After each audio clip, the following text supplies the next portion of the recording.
When some women become obsessed, nothing will stand in their way. Catherine is evil. What happens when you fall in love with a serial killer? Human life meant nothing to these two people. Two schoolgirls are consumed by a friendship. They will kill to protect. She killed her mother because she wanted to and got her friend to go along with it. And one woman's compulsion drives her to the unthinkable. Here's a woman so desperate to cover up a lie that she's willing to cut another woman and rip that baby out of her womb. These deadly women are savagely single-minded, ready to murder for their fatal obsession.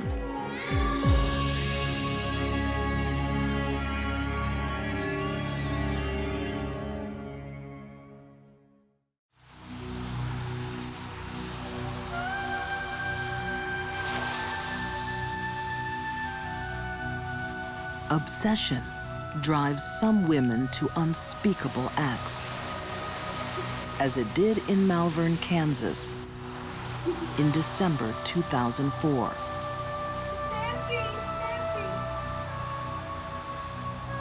36-year-old Lisa Montgomery arrives home with a new baby. Her husband, Kevin, is thrilled. Oh my God. Hey, Lisa, she has your nose, don't you think, Nancy? Yeah. But there's something wrong with this happy family picture.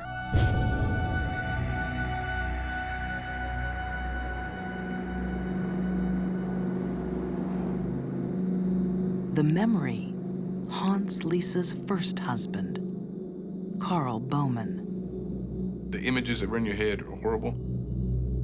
The idea of what happened was, I mean, it's horrible. I mean, it still affects me. And I was allowed to see evidence and pictures and stuff, and it was, yeah, it's terrible. 200 miles away in Missouri, a young woman has been savagely murdered. This smiling new mother is the killer. Who would cut a baby out of a pregnant woman's stomach and leave the woman to die?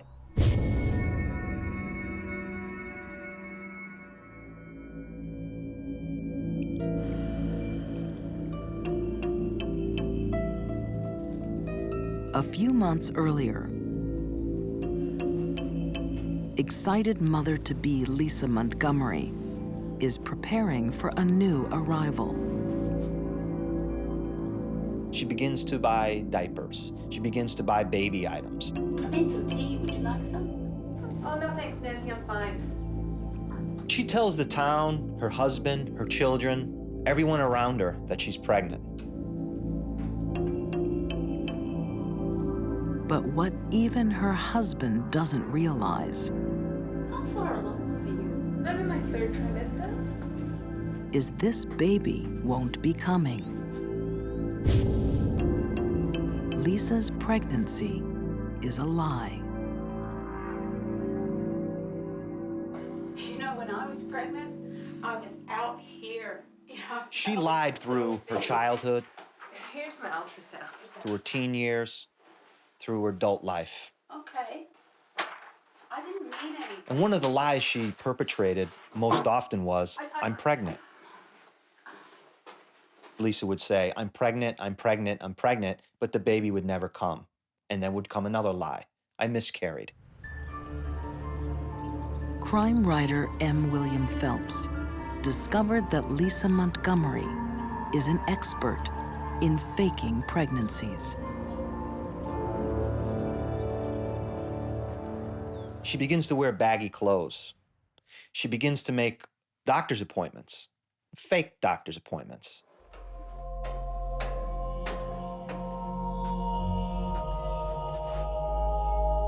She begins to swallow air when she's around people to extend her stomach. She asks people, feel my stomach, and tightens it up. It's nice and hard. She begins to do all these things, knowing that when the 9th month comes, she's not going to have a baby.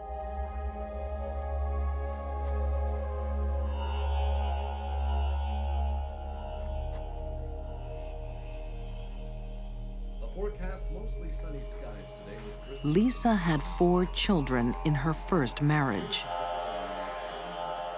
but none with new husband Kevin. All because of another big lie. Can I feel? It was impossible for Lisa Montgomery to have another child. I hope it's a girl. I really want a sister. Her tubes were not tied, her tubes were burned, cauterized, which is an irreversible process. Did you feel that? Yeah. How could a husband sleep next to his wife for 9 months and not know that she's not pregnant? How could he look at her when she gets out of the shower and not realize she's not pregnant? Didn't he question any of the doctor's appointments? Didn't he go with her to any of the doctor appointments? The answer is no. Lisa Montgomery manipulated this guy to believe that she was pregnant.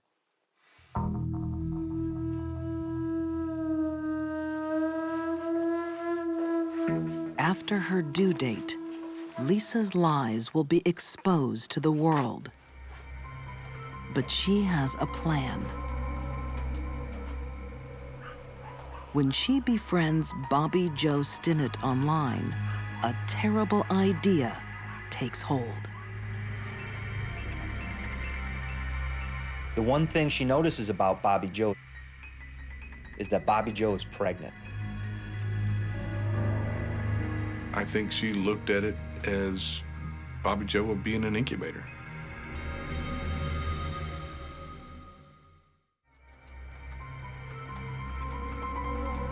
For Lisa Montgomery, faking pregnancy has become a dangerous obsession. She's lying to everybody about being pregnant. She's lying to her kids. She's lying to her husband. She's lying to the town. Now that she's met pregnant dog breeder Bobby Joe Stinnett, the need to cover up her lies will drive her to do the unthinkable. Lisa Montgomery is communicating with Bobby Joe Stinnett online as a woman named Darlene Fisher, a dog lover, someone who enjoys these types of dogs that Bobby Joe raises.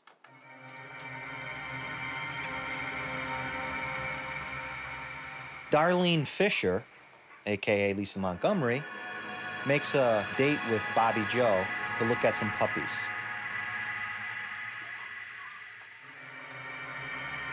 Inside Lisa's car, she has a knife, a rope, and a home birthing kit. Bobby Joe, hi. Darlene, hi. Come on in. Wow, you look great. You're about to pop. Well, like ya. In Skidmore, Missouri, unsuspecting Bobby Joe Stinnett opens the door to a monster. Well, come on in. Would you like a cup of tea? Oh no, I want to see those dogs, please. I'll put your bag down and come this way. Lisa Montgomery looks at the puppy, asks Bobby Joe to bend down, open the cage, pick up the puppy. She took out the rope, put it around the neck, choked her out.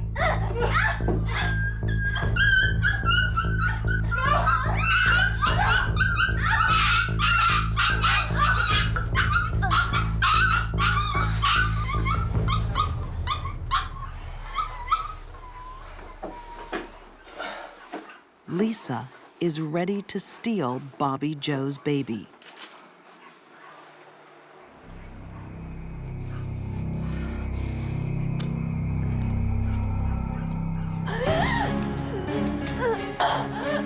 Bobby Joe woke up. She was just knocked out. Not only is she struggling to keep herself alive, but now she's fighting for her baby. Bobby Joe dies a violent death.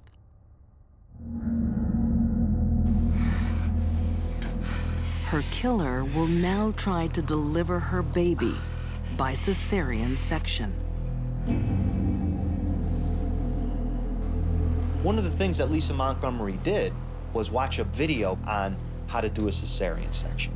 So there's evidence there that she tried to understand what she was about to do.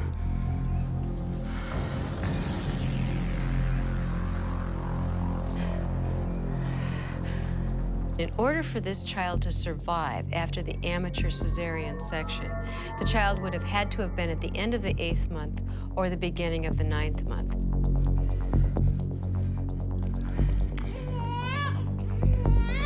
The child has to be removed from the womb, the airway has to be cleared, the respirations have to be stimulated, and the cord has to be cut.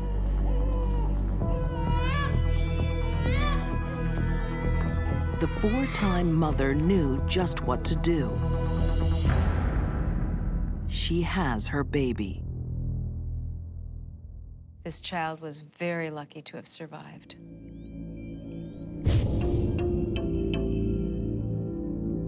What seems like an act of madness is the bloody work of a calculating killer. Who would cut a baby out of a pregnant woman's stomach and leave the woman to die? Only a crazy person would do that. However, in this case, this crime was premeditated and well planned.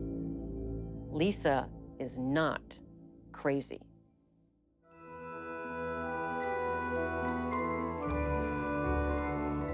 Lisa's crime has been building since her childhood.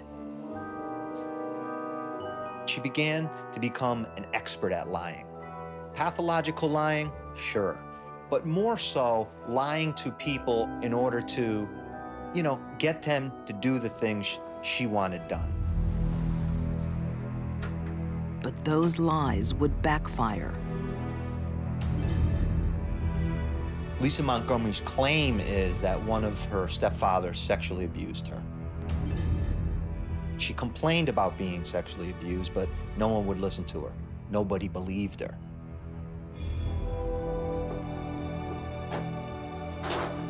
It would be unusual for a little girl who is subjected to a violent, drunken father who sexually abused her to not have some kind of problems in adulthood. For Lisa, I believe those unresolved problems resulted in her need to get attention through phony pregnancies.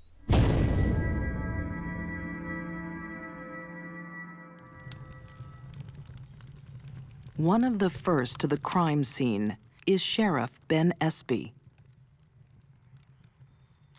There was blood all over the entire room, and it looked like her stomach had exploded. The paramedic hollered at me and said, "You need to get in here. Here is the umbilical cord. It has been cut. There's a baby. You guys need to find a baby." So the case turns very quickly from a homicide, brutal, graphic homicide, to a missing persons case.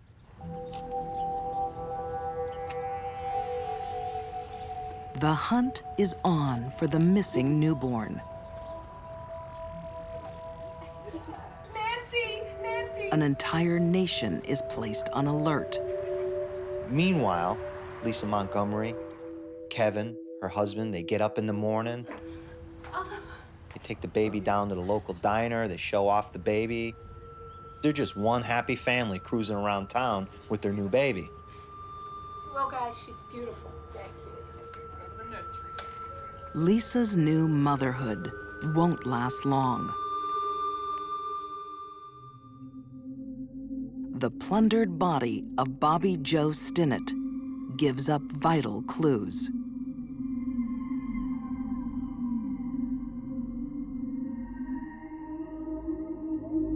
There was some hair in Bobby Joe's hand, clenched in her fist.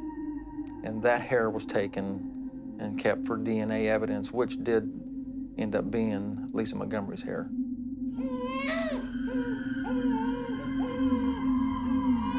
Lisa's deep-seated need to get a baby overrode her planning. She planned out how to get the baby. She did not plan out how to get away with the crime. Lisa Montgomery is found guilty of murder and sentenced to death. She is one of only 3 women on death row. I really believe that Lisa Montgomery deserves the death sentence.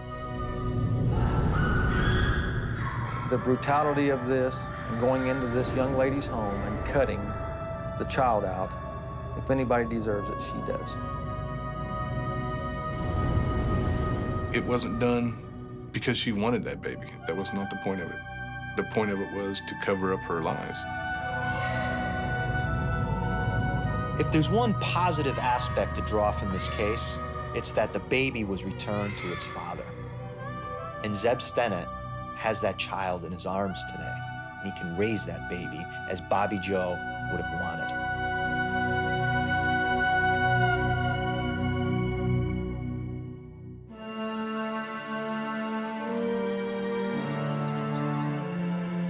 Youth is a time when passion can run dangerously wild. The desires and fantasies of a person, especially a young person, can take on an obsessional nature. Christchurch, New Zealand. Pauline, I just can't stop thinking about you. I just imagine that you're my princess. 15-year-old Juliet Hume writes feverishly to her best friend. Across town, Pauline Parker, 16, desperately awaits her letter. These young girls are caught in a fatal obsession.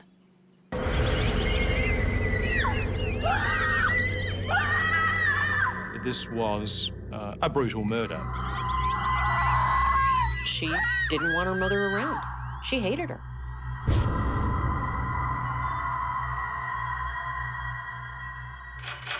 Coming! It's the early 1950s. Juliet Hume is overjoyed to see her closest friend, Pauline Parker. She found in Pauline an intensely close friend, and they did form a very close friendship almost straight away. She said to her mother, "Mother, I have found someone who has got just as strong a will as I have."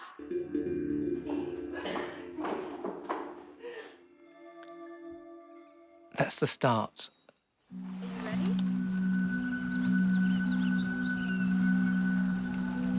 The pair share a passion for art and literature. Now, when you open your eyes, we'll be in the film. Both girls were very lively, Juliet in particular, very vivacious. I'm going to count to 3. I think in combination, they were able to devise a make-believe world, a wonderful creative outlet for all of their talents and energies. 2, 3. We're here! Come on, let's go this way! They would pretend to be figures from medieval fantasy worlds and historical figures.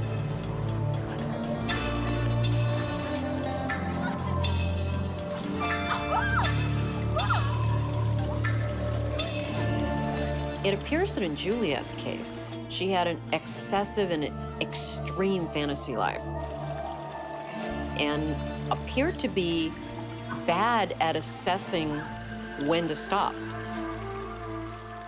So that leads me to believe that her fantasy life did a whole lot more for her than reality did. These girls were rather delusional. Grandiose ideas, there's nothing wrong with them.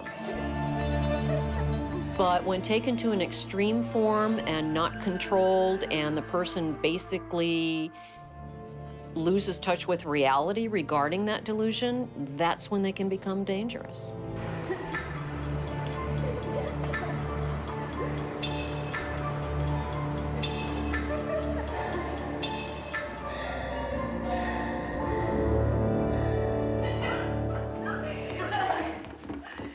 Girls, please, I'm trying to concentrate. Obsessed with their fantasies. Obsessed with each other. There's something very wrong between those girls. Darling, I'm trying to finish off. Pauline and Juliet's teenage friendship is about to become deadly. The fact that the girls' fantasy life turned to writing murder mysteries and killing people in violence, I think was an indicator of what was to happen. And apparently a fantasy they were willing to kill for.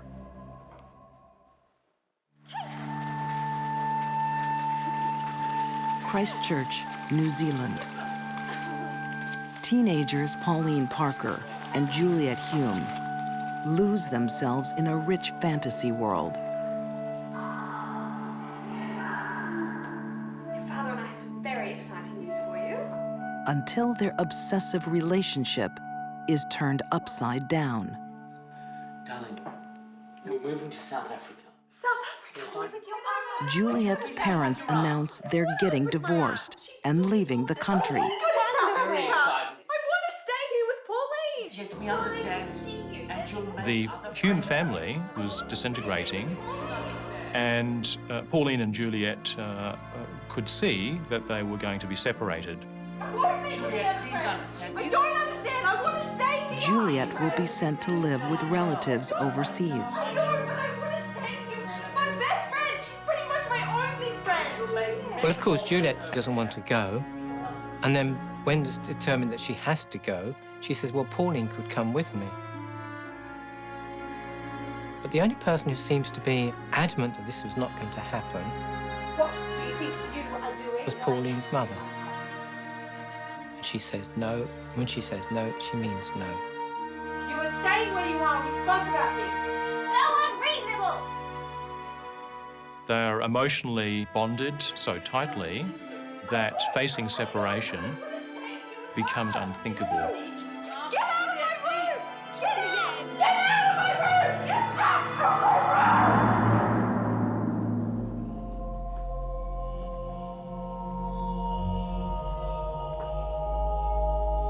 Faced with losing her best friend, Pauline makes a chilling decision. It was her mother who became the target of her hatred. Pauline decided that she had to be removed. A diary had been kept, traces all these various thoughts that they have that says what they're going to do as they plot her downfall. I don't think Pauline had an attachment to her mother. This was a smart girl. Part of her had to believe, or certainly consider the fact that killing her mother wasn't going to result in her being able to live out her dream. She killed her mother because she wanted to, and got her friend to go along with it.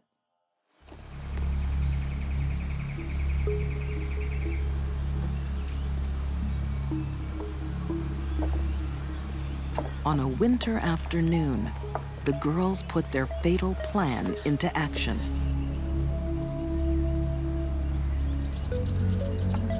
They invited Pauline's mother to Victoria Park. They took a leisurely stroll down a path,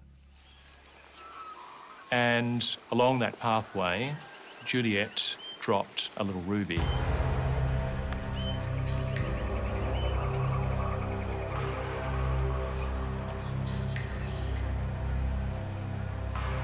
Juliet went on ahead When Pauline came walking along with her mother, Pauline said, "Oh, look, Mother, look at those lovely pink pebbles down there." Seems to be it's a bauble of some form. Pauline pulled a half brick in a stocking out of her bag and began to bludgeon Honora about the head. It seems to be. Ah! Ah! Very good.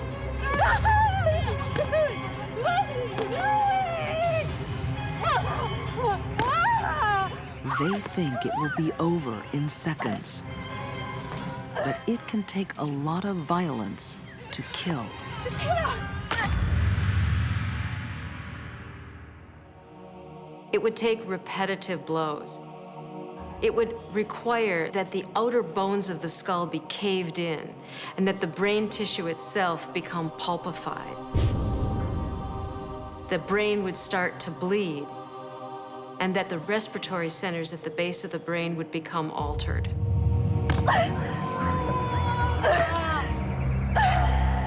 Pauline and Juliet reported that once they started the battering and the assault, they couldn't stop. I think she's dead. Come on, let's go. They were afraid to go on, but they were more afraid to stop. Later on, it was found there were 45 wounds.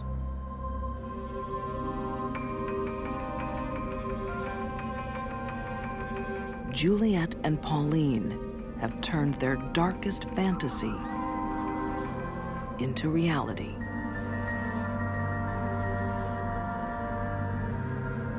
The children went screaming, covered in blood, saying, "Mother has fallen down and banged her head." And one of them even says, "Well, she banged her head more than once. It was just like banging and banging and banging and banging." But their tale about a tragic accident isn't convincing.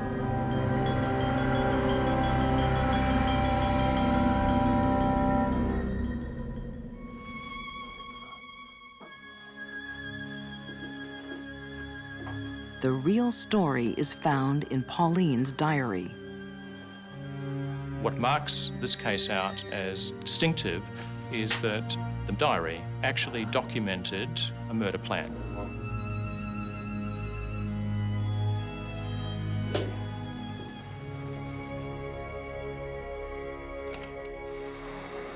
Pauline and Juliet are found guilty of murder. Too young for the death penalty, they spend 5 years in prison. Freedom comes with one condition. They must never contact each other again.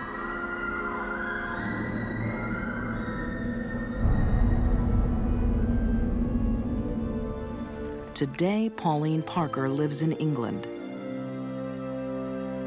Juliet Hume is in Scotland, living under a different name. She is now a successful author of murder mystery stories.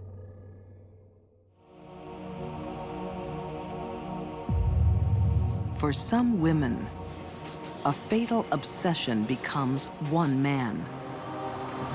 A man they will kill to keep.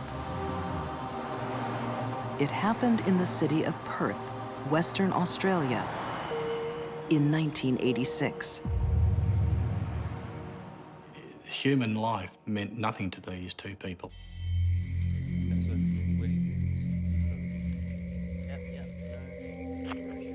Former detective Paul Ferguson remembers a frightening night. A female serial killer and her partner lead him to an isolated Australian forest and proudly reveal 4 shallow graves. Vince shifted some dirt, and when he shifted the dirt, there was the flesh of the first girl.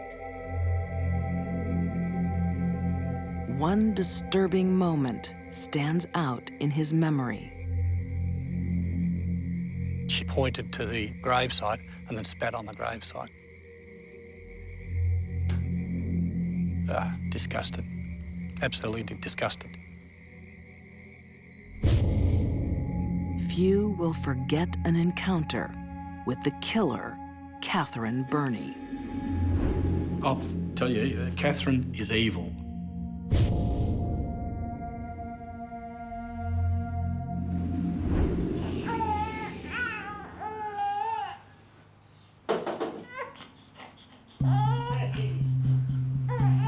Several months earlier, 35-year-old Catherine is living a normal life as a wife and mother.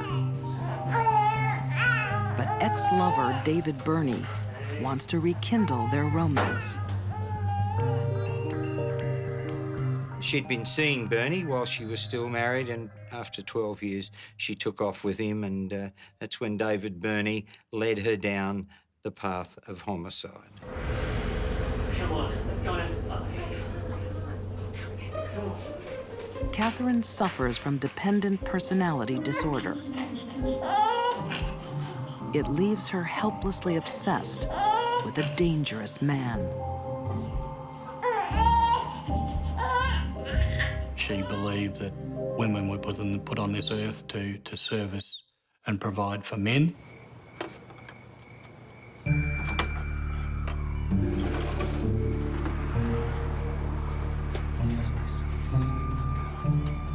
Catherine's not the first person to suffer from dependent personality disorder. The vast majority of people that do don't go on to become killers. A psychiatrist told the court that he believed that it was the worst case of personality dependence he had ever seen in his life.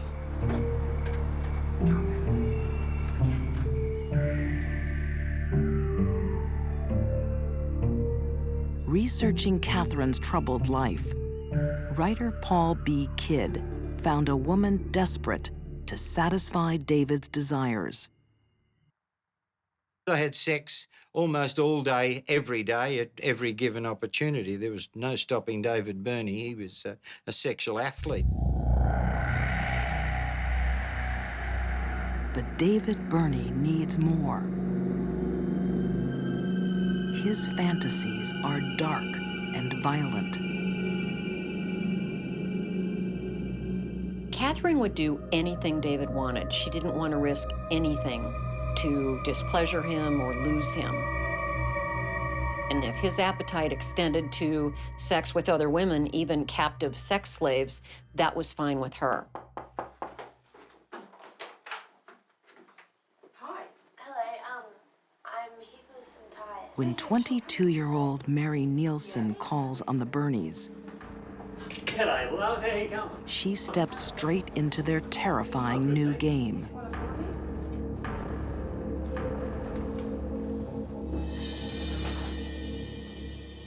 The young lady was dragged in at knife point, where she was chained and gagged and tied to the bed.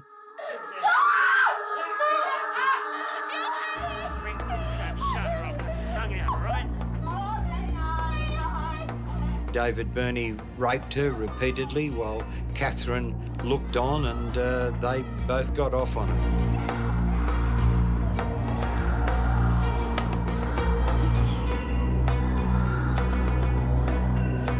Catherine must have known then that the young lady, having seen their faces, the atrocities that had been committed to her, that she'd have to die. A pair of them made love on the strength of it.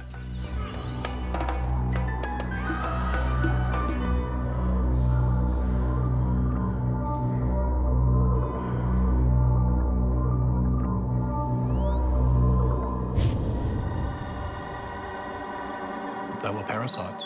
They lived off each other. The more they were together, the longer they were together, the stronger they became. And the rest of the world was just there for them.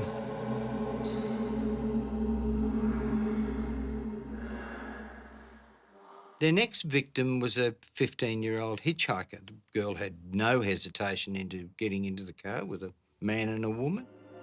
Okay, dear Mum and Dad, I'm all right. I'm taking a few days away from This you, time, and I'm staying with Catherine you. is more than a spectator. Oh, come on, let's just kill the bitch now. No, back off. Just back off. Do it later. Just gotta write this. Catherine's need to be involved was escalating with each attack. There probably was a component where she was being sexually stimulated also.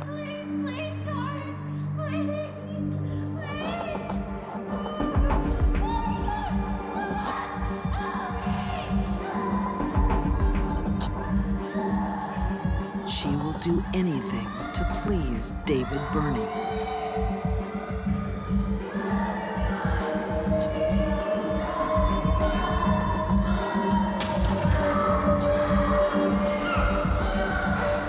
To prove her love to David Burney, she offered to murder the girl. David said, "I'd love to watch you murder her." So she did. Catherine's fatal obsession will take her to the darkest parts of her lover's mind.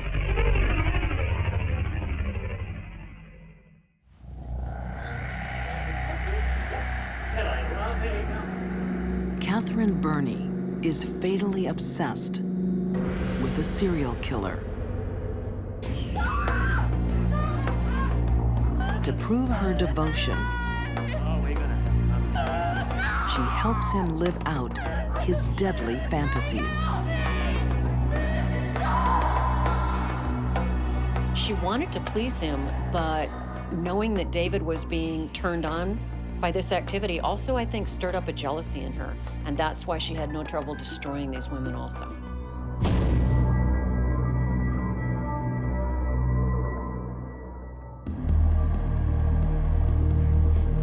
In the midst of a brutal killing spree, Catherine and David Burney kidnap glamorous 31-year-old Nolene Patterson.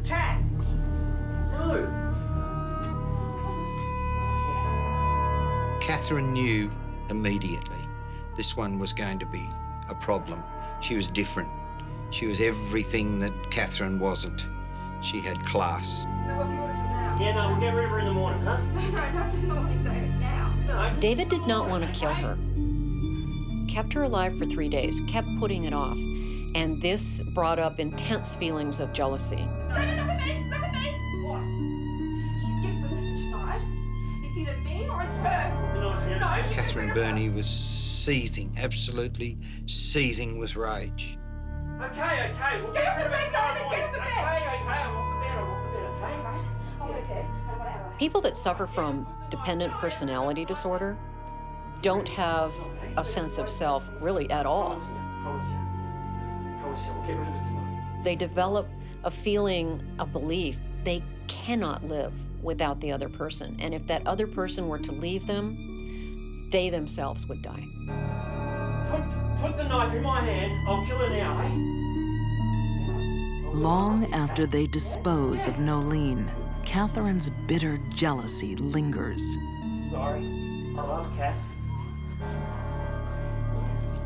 Kathy never mentioned Nolene Patterson's name once, just referred to her as the bitch.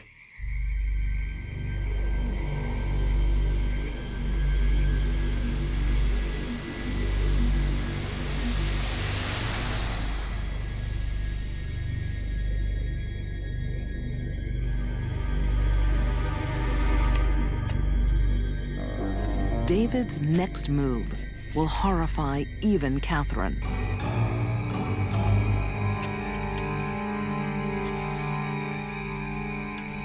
As they bury victim number 4, 21-year-old Denise Brown, they discover that she is still alive.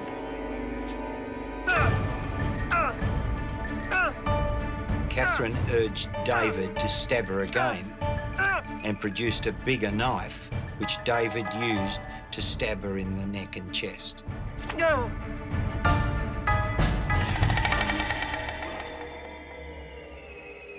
It's really hard to kill someone when you've got a will to live. Even when you have been very injured by multiple blows, a person can still live.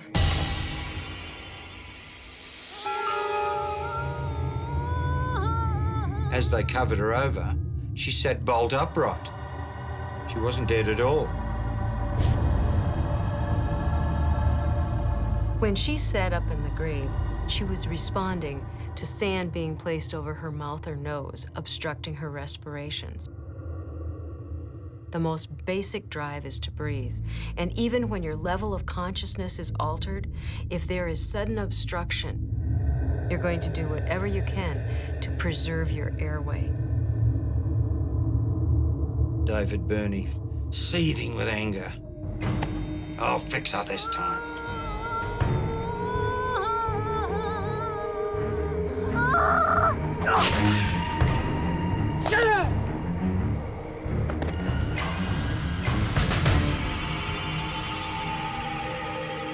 His savagery shakes even Catherine's devotion.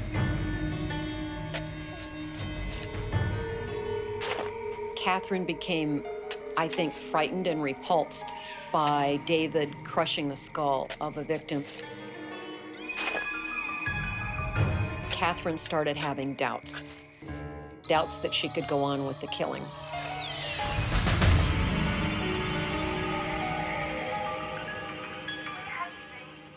I stayed the night at Sarah's, and I forgot to call you. 5 days later, Catherine is home alone with their latest captive. I'll be home tomorrow night. This teenage girl is due to die. Keep your mouth shut. Got it? I'll be back. There was the knock on the front door. Catherine put the girl to one side. Seeing her opportunity, the young lady, no clothes on, jumped straight through the window.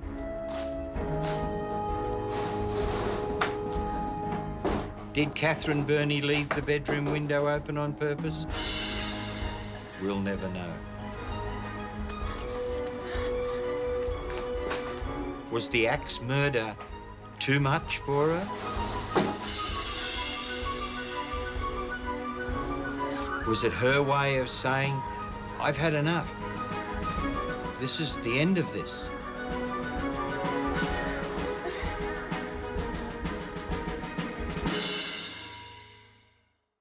Catherine forfeited any right to be a member of our community the day she murdered those girls.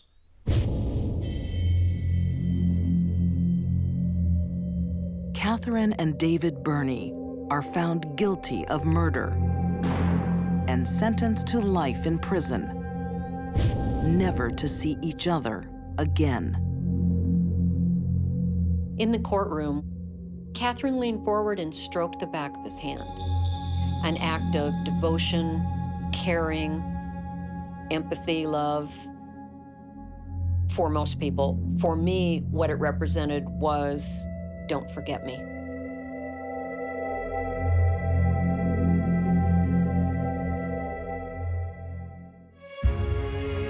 Obsession took these women down a dark path, killing those who stood in their way.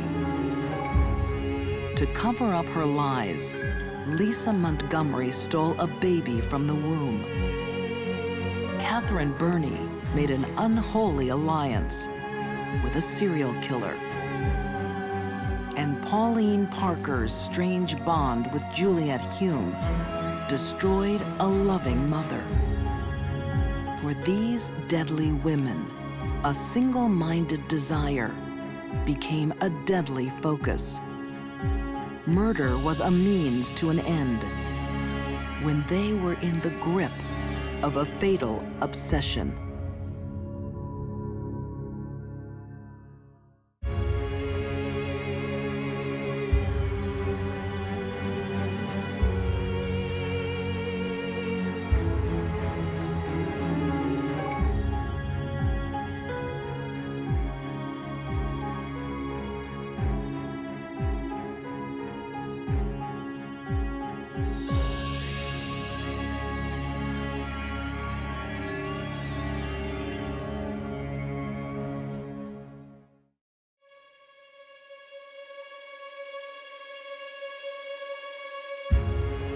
A woman wronged can be a lethal enemy.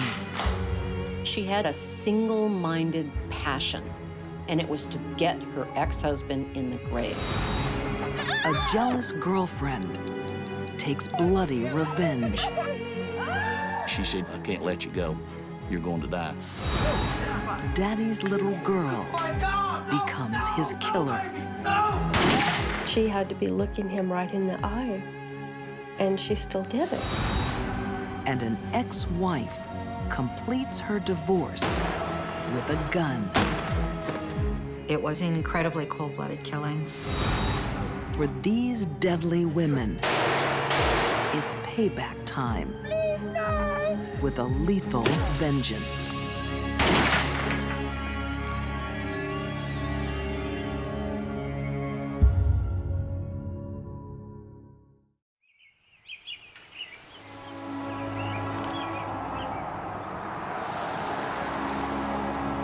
Bellevue, Idaho, 2003. Bellevue had not seen a seriously violent crime since 1974.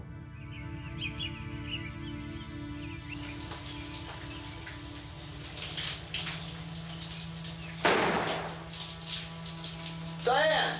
What's that noise? You all right? Diane!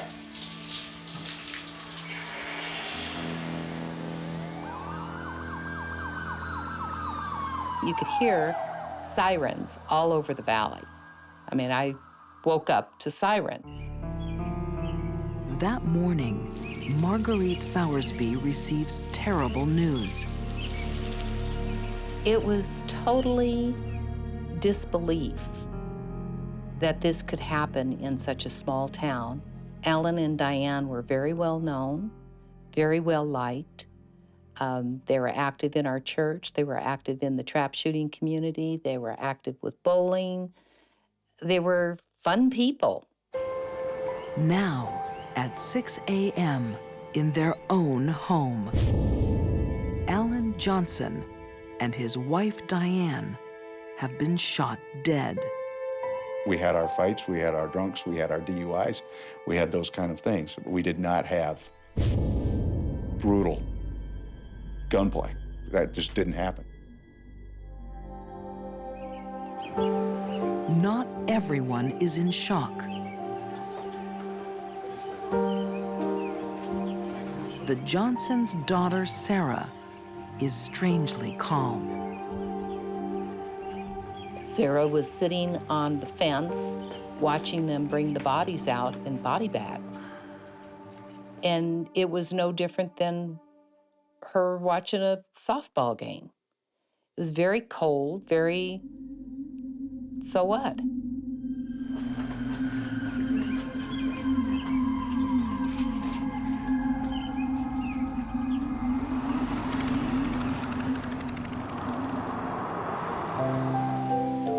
In the tight-knit town of Bellevue, Alan Johnson had always been known as a doting father.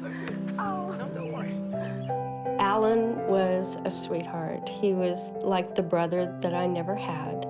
And he was very affectionate with his kids. He was a good dad.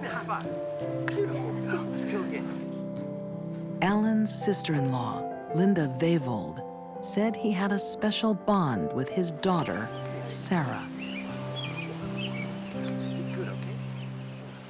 She and her mom would butt heads fairly often, but she loved her daddy, and she was always daddy's girl.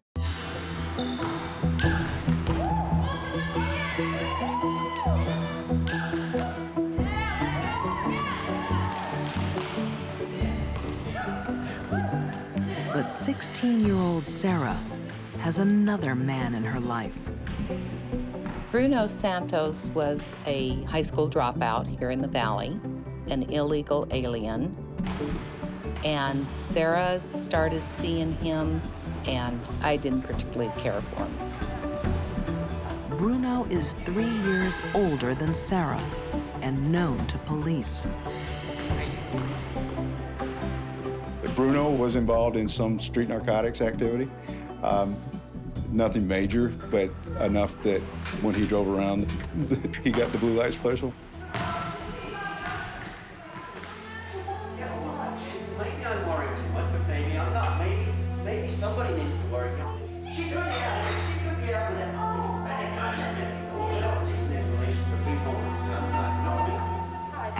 and Diane are alarmed about the boy their only daughter is dating. Sarah! Where have you been? Out with friends. With friends?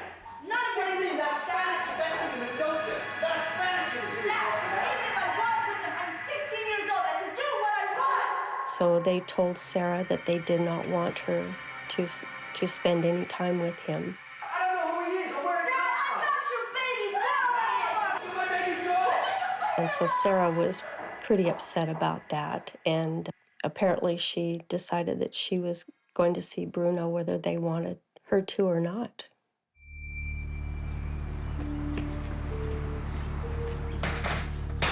They found out that she had spent the night at Bruno's place, and they thought that she was with a girlfriend. Sarah, what are you doing here with this young man? What are you doing here, Daddy? What? I told you not to be with this young man. Come on. Don't do that. Hey, let's let her go. Listen, young man, I'm gonna get the police around here. I'm gonna tell them exactly what you're doing. How An dare underage you? girl. An underage girl. Get it? He had a few heated words with Bruno and told him to stay away from Sarah. Okay, come on, Sarah. Come on. Come on. In trying to protect his daughter, Alan makes a deadly enemy.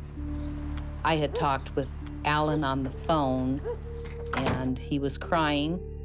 He was just devastated that she pulled this, and I told him I loved him and I'd do anything I could to help him, and that was the last time I got to talk to my friend.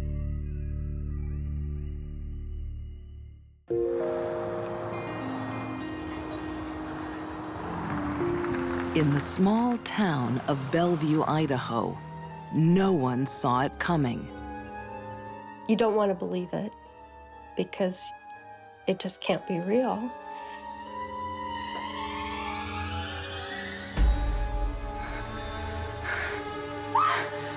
Diane Johnson and her husband, Alan, murdered in their own bedroom.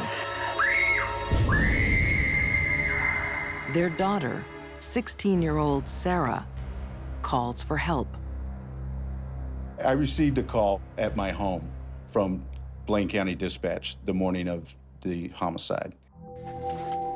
Marshal Randy Tremble is expecting a routine call-out. However, the dispatcher went on to explain to me that she could hear screaming in the background on the 911 call that somebody had shot her parents. I told you not to come around this man's house. What are you doing here? You can't keep telling me what to do anymore. Just 3 days earlier, Alan Johnson banned his daughter from seeing her boyfriend. 19-year-old Bruno Santos is an illegal alien with a criminal past. All of us immediately assumed that it was Bruno. We just knew that it was, that he was angry that Diane and Alan had forbidden Sarah to see him. So we were convinced that it was Bruno. In the days following the murder, Sarah seems oddly unaffected by her parents' death. No, guys, it's cool. I'm here to play. Let's just, let's play. Sarah was pretty much unemotional. It was very strange. Anyone know any good place to go get your nails done, or? She seemed preoccupied with doing her normal activities. She wanted to go watch the volleyball game. She wanted to go get her nails done. Sarah, are you okay? I'm seriously, I'm fine. Like, your parents just died. I'm fine, guys. Don't worry about it. Let's just play. She never said anything about, I miss my mom and dad. She never cried.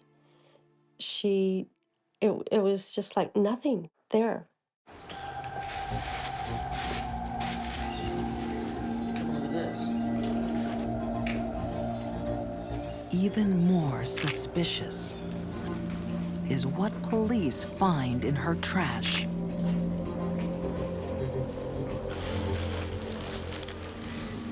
And that was some very important evidence.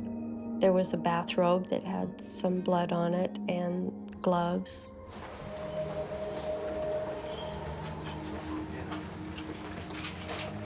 The truth about who killed Alan and Diane is becoming clear.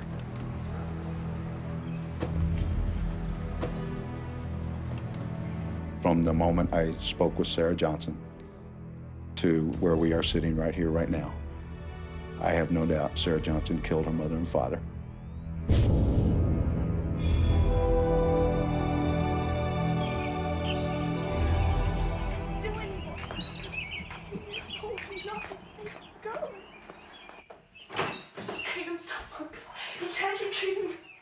That morning, parental discipline triggers an appalling reaction.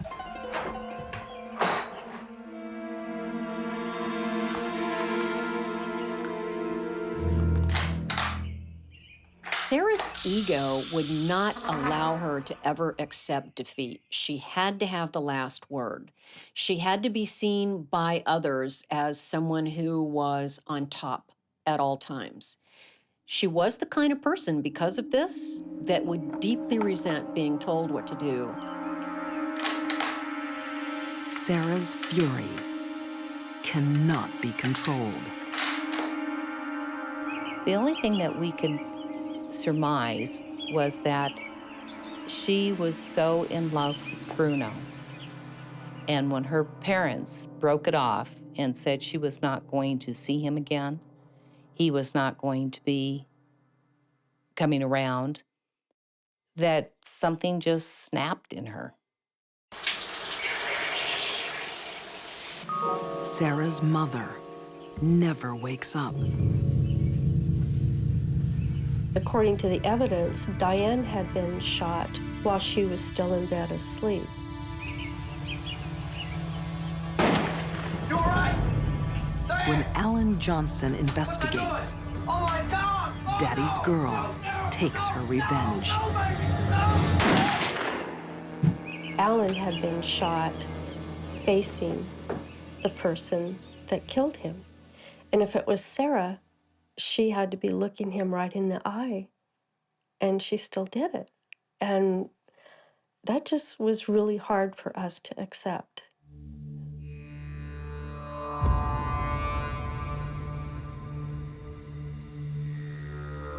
Sarah's parents loved and nurtured her for 16 years. They had no idea they'd raised a girl unable to feel empathy. A dangerous girl, a sociopath. The fact that Sarah was able to shoot both of her parents in such a calm, methodical fashion, I think speaks to her sociopathy. These people who had raised her meant nothing to her.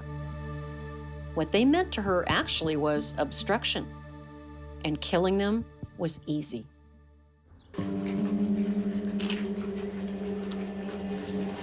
But getting away with murder isn't so simple. In that garbage can was the bathrobe that Sarah had put on, as well as rubber gloves and outer gloves that she had worn. Police find no evidence to link Bruno Santos to the murders. And within a few days, they had decided that Sarah was a prime suspect. And all of us were just shocked. We never would have thought it. Never. The bloody robe and gloves from the Johnsons' trash match Sarah's DNA. Sarah Johnson is convicted of 2 counts of murder in the 1st degree. The girl trying to escape her parents' rules finds herself locked up for life. Society really is better off with Sarah away forever, because anyone that kills their parent in a cold-blooded fashion when there's no history of abuse going on there is not someone you want walking around. The cold act of revenge scars everyone who knew Alan and Diane Johnson, except for their daughter. Sarah never admits guilt and never shows remorse. I don't think she has any comprehension of what she's done. I think she's just put it in a little compartment somewhere and she's just not dealing with it. I never saw her cry for her parents. I never did.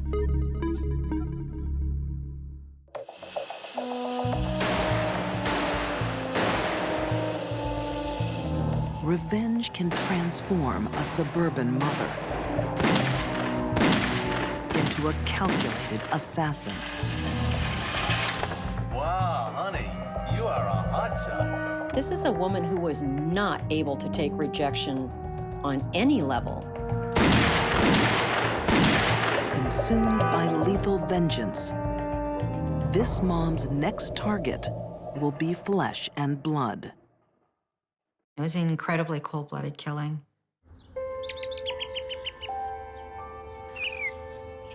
Richmond, Virginia, 1999.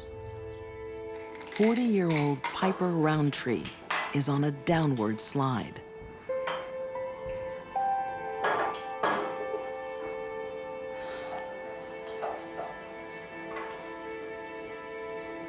I think Piper became increasingly unstable over a period of years. Crime writer Catherine Casey investigated Piper's volatile psyche.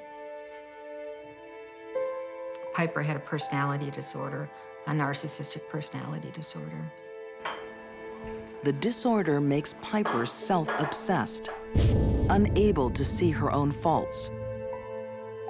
Piper saw herself as a great lawyer, and she was never a great lawyer. And Piper saw herself as a great mother, and she was really never a great mother. What are you doing? That's just a little drink in the afternoon. Pills and alcohol? That reality is beginning to dawn on Piper's husband of 17 years, Fred Jablin. Fred had an early marriage and it had failed, and he was deeply wounded by it, and he never wanted that to happen again. Hey, everybody, come get something so great. Piper and Fred hadn't always been unhappy. Sure, use this. Yeah? This is great. Their young family grew from a loving romance. I don't know, we'll think about it. They married after the first year, and they looked like they were very happy. People in Fred's office said that she made him human in a way. A sleepover tonight. School party. I don't know. You think? And everybody thought maybe he would be really good for Piper because he had that strength and that rigidity about him that she just totally lacked.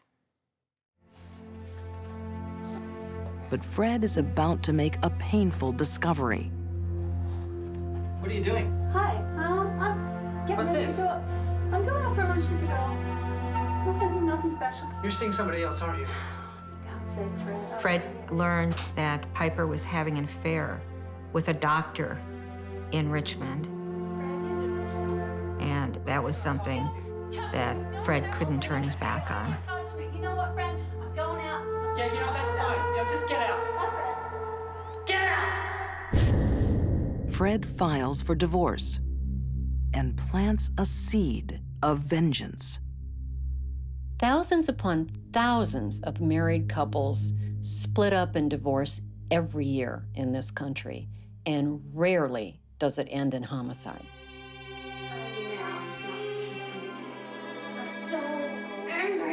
Piper blames Fred for ruining their marriage and her life. I'm telling you now, Tina, I'm going to get When he gains custody of their 3 children, it's the last straw. taking care of the kids. I sacrificed my career to him. I did so much for him. She lost the kids, and that couldn't happen to Piper. That just couldn't happen. She lost everything when she lost the kids. They were her self-image. I'm sorry. I'm just so angry. Living with her sister Tina in Houston, Piper becomes obsessed with revenge. I want to kill him. How else am I going to get my hands back? What am I going to do? What am I going to do without my kids? Fred Jablin seemed to have everything. His life was going very well.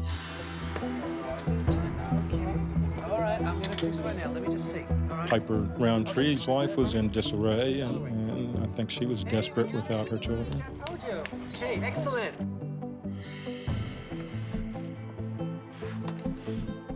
Attorney Wade Kaiser believes Piper's desperation set a deadly plan in motion.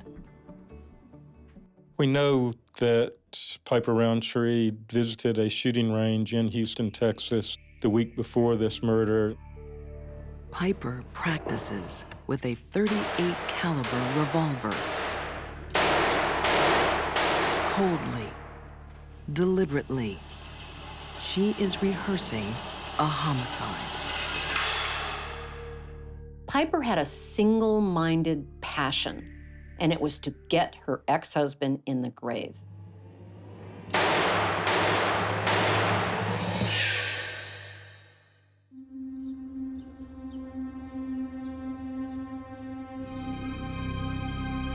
In the leafy suburbs of Richmond, Virginia,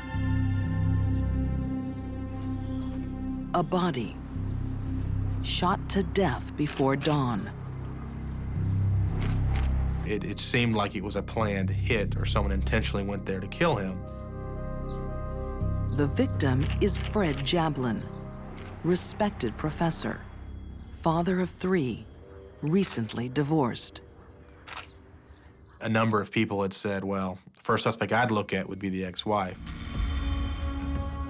The day after the murder, Sergeant Breck McDaniel interviews Fred Jablin's ex-wife, 1,500 miles away in Houston, Texas.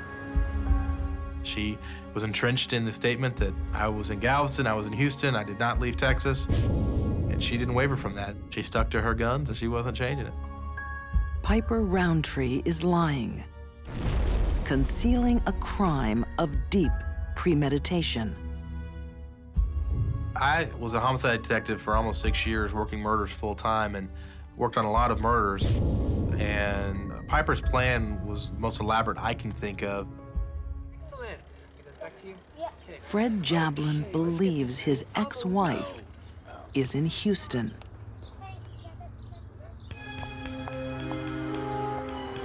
But she's just around the corner. Well, before she left, she bought 2 wigs, a blonde wig and a red wig. And the blonde wig looked a little bit like her sister Tina's hair. And the red wig she held in reserve for her escape.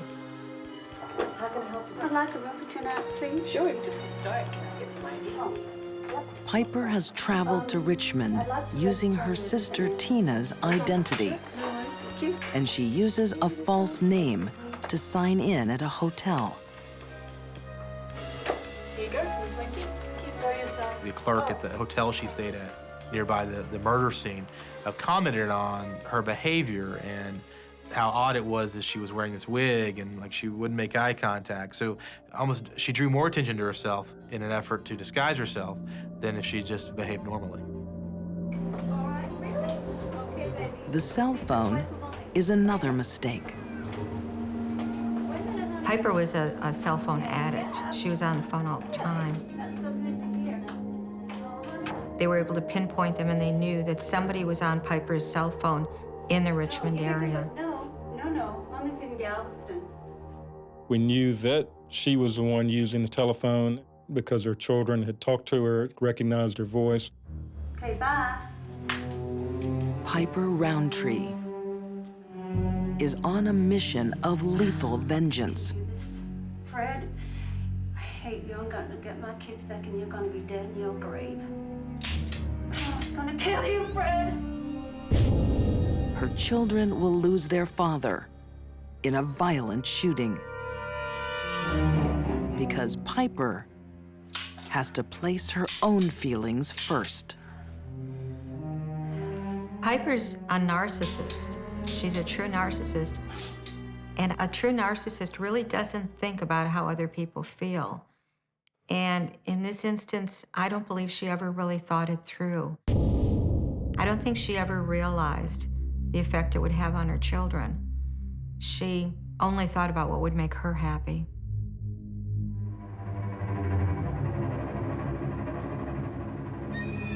She's already chosen the exact moment to strike. We know that she was aware of her husband's routine of waking up early, making coffee, and going out to the street to pick up the newspaper.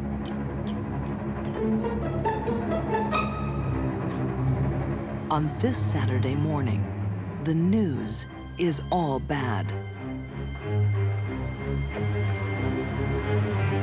Who's that? You know who it is, Fred.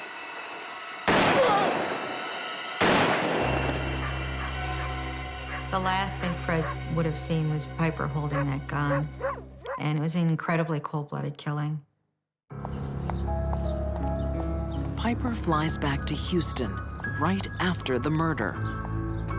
Her mission accomplished, she thinks she's left no trace.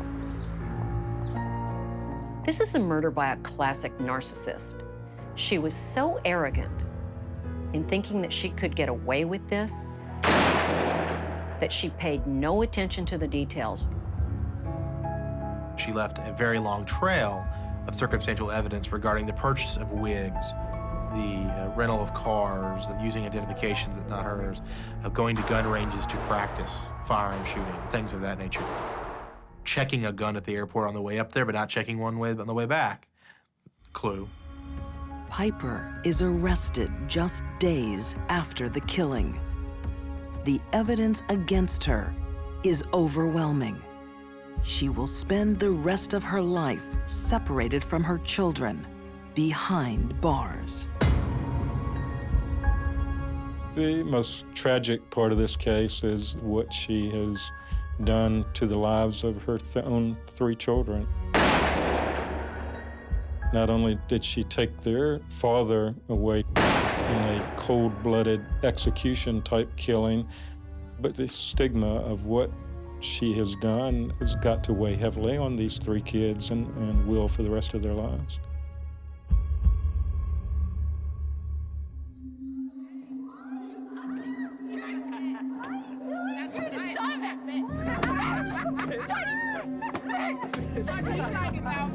A frenzied gang, baying for blood. A helpless victim in a fight for life. It was like torture, not just a quick kill.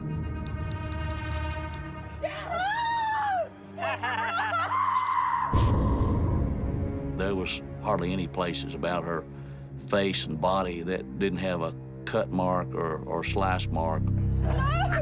But Colleen Slemmer's ordeal isn't over. This time, the blade leaves a terrifying mark.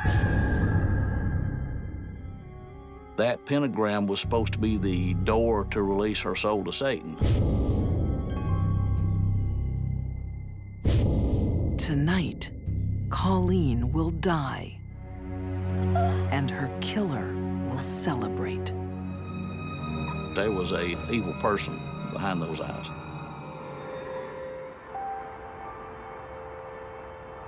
Knoxville, Tennessee, 1994. Get one of these. It's a job. The Job Corps provides education and training for teens trying to get their lives started. The Job Corps was designed for pretty much troubled youth. What would you like to do? Smoke weed, Joe. It was the last stop for them. 18-year-old Krista Pike lives on the Job Corps campus, where her studies are taking a back seat. She began a relationship with a boy by the name of Daryl Shipp. She believed that she really loved him and that he was the love of her life. It's a love with a dark side, according to crime writer Patricia Springer. Krista was very much the jealous type, so she was very possessive of Daryl. his time, his energy, his interest. Make a business for yourselves. What are you looking at? Hey, please, please. Krista believes there is a rival for Tadero's affections. Colleen Slimmer was also a student at the Job Corps Center. And Krista took a dislike to Colleen. Krista stated that she felt Colleen was trying to take Tadero away from her, but from all other indication that I've found, that was not true. The truth doesn't matter to Krista Pike. She's already plotting a savage act of revenge.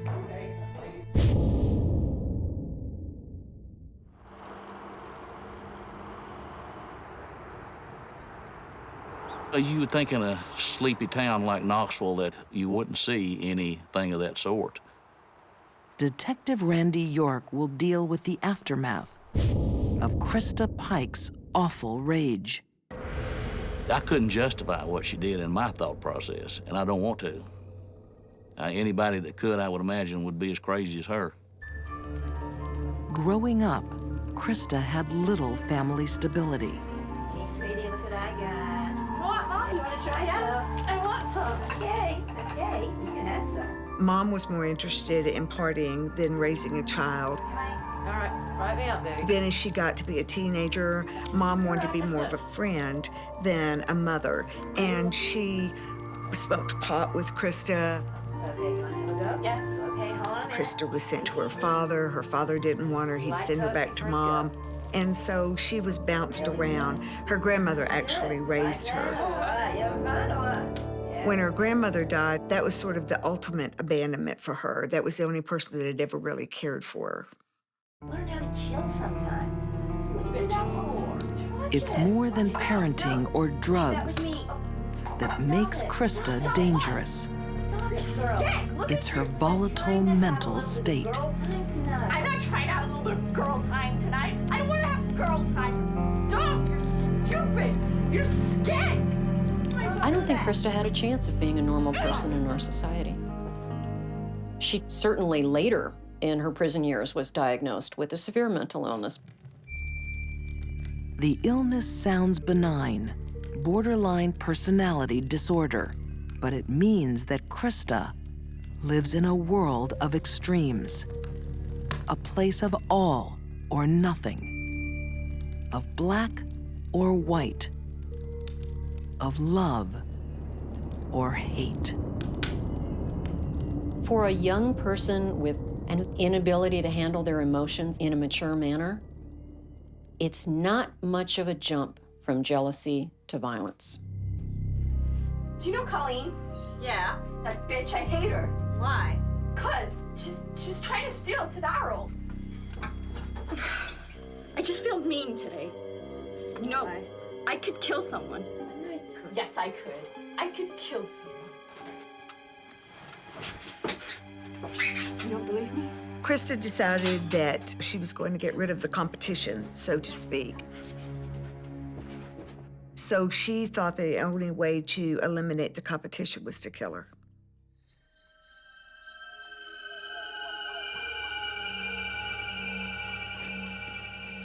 On the night of January 13th, 1994, Krista Pike, Tadero's ship, and 18-year-old friend Shadala Peterson invite Colleen Slimmer for a walk in the woods. She lured her to a park in Knoxville with the idea that she had some pot, some marijuana that they were going to smoke. Oh, what is that? But for Colleen, there will be no pleasure in this experience, only pain. Krista claimed she was only going to scare the victim. You don't need a meat cleaver and a box cutter to scare someone.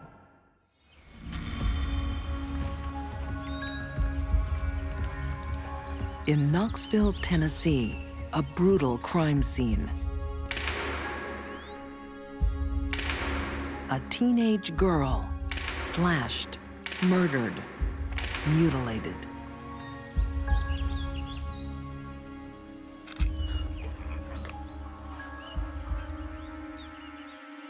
They had carved a pentagram on the victim. And that was actually cut in with probably the box cutter.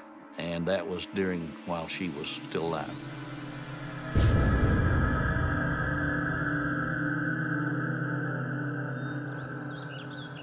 The crime scene attracts the attention of students from the nearby Job Corps campus.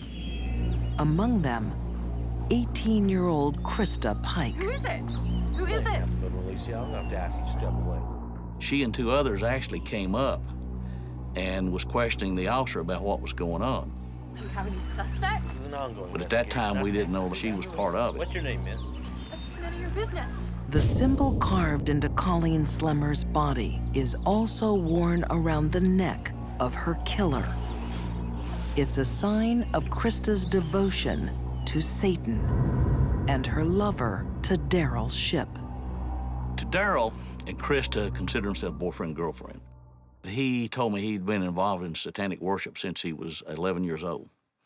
And through that, I think maybe he might have gotten Krista into the satanic worship part of it. Satanic desires and uncontrollable jealousy will combine in one night of horror.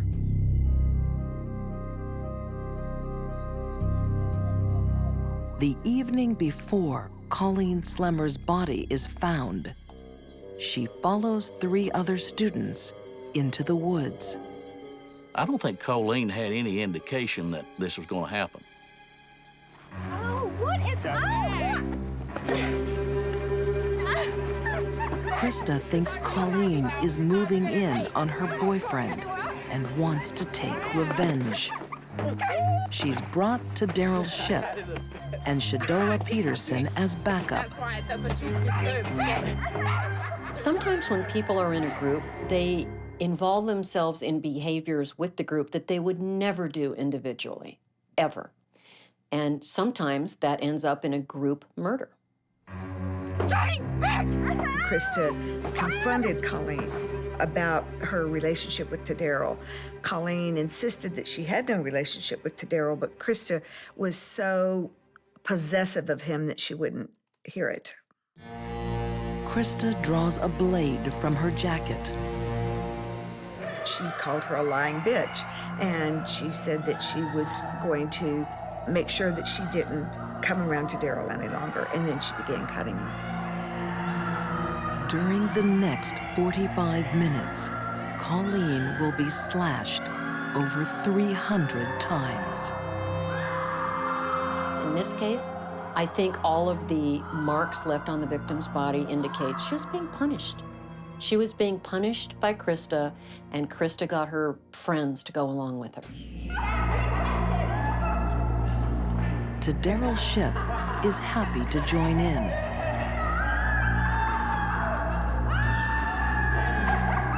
He carves the pentagram into Colleen's skin. I assumed that that was going to be his mark in the kill. He wanted to put his brand on it. While Colleen bleeds to death, she still clings to hope.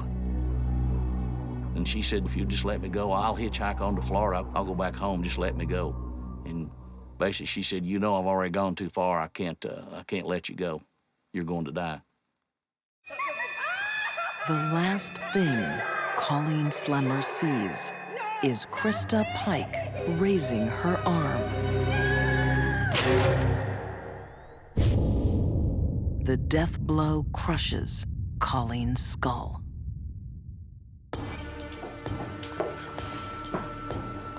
After the murder, Krista returns to her dormitory. You didn't kill her, did you? Yes, I killed her. I killed the bitch. You didn't. A lot of killers will take souvenirs, and they're always something very personal to the victim, but this is the most personal I've ever seen. Ah! What is that? She took a piece of a skull. She took that piece of skull to a service station, washed it off, wrapped it in a napkin, and placed it in her coat pocket. Somebody asked where Colleen was at. She patted her pocket. She said, "Oh, I'm having breakfast with her." Gruesome, gruesome souvenir. And worse, she showed it off to people. She was proud of what she did. The pentagram carved into Colleen's body leads police to investigate Satanists at the Job Corps. They discover that Krista has been bragging about her crime. I would say she was giddy. She was excited about what she did. This is the grandest thing that's ever happened.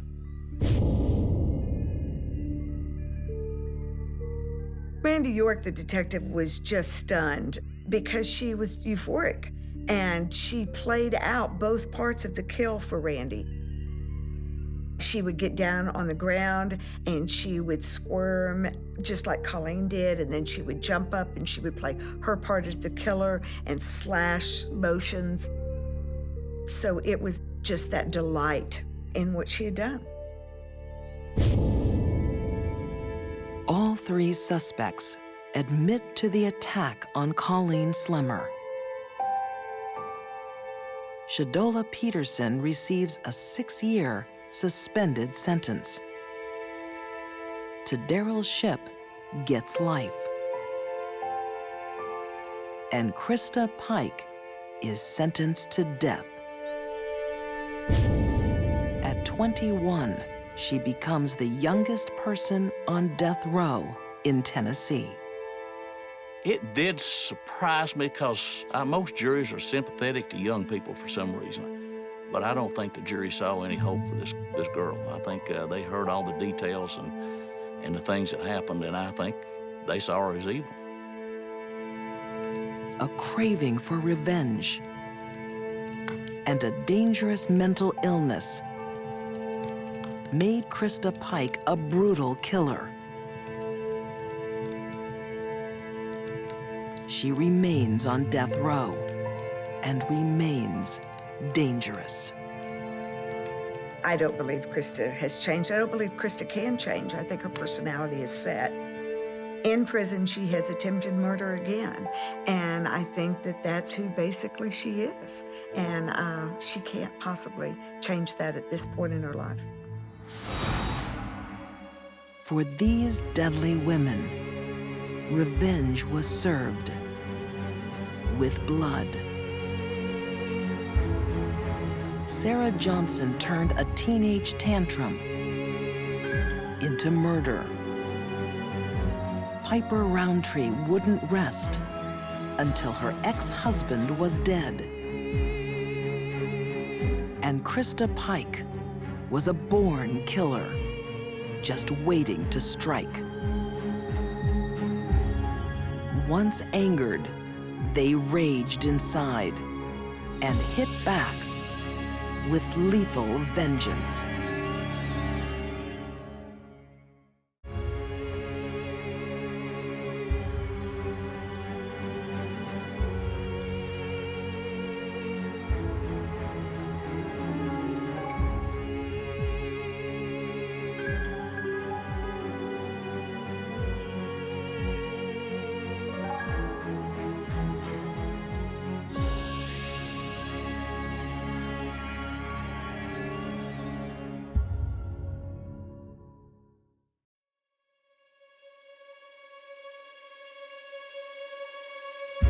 In the heart of a deadly woman lurks a destructive emotion. Jealousy is the most common motivator of murder. A pretty passenger escapes a crime scene with a grisly secret. Who is this woman? Who is this enigma? Who is this trunk murderess? A seductress flits from romantic meals to murder. This case was every cheating husband's worst nightmare. And a bizarre love triangle is shattered in a spiteful bloodbath. There was a chainsaw dismembering a body in my basement. Hungry for love, consumed by hate, These are deadly women with hearts of darkness.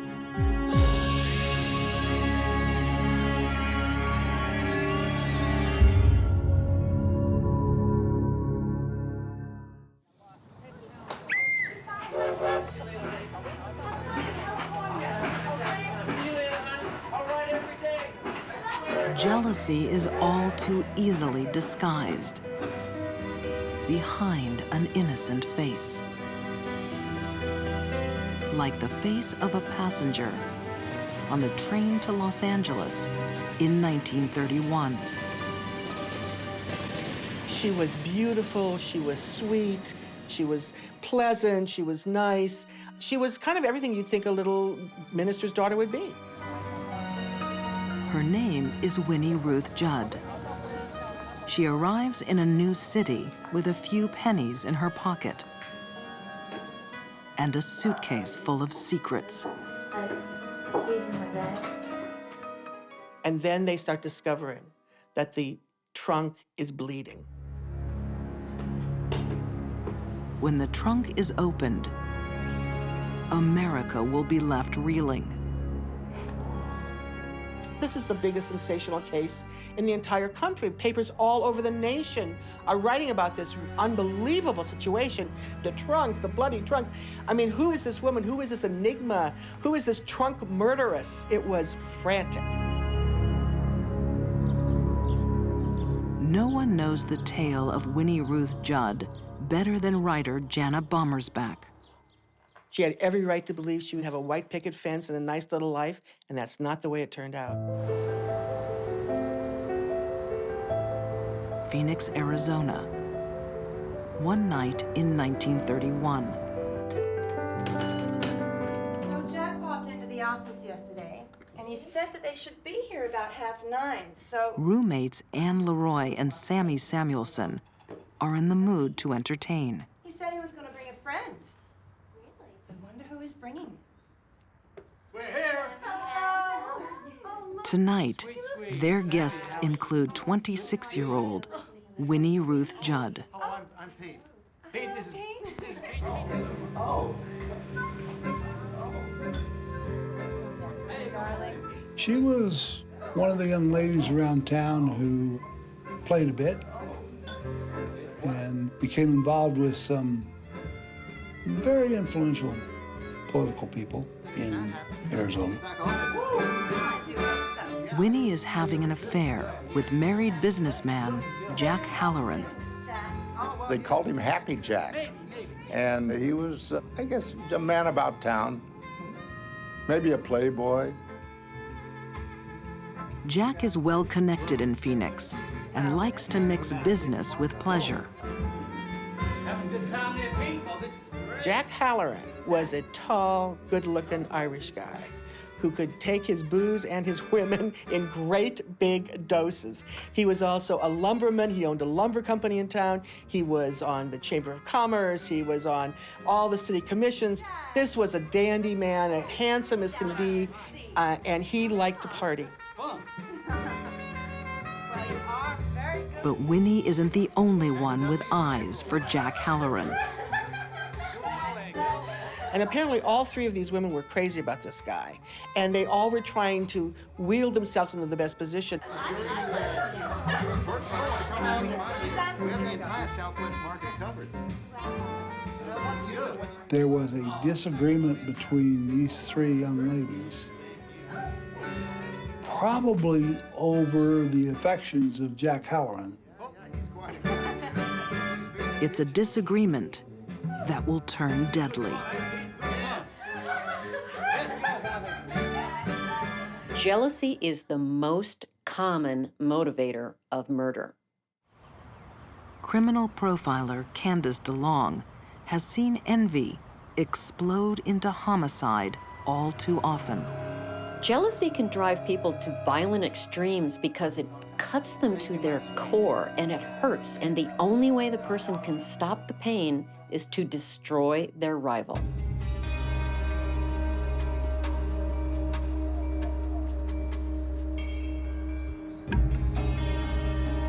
The next night, Winnie pays the girls a visit. was a Friday night. It was a very hot Friday night, unseasonably warm. Winnie had gone over to have dinner with Ann and Sammy. With the cat dragged in. Their friendship has soured. I think we need to talk about something. I thought I told you to stay away from Jack. I will do whatever I want to do. You've been sleeping with him, haven't you? They start fighting, and they're fighting over Jack. They're all jealous of Jack. All right, you need to just leave here right now. I mean, they were going on and on in this incredible verbal battle, and at that point, everything got very deadly. Oh, how dare you? Okay, now you need to get out. No, right now. Sammy tries to shoot Winnie, and Winnie grapples with her, and they struggle, and the gun goes off. Winnie is shot in the hand. She grabs the gun, and in the course of that, she actually shoots Sammy. What are you doing? And Winnie says that she took the gun, raised it up, shot at Ann. Oh, what have you done? No, Winnie.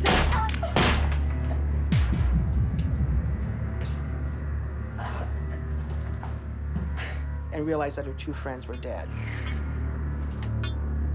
Winnie Judd has suddenly become a murderer. What happens next will brand her a monster.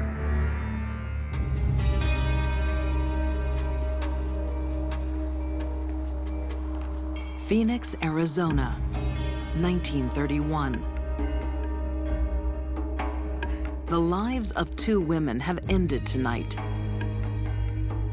and the life of a third has changed forever. Her friends are dead. At the end of a matter of 5 minutes of going in to talk to them, they're dead. 26-year-old Winnie Ruth Judd has killed her friends in an argument over a man. Now, her thoughts turn to the problem of what to do with their bodies.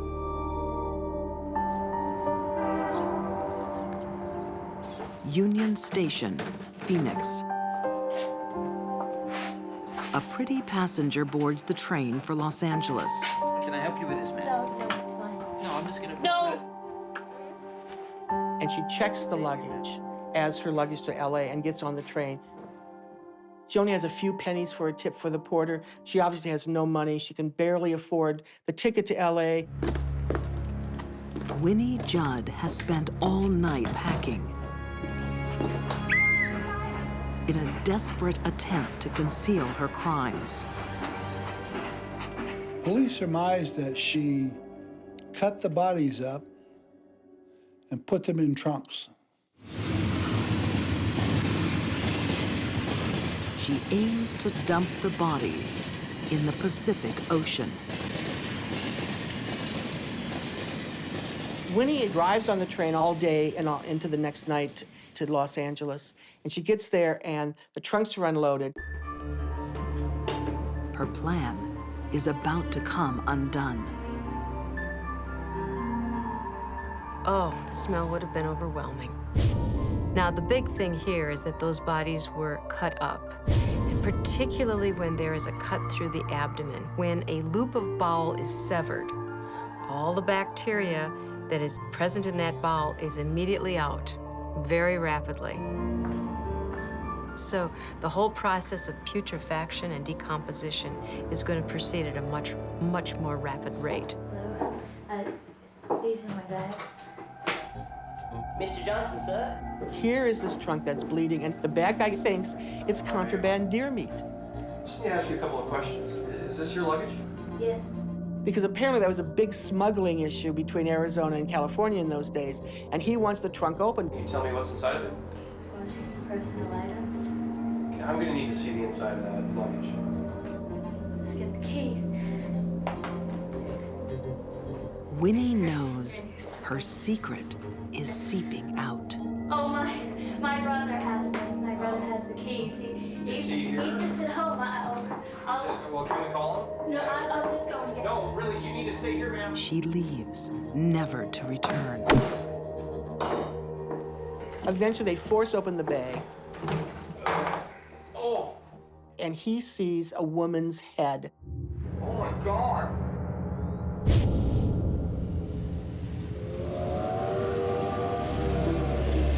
Police catch Winnie Ruth Judd a week later. Convicted of murder, she's confined to a mental hospital for the next 40 years. Some believe justice has been served. Others are not so sure. There was a distinct effort to make sure this woman was convicted and put away. You know, they called her the trunk murderess. They called her the butcher. They said she was a cold-blooded killer and she had cut up her best friend. They gave her one of the longest sentences in the history of the country, 38 years, 11 months, and 22 days. But they were wrong. In Phoenix today, the murder house still stands. But for Jana Bommersbach, the case against Winnie Judd has collapsed. She believes Winnie was framed in a police investigation that was flawed from the beginning. They not only let people traipse to the crime scene, they charged 10 cents a head in most of Maricopa County, walk through the crime scene. Before, they collected one shred of evidence, one piece of blood evidence, one piece of any kind of forensic evidence. That crime scene was so trampled, there was no possible way you could ever mount a decent, honest case in that house. In fact, the investigation is so murky, the police department never established the exact sequence of events leading up to this. There are also doubts about what happened after the murders. Forensic pathologist Janice Amatuzio thinks Winnie couldn't have cut up a victim alone. Disarticulation of a human being is an art that, fortunately, most people don't know. In my opinion, somebody with a lot of experience and somebody with a fair amount of strength would be required to disarticulate a human being.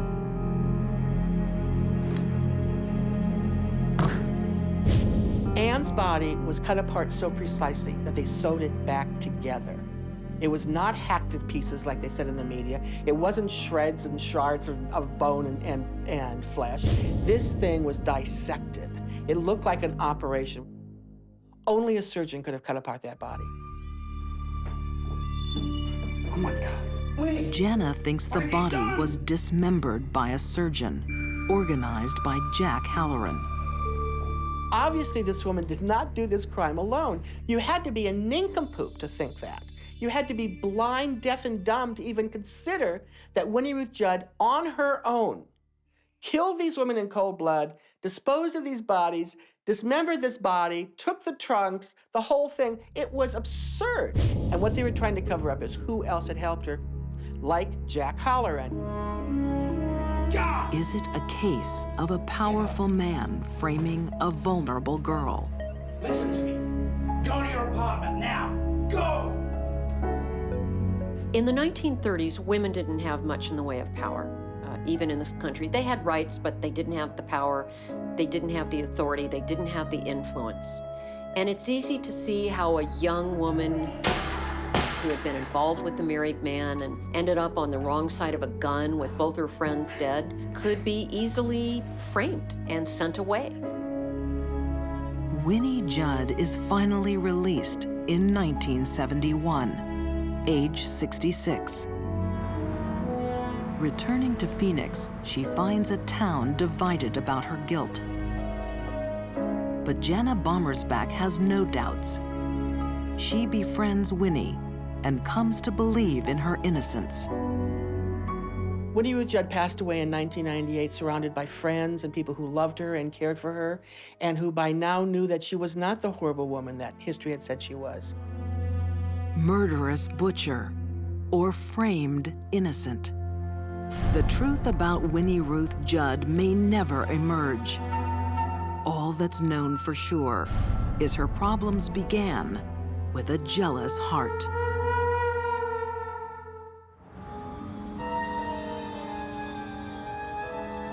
When a deadly woman strikes, the world can change in an instant. As it did for a husband returning home around midnight, in January 1989. So he walked in the apartment, and then when he looked, he saw his wife laying on the floor.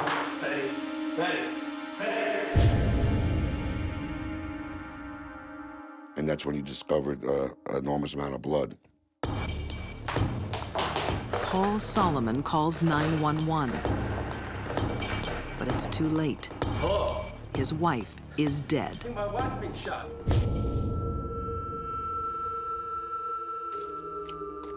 Sergeant Richie Constantino is the first detective on the scene. There was a large puddle of blood that she was lying in, and you could see that she had gunshot wounds to her body.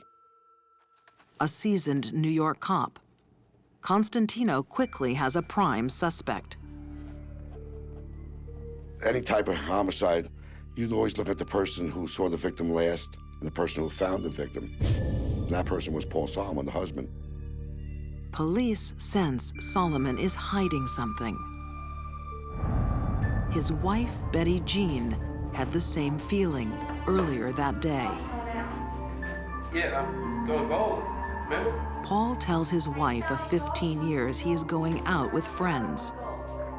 Yeah, sure. Yeah. The next time he sees Betty Jean, she will be dead. Going bowling now, so you have a good night. When Paul Solomon left the house, he used the excuse or the alibi that he was going to the bowling alley to bowl, when in fact his intention wasn't to go bowling. Paul Solomon has lied to his wife so he can cheat on her with 25-year-old Carolyn Warmus. Carolyn Warmus was a very attractive woman. She had a lot of energy. She had an incredible body. To crime writer Diane Fanning, Carolyn Warmus is a classic femme fatale. Very short skirts, revealing tops. She wanted to attract the attention of men, and she did it very well. The couple meet at the school where they work.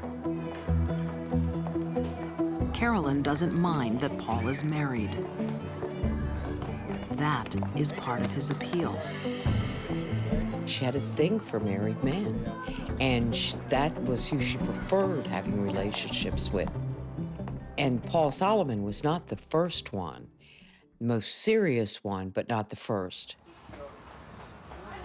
3 years earlier, she is dating another man. He was a medical student. His name was Paul Lavin.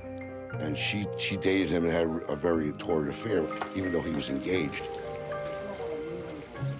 Carolyn repeatedly got involved with men who were unavailable to her. Those are guaranteed to be unhappy relationships. Maybe you're not what I need. When Lavin tries to end the affair, it flicks a switch in Carolyn's mind. She changes. And when those relationships didn't work out, which they were bound not to, she was left with hurt feelings. And when she was hurt, she would become a stalker. She stakes out her ex-lover's house, waiting to steal him from his fiancée.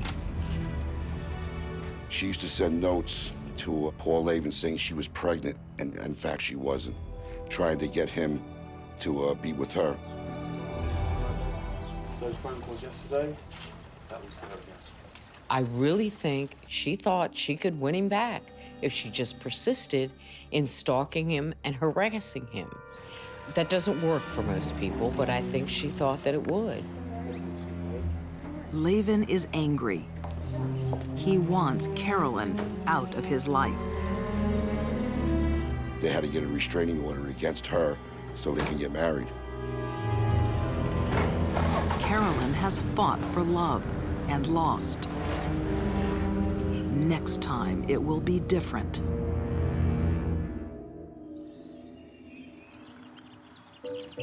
New York, 1988.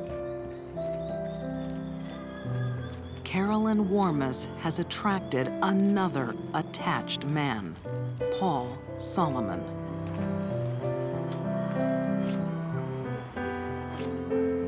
Carolyn came along. She was a breath of fresh air. His ego was flattered that a 25-year-old woman would want to be involved with him. And that's how it began. Before long, Solomon is talking of divorcing his wife and marrying Carolyn instead. He thinks she has the face of an angel. What he doesn't know is she also has a heart of darkness. This case was every cheating husband's worst nightmare. What could be worse than to fool around and then be stalked by a crazy woman who kills people?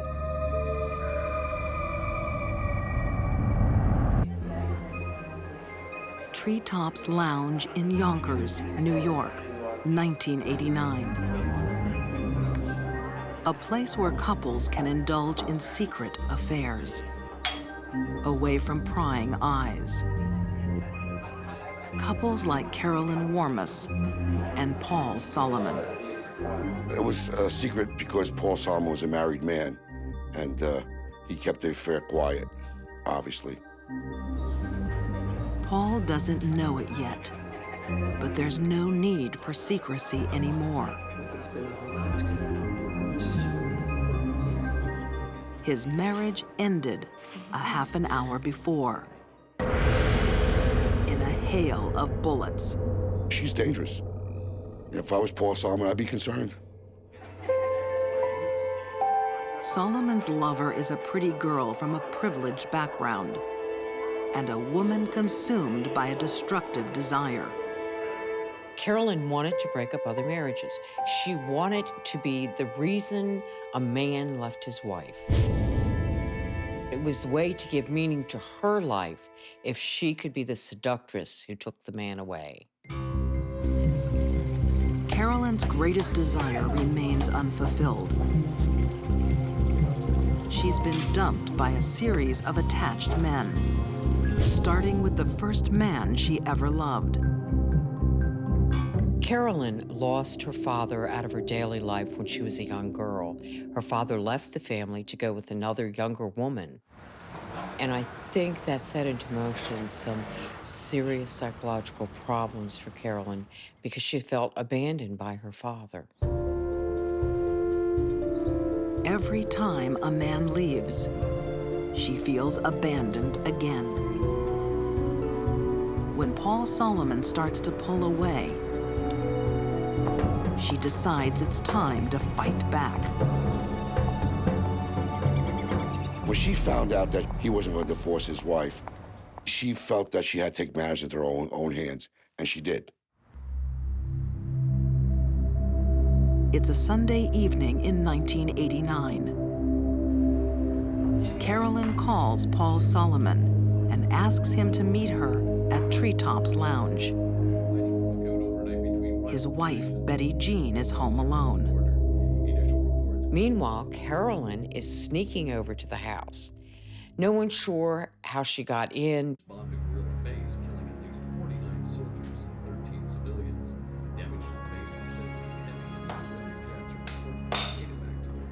Betty Jean has met Carolyn before, but this visit is a surprise. He's my husband. And so is the gun. Now here's my chance to do what I want to do. I want Paul Solomon, and I'll take Betty Jean Solomon out to get him. No, sir! She shot Betty 9 times.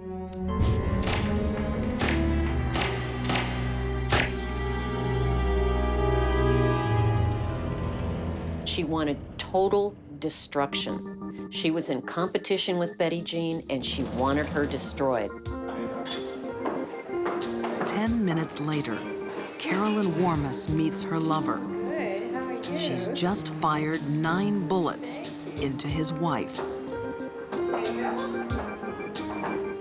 It was unbelievable that she could kill another woman in cold blood, leave her bleeding on the floor, and just flit off to a romantic little restaurant, sit down and dine and laugh and have a wonderful time. But Carolyn is not capable of feeling guilt. She was calm because she's a sociopath. She had no guilt about what she did, and she wasn't particularly nervous at all about being caught.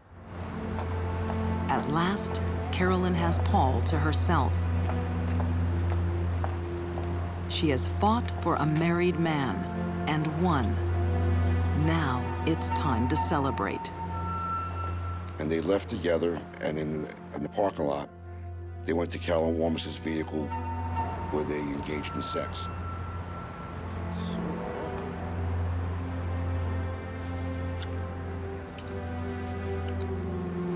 So it was a cold and horrible thing that she did. Take someone's life and then go have fun. For Paul Solomon, the fun comes to a halt when he gets home.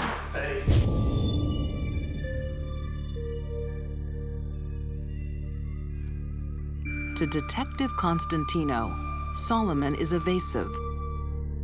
Betty, come on. But when he realizes he is a suspect in his wife's murder, he admits where he's been that night. He admitted that he went to meet Carolyn Warmus at a place called Treetops Lounge in Yonkers. Paul Solomon doesn't believe Carolyn killed his wife. Police are not so sure. After months of painstaking detective work, they connect her to the crime. She is convicted of second-degree murder. At her sentencing, she stood up there and insisted she was innocent. She was going to jail for a horrible crime that she did not commit, and yet all the evidence made it clear. By this time, her man has turned against her. And she was very bitter because Paul was supposed to stick beside her and be there with her, and he just refused. The worst fear of Carolyn Warmus is to be abandoned and alone. But that is just where she finds herself today, in prison for 25 years.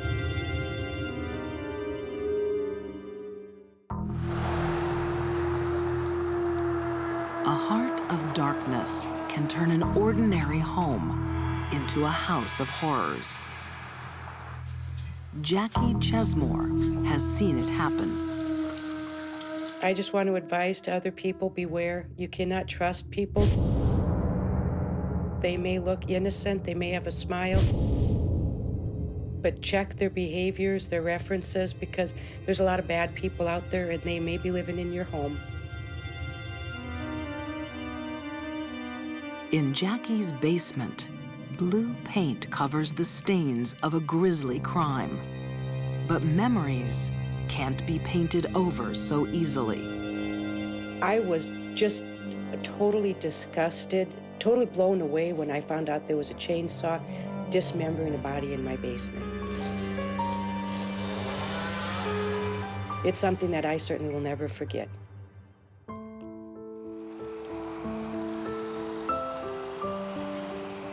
Sioux Falls, South Dakota, 2006.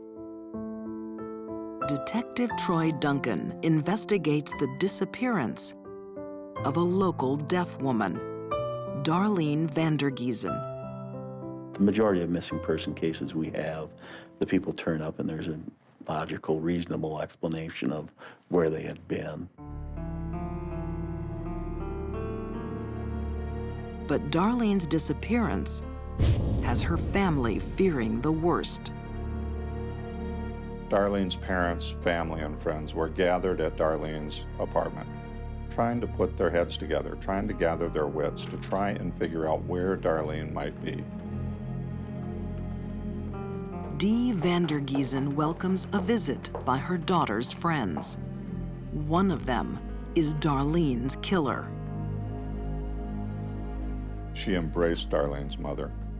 She said to her mother, "I know that your daughter is missing. I am praying for you.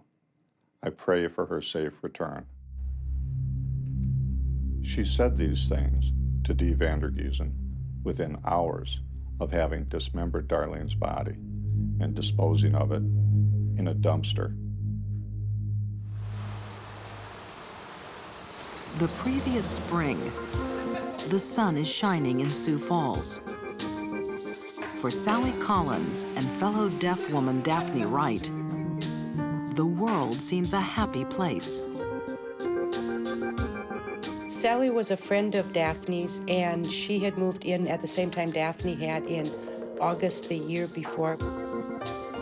Their landlady, Jackie Chesmore, doesn't realize that Daphne and Sally are lovers.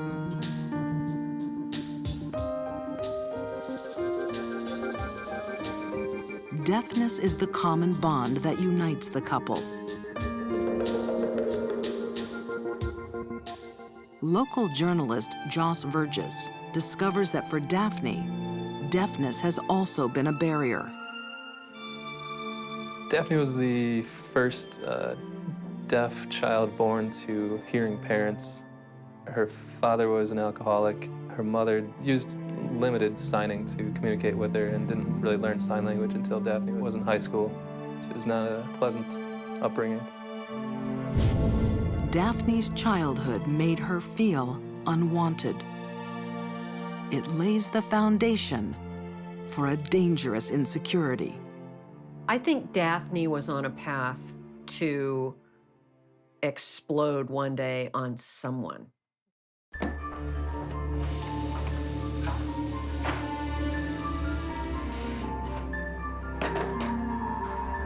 Over time, Daphne's demeanor changes. She becomes possessive, jealous,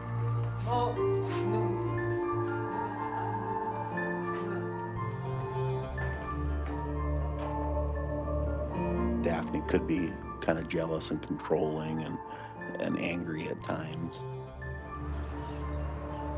Sally gets a glimpse into her lover's dark heart. She doesn't like what lurks there. Not long before the murder, Sally broke up with Daphne.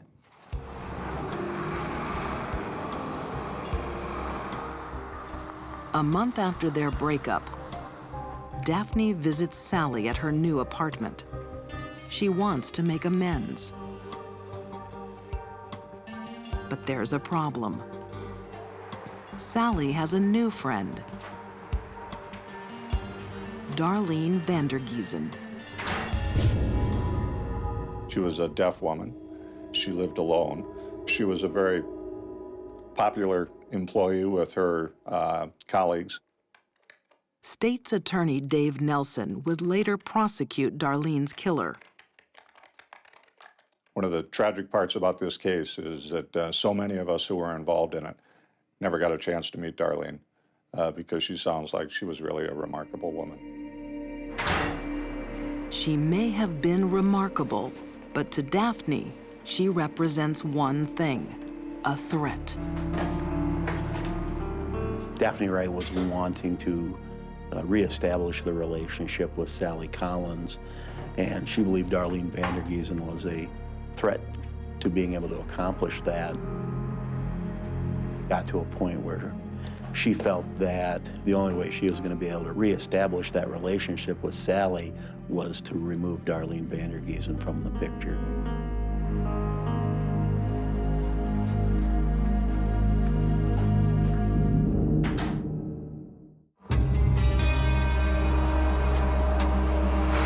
Outside Sioux Falls, South Dakota, scavengers swarm on a landfill site. Not all the secrets that are dumped here remain buried. A search was conducted of the landfill in probably 10 days of a very frigid South Dakota February. Her legs were found at the landfill. Her torso was found in the landfill in separate pieces. The body parts belong to a local deaf woman named Darlene Vandergiesen. A week earlier, she meets another deaf woman for a meal. Daphne Wright. Daphne has been trying to get back with her ex-girlfriend, Sally. And lately, Darlene seems to be in the way.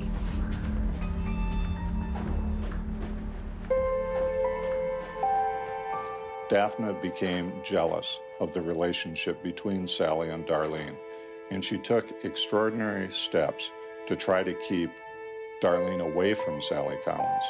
She was motivated by jealousy. But tonight, Daphne's jealousy seems forgotten. Daphne Wright scheduled a meeting with Darlene Vandergiesen here in Sioux Falls to occur on February 1st.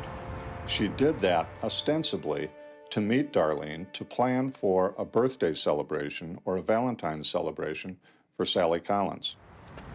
That was a charade. It was a pretense in order to get Darlene to come to the restaurant. Darlene walks into a fatal trap.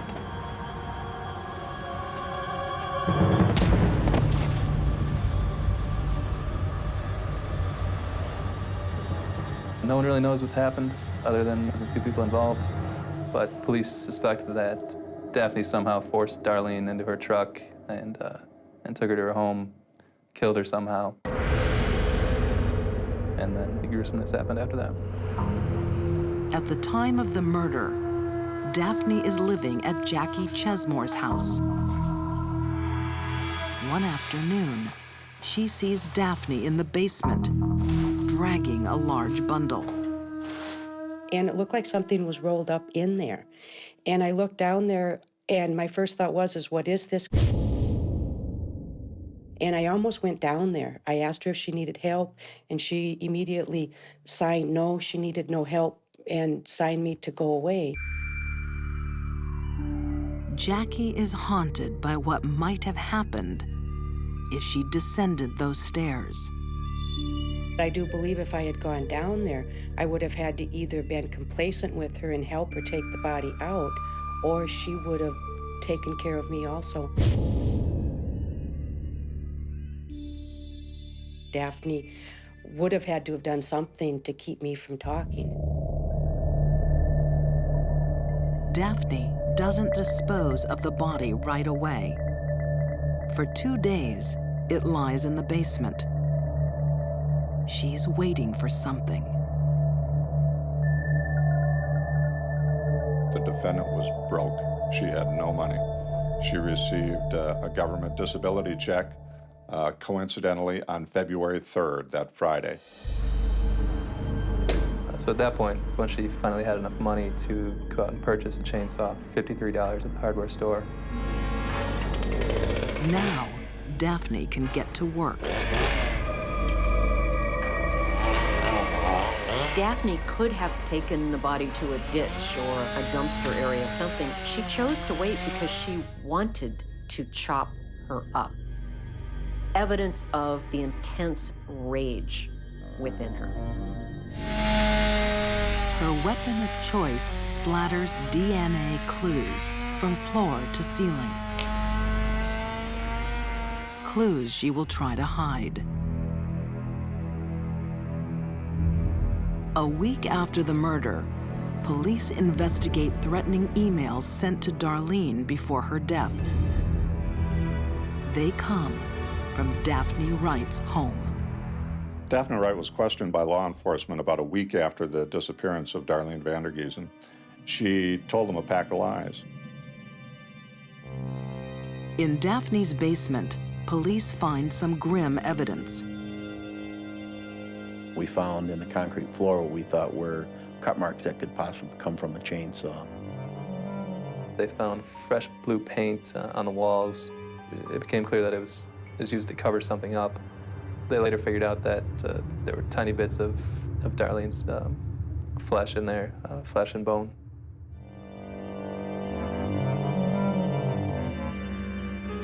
Chainsaws are rarely used in dismemberment cases.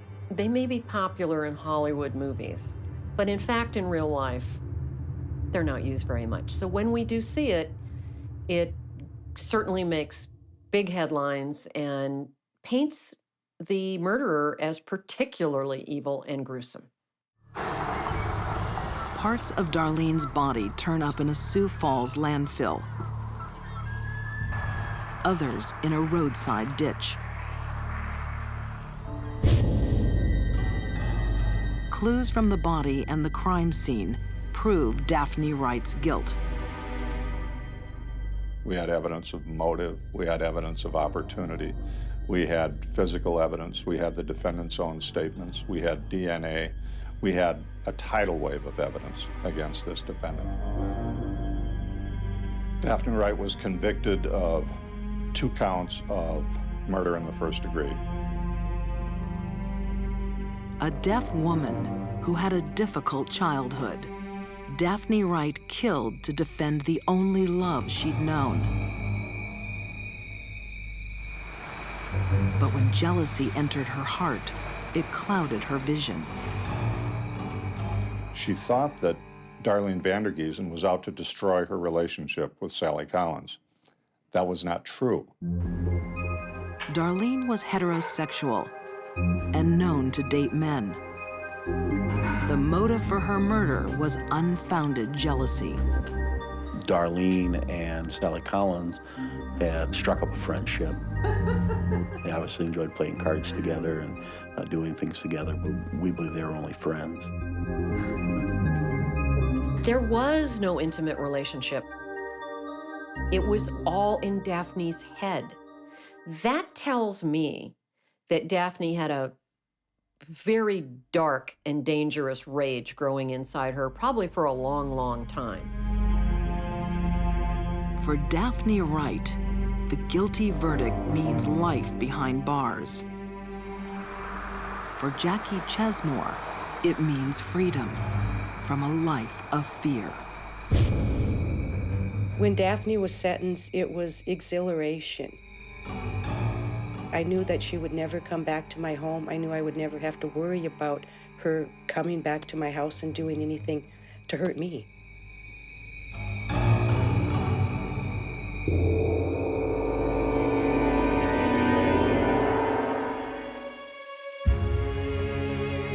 These deadly women were consumed by a poisonous emotion. Winnie Judd dispatched her rivals in bloody trunks. Carolyn Warmus lashed out at the wife who stood in her way. And Daphne Wright unchained her rage on a woman who posed no threat at all. When jealousy entered their thoughts, murder was just a beat away in their hearts of darkness.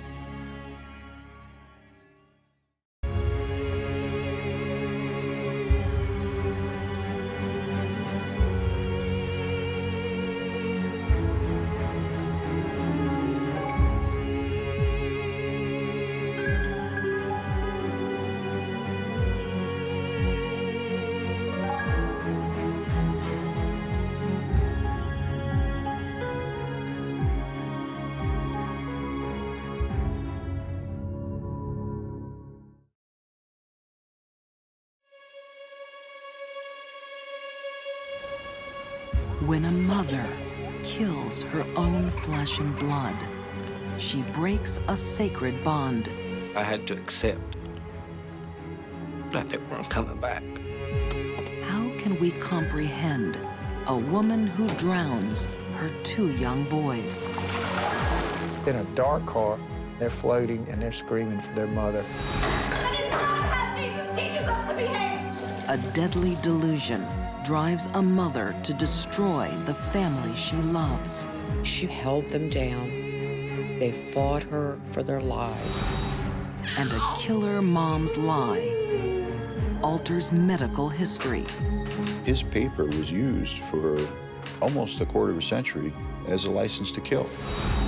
These are deadly women who murder their own. They are mothers who kill.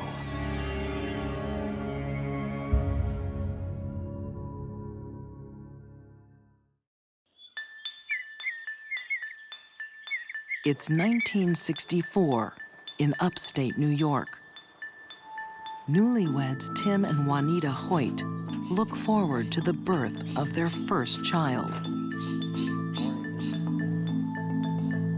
Juanita said that her mother always told her that she was good for one thing, and that was to make babies, to have children. Doing well. Have a good day at work. But none of her children will live for long. She secretly murders them.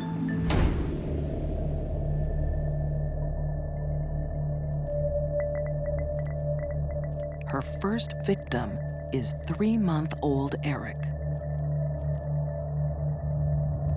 Home alone together, Juanita smothers him.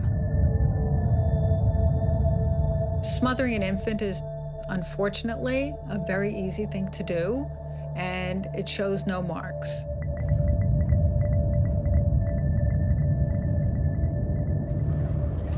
Investigating Juanita's story, husband and wife writing team Jamie Talon and Richard Firstman discover a cold, distant killer. Juanita didn't seem to grieve as you would expect a mother to grieve.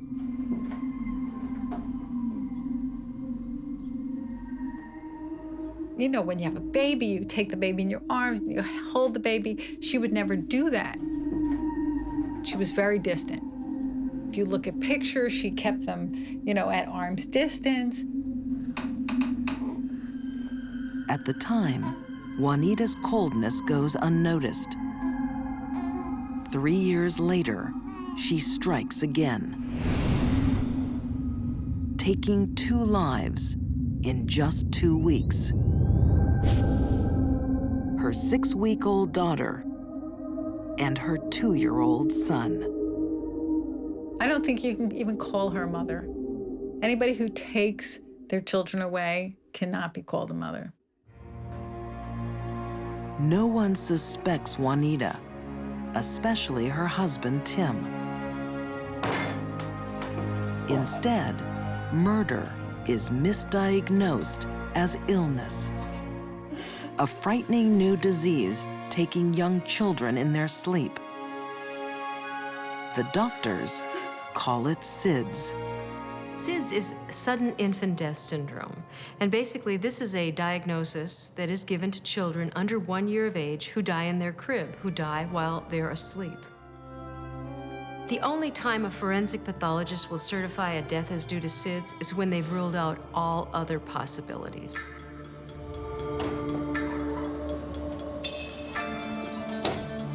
Doctors are left trying to explain the deaths rather than police. When Juanita and Tim are expecting their 4th child, one doctor is determined to stop another family tragedy.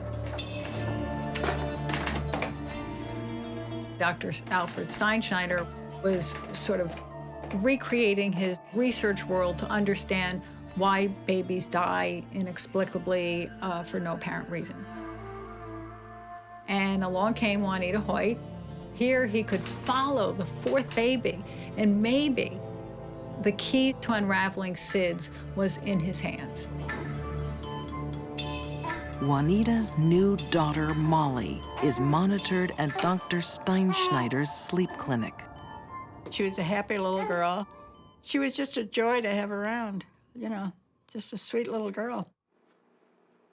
Corinne Dower was one of the nurses who cared for baby Molly. Molly came in as a SIDS patient. We rocked her, we walked her, we fed her, and she was doing well. So, how's she doing today, nurse? She's still responding already. Well, I'll leave you some. The nurse's only cause for concern is Molly's mother. She seems distant, uncomfortable with intimacy. She never hugged it, never kissed it, never said, you know, anything. She just... And I thought that's a little strange. And that's kind of what led them to suspect that there was something else going on here. They have this mother who seems to really have no connection to the baby, and then these babies are dying mysteriously. The nurses believe this medical investigation should be a murder investigation. Their boss doesn't agree. Yes, nurse. I'm really concerned about Juanita Hoyt and her nurse child, Molly. In what way? I'm sorry. The nurses were very vocal in expressing to Dr. Steinschneider what they felt was going on here. Doctor, it's just too suspicious. And several of them went to him and said flat out that she's killing her babies. What are you basing this on, feeling or facts? Corinne's worst fears unfold. Enough. Now, I'm very busy, so if you don't mind. Because Dr. Steinschneider, he discharged her. And I said, if you send her home, that lady is going to kill her. And he said, you're just another hysterical nurse. So what can you do? Baby Molly Hoyt is sent home with her mother. It would simply be a matter of time. And then about 11:15, when we were getting ready to go off duty, I said, Joyce, what do you think? Do you think she's still alive? And of course, when I came on duty the next day, she was dead.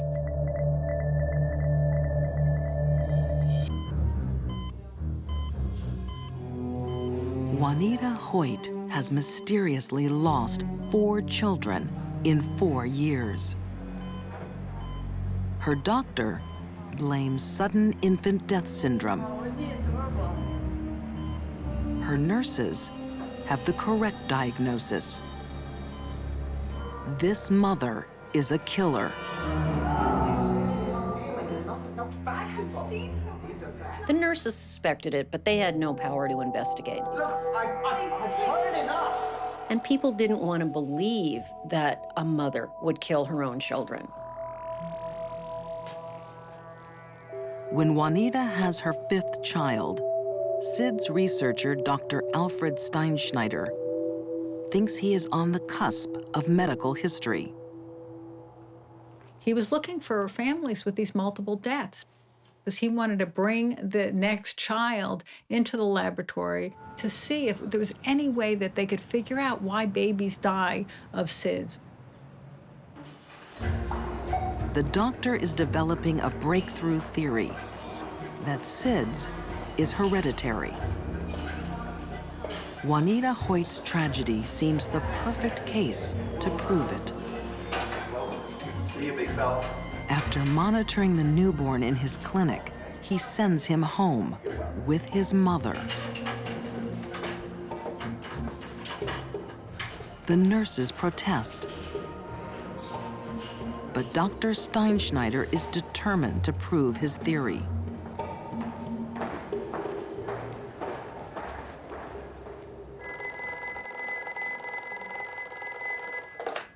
Doctor's office. It's happened again.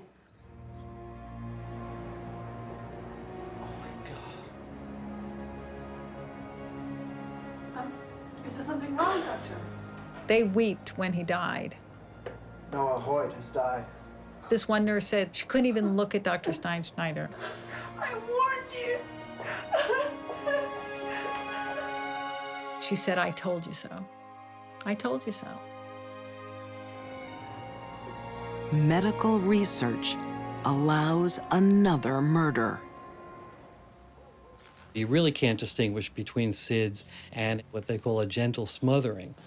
So when you don't have any really hard evidence, it's very difficult to make an accusation.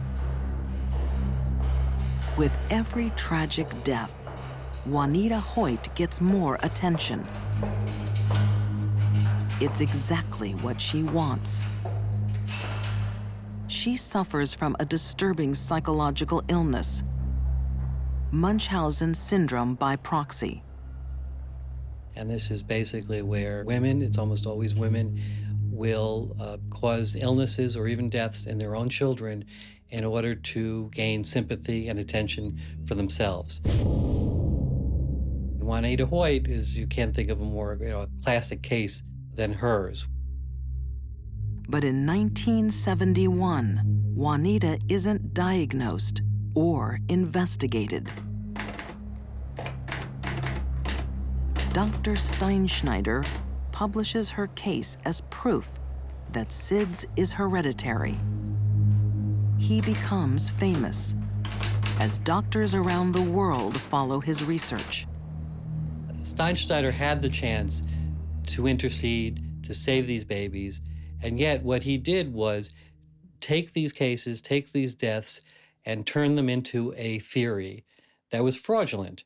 So he used these deaths to advance his own career. And there's really nothing more cynical than that. For the next 22 years, SIDS research is sent off on the wrong track. And Juanita Hoyt, child killer, remains free. Until District Attorney Bill Fitzpatrick takes a look at Dr. Steinschneider's research paper. Pretty obvious to me that they were talking about the murders of 5 children. Bill Fitzpatrick believes the doctor's theory allowed Juanita and other mothers to murder with impunity. His paper was used for almost a quarter of a century as a license to kill. Sergeant, I brought in my photographs of my babies just to show you how beautiful they were. Aged 46, Juanita Hoyt is called in for an interview. I was actually watching through a glass partition, and Trooper Mulvey, in a very, very gentle voice, told her, Juanita, you know, this is not the way the kids died. These are my babies. My babies.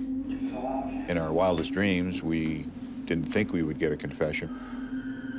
You don't have any crime scene photos. You don't have any eyewitnesses because Juanita was the only one there when the babies died. You're telling me that this was all coincidence?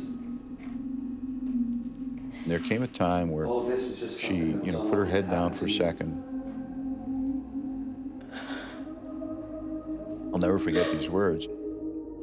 She looked up in a very sorrowful voice and said, I've asked God so many times to forgive me.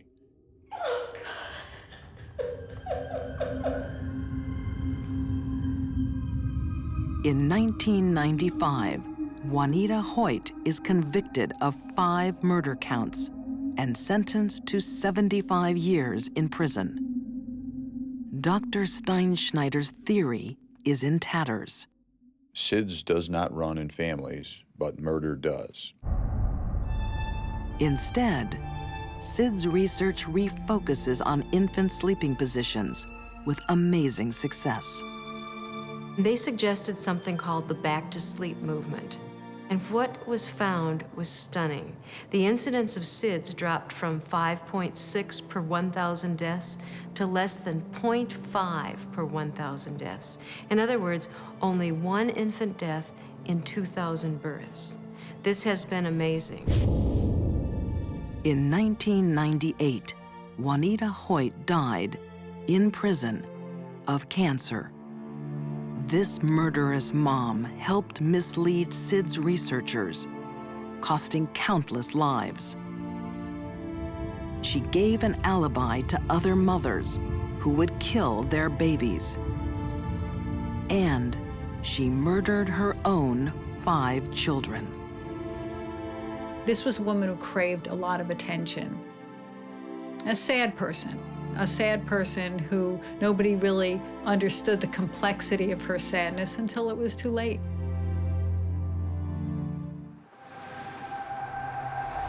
Some mothers murder for attention.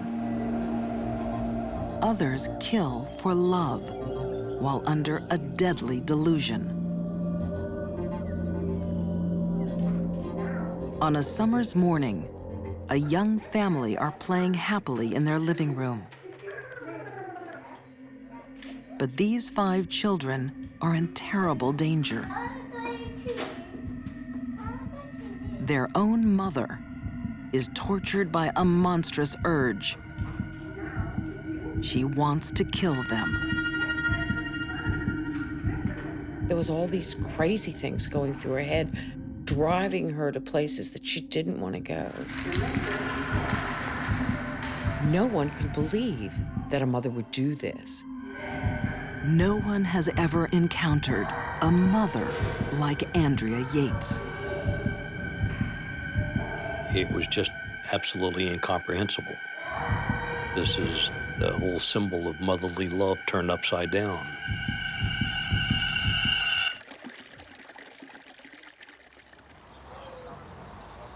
To their friends in Houston, Texas, Rusty and Andrea Yates are a loving, devout couple.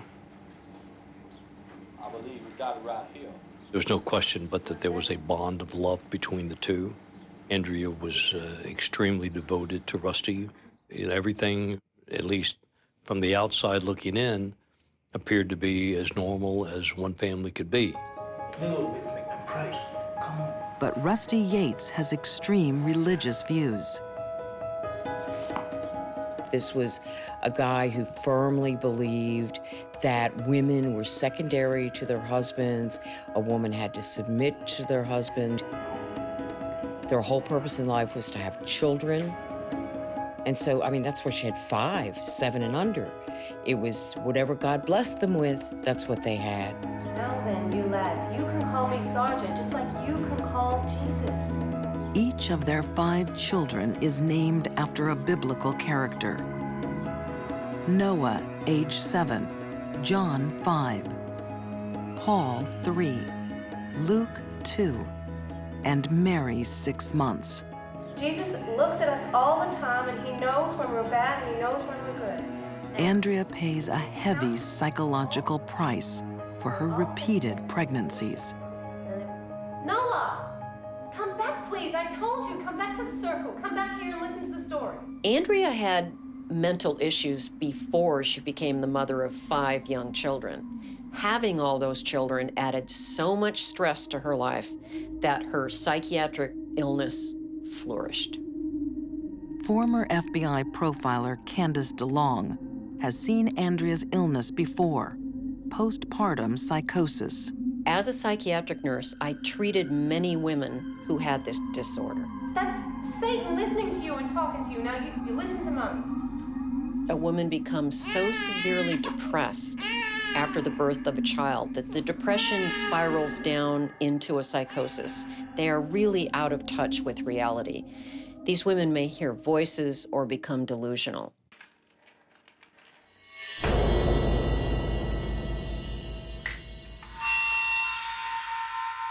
The voices in Andrea's head tell her Satan will take her children.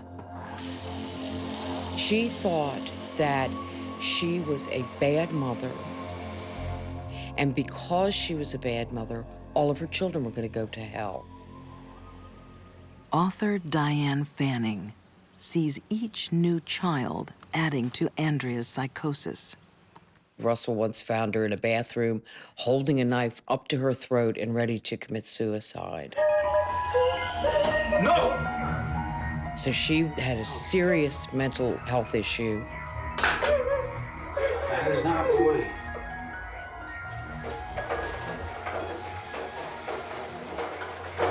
She was obsessed with these dark, dark thoughts about what a horrible mother she was. Boys. And how the little tiny things that her children did were just dreadful, dreadful sins. Noah! Because that's what the voices were telling her.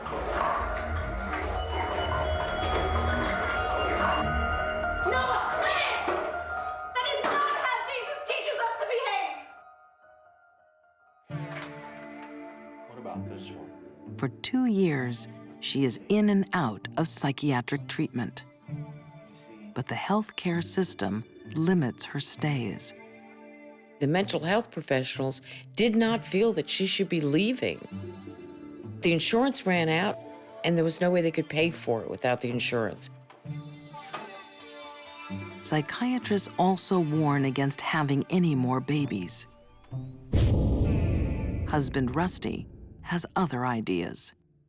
His fundamentalist religion demands another child. After the arrival of Andrea's 5th baby, Mary, she hatches a plan to protect her children. Satan can't take them to hell if she sends them to heaven first. She loved them so much that she took their lives.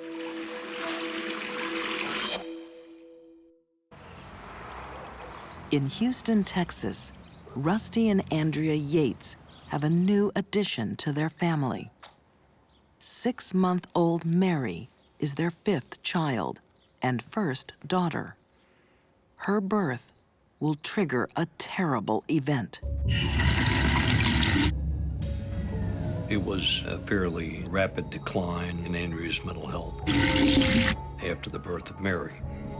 It was obvious that she was becoming increasingly ill. And she was spiraling down into this black hole of a psychotic delusion. Andrea truly believed to the core of her being that she was a bad mother, that the devil was going to get her children and take their souls to hell. The only way to save her children, she believed, was to kill them so their souls would go to heaven to be with Jesus and they would be saved. She believed this with every fiber of her being.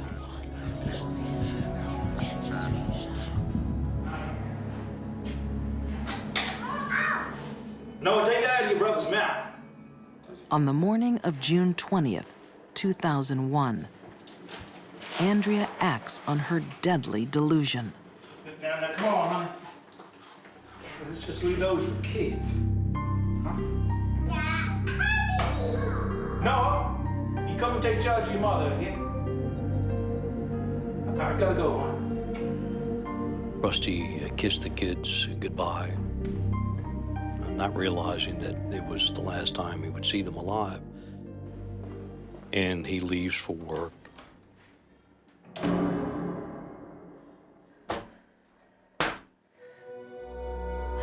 Andrea Yates very carefully filled the bathtub with water.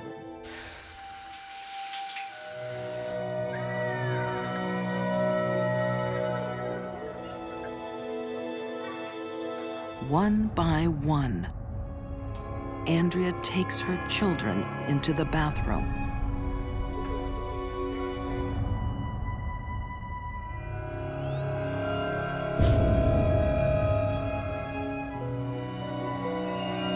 She drowned them in the tub, held them down. They fought her for their lives.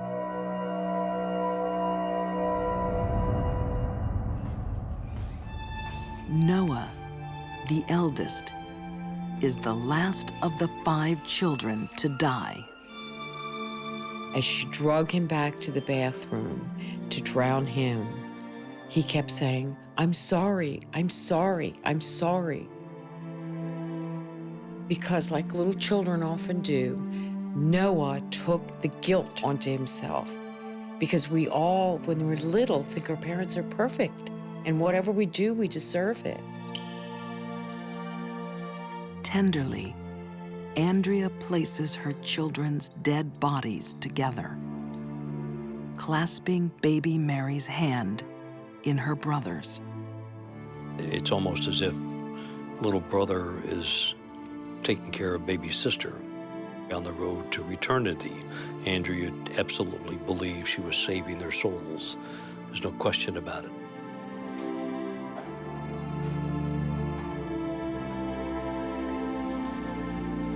Calmly, Andrea calls her husband. You need to come home. After Andrea drowned the children, she did not try to cover up her crime. She called the police and told them to come over. She called her husband and told him to come home. Why would she do that if she believed what she had done was wrong? There's no explanation. She wouldn't. Rusty stands by the wife who murdered his own flesh and blood. He realizes that mental illness caused what occurred. He's never blamed her for taking the lives of their children. Under Texan law, Andrea Yates faces death by lethal injection. She should have been put into a hospital right away, but instead she was put on trial, threatened with a death sentence. She wasn't a heinous capital murderer. She was a sick, sick woman, and she needed help, not the spectacle of a trial. I don't think a civilized society should ever execute the mentally ill when they are compelled to commit a crime because of their illness. But she wants to be executed. She didn't want a trial. She didn't want me as a lawyer.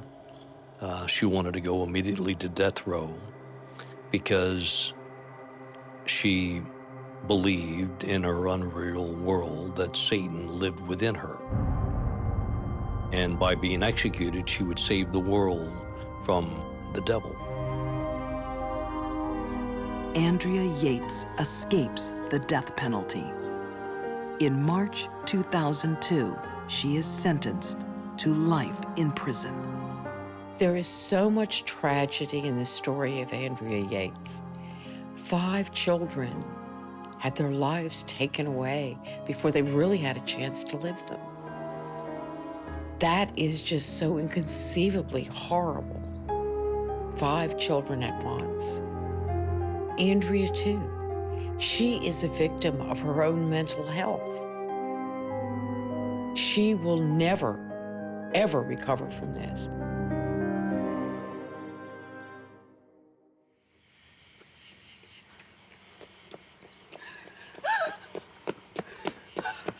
A quiet fall night. Somebody help me, please!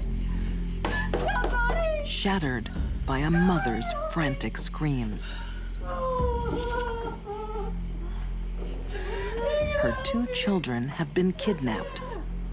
A black man's taking my baby! A black man's taking my baby! She stopped at a traffic light on Highway 49. She said that a man jumped in the car and told her to get out. Get up the car! Right there! In the back seat! He just got in the car and drove away.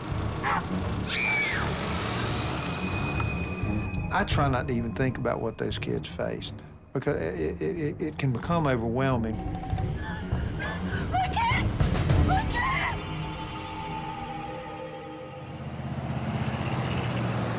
1994, the town of Union, South Carolina. The kidnapping of Susan Smith's 2 boys grips the country. Thank you. Ladies and gentlemen, thank you. I'm Sheriff Howard well-to-do me are David and Susan Smith. Their 2 young boys are missing. Michael Smith is 3 years old. His brother, Alex, just 14 months. To whoever has our boys, we ask that you please don't hurt them. Bring them back. Their father, David Smith, still feels the pain today. It's probably the worst gut feeling I'd ever had, and maybe still I've ever had. Please return our children to us safe and unharmed. I loved my children very much. And they were, all I had.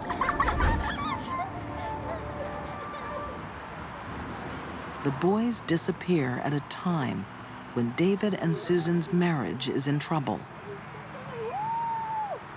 It was a pretty rocky marriage from the beginning. She fell for somebody that was actually her supervisor where she worked. And so things started falling apart. Susan is in love with Tom Findlay, a wealthy local businessman. So when are we gonna meet next? Soon. I promise you. Anytime before the weekend. In the middle of '94, we decided to separate, and we filed for divorce. But as the search for their children continues, David and Susan are united in grief. As newspaperman Gary Henderson watches Susan, his reporter's instinct kicks in. I never saw any real tears. I heard sounds that sounded like someone trying to cry. I don't know how else to put it. And I can't imagine life without them. Susan, you know that? I noticed immediately she was speaking in the past tense, and that sort of sent a flag up for me. Why would you be speaking of these kids in the past tense if you really thought they were still out there alive somewhere? Law enforcement officers are also skeptical. They put Susan on a lie detector. Susan continually failed one question on the polygraph. Do you know where your children are?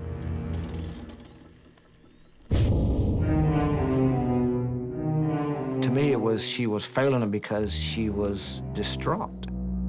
She was so upset. She had just had her kids, literally ripped from her.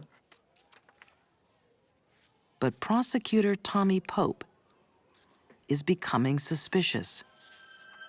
Susan keeps changing her story about the carjacking. So when law enforcement's not getting accurate information by arguably the person that has the most vested interest in giving it to you, naturally questions arise. Susan, now, we've been over this and over this. I'm not here to hear your story again. The investigators turned up the heat and really leaned on Susan. I don't know. Any black man with 2 white boys in the back of his car, they would have seen him. Because they actually knew that she was lying. They don't believe your story. They don't believe you're describing a real person. What they needed to do was get her to confess because they needed to find those boys. Will you pray with me? Sheriff Wells utilized a well-known technique in police interrogations, and that is what we call the come to Jesus talk. Please bless our sons, Michael and Alex. Bring them safely back to you, O Lord. He appealed to her sense of decency and fear of God to get the truth. Amen.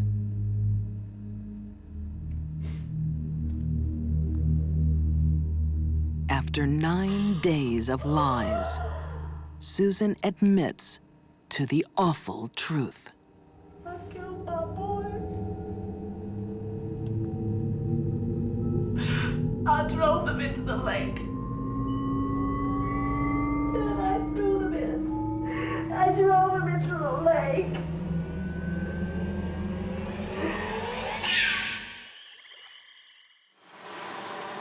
In South Carolina, police have spent 9 days searching for 2 missing boys. But the little boys haven't been kidnapped. They've been murdered, drowned by their own mother. I had to accept that, we weren't going to find them, that they weren't coming back.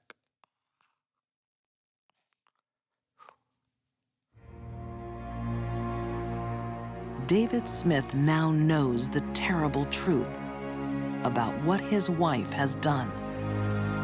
It was more of a shock when I found out that she had confessed to doing it. because I had stood by her for 9 days, and I believed every story, every lie that she told. I believed her.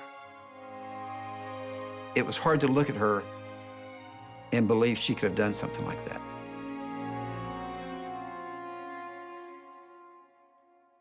And I think that's what everybody had a problem with.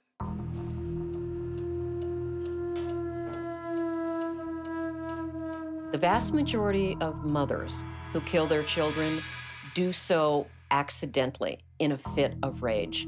They go to hit the child, and they hit the child too hard. That is not what was happening with Susan Smith. Susan is haunted by a violent past.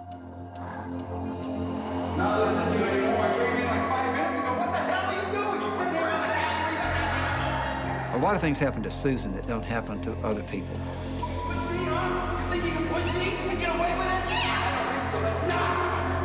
Susan did have a very hard childhood coming up. You know, her father killed himself when she was very small.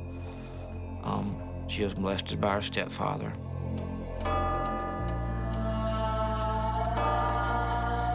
Susan could not handle rejection from a male. This is not uncommon among female sex abuse victims as adults that were abused by their fathers. They cannot stand the rejection of a man. It tears them apart.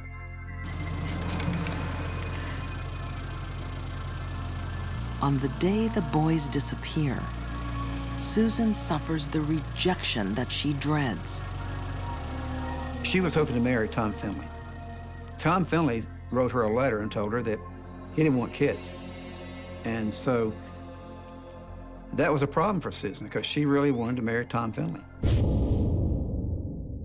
The letter is the catalyst for Susan's cold-hearted decision. Susan cared about herself. She was very narcissistic, with a little bit of sociopathy mixed in there, and her need for the attention of all the men that she wanted. It made for a very, very dangerous cocktail for those two little boys. Shattered by her abandonment, Susan straps her boys in the car and drives to a nearby lake. She decided they were in the way and they were causing her pain. And so she merely was getting rid of the source of the pain.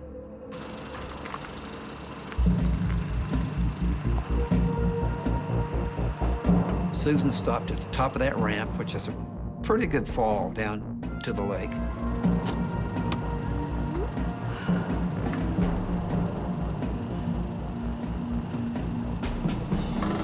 She opened the door and hopped out. She took her car out of gear and let the car go.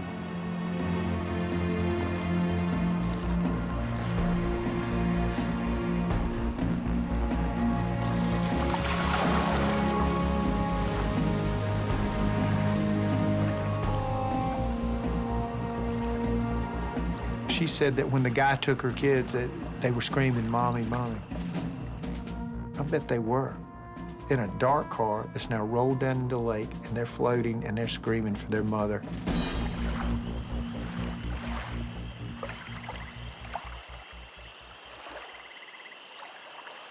Who knows how long it took the children to die? How long did they float out there before the car turned upside down and dropped into the water? In the car, there would have been panic. They were restrained in their car seats, so they could only reach up just far enough to keep their nose above water. In all likelihood, they would have experienced panic, terror, as they could no longer get a breath. Michael and Alex are found 9 days later, still strapped into their car seats. When the diver found that the car's upside down, you know, it's murky because it's been filled with water, and the lake water was dark. But he saw a small hand kind of pressed against the glass. A lot of guys I'd worked with for years, grown men who had worked hard on this case that had struggled to try to bring those boys back home, and they were just openly weeping. In July 1995, Susan Smith is found guilty of 2 counts of murder. Susan's unusual in that the murder of her sons was premeditated, very cold-hearted, very cold-blooded. It had nothing to do with losing her temper. It all had to do with making her life temporarily better. And in that regard, she's a very unusual mother. Thank God. Susan is sentenced to 30 years in prison.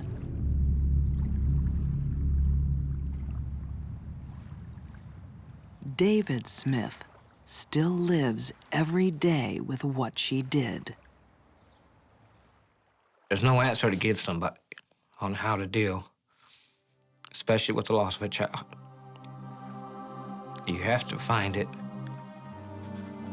inside yourself. I forgave Susan for what she did a long time ago, because to me it was, keeping that in was letting her win, and I had to let that go to move on. I don't ultimately think that death would have been the best punishment, because this way now she has to live with, she has to wake up with every day what she did to Michael and Alex.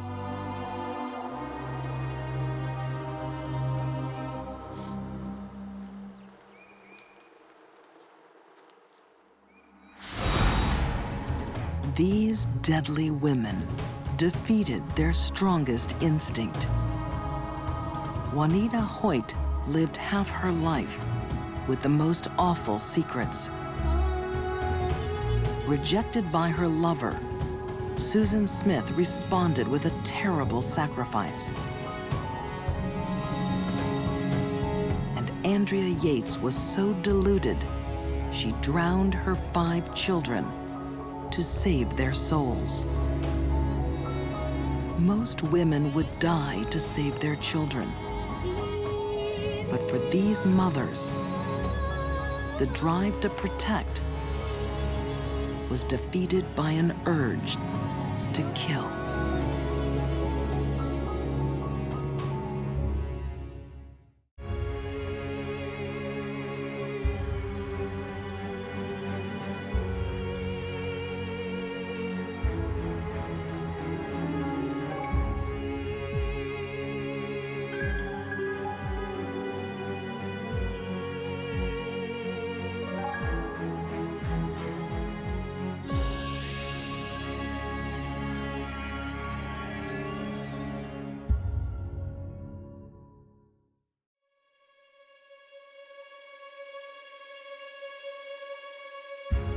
Greed, a deadly sin and a primal force.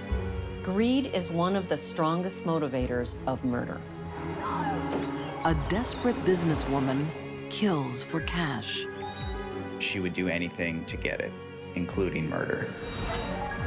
A bizarre love tryst leads to a savage murder. He just saw his internal organs laying outside of his body. And a midwife turns from caretaker to cold-hearted killer. Most of us could not contemplate murdering small babies, our own or anyone else's. These are deadly women, warped by greed, prepared to spill blood for money.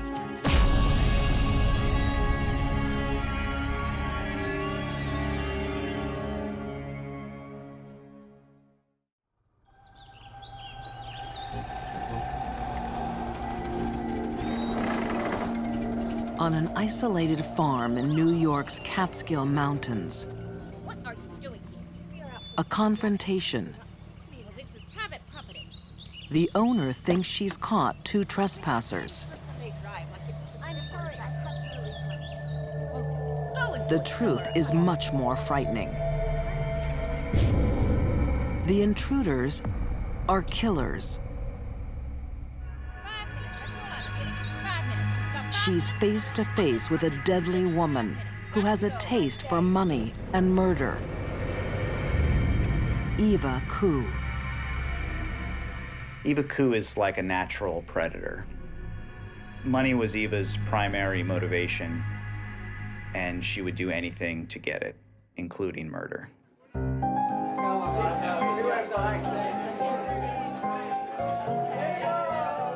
Eva Koo is a sharp businesswoman.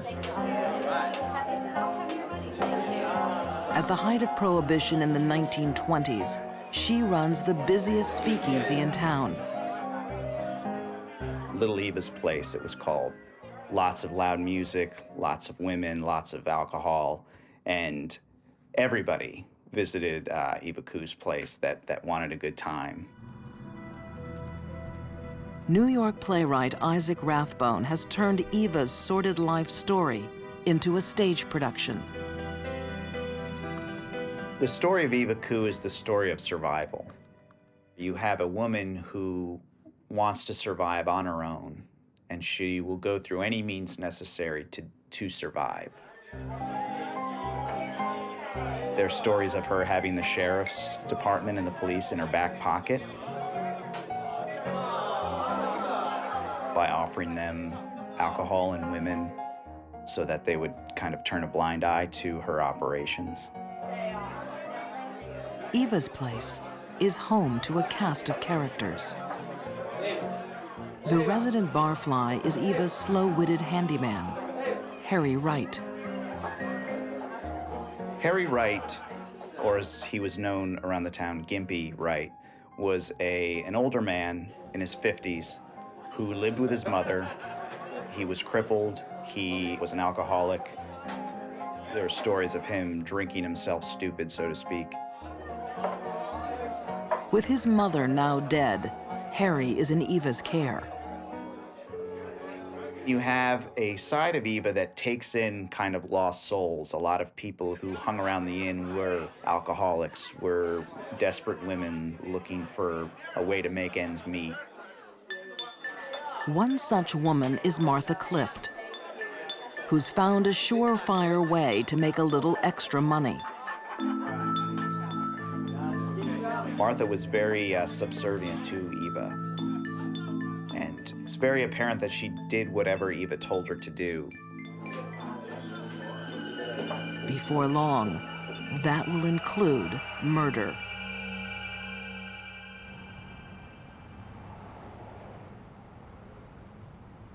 For ex-FBI profiler Candace DeLong, Eva Koo's story fits a familiar pattern. It's more common for women than men to have greed as a motivator for murder. With business booming, Eva's greed is satisfied. Until disaster. The Great Depression hits. The good times run out. We start to see a more desperate businesswoman as opposed to a shrewd and powerful businesswoman. Historian Scott Christensen says the Great Depression triggered a great surge in crime. It was the golden age of gangsters in the United States. There were many people who resorted to desperate means in order to survive. Poverty-stricken and desperate, some women took a deadly gamble on insurance fraud. It was the leading cause of execution of women in New York at that time. If somebody committed insurance fraud and committed a murder, the chances were that they were going to be sentenced to death. Eva is in dire straits. Her gaze moves to Harry Wright. The slow-thinking drinker is in her way. As the Depression rolls on and Eva starts to lose money and lose clients, he becomes a bit of a burden on her. She can't afford to keep herself fed and keep her business on operation, let alone paying for Harry's addiction to alcohol.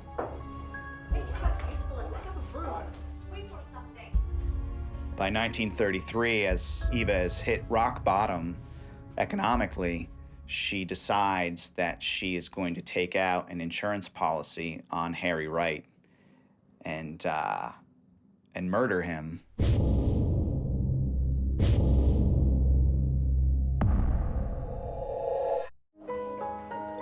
Martha is also greedy. For a cut of the insurance money, she'll help kill Harry.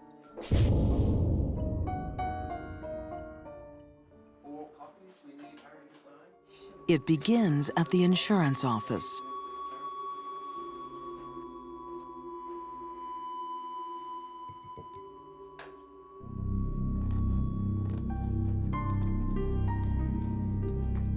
Eva takes out over a dozen separate policies on Harry's life.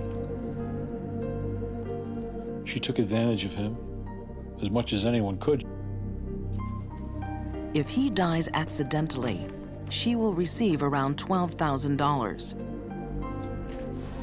An accident is exactly what Harry is going to have. Greed has driven women to murder for centuries. Poverty adds to the temptation. Eva Ku's business has been crippled by the Great Depression. She needs money fast. Eva was able to channel her desire for more money into killing because it was an easy means to an end.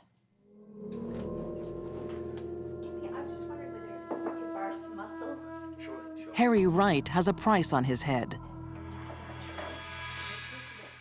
Thousands of dollars worth of life insurance taken out by Eva Ku and her friend Martha Clift. For them to collect, Harry has to have a little accident. Everybody knew Harry. They knew he was a drunk. It wouldn't be surprising that he'd perhaps gotten drunk and wandered in front of a car and gotten hit. It was a good plan in that respect. Or so it seemed.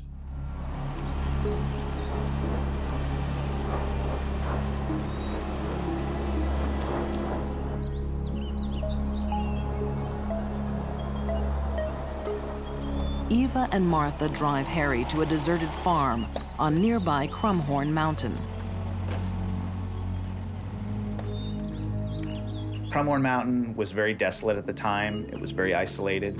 Not too many folks lived up there, and it was the perfect place for Eva to bring Harry Wright to kill him. She came out wielding a large wooden mallet and struck Harry on the head.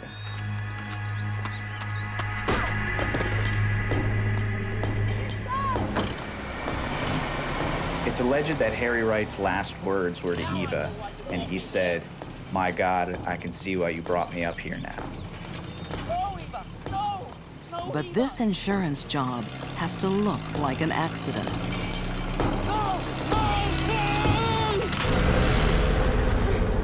It's the perfect crime, as long as there are no witnesses.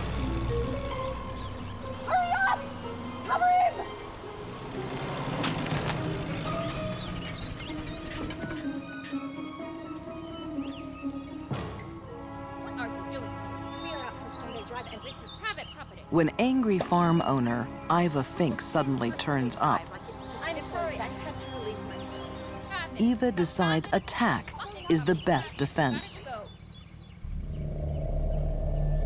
Eva stands her ground, tells Iva Fink to go ahead and call the police.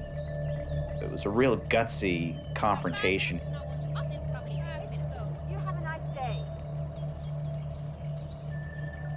Eva and Martha get away with murder.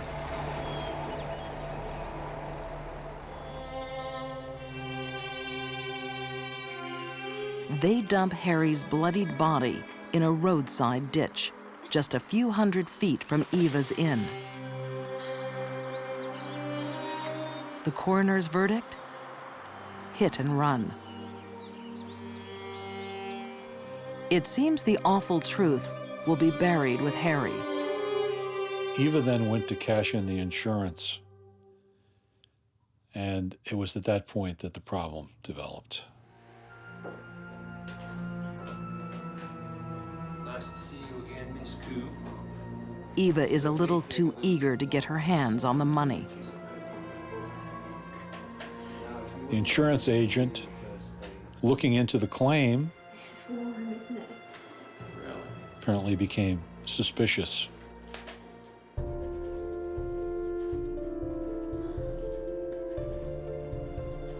I'm sorry, I'm just He knows fraud is a common scheme, especially among women. I have the lady in my office at the moment. She appears to be extremely nervous. Alerted by the insurance agent, authorities demand a new autopsy. Harry gives up Eva's secrets from the grave. Harry Wright had no broken bones below his chest.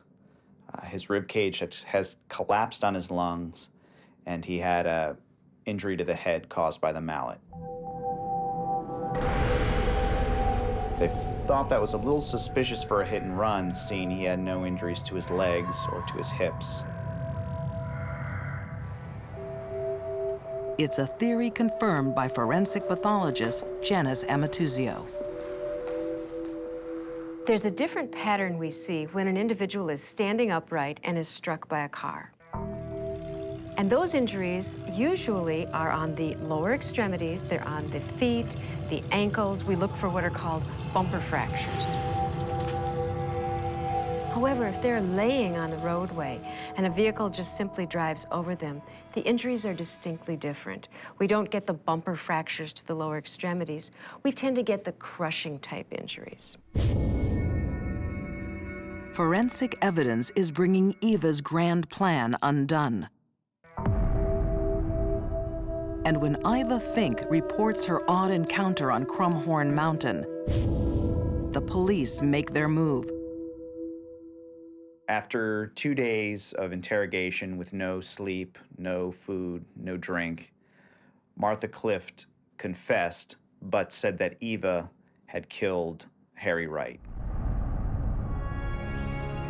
Her confession spares Martha the death penalty. She gets 13 years. Martha Clift had actually committed the murder. She'd driven the car repeatedly over Harry, killing him.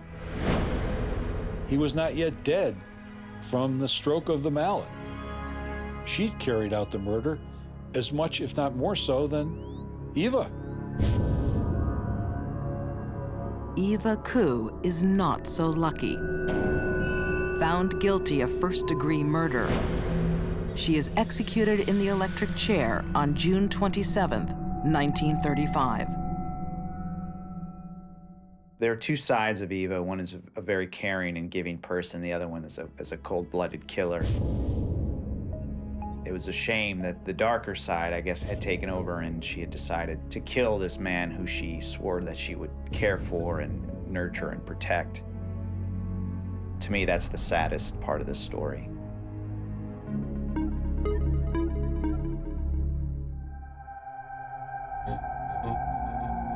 Some women are down to their last dollar when they make the decision to kill. But greed also stalks the wealthy.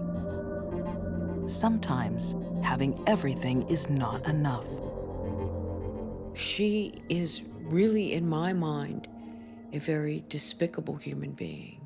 To me, that level of greed is so astonishing. I don't think I've ever seen anything like that. She's just an evil person.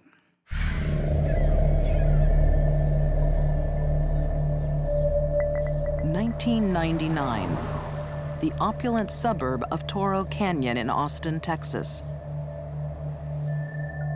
Millionaire TV executive Stephen Beard jolts awake. He has no idea what's wrong. Then he reaches down. There's a gaping wound in his stomach. He just looked down and saw his internal organs laying outside of his body. Get an ambulance, quick! He thought he'd exploded.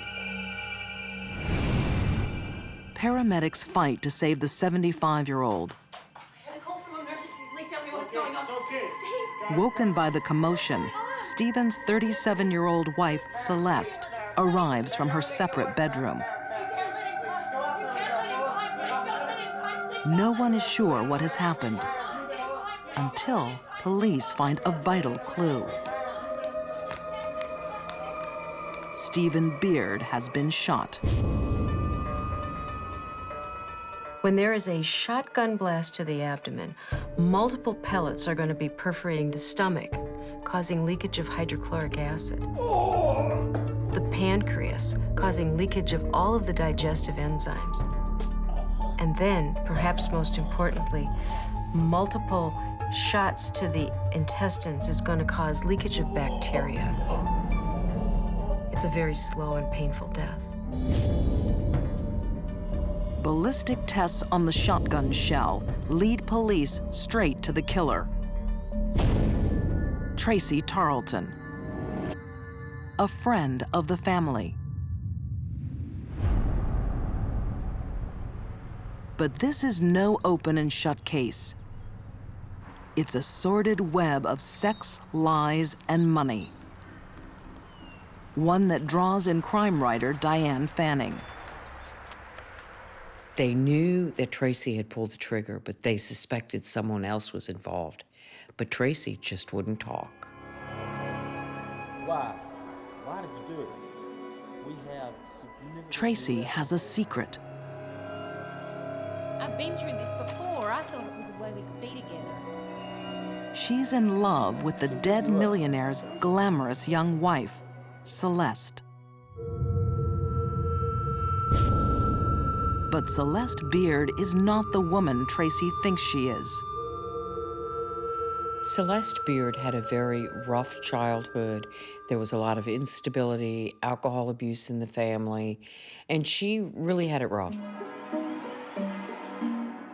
Celeste grows up to become a teenage mother with a string of broken marriages.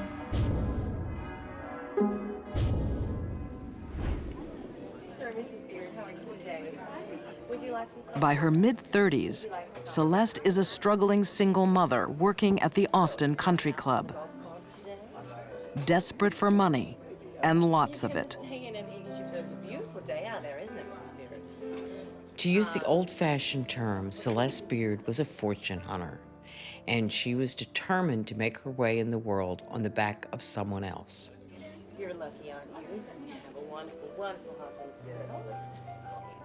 When she meets Stephen Beard, she hits the jackpot.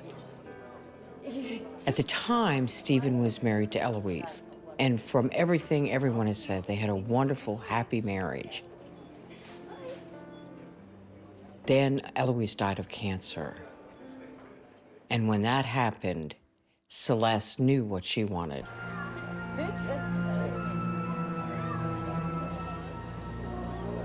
Now a lonely widower, Stephen Beard is easy prey for Celeste.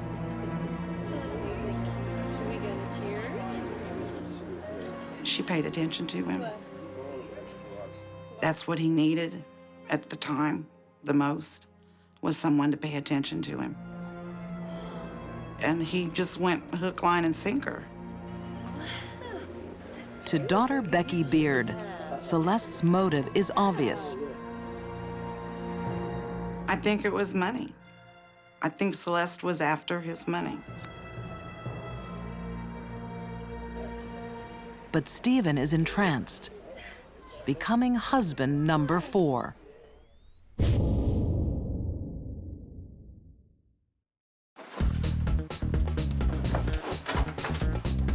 With riches beyond her wildest dreams, Celeste launches an epic shopping spree. She was insane about spending money. She could have gone a year and a half wearing a different pair of shoes and purse every day and not run out. At one point, he gave her $1 million outright, and she went through it in record time, like 6 months. Hey! The only thing Celeste isn't willing to spend is time with her husband. Come on, Celeste. You know what time it is. She had married him only for money, so obviously she didn't find this 75-year-old man sexually attractive. And she really didn't want to be sexually involved with him. Stephen Beard is happy until the money starts to run out.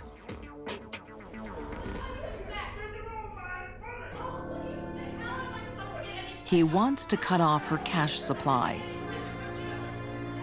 But Celeste can't survive without money and says she'll kill herself to keep it. Celeste threatened suicide when Stephen wanted to cut off her supply of money because for Celeste, shopping was like heroin. She had to do it. Every time she bought something, it made her feel good. But for Celeste, there was never enough. 50 million wouldn't have been enough.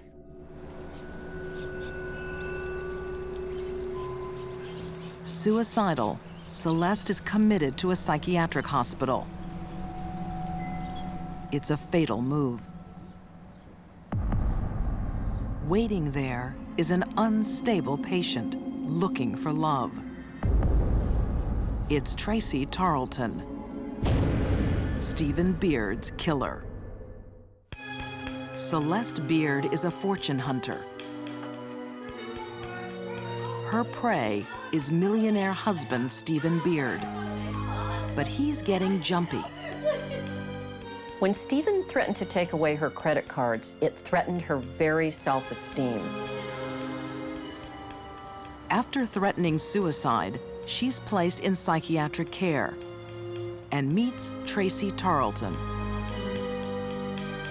Tracy was an emotionally unstable woman who had been in and out of hospitals for depression and other disorders for quite some time. Lonely 35-year-old Tracy hungers for love in the same way Celeste craves money.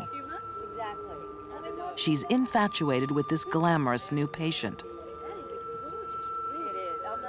And Celeste leads her on. Tracy Tarleton loves Celeste Beard. I don't think there's any doubt about that. Prosecuting attorney Gary Cobb.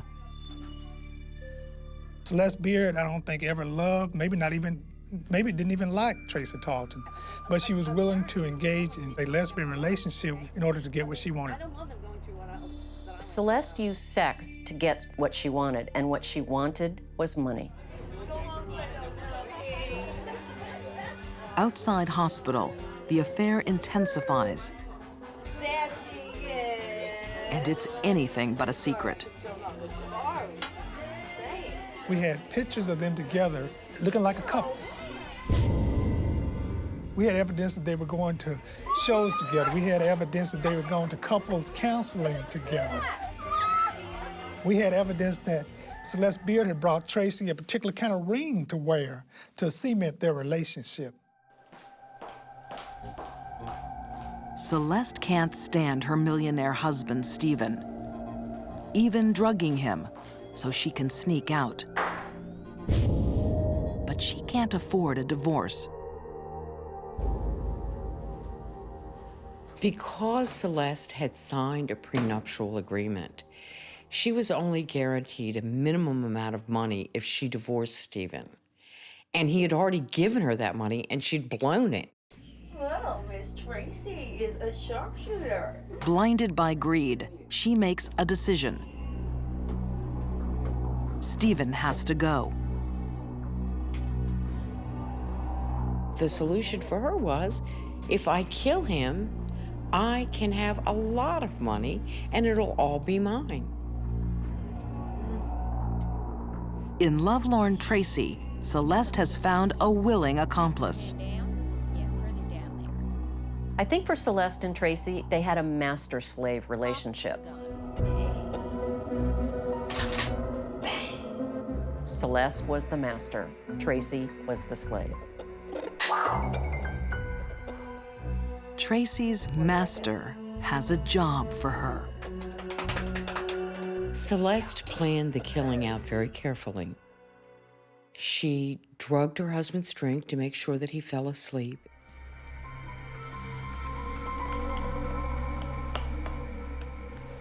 She went into the other wing of the house where she could justifiably say she heard nothing. Then she left the doors open so that Tracy could sneak in.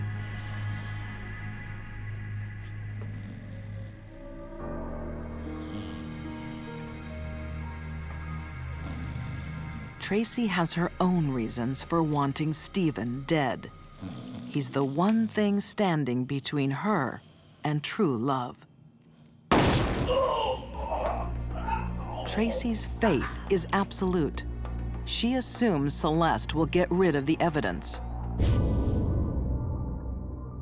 Celeste Beard never attempted or intended to pick up the shotgun shell. And the police immediately go to Tracy Tarleton's house. And Tracy's not a very good criminal. She was not a person who had the proper frame of mind to kill somebody. She's already feeling guilt about it. She immediately tells them, while they're at her front door, yes, I have a shotgun. Tracy Tarleton pays a high price for love. Sentenced to life for murder. But Celeste is still under suspicion. I had a call from the deputies. It's okay. The medics have her. Steve, what's going on? Please, can you... If I was the first officer on the scene in a house where a married man had been shot in his own bed and his wife wasn't sleeping with him, the very first thing that would occur to me is that she was somehow involved in the shooting. She had nothing to do with it. They kept pressuring Tracy, trying to get her to give up Celeste, because they knew there was no reason for Tracy to do this completely on her own. Tracy stays silent, waiting in jail for the woman she loves. Celeste waits for no one.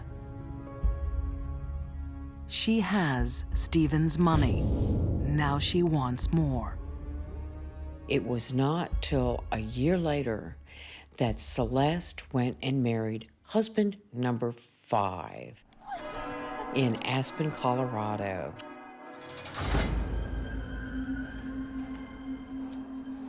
Tracy Tarleton reads one day in the newspaper that Celeste Beard has remarried. She is shocked by that. But what that drives home is Celeste Beard never loved her, never cared about her, and only used her. That bitch, she used me. Furious, Tracy breaks her vow of silence. What does Celeste make you do? She made me shoot her husband. Celeste Beard is found guilty of first-degree murder and sentenced to life. It was wonderful. It was absolutely wonderful. It was, thank you, Lord. What brought Celeste down was greed, self-centeredness, and a willingness to do anything she wanted, no matter who stood in the way. This is a woman who showed up at his house when she came to live with him with a box that contained everything that she owned. One box. And he gave her mansions, gave her lake houses, gave her entree into a society she never would have been able to step her dirty little feet into. And for that, she turns around and murders him.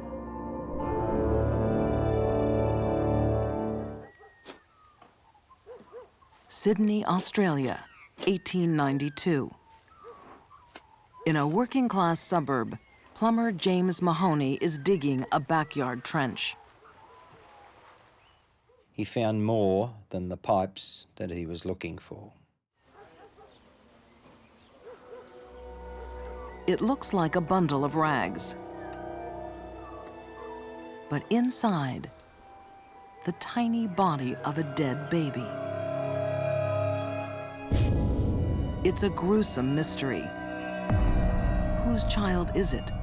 How did it die? The answers will leave a nation appalled. She was a very vindictive, a very spiteful, and a very powerful lady. Very strong, aggressive woman, and felt no shame, no guilt whatsoever.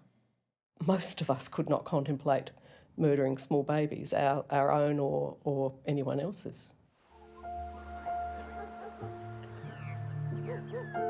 Life in the 1890s is harsh, especially for someone like 18-year-old domestic servant Amber Murray.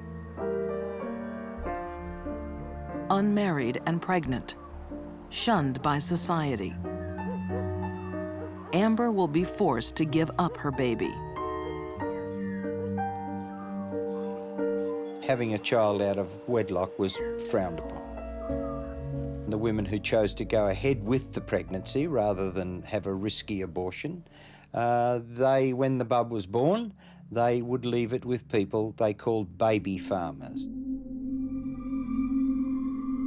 According to crime writer Paul B. Kidd, baby farming was a booming business.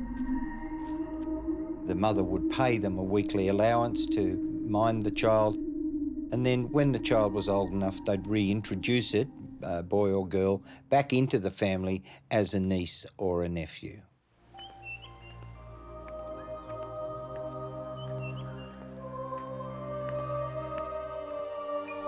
With son Horace just 3 weeks old, heartbroken Amber seeks out experienced midwife Sarah Macon. The 47-year-old has spent her whole life caring for infants.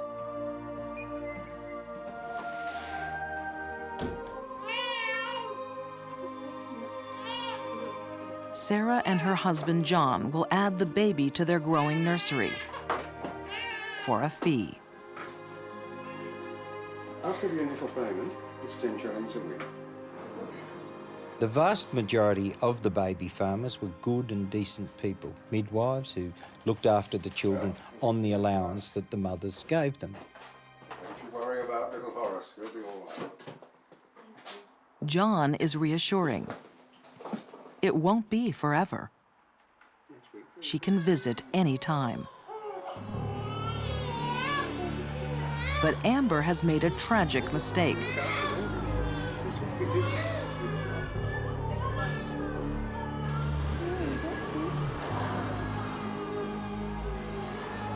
Sarah Macon is more than a midwife and mother.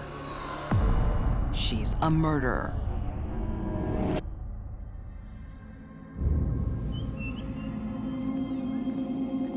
The 1890s was a period of major depression in Australia. They were grim times. They were as grim as the 1930s depression in some people's estimation. Sydney's official historian, Shirley Fitzgerald, says poverty forced many to extremes. The reality day to day for people was a hard grind, high infant mortality rates, high death rates, insecurity in the job markets. It was a very harsh life. But greed drove the Macons over the edge. They're ignorant, they're poor, they're desperate, they have a number of children of their own. The fees from baby farming go further if you don't have to spend them on the baby. Amber will never hold her son again. Little Horace is already dead. His body buried under cover of darkness.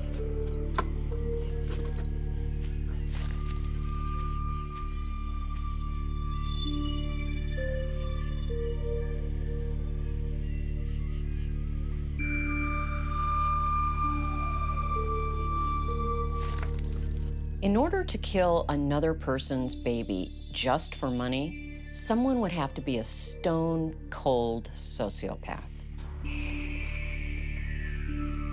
Amber's baby is not Sarah Macon's first victim. And he won't be the last. But no secret can stay buried forever. Sydney, Australia, at the end of the 19th century. Sarah Macon is a baby farmer, paid to care for illegitimate children. But a tiny body has been found buried in a backyard. Sarah's dark secret is unearthed. The whole garden is a graveyard. Sarah Macon is a serial killer.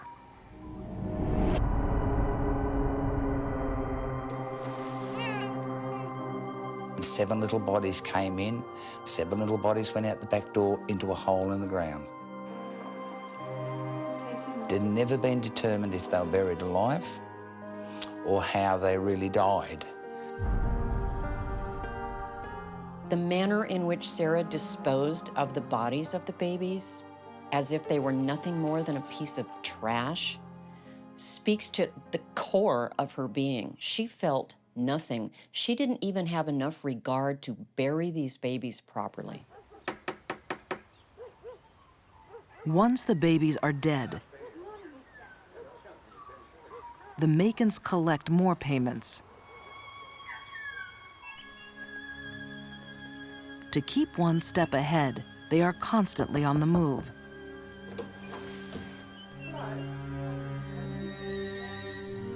Time after time, mothers turn up to visit their children, only to be greeted by unfamiliar faces.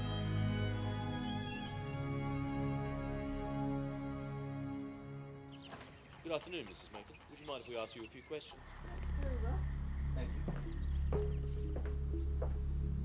Good afternoon, Mr. Macon. Police finally track the Macons down through tenancy records. Constable, I'm going to have a look outside.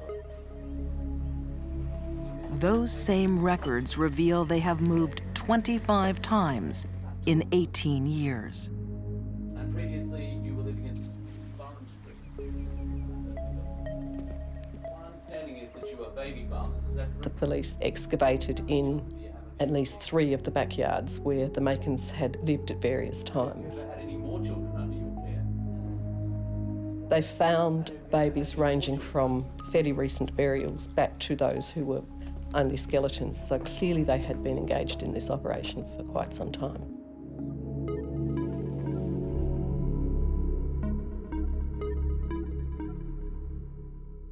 In total, the police had unearthed 14 infants' bodies in the backyards.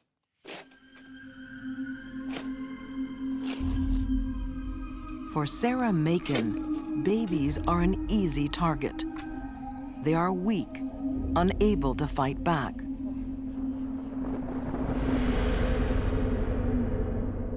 Babies are at the most risk in our society to be discounted or hurt, probably because they haven't formed a personality.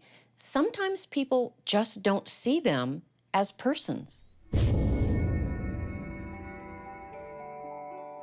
For years, these baby farmers sowed their wicked crop, harvesting money from desperate mothers, then disappearing. The fact that this went on for years and involved a lot of planning and cover-up shows Sarah's above average intelligence.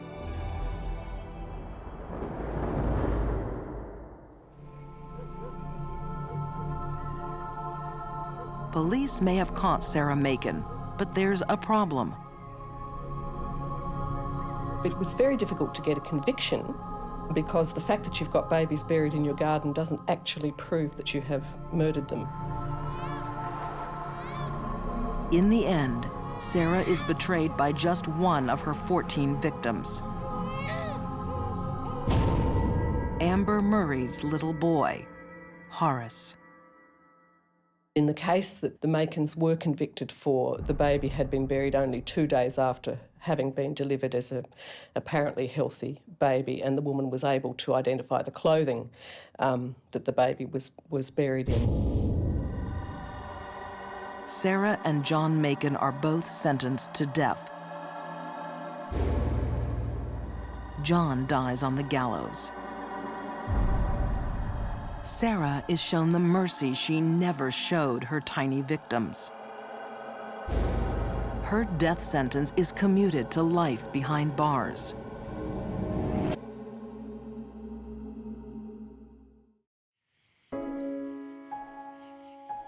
But out of Sarah Macon's great evil came some long-lasting good.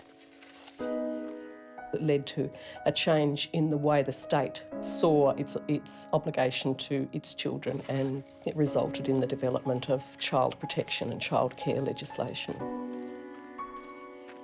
I find the story particularly sad because here were women who accidentally got pregnant but still wanted to raise their child. So they find someone that they think will take care of them for a few months. And it turns out they turned over their most precious thing to someone who disregarded it and killed it. I don't know how people live with something like that. These deadly women chose money over morality. The lure of an easy dollar drove them to unspeakable acts. Threatened by poverty, Eva Koo was happy to cash in a man's life.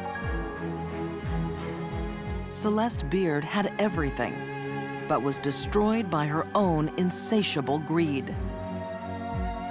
And Sarah Macon's desperate need for money cut short 14 young lives. Desire for the dollar is a potent force. These deadly women were happy to spill blood for money. But in the end, they were left with nothing.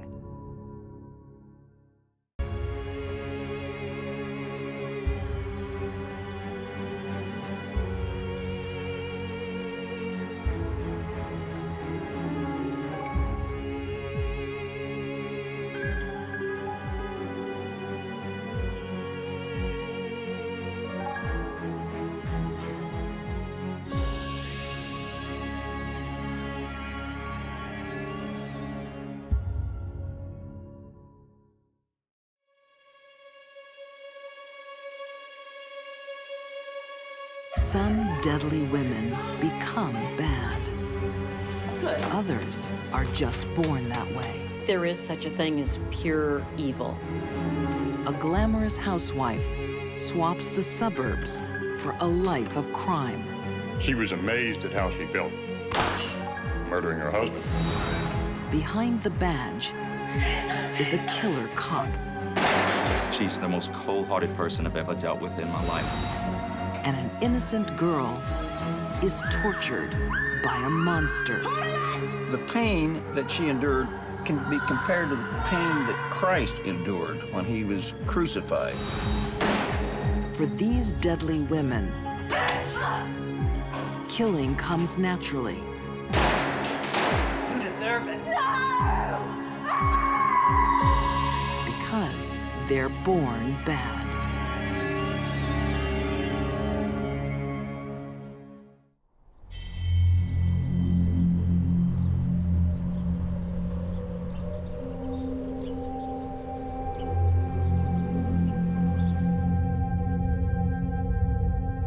In the mid-1960s, Indianapolis police confront horror in a house full of children.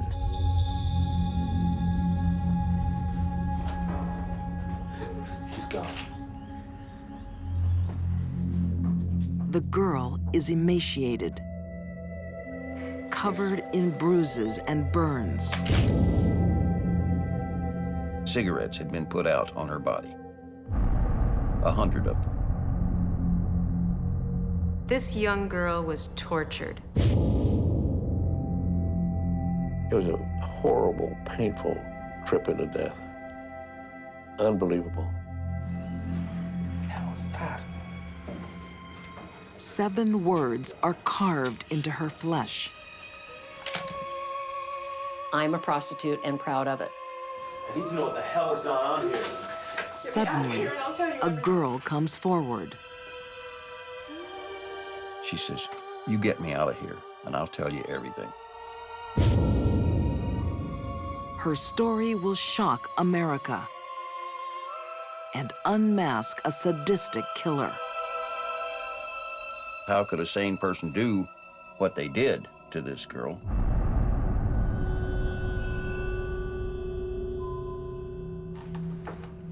Earlier that year, Paula? Mama? That you? Yeah, it's me. Gertrude Banishevsky is living on the edge. This afternoon. Johnny? Hey, Ma. Where you been? I ain't been nowhere. You better behave yourself. The one-time beauty is worn down by poverty and parenthood. Gertrude was 37 years old and had this house full of kids. Where you girls going now? Just out, you know.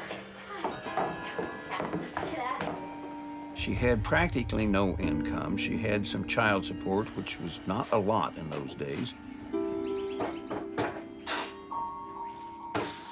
And she made some money by ironing, and that's the only income she had.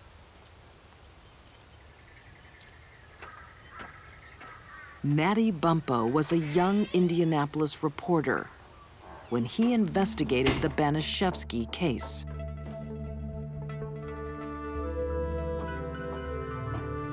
She had 7 children in the house of her own, and all the children had friends. There was at least that many or twice that many floating in and out of the house on an almost daily basis. Whoa, what's going on here? Nothing, we're going. What do you mean we're going through? One of the many visitors is 16-year-old Sylvia Likens. Do you live around here? No, they're gonna stay here tonight. What do you mean they're staying They here got nowhere tonight? else to go. Pretty Sylvia and her sister, girls from? polio victim Jenny, are the daughters of carnival workers. Well, up in your room, Paula. Come on, All of let's yous. go. They were invited to spend the night, and they did. Soon, this house will be Sylvia's home and her prison.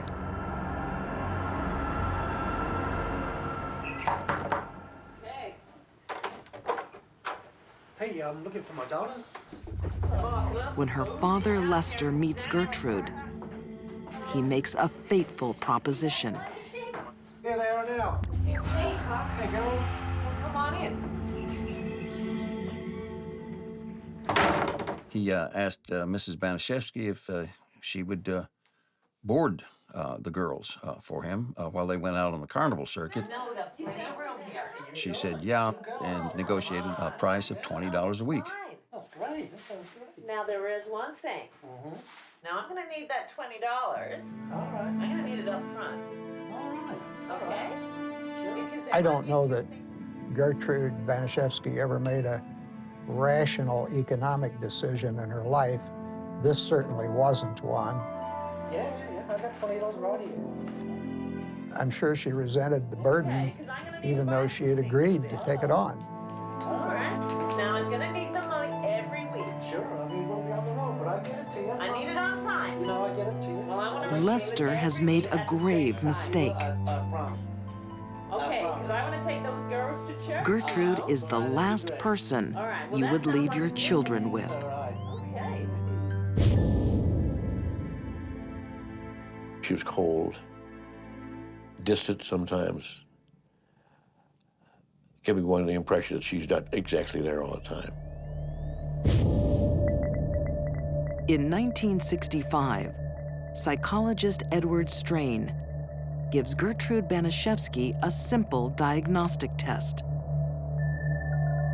He asks her to draw a self-portrait. She drew a woman who had long fingers, and each finger was kind of clawed or pointed.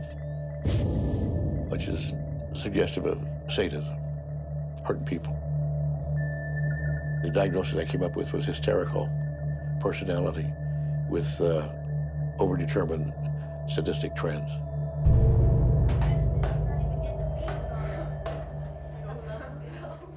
With 9 children now in her care, Gertrude is under immense pressure. The house wasn't equipped for 2 people, let alone the crowd that was living there. I mean, it was grim. Something out of Charles Dickens, almost. It's not here. I looked after you 2 girls for nothing! Now get up here! When Lester's payment doesn't turn up, she erupts, punishing the girls for their father's failure. Now bend over!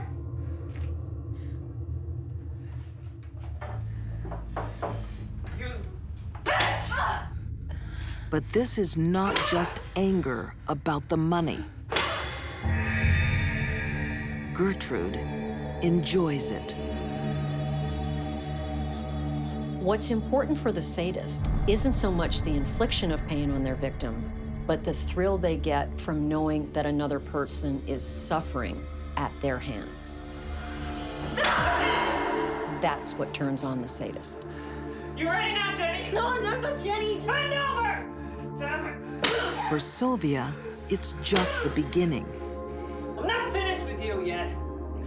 From now on, Gertrude will find any excuse to lash out at the defenseless girl. Now stand up! Take your chairs! Come on, hurry up! Almost textbook psychological games being played.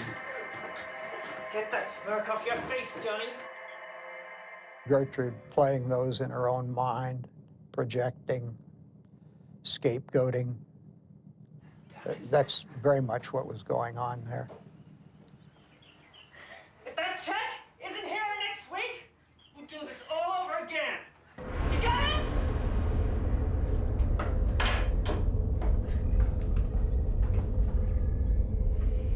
Jealousy is a very common motivator for abuse and murder. Former FBI profiler Candace DeLong believes Sylvia was a constant reminder of everything Gertrude had lost. Gertrude didn't have any of the things that young Sylvia had. Sylvia was pretty and she was clean, she was a virgin. I think Gertrude was jealous.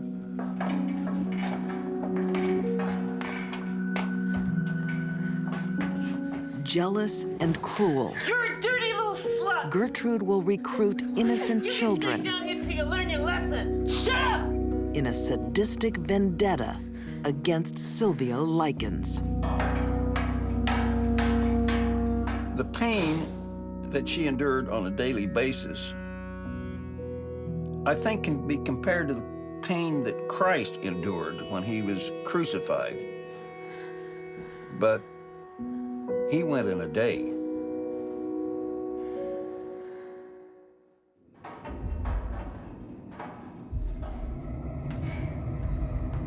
Sylvia Likens is an innocent 16-year-old in the clutches of a vicious, sadistic woman. What are you looking so scared for? Gertrude Banishevsky. You deserve it!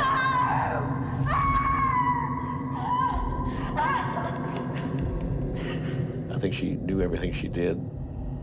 I think she enjoyed it.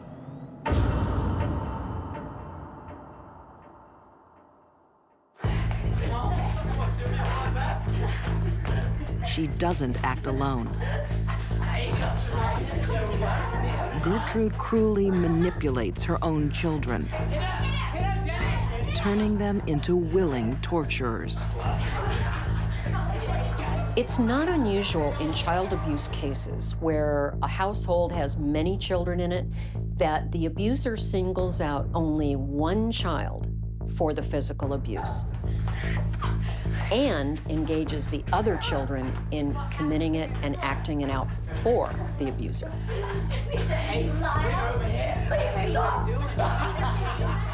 You had an adult who was an authority figure to these kids, authorizing this cruelty. The mother sends out a message, in this case, Gertrude, to her own children. If I can do this to her, then I can do this to you.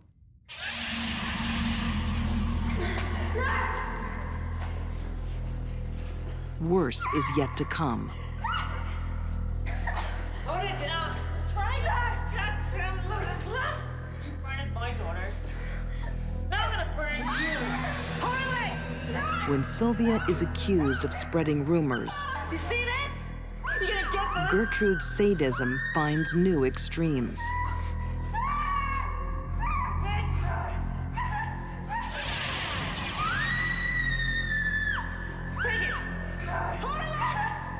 With a sewing needle, drawing blood, she started the lettering, which was carved on Sylvia's abdomen. Keep still. Pin her down, Johnny. Hold her. I think that Gertrude carved the words, "I am a prostitute and proud of it," in Sylvia's stomach because she was already planning to murder her. Alone in her agony, Sylvia's only thought is to protect her sister. Psychologically, she was in a prison. And I think she submitted to a lot of the beatings and the torture, possibly thinking, they can do it to me, and if they do it to me, they won't do it to my sister. She'll be safe.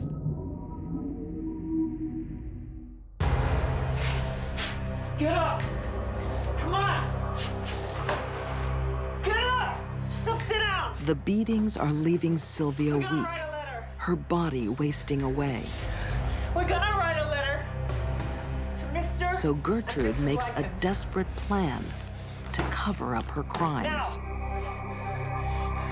Right to Mr. and Mrs. Lycans. Gertrude started getting her to write notes. I went off with a gang And the theme was that of boys. Sylvia went with a gang of boys, and they asked what they wanted, and they got what they wanted, and then they beat me up, and blah, blah, blah, and then they brought me back here.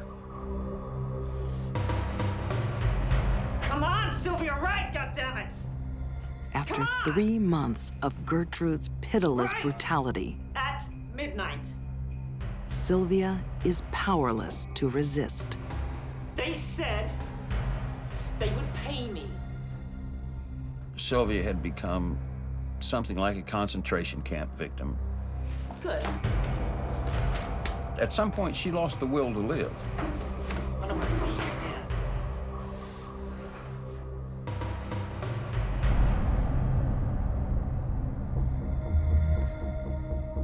Forensic pathologist Janice Amatuzio believes Sylvia's severe physical condition affected her state of mind. Our will to live is very intimately linked to our immune system. When somebody has numerous sores, when they have infection, it usually indicates to me that they are not getting sufficient nourishment, vitamins, water, etc., in order to give the body the tools so it can heal itself. This will cause depression, and with depression, the will to live just simply trickles away.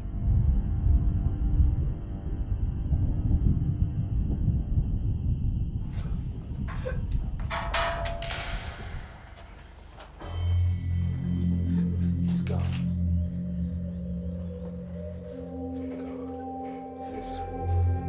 Sylvia certainly must have felt there was no way out. There was no one to help her, no one to save her, including her own sister.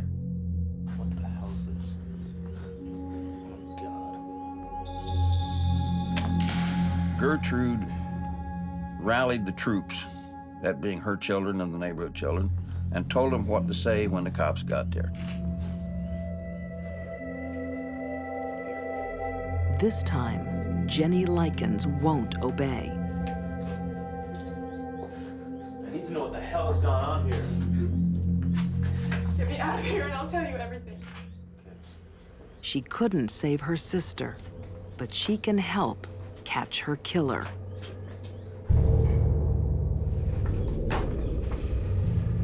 Gertrude Banishevsky is found guilty of first-degree murder and sentenced to life in prison.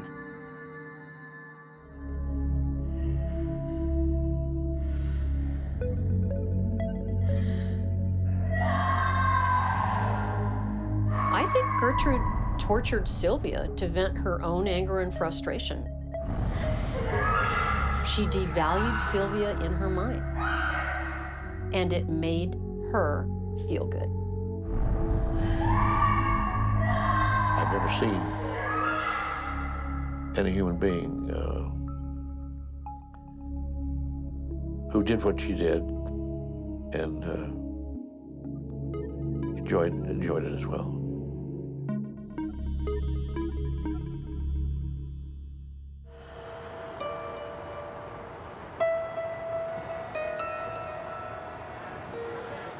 When someone born bad is in a position of power and trust, the deadly fallout can scar even the toughest town.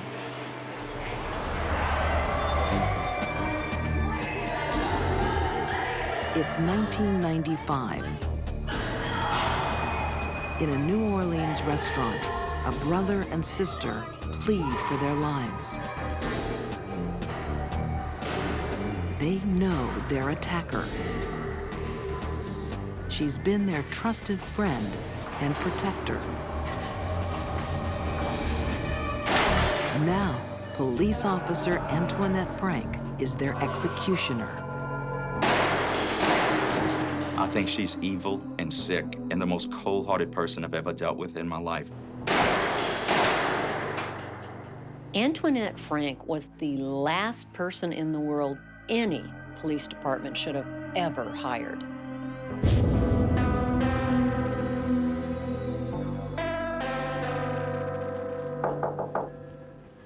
Oh, hey. Hi, how you doing? Antoinette, nice to meet you. Antoinette Frank dreamt of becoming a police officer from a young age.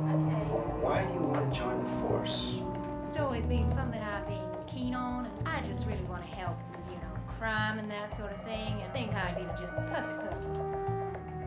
But she should never have been given a badge. Right, never been asked to leave, been fired? Antoinette Frank initially was rejected on the job because of her psychological evaluation. That's it. We'll have a look at all that stuff and, Okay, sure. The police department's process at the time then referred her to a psychiatric evaluation by a medical doctor. The doctor finds her a dangerous liar with a troubled history.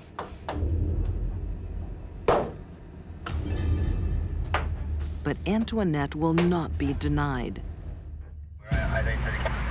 And the force is desperate for recruits. They had a loophole built into the system whereby she could go to a private practitioner and get an okay. And eventually he gave her the passing qualification she needed.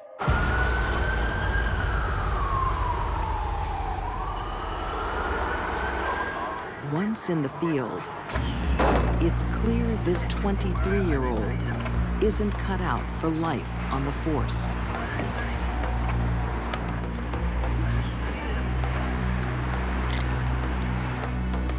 She was a terrible police officer who constantly had to go through supervisory review. Antoinette Frank was a lousy police officer. She was very non-aggressive. She was timid. I've heard her described as sort of mousy. According to author and former federal agent Chuck Hoostmeyer, Antoinette has another problem. Her best friend is a 17-year-old drug dealer named Rogers Lacaze.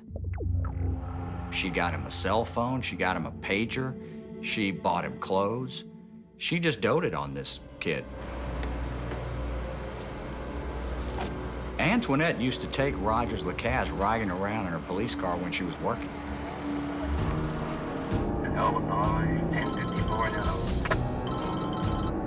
Hello? Hey, what's up now? Hey, it's just... He answered calls with her. He went to traffic accidents. He even drove her police car. Just here, pull up. Hurry up now, If I didn't have so many court documents backing it up, I wouldn't believe it even as a novel because it's just so strange.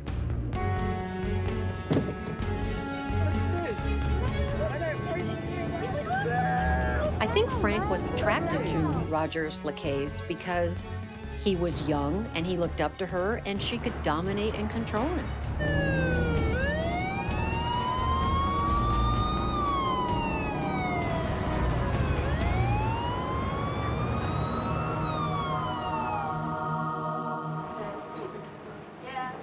Like most police officers at the time, Antoinette does security work on the side.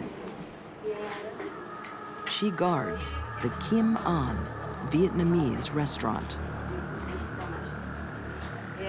In the 1990s, it was absolutely essential for a New Orleans police officer to work a security detail just to pay the bills. They worked restaurants, bars, special events. So how we do that? We did really well. Yeah, business is going really great. We made $25,000 tonight. Or having a police officer at the door in uniform is a simple and fairly cost-effective way to deter armed robbery. The restaurant is owned by the Vu family. Shouldn't be too much longer. I just finish up and clean up and we get to go home. The Vu family gave her birthday presents. They had lent her money when she needed it. They were very nice to her. Thanks for your help tonight, Anytime. We enjoy having you here. Their faith is tragically misplaced. They have welcomed a woman into their lives who is an ice-cold killer. In 1995, the streets of New Orleans are a tough beat for police. But there's a greater danger. Working within their ranks, a ruthless killer. Officer Antoinette Frank. By the time she became a police officer, she was a full-blown sociopath. And she used her position that badge gave her to use and abuse others. She's what you would colloquially consider a psycho. Off duty, Antoinette does security at a Vietnamese restaurant with fellow officer Ronnie Williams. But just like her police work, this job isn't going smoothly. She thought Ronnie was getting more hours and more pay as opposed to her. And I think that's kind of what triggered her into deciding to go to get the cash out of the place, and she felt like that would even things up.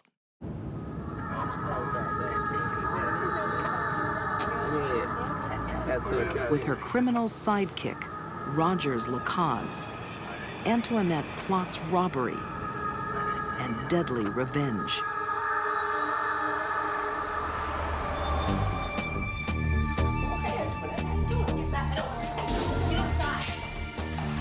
The Vu family's trusted guard is now their attacker.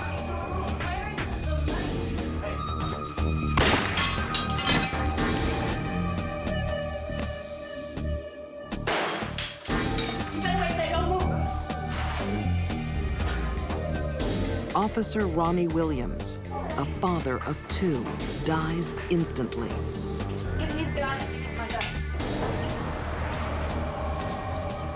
They went there with the full intention of killing everyone there, just to get the cash that may be on that location.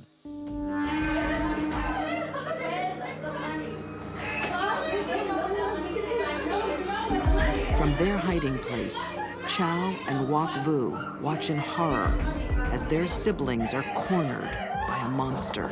Go away! Where's the money? Where's the money? Very little planning whatsoever. Just total chaos and evil thoughts. Get the money! Terrified, they give her what she wants.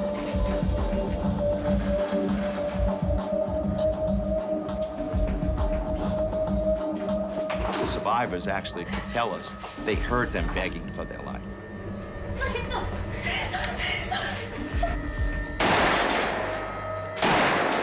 She actually shot him execution style.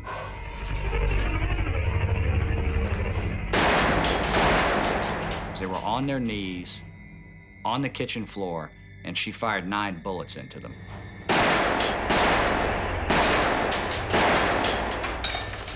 This was a bloodbath.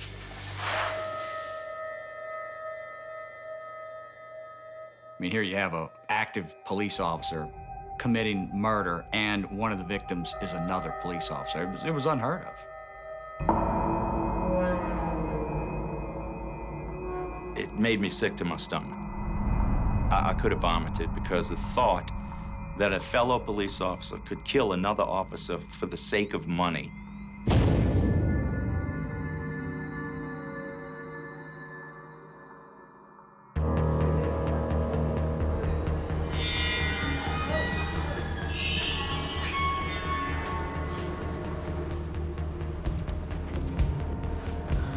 An hour after watching the murder of her brother and sister, Chow Vu makes a run for her life.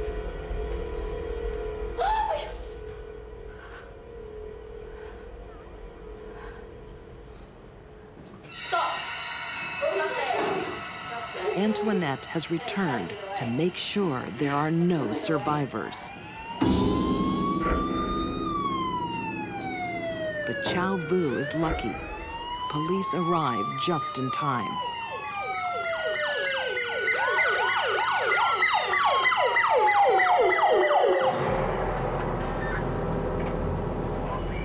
At first, they assume Antoinette was the first officer on the scene. Ironically, I felt like we had received an incredible break by having a police officer as an eyewitness on the scene.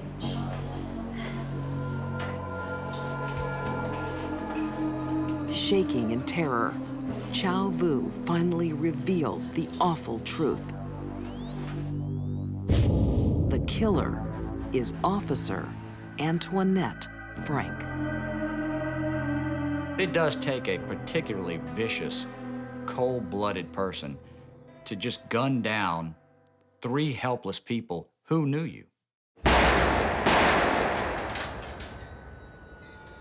Antoinette Frank and Rogers Lacaze are both found guilty of first-degree murder and sentenced to death. Neither Antoinette nor Rogers has gotten what they deserve yet. When the sentence is carried out, then they will have what they deserve. I've handled, assisted, or supervised well over 1,000 homicides. Antoinette Frank, without a doubt, is the most cold-hearted person I have ever dealt with.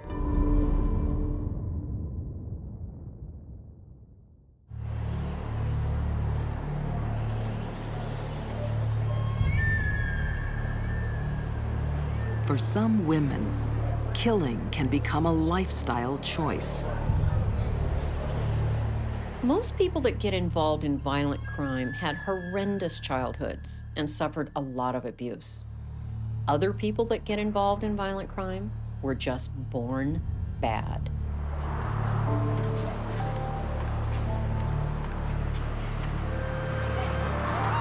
In a Mexican jail in 1969, one woman rules the yard.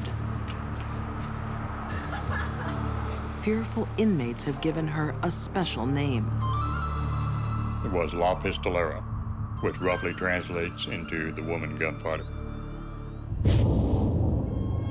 No one defies La Pistolera and lives to tell the tale.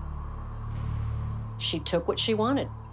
If you got in her way, you could be dead.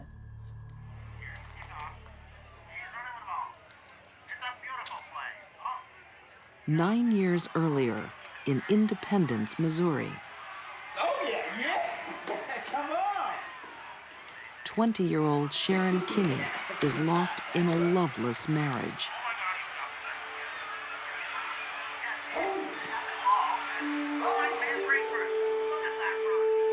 She fancied herself somebody greater. She married a young college man with the idea that he could spirit her away.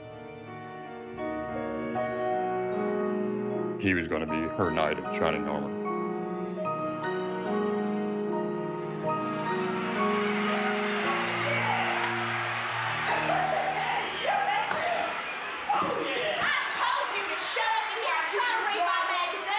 Sharon isn't interested in the life of a 1960s housewife. Sharon didn't like the religious attitudes of her husband, James. And so from that point on, it started deteriorating.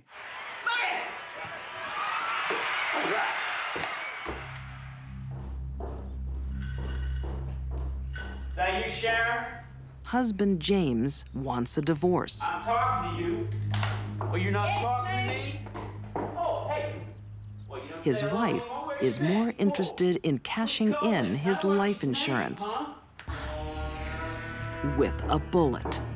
You're a whore.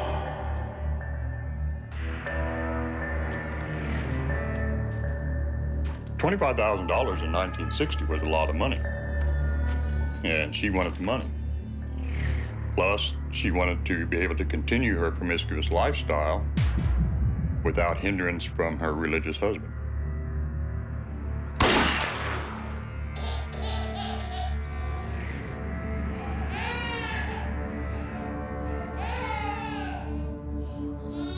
For the first time, she feels the thrill of the kill.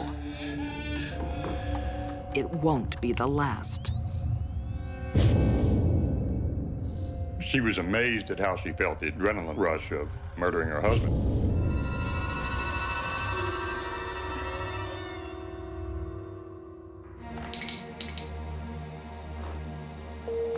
When police investigate her husband's death, she coolly pins the killing on her own daughter.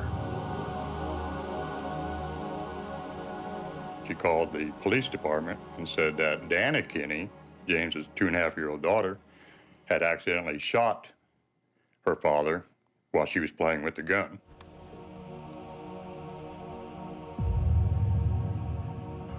The heavily oiled weapon has no fingerprints. Dubious police accept her story. Sharon gets away with murder. Dana could have fired the pistol, so they ruled it an accidental homicide. From now on, Sharon Kinney will live her life by the law of the gun. Sharon Kinney was a sociopath. She had no guilt, no remorse about hurting anyone. She had no empathy for human life other than her own.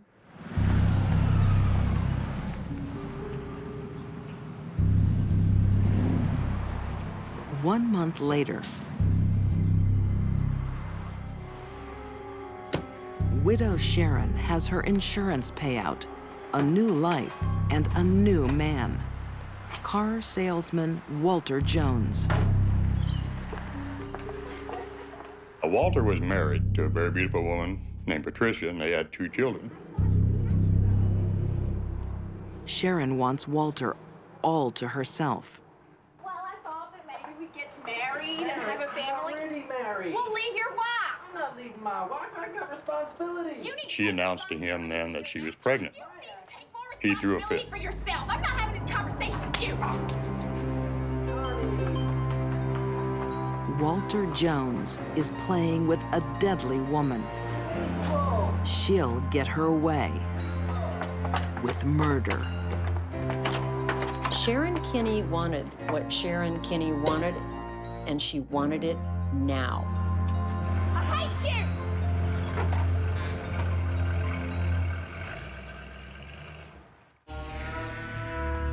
Sharon Kinney is a housewife who's traded life in the suburbs for a life of crime. She didn't want to be a normal, average American woman. She wanted excitement, and crime gave that to her. Just months after shooting her husband, Sharon's having problems with her new lover, Walter Jones. I hate you! He doesn't want to leave his wife, Patricia.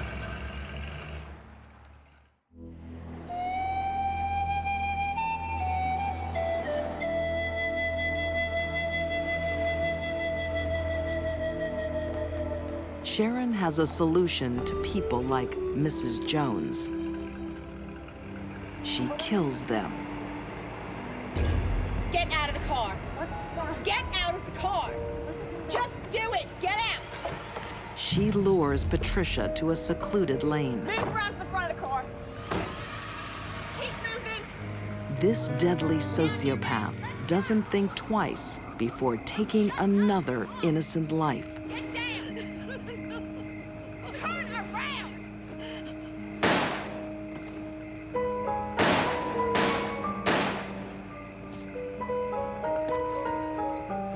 Police discover that Sharon is the last person to see Patricia alive. They arrest her on suspicion of murder. It was my sister-in-law, and I loved her dearly. She was absolutely precious. She was very precious.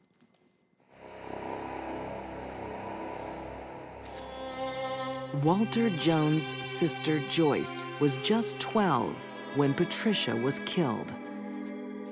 She'll never forget the moment she locked eyes with Sharon Kinney in court. She looked at me, and it just felt like her eyes just pierced right through my soul. It was the creepiest thing. She looked evil. Walter Jones never forgot Sharon Kinney either. I remember every time he would come to visit, he would always wake up screaming her name. In court, she causes other nightmares. Sharon Kinney was found not guilty. And one of the reasons she was found not guilty is because they never found the murder weapon. Set free, Sharon embraces the criminal life, spending the next few years running with the mafia in Kansas City. Then she heads to Mexico. Oh, that car. Did you enjoy that? Yeah.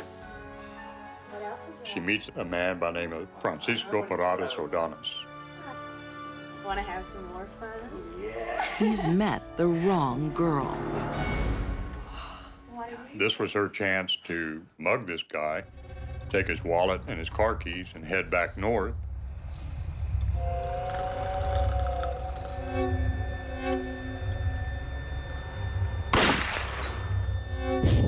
This time, she doesn't beat the law.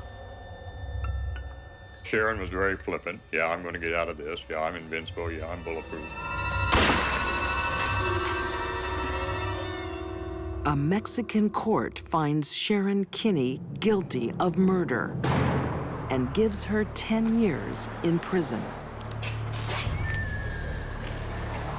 But a foreign jail is no match for this deadly woman.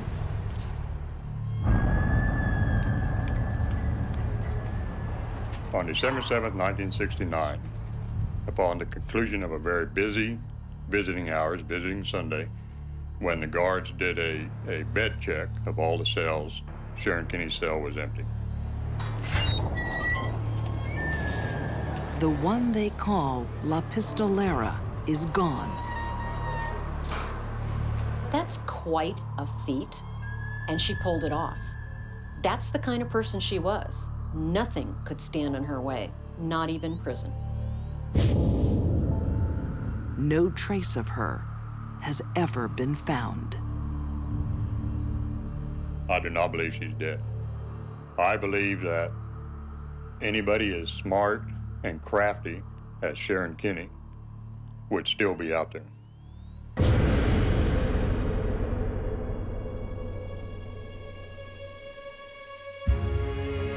These deadly women were destined to kill from the day they were born. A brutal sadist, Gertrude Banishevsky took pleasure in a young girl's torture. Sharon Kinney was an outlaw who lived by the rule of a gun. And Antoinette Frank destroyed the very people she was pledged to protect. Deep-seated urges made them dangerous to know. These were frightening women, following an instinct to kill. They were born bad.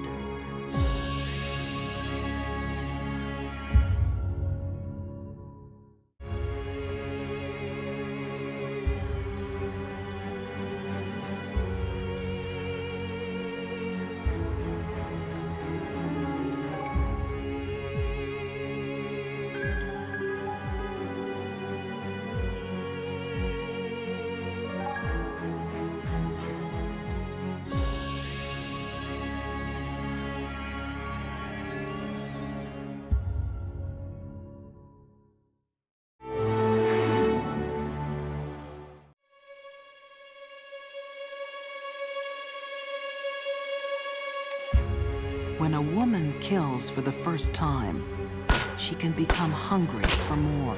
Once this killing spree started, I don't think anyone around her was safe. A nurse betrays her patient's trust to satisfy dark desires. She could only feel pleasure when she was inflicting pain. A shopaholic mixes trips to the mall with murder. She really enjoyed what she was doing. She got a thrill out of it. And a babysitter calls an end to playtime by killing. It just amazed her that she could do this and nobody pick up on it. These are deadly women, damaged by life, excited by death. They are disturbed.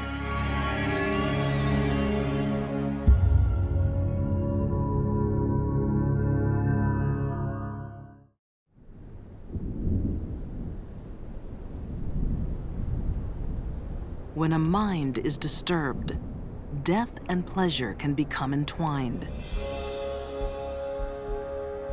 As they were one night in 1889 at Massachusetts General Hospital. I have something for you to drink. It'll make you feel better. Amelia Finney is a patient in pain. She hopes the medicine will bring relief. But her nurse's intent is not to heal. It's to harm. She had no empathy for others. She enjoyed what she did. She could only feel pleasure when she was inflicting pain. Nurse Jane Toppin gives Amelia a toxic cocktail. As Amelia feels the effect, she's joined in bed by her nurse. Can you imagine the fear? Waking up in your hospital bed with your nurse straddling you, looking into your eyes, and you are helpless to do anything, even cry out because she's She's overdosed you with a sedative? Professor Harold Schechter believes Jane Toppin was one of the most dangerous nurses who ever lived. Jane Toppin appeared to the world to be a very jolly and caring and nurturing human being. But of course, underneath that, she was the very opposite. To understand what motivated Jane's crimes, Schechter would have to turn the clock back almost 150 years to New England in 1863. An alcoholic called Peter Kelly enters a Boston asylum. A sole parent, Kelly wants to be rid of his young daughter once and for all. He was obviously totally incapable of dealing with her, and he put her into an orphanage. 6-year-old Jane will never see her father again.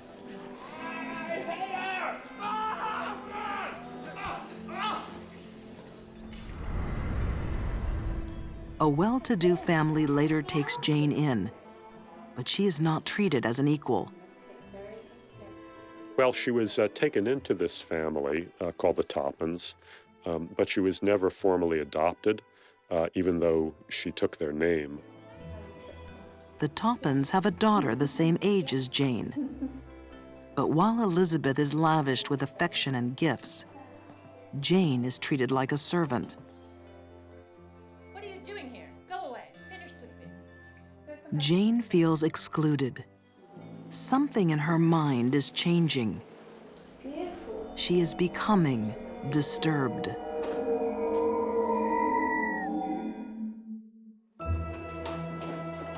"20 years later, Jane Toppin is a student nurse. Hello, Mr. Chick. While her fellow trainees are motivated by compassion and kindness, Got a special dose for you today. Jane is driven by darker desires. The decision to become a nurse was hers alone, and I believe that decision was to gain access to potential victims. Hospitals became happy hunting grounds for her. A great advantage of nursing for a personality like Jane Toppin is that it gave her ready access to very helpless victims that she could torture in the various ways that she enjoyed. Jane is fascinated by the effects of drugs, especially morphine, a drug familiar to forensic pathologists like Janice Amatuzio. Morphine is an opiate medication. It's been used for centuries to relieve pain. But like all other opiates, when it's used in excess, it has a very dangerous and profound effect. Jane experiments with poisons on her patients. Patients like Amelia Finney. Jane Toppin administered some medication to her that put her into a deep slumber, but she was still semi-conscious. How do you feel? Morphine has a profound effect, and that is on the respiratory system. And when the respirations slow down, the oxygen in our blood decreases as well. So there's going to be loss of consciousness. And so morphine will depress all of the systems, and in an overdose, the person will simply stop breathing. But Jane doesn't want Amelia to die, just yet. And she felt Jane Toppin get into bed with her and pull her bedclothes aside and begin to caress her in a very, very erotic manner. Amelia thinks she is dreaming, but the reality is far stranger. She's in the clutches of a nurse who feels perverse pleasure while watching her patients die. Jane does not fit the classic profile of the mercy killer, the nurse killer, because of the sexual component of her crimes, of poisoning her victims with morphine and then crawling into bed with them and holding them and kissing them and then looking into their eyes as they were dying. This is not what we usually see. Jane was different. Tonight, Jane Toppin's desire to kill will be unsatisfied. When someone else enters the ward, the murderous nurse flees. Amelia Finney recovers.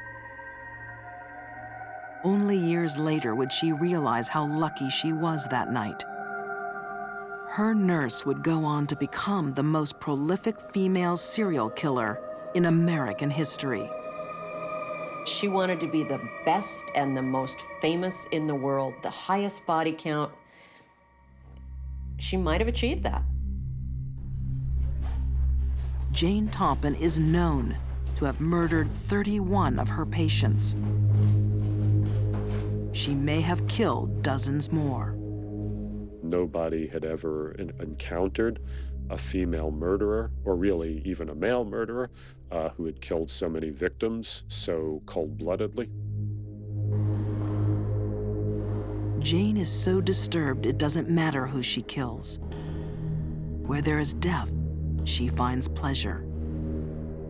She murdered young and old. She murdered male and female. She murdered intimate friends and total strangers. Yet there is one person she wants to hurt more than any other. Thought I'd bring you some tea. Thank you, Jane. For 30 years, she watched her foster sister Elizabeth enjoy a life of happiness and privilege. A life Jane herself could only dream of. Now, the time is coming to make her pay.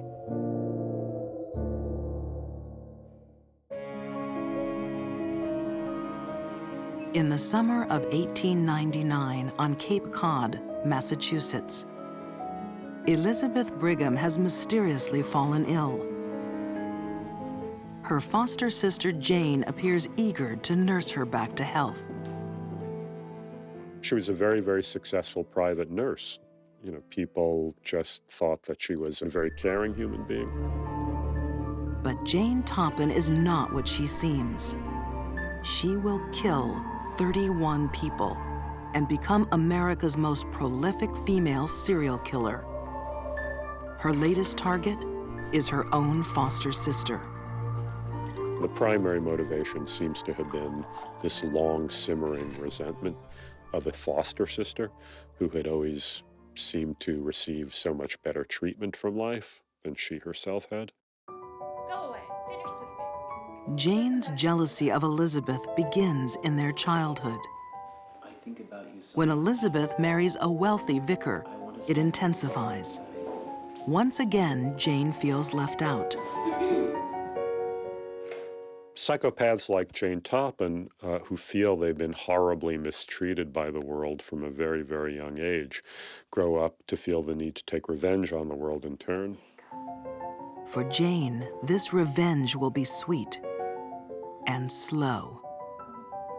Jane Toppin took a great deal of pleasure in prolonging the pain and suffering of her victims, really stretching it out over days and even weeks.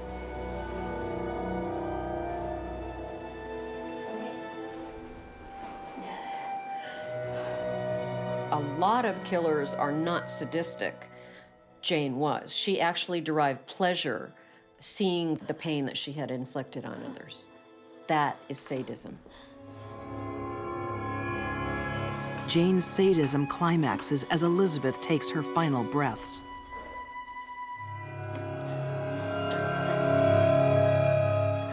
There are female serial killers who derive perverted sexual pleasure from inflicting death on their helpless victims.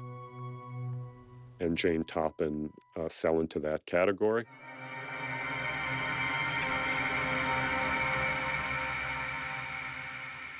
Later, Jane admits that Elizabeth is the only victim she truly hated.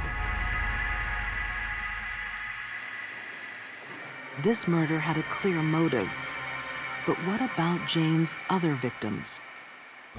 Could her murderous desires be tied to the mental history of her own family? The father who abandoned Jane when she was a child would later succumb to insanity. His nickname was Kelly the Crack, as in crackpot.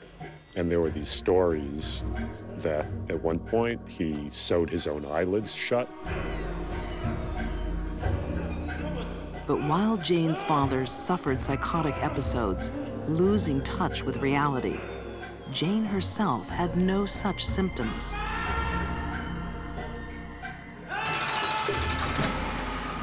Her father's act of trying to sew his own eyelids shut is indicative of a very, very severe mental disorder, either schizophrenia or bipolar psychosis. Both of those are inheritable, but I don't think Jane Toppan was insane. Not at all. Jane is clear-headed and calculated when she kills, making her all the more deadly. Serial killers like Jane Toppan, they have to murder more and more frequently in order to produce that rush of pleasure. Jane has been killing for 15 years. But when she's contracted to care for the Davis family, she takes her murder spree one step too far. I don't think serial killers want to get caught. They simply get sloppy. They get away with it so many times that they begin to think they're invincible and invisible.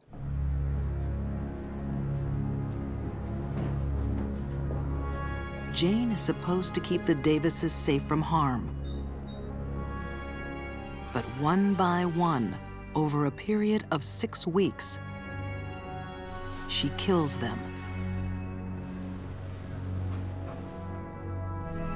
She ended up wiping out this entire 4-member family, and that is what ultimately led to her discovery and arrest. The death of an entire family turns suspicion onto nurse Jane Toppan. She denies the killings, but under questioning by psychiatrists, she confesses in disturbing detail. Jane was the type of sociopath who liked to brag about what she did. I'm sure every time she bragged about what she did and it shocked people, including the board of Victorian doctors, that gave her even more of a thrill. Jane shows no remorse, the telltale sign of a sociopath. She spends the rest of her life in a mental institution and is remembered as the most dangerous and disturbed nurse who ever lived. We perceive nurses like Jane as these angels of mercy who will care for us and nurture us and bring us back to health. Jane Toppan, of course, was the very opposite of that. She was an angel of death.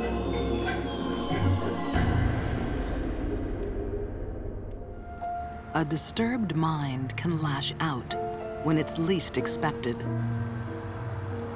As it did on a clear morning in Canyon Lake, California. 38-year-old Dana Sue Gray is setting out on a shopping trip. There was something about money and having it and spending it that made Dana Sue feel important. She looks like a typical suburban mom on her way to the mall. But Dana is a woman with a startling secret. She used ligature strangulation. She used bludgeoning. She used knives. Dana Sue Gray is a psychopath. She just committed a brutal murder. Now, she needs some retail therapy.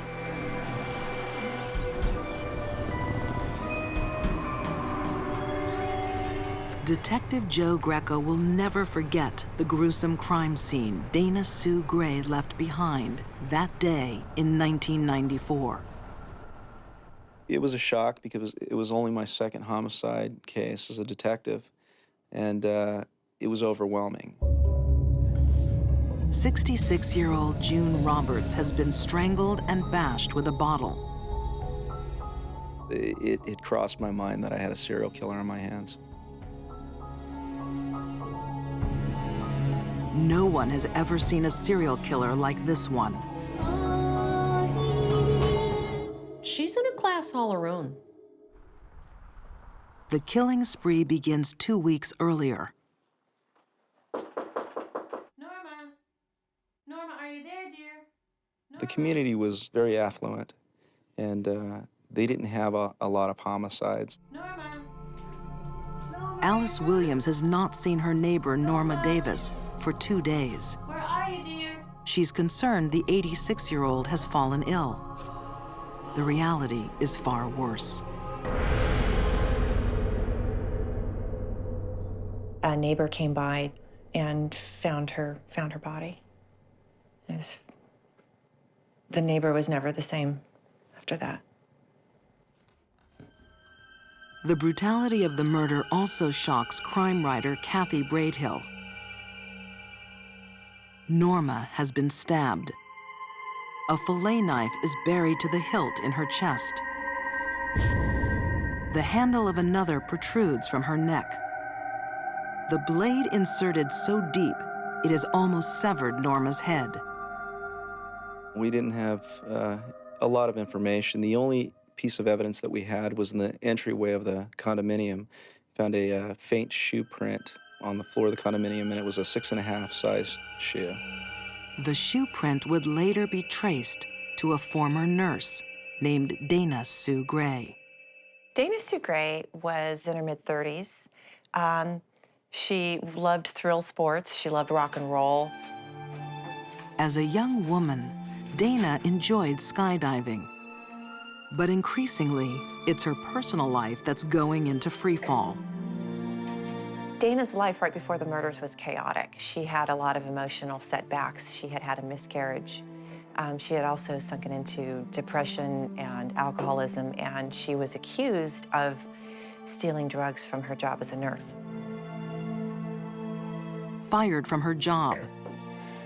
Separated from her husband. She seeks solace in alcohol and prescription drugs.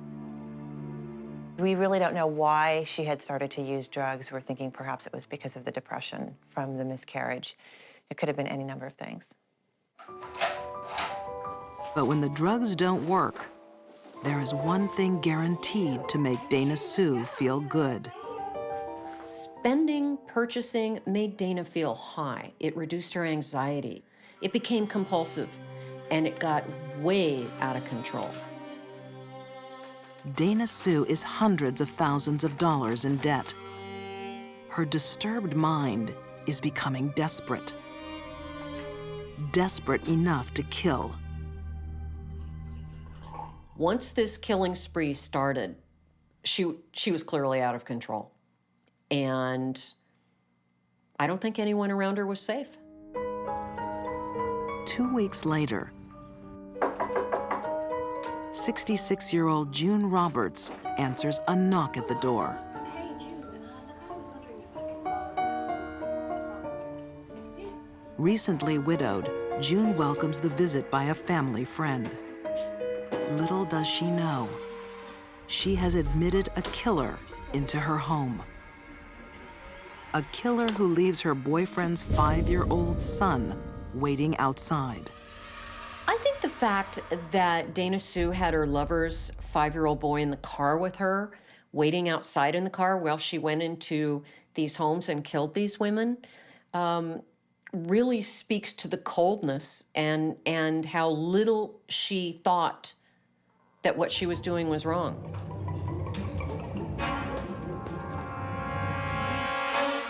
Here it is, look.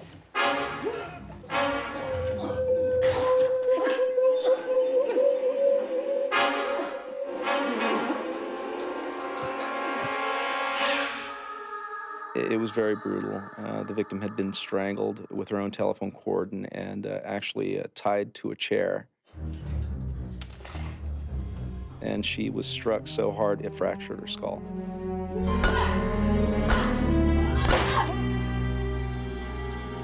She used her hands and extreme violence to kill her victims.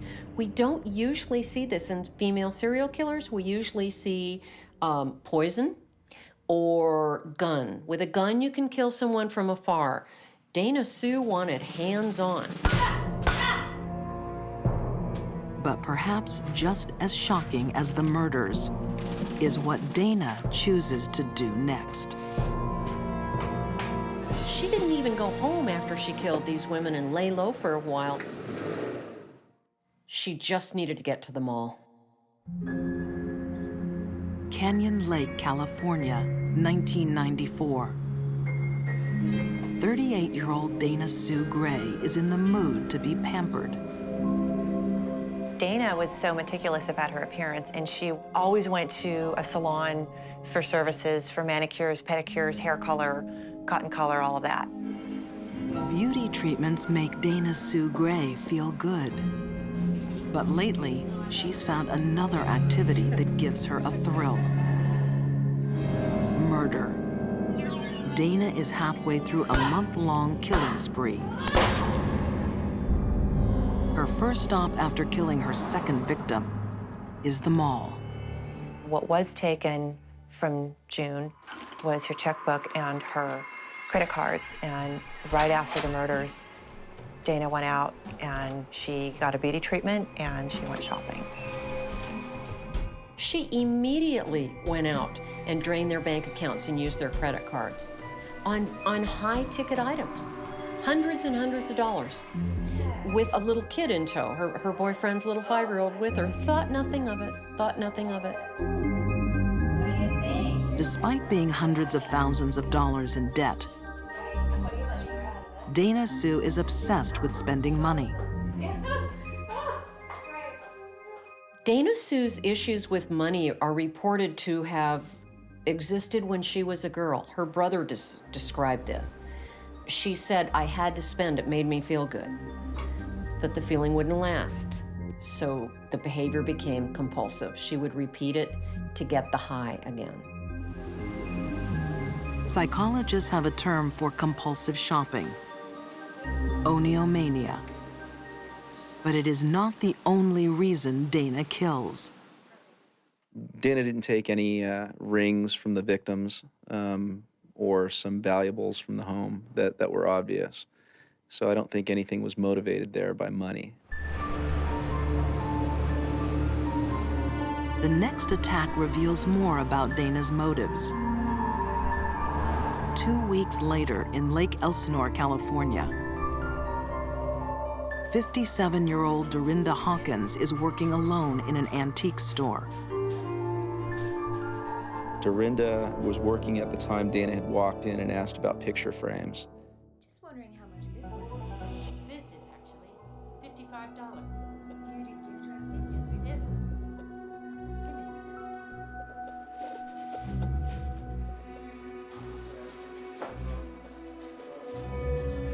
And it was there behind the framing tables that Dana strangled Dorinda.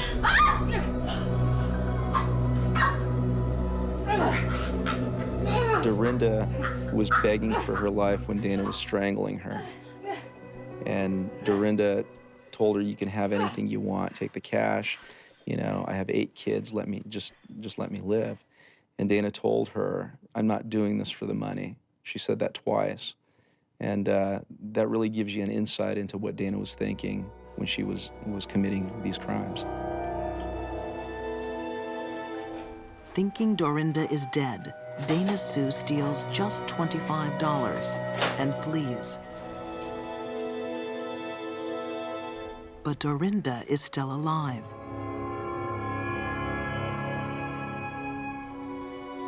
She's had a lucky escape from a woman with a long history of violence. When Dana Sue was a young girl and she would be reprimanded or punished by her mother, it was reported that she frequently lashed out violently as a little girl and grew up to do it as a woman. Dana Sue is motivated by more than money. She also has a deep-seated need for power, a need she satisfies with murder. Dana liked the fight, and we believe that she killed because she enjoyed having power over somebody and watching them struggle and watching them die. There is something hidden in Dana's past that explains not only why she killed, But who? As police trace the clues left by her shopping sprees, the final piece in the puzzle of Dana Sue's disturbed mind is about to be revealed. We were able to do a paper trail with the credit cards and go to the different stores that she had used these credit cards at. And with the merchants, we were able to get a general description of this suspect. I'm wondering if you've seen this woman. The shopkeepers recognize the face. So do residents of Canyon Lake. Dana Sue Gray is arrested for murder. When they finally did apprehend her, her Cadillac was full of grocery bags. Her house was full of expensive perfume. I mean, she had a veritable department store in her house. We have statements proving that you had spent these cards. Dana Sue Gray denies the murders. But while she is questioned by Detective Joe Greco, the case takes a horrifying turn. In the interview, Dana began talking about finding a purse, and that purse belonged to a woman by the name of Dora Beebe. In the station, at the same time, there were sheriff's deputies working another murder. Joe went to them and asked them the name of their victim. They told him Dora Beebe, and Joe instantly said, well, we have your suspect in the other room. Earlier that day, Dana Sue had knocked on the door of a stranger, asking for a map. So I knew that we had the right suspect in this case, but I did not know that on the same day that I was serving the search warrant, she was out killing her last victim. Like Dana Sue's other victims, Dora Beebe is elderly, alone, and totally unprepared for a vicious attack.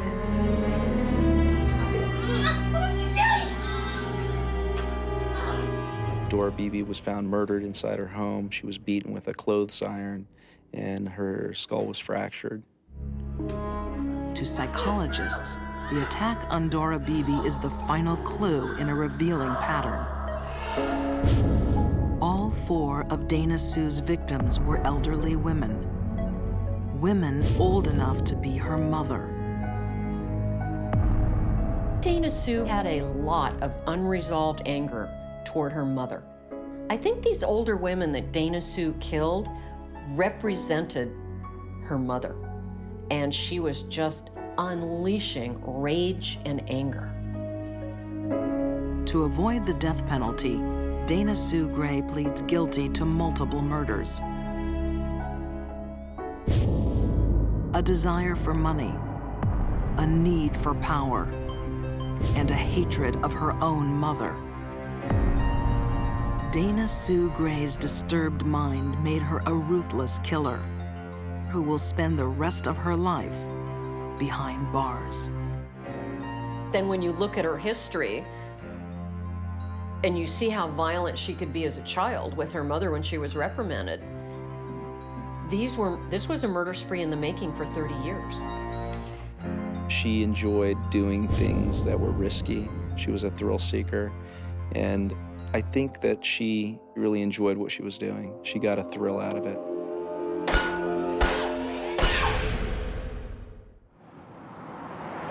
Human instinct demands we protect the young. But sometimes instinct is overruled by stronger impulses. A disturbed mind can transform a protector into a predator. Lakeland, Florida, 1980. 4-year-old Jeffrey Davis is getting to know his new babysitter. Christine Falling gets along well with the little boy. Jeffrey's mother believes she is leaving her son in safe hands. I think that she was doing a good job as far as, as taking care of the babies, But this babysitter's playful persona is hanging by a thread. A thread that is about to snap.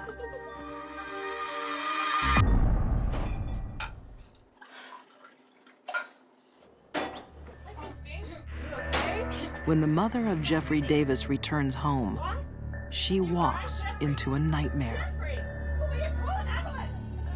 Certainly, it was a terrible blow for anyone to lose a child, you know, especially, you know, babies. Christine claims the boy simply stopped breathing. The autopsy blames a heart condition called myocarditis, a condition that is very rarely fatal. Now, myocarditis is really considered a cause of death only when everything else has been excluded. Jeffrey is not the first baby to die in Christine Falling's care, and he will not be the last.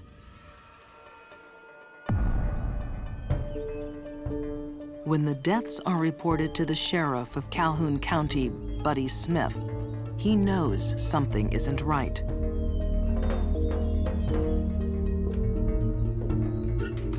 It was just a strange thing that all the babies that was in her care had died, and it was a mystery there for a good while. Many put the trail of dead down to bad luck or an unknown virus. No one dares to imagine the children are being murdered by their slow and apparently harmless babysitter. It seems that she had maybe a nice nature. Hey, Christine. Hey, Grace. How are you? And people maybe thought, well, Christine couldn't possibly have done this. She's too slow. She's not maniacal. And so they ruled her out. Yet the seemingly gentle Christine Falling started killing early. Oftentimes, when young children abuse small animals, it's acting out rage and frustration over something they can control. As a child, she would test if cats had 9 lives by dropping them from a great height. She grew up fairly poor, and families did not have good paying jobs and make a lot of money, you know. And I think probably from the beginning had some problems.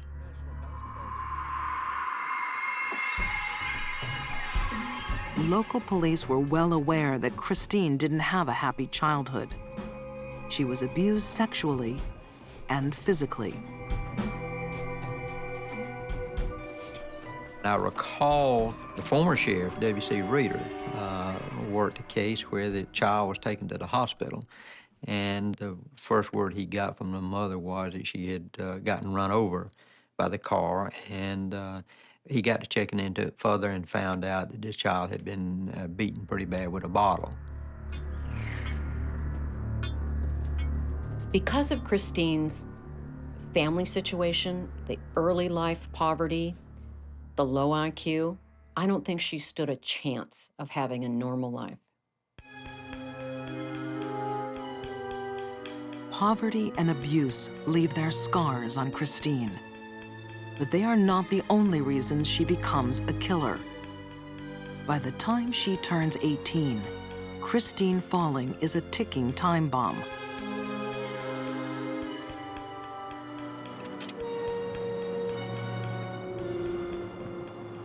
Ready? 3 days after the death of Jeffrey Davis, Christine Falling is asked to babysit again. She will look after 2-year-old Joseph Spring while his parents attend a funeral. Say bye-bye. The funeral of Christine's previous victim. With her background and her educational background, she just did not have the ability, you know, to get out and get good jobs. And she just picked up jobs like babysitting. And she felt like, I guess this was the only way she could maybe make some extra money and survive. Christine has a childlike quality that children find appealing. But it is not an act. She has below normal intelligence, making her disturbed mind deadly.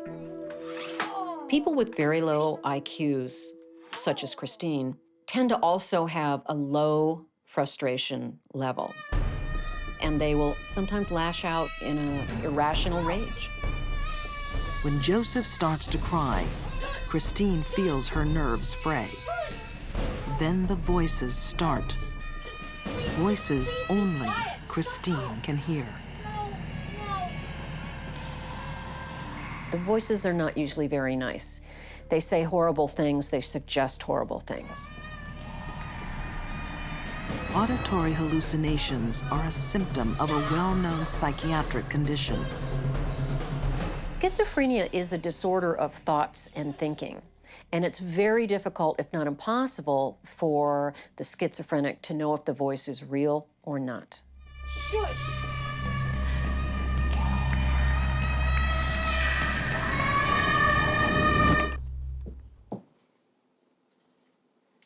Joseph has been silenced, but the voices in Christine's head have not.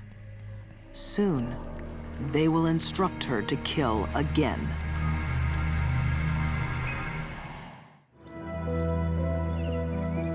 At a children's graveyard in Calhoun County, Florida, tombstones bear witness to lives cut tragically short. Some by accident, some by illness, some by murder. You know, I was just amazed that it wasn't picked up on sooner. In the early 1980s, a babysitter called Christine Falling is killing children in her care. Authorities believe the deaths are of natural causes.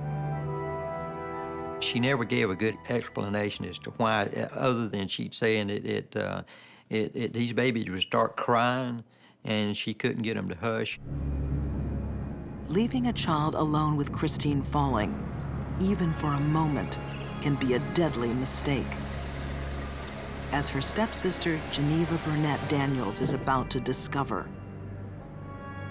When Geneva goes inside to buy diapers for her 8-month-old daughter, Jennifer, the baby begins to cry.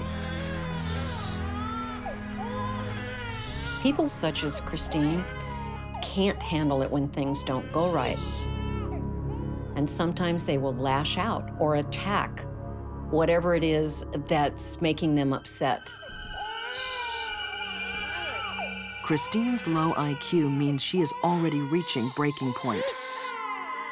But it's another mental condition that will push her over the edge. Christine suffered from frontal lobe epilepsy. One of the things that we do see oftentimes in people that have this, along with a low IQ, is that they later are involved in violent crimes.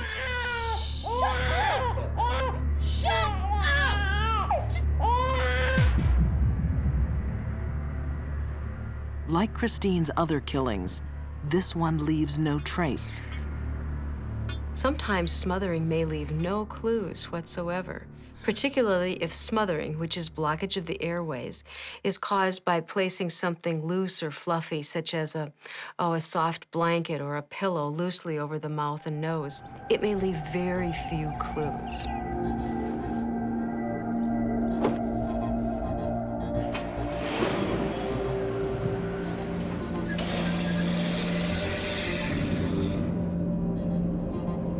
This baby ain't breathing. Jesus. Christine, what happened? I don't know. Oh my God. Oh my God, what happened to her? 5 babies die in Christine Falling's care. Under pressure from the local community, she checks herself into the hospital, asking doctors to find out if she's passing on a mystery disease to the children. I really think that her desire was that somebody really find out that she was killing these babies. The doctors find nothing, and Christine asks them to call the police. And she says, okay, I'm ready to tell you. Sheriff Buddy Smith will never forget what she said next.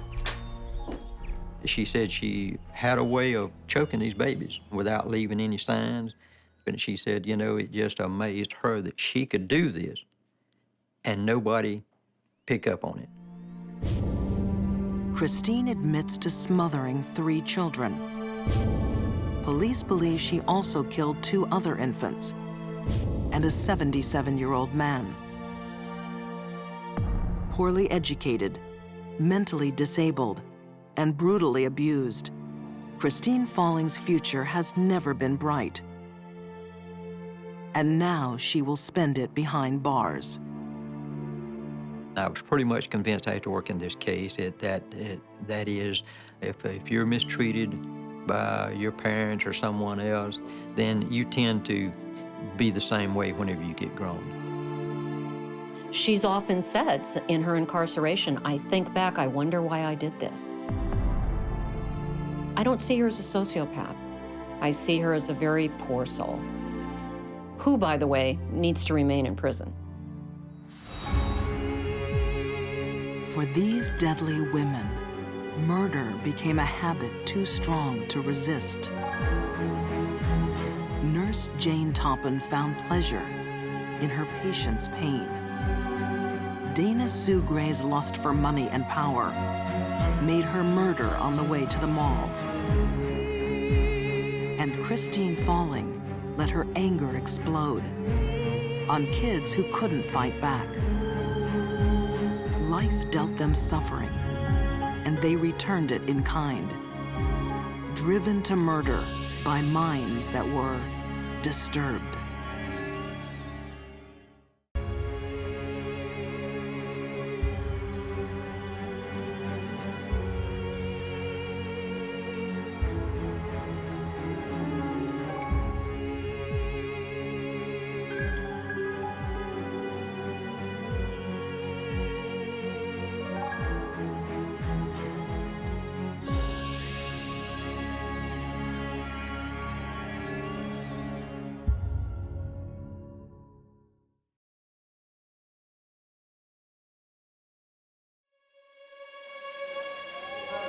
They live among us.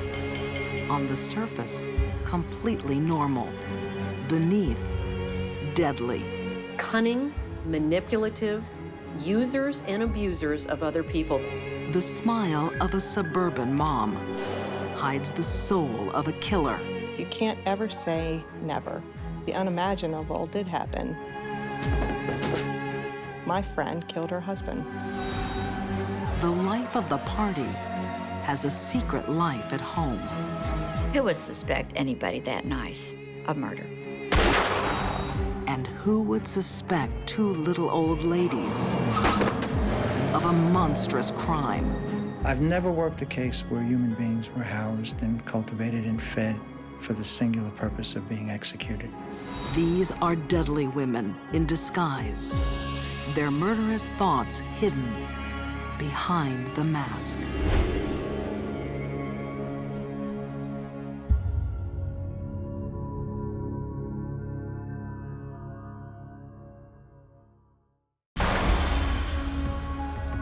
Hollywood, California. Movies and money lure dreamers chasing a glamorous life.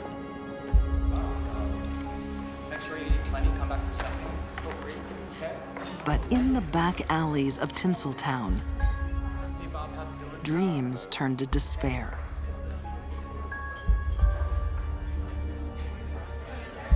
Among the destitute, a ray of hope. 2 elderly women tend to the homeless.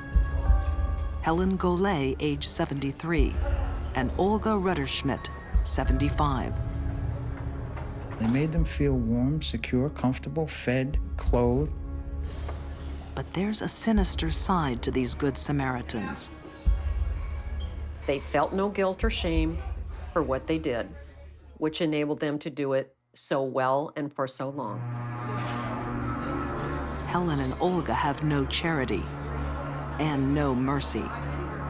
They are cold, ruthless killers. This goes beyond homicide. This goes beyond just a simple murder. 2 old ladies just doesn't compute. It's just almost, beyond belief that these two women would be doing this. No one would suspect them of anything. A fatal mistake.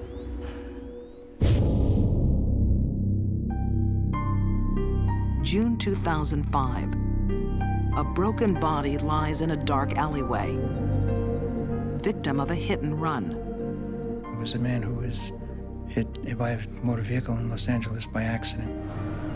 Insurance investigator Ed Webster has seen these tragic accidents many times. There's nothing at first blush that would make one think it was suspect. It looks like 50-year-old Kenneth McDavid was run over while changing a bike tire. A cruel, terrible death. When a tire hits the chest, it's going to crush the chest cavity, and it's going to cause the ribs to break and to puncture the lungs, and it's going to cause massive internal bleeding in both chest cavities. Ed Webster can see something odd about the crime scene. The tire was not flat, so it wouldn't require changing, and there were no tools around. It was just his bike. Also unusual, McDavid is lying down when he is hit. Whenever a body is found on a roadway and appears to have been run over, I always ask the question, why were they laying there on the roadway? Were they injured prior to being dumped on the roadway and then run over? Were they taking some drugs or alcohol, something that impaired their judgment? Ed Webster follows a hunch and starts digging. Soon, he hits a lead. Kenneth McDavid is a vagrant. 2 years ago, he moved off the streets into an apartment. And in fact, he lived in an apartment that was rented by Helen Golay, and she was taking care of him for 2 years. Helen Golay, one of the two nice ladies from the soup kitchen. They housed and fed McDavid, and they're the sole beneficiaries of his life insurance. There was absolutely no reason to expect that they would, under the normal course of events, outlive this man who was healthy, 20 years younger than them. Even stranger, Helen and Olga have insured Kenneth McDavid for $1 million. They're making an investment, and the only way that they can collect on that investment is if this man dies. So it's either a homicide or they are the luckiest two women in the world. LAPD Detective Tennis Kilcoyne is also suspicious, uncovering more policies in McDavid's name. So slowly we start getting information from these insurance companies, and we start learning that there's more and more policies on Kenneth McDavid, with Helen and Olga as the beneficiaries. All I need is your signature. Altogether, the policies add up to nearly $6 million. Helen is listed as McDavid's business partner. Olga is fiancée. The women are arrested for insurance fraud. But that's only the tip of the iceberg. We've got two little old ladies. They're involved in this insurance scam. These guys are ending up dead. Is that we're missing something. We're missing a big piece of the puzzle here. That piece could be the car that ran down Kenneth McDavid.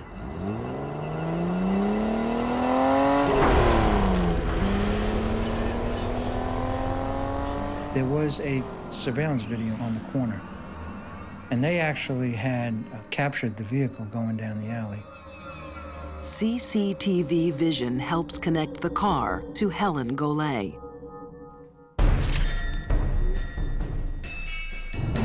The police forensic team go to work. For 2 days, they went over this vehicle with a fine-tooth comb. They put it up on a rack. They did a lot of different things. The lab found some old, dark spots under the vehicle that tested positive for blood. Does that look like blood? What most people don't realize is that bits of hair and skin and clothing and blood can be deposited up on the inner nooks and crannies of the vehicle. It's very difficult to destroy DNA. Ultimately, they called me a week or two later and said it was positive to Mr. McDavid's DNA. And it was at that time that everything started snowballing. It's damning evidence. 2 little old ladies are 2 little old killers. These women were sociopaths. They were out for personal gain at the expense and abuse of others. Then insurance investigator Ed Webster takes a shocking phone call. The traffic cops asked me if I had ever heard of Paul Vados. And then he told me that the same 2 women had claimed the body of Paul Vados, and Vados was also killed in a hit-and-run accident several years before. This isn't a one-time murder. It's a business. On the streets of Los Angeles, police arrest some unusual suspects. 2 little old ladies wanted for murder. 2 70-some-odd-year-old women who, for all intents and purposes, could be your grandmother. It just defied anything.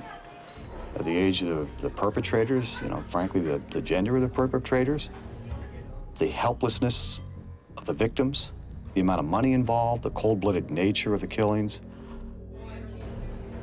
I mean, it had everything. Helen Golay and Olga Rutterschmidt seem to take a special interest in the homeless. But when one homeless man ends up dead in a hit-and-run, police get curious.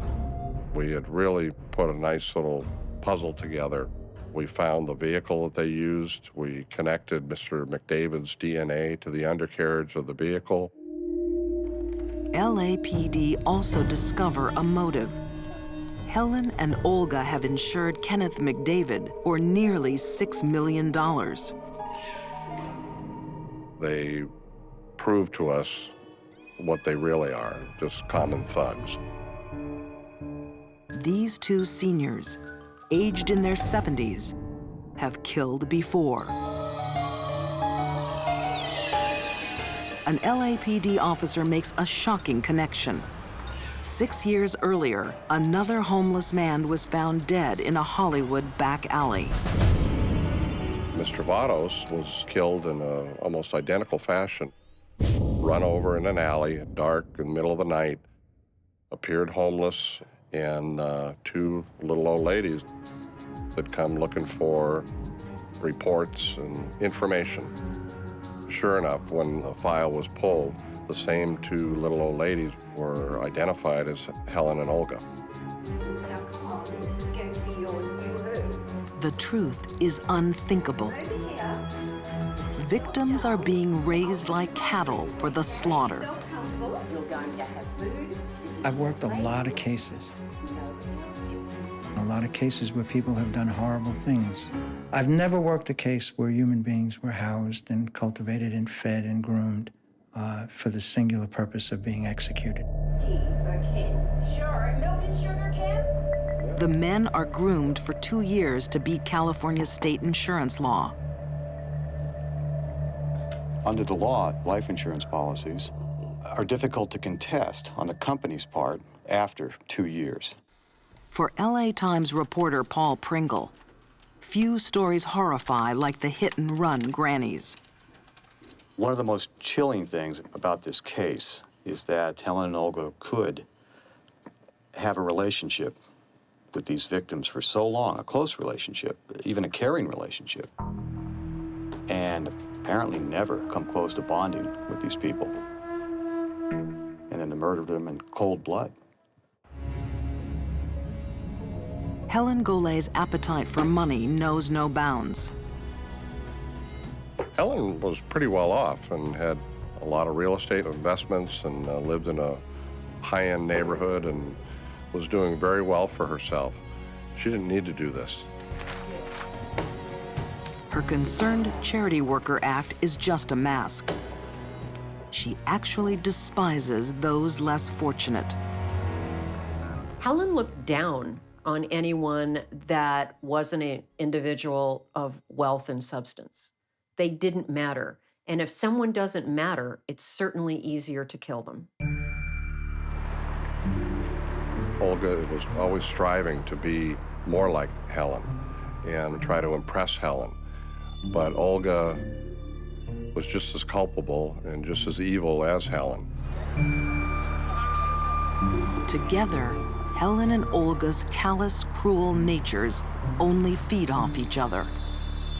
When they hooked up with each other, they validated each other's needs to rip people off and to hurt people. Helen and Olga exhibited no guilt, no remorse, no regret for what they did. That's classic sociopathy. But how can 70-year-old women force much younger men to lie down and be run over? Police find the answer at Helen's house. We found a vial with crushed up mixture of prescription medication that, according to the coroner's office, would knock you out, or knock out a grown man. This was found in Mr. McDavid's system during the autopsy. Knocked out, the men are crushed to death under the wheels of Helen's car.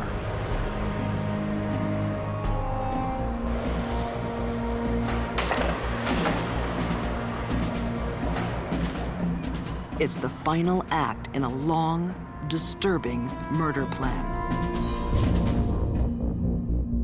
Helen and Olga were convicted of first-degree murder in both killings, been sentenced to life in prison without possibility of parole.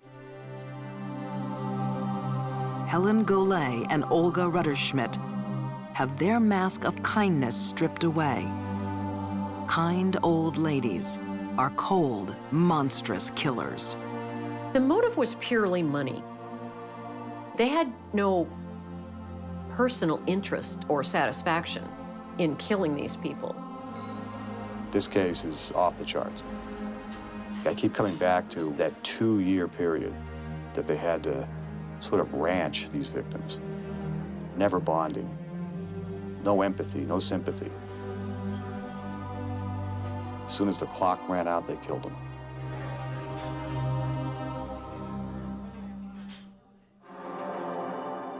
Gun Barrel City, Texas, 1982. Jimmy Don Beats unwinds after a hard day working at the fire department. Jimmy Don Bates was a wonderful man.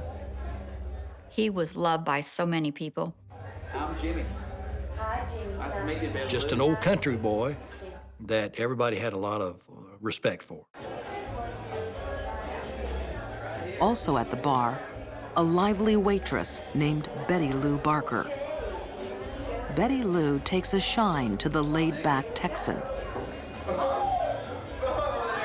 He thought she was really a lot of fun and a very cute person. And so he married her after knowing her for about 6 months. But Betty Lou's sassy charm is just a mask. Jimmy Don Beats is being quietly stalked by a black widow. In the world of homicide, a black widow is the term given to a woman who chooses a mate, marries, and kills him for profit. Oh, Betty was fun. She was so cute. She was a sharp dresser. She was a great dancer. And she was really a good time. For crime writer Irene Pence, Betty Lou Beats is a compelling character. Married at 15, she has 6 children.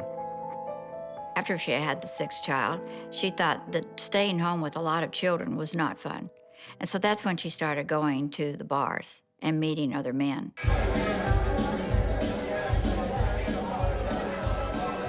Betty Lou's bar hopping is too much for her husband of 18 years. He files for divorce. In the following years, men and money come and go. But Jimmy Don Beats looks like he might be the real thing. He's her 5th husband in 10 years.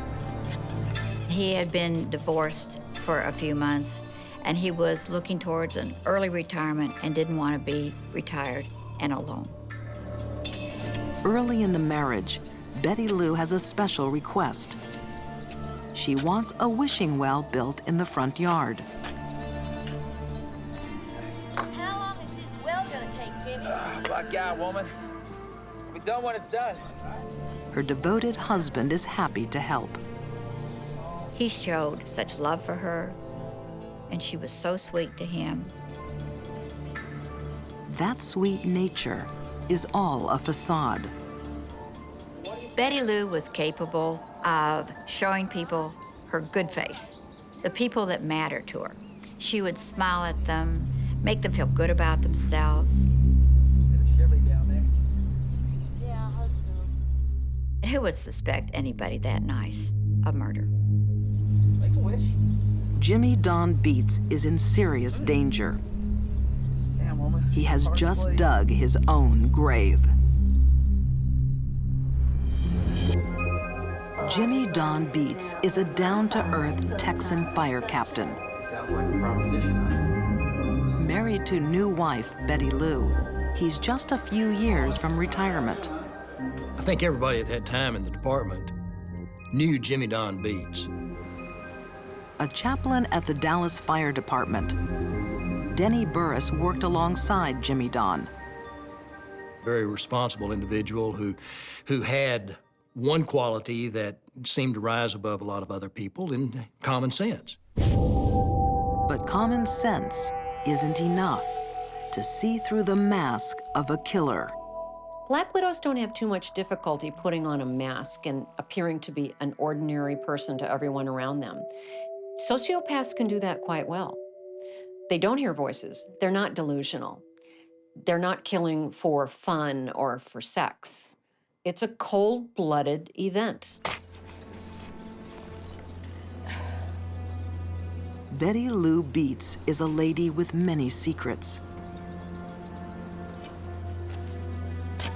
Her last husband, Doyle Wayne Barker, hasn't been seen for a year.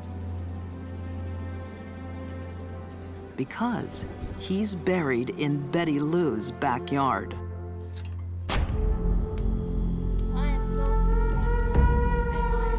She told her daughter that she really wanted to get rid of him. And so the daughter said, well, divorce him. And she said, and then I'd lose the trailer, and winter's coming. Well, I would be out here in the cold. You know what, Shirley? I'm gonna kill Wayne. And so she tried to get her daughter to help her bury Wayne Barker. Betty's daughter, Shirley, is shocked. But her mother is a strong woman. Betty Lou will do the dirty work. Her daughter just has to help clean up.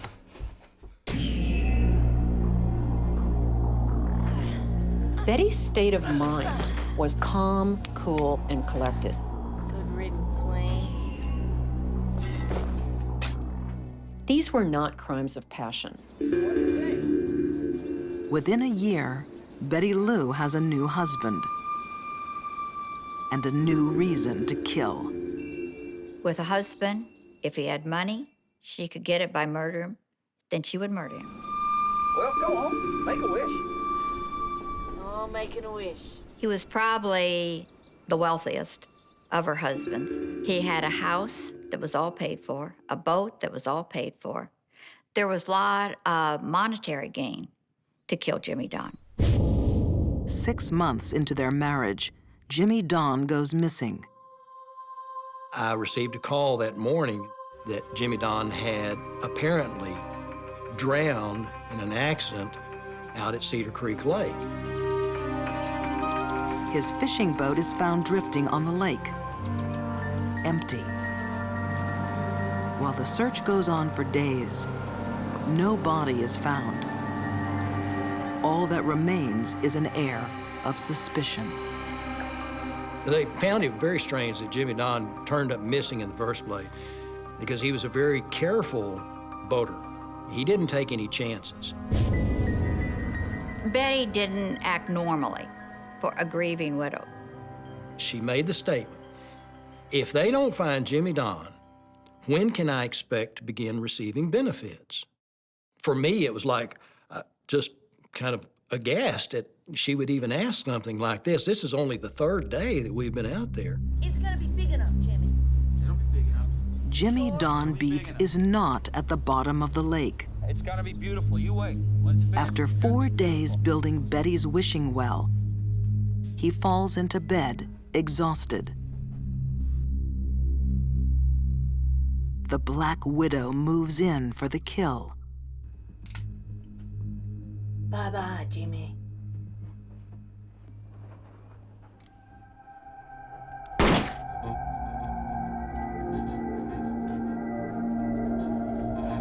This time, Betty's son Bobby is tangled in her deadly web. Go, Bobby.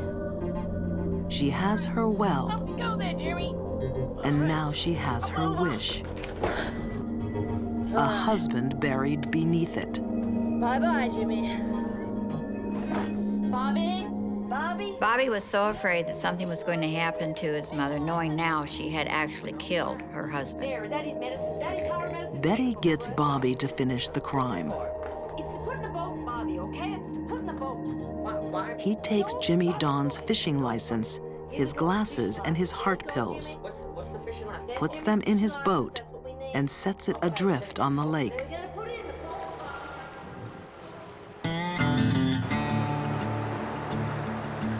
2 years pass. Jimmy Don's disappearance is still a mystery. Then Betty Lou finds a new man and jokes about having buried her own husband. I guess the old saying, your sins are going to always find you out. Well, they did in Betty Lou's case, and it came as a result of just a slip of the tongue.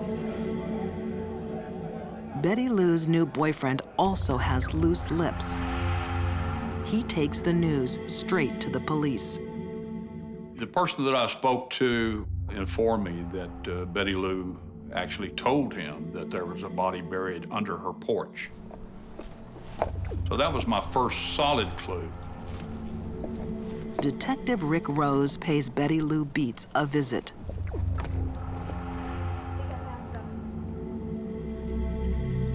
Underneath the wishing well, he finds a body. It's missing fire captain Jimmy Don Beats. Out back, another surprise. The body of Doyle Wayne Barker. Most people don't expect a woman to kill 2 husbands in the same house with the same gun over a period of 3 years. I don't think Betty thought for a minute that she would get caught. The boldness of burying the body of someone you killed on your own property, no, she did not think she was going to get caught. Careful, Bobby. All right, go Arrested for murder, Betty Lou will do anything to save herself. Oh, for God's sake, Bobby! Hopeless boy. Sorry, Mama. Betty put Betty first, and that's the bottom line.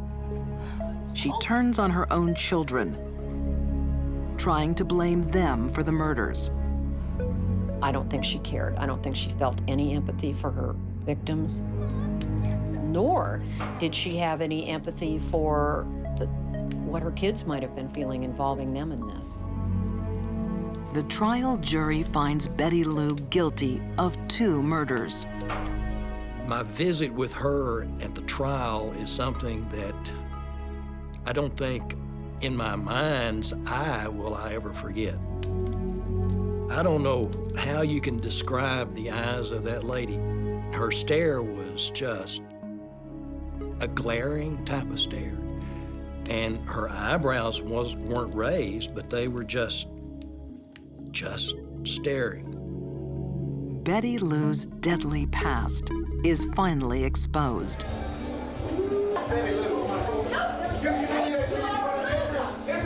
After arguing with her second husband, she shoots him. She shot him at least twice. And she explained to the police how he was trying to attack her. And they always questioned why the bullets were in the back of his head. He survives.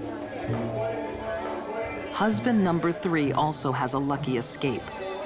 She tried to run him over with her car. He managed to jump behind a van and saved his life. Her next 2 husbands end up buried in her yard. But Jimmy Don Beats will be Betty's final victim. On February 24th, 2000, Betty Lou Beats is executed by lethal injection. Most of the homicides I worked were generally spontaneous. They happened because of an event. Somebody, got mad, angry, and committed the act. Those are different types of mindsets. And in her case, the mindset was purely premeditation and planning. She was a cold-blooded killer.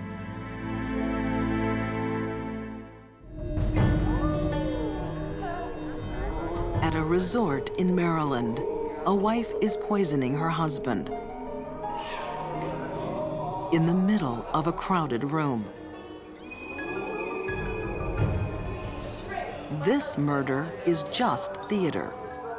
It was Valentine's weekend, and we had a special murder mystery party going on.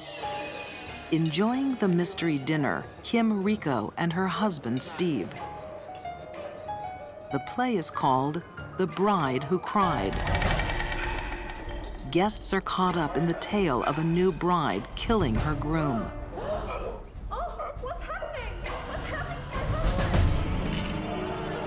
But there is one other woman in the room with her mind set on murder. Most people who want out of an unhappy marriage get a divorce. That wasn't good enough for Kim. It's the last thing you expect to get a phone call in the middle of the night. When the phone rings in the middle of the night, you know it's not anything good.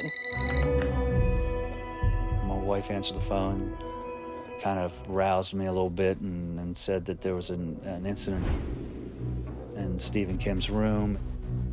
Kim's requesting that you come down there as soon as possible. It's disturbing news for Mike and Maureen Miller. They're close friends with Steve and Kim Rico. There's been a fire at the resort.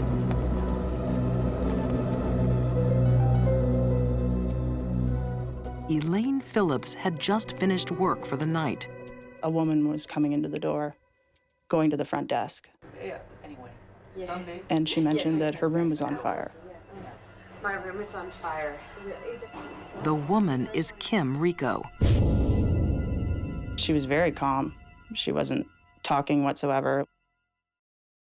Wasn't like a shaking or a shock. It was just calm. Staff leap into action. Let's go. Nothing like this has ever happened before. As soon as we got outside, there was a smell in the air. You could tell there was something was burning somewhere.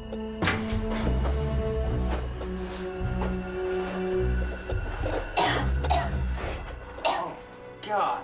I could see his face that he was burnt, that it was beyond anything, and I knew he was dead at that point. The charred body belongs to Steve Rico, age 35. Steve was my best friend since 7th grade. Corny as it sounds, we're kind of each other's brother that we didn't have.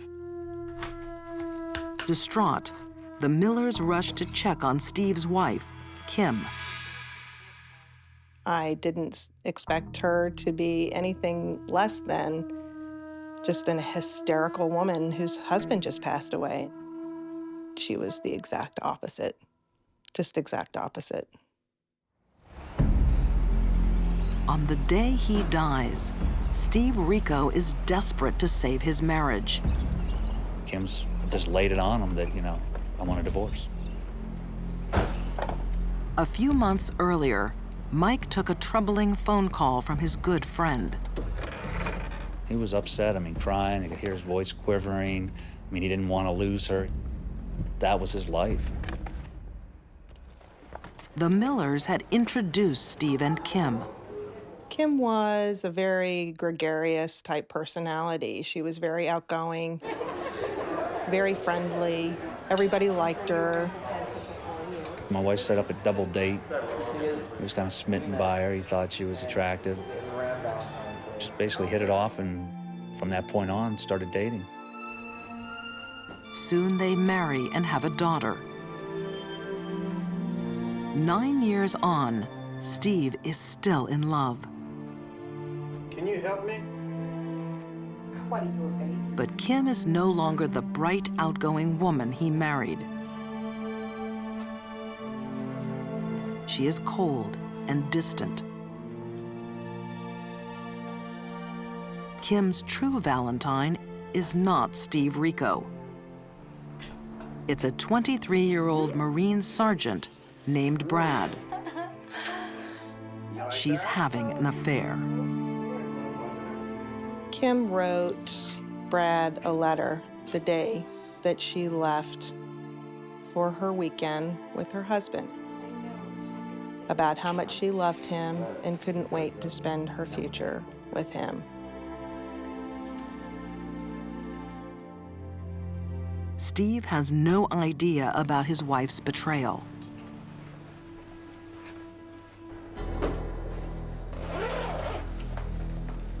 She was bound and determined that this murder was going to happen no matter what.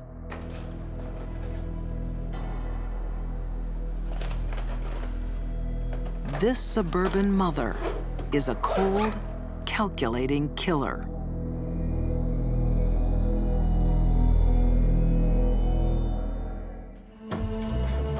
At a golf resort in Maryland, fire tears through a guest room. Kim Rico's husband, Steve, is found inside, burnt to death.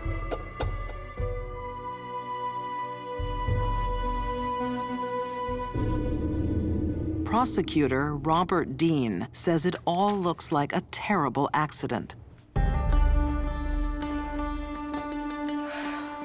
She claimed that he was sloppy drunk and that he wanted to have sex.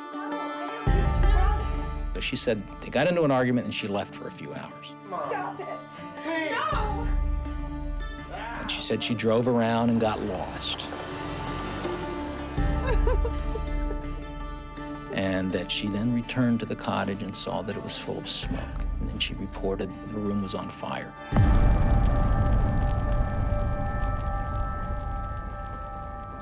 Steve Rico's best friend, Mike Miller, is called to the scene. His grief turns quickly to suspicion. They're saying that the fire started because of him carelessly smoking. Steve doesn't smoke. All the years that I've known Steve, I've never seen him smoke a cigarette, a cigar, and he despised being around people that smoked. Forensic pathologist Janice Amatuzio says the body of every fire victim tells a story. Stephen's body was found in a fire. The major question for the forensic pathologist is, did he die as a result of the fire or not? When there was no soot in the airways, when there was no damage to the lungs, it suggested that Stephen was dead before the fire started. Stephen was not drunk that night. The blood test at the autopsy shows that. He was not drunk. He's such a party pooper. We're away. The mask of Kim Rico is slipping. Behind it lies a killer. Was she really capable of doing this? Everybody was saying it, but again, I ignored it and just pushed it back and said she wasn't capable of doing it. And man, was I wrong.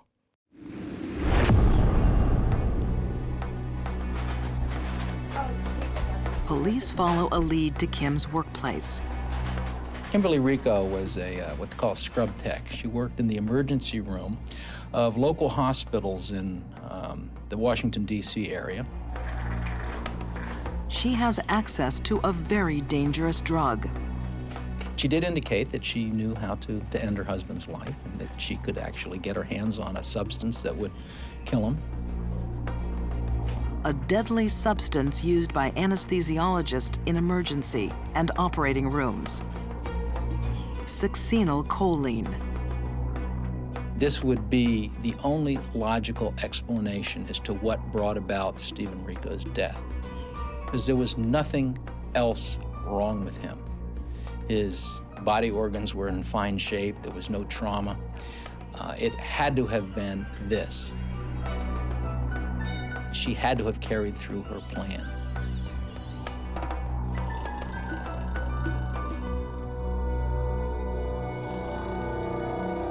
She snuck up and attacked him with a hypodermic syringe, knowing full well that the burning of the body would cover up any puncture wound. Succinylcholine is a fast, lethal drug with a terrifying twist. This agent just simply causes paralysis. It does not alter your level of consciousness.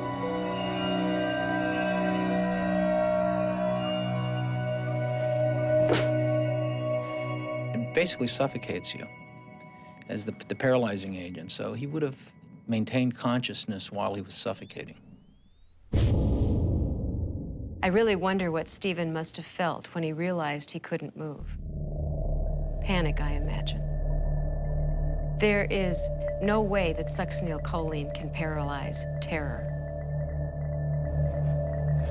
Kim Rico thinks she has planned the perfect crime. One of the things that I see in almost every case of premeditated spousal murder, where the killer is above average intelligence, is arrogance. And the arrogance they have makes them do stupid things. It was clear that this was a staged killing. There were empty beer bottles in the room, and there was a pack of cigars. The cigars are vital clues. Not only is Steve Rico a non-smoker, they can't start a fire. There was an investigation as to how a fire like this could have started. And that fire could not have started by the ashes of a cigar. Prosecutor Robert Dean takes a mass of evidence to trial. Kim Rico is found guilty of murder and jailed for life. She injected him with succinylcholine and watched him suffocate and lit him on fire. How much colder could it get?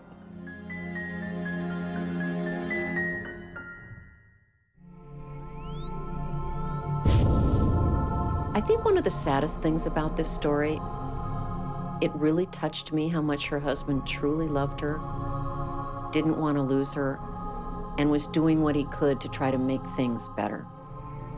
And she still killed him.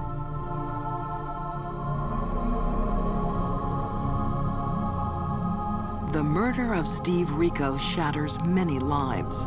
He was a big teddy bear. He just wanted everybody that he loved to be happy and for him to take care of him. And it's sad that he's the one not in the world anymore and she is.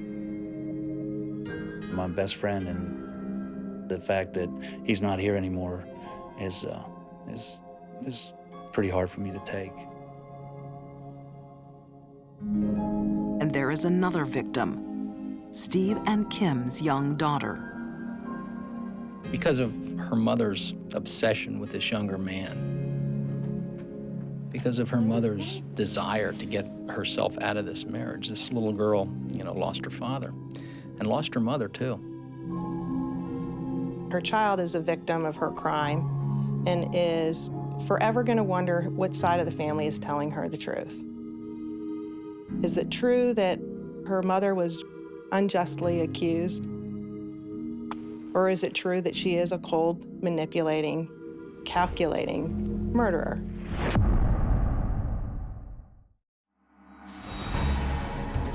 These deadly women were hiding in plain sight. They looked like anyone, but they were far from normal.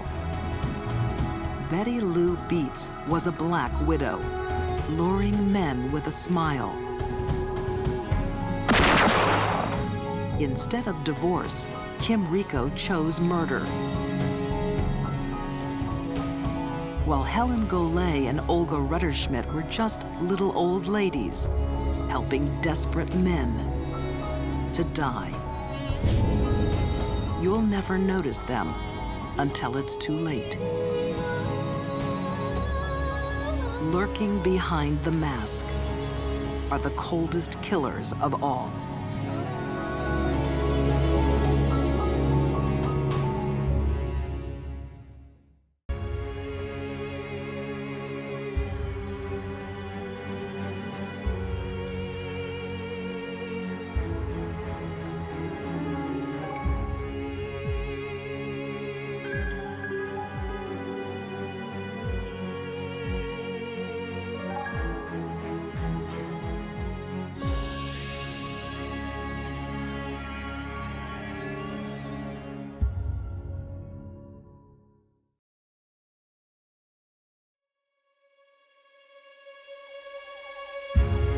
Some women are persuaded to kill under the spell of an evil man.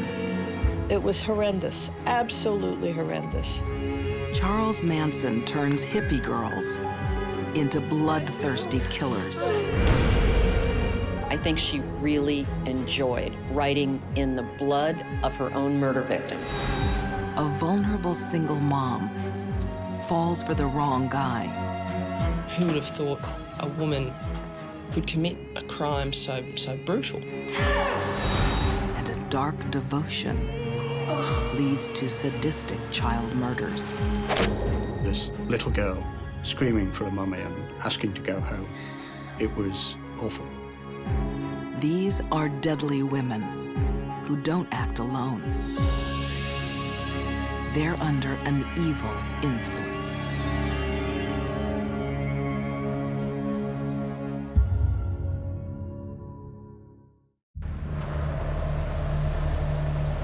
At a busy English railway station, a police investigation leads to a baggage room. Inside an ordinary suitcase, horrifying secrets. In it, there was a gun, a kosh, various sex magazines, a copy of Mein Kampf. But the most damning and most important piece of evidence was a tape, a 1/4-inch reel tape.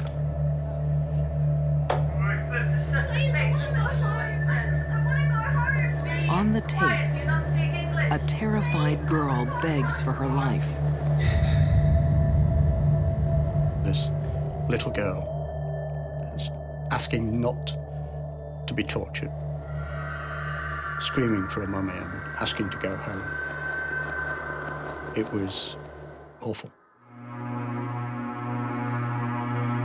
A woman's voice can also be heard, torturing a young child to death. Her crimes will shatter a nation's innocence. Her name is Myra Hindley. What Myra Hindley did was evil. There is absolutely no doubt that Myra Hindley was the most reviled woman in Britain. Manchester, England, the early 60s. 19-year-old Myra Hindley is a quiet secretary, infatuated with co-worker Ian Brady. Myra was looking for someone to pull her out of her boring existence. And for her, Ian offered that. Soon, Ian Brady initiates Myra into his dark world. Brady flirts with Nazism and is a sadist. He gets sexual pleasure from the sufferings of others. She was ready to enter a sexually sadistic, sadomasochistic relationship with Brady. It didn't take much doing. He could teach her things she couldn't learn anywhere else. And she wanted to learn. Brady's deepest fantasies will give Myra the ultimate test of her love. He'd already begun fantasizing about crimes against children and fantasizing about committing the perfect murder. What he needed was someone to help him act that out, and that person was Myra Hindley. Myra made the leap from sadistic sexual fantasies to reality because she wanted to please Ian, and she wanted to show Ian how adventurous she was. They became, in a way, a sort of Bonnie and Clyde couple. Each lived for the other. As a young Manchester journalist, Clive Entwistle wrote about Myra Hindley. She was desperate to fulfill his fantasies, his needs. She was frightened, I suspect, of rejection by him. On a cool Friday night, a teenage girl heads to a local dance.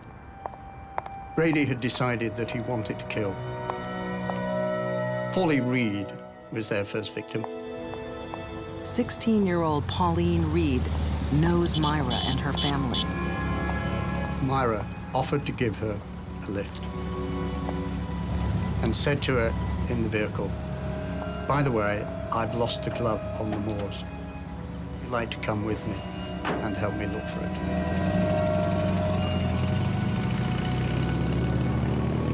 And that's how they got Pauline to the moors. The moors above Manchester were a special place for Ian Brady and Myra Hindley. They'd picnic there together. They'd have sex there. It was a very, very important place to them. Tonight, it's Pauline's time to die here. Because she trusts Myra.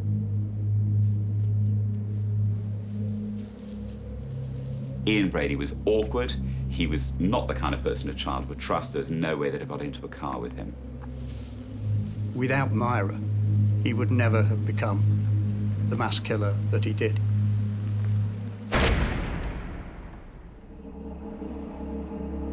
On the barren hillside, their depraved fantasies are unleashed. Pauline is brutally raped, tortured, and murdered. When a sadist abducts someone and tortures them, the most important part of that for them is the actual suffering of the victim. The moaning, the crying. Criminal profiler Candace DeLong knows what drives a sadistic killer. By the time the victim finally becomes unconscious, oftentimes what we see is that is when the offender kills them. And kills them quickly. For them, the party's over. Under his wicked spell, Myra silently watches her lover until Pauline's body is completely buried.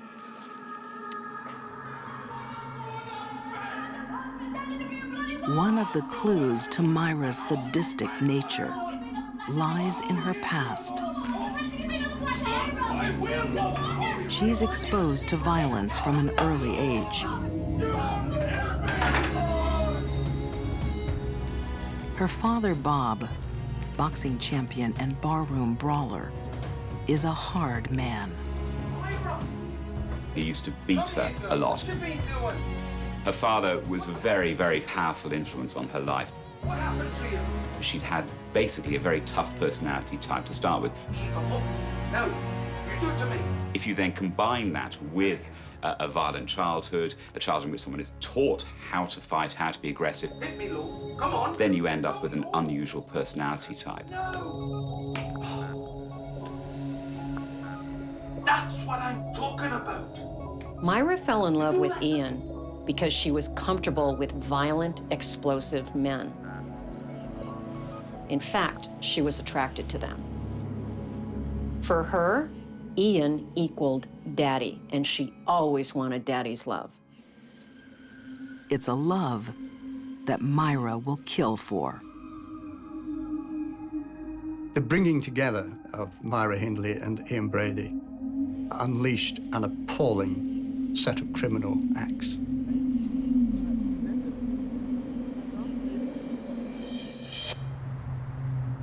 In Manchester, England, a young teenage girl has been kidnapped, sexually tortured, and murdered. The fact that children were being abducted and killed was incomprehensible to the ordinary man and woman in the street. Even more shocking, one of the killers is a woman in the thrall of a dangerous man. Myra may have gone through her life and never been a sadistic person, but once she hooked up with someone and fell in love with him, and that was his idea of how life would be, it was hopeless. Myra Hindley herself admitted that if she hadn't been there, Ian Brady wouldn't have been able to kill. So without Myra, these crimes wouldn't have happened. Out on the lonely English moors, Myra has collected another victim, a young boy, to satisfy her lover's sexual fantasies. Keith was a lad, a cheeky little lad, who liked to go out and have fun. 12-year-old Keith Bennett is one of 4 children Myra and Ian will bury here.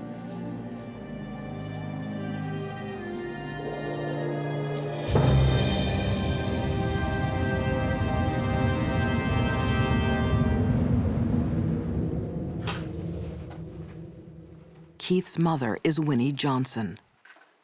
I'm a mother. It was my first lad, and I've got to find him, no matter what. Keith's body has never been found. I've had nightmares, I jump in my sleep. It's getting to me now, because I just can't get him back.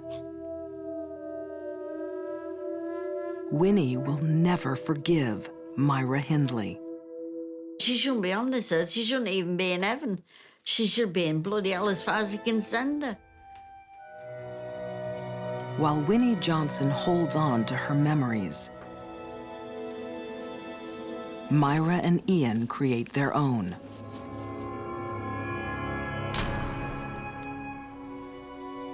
Their photos hold a grim secret.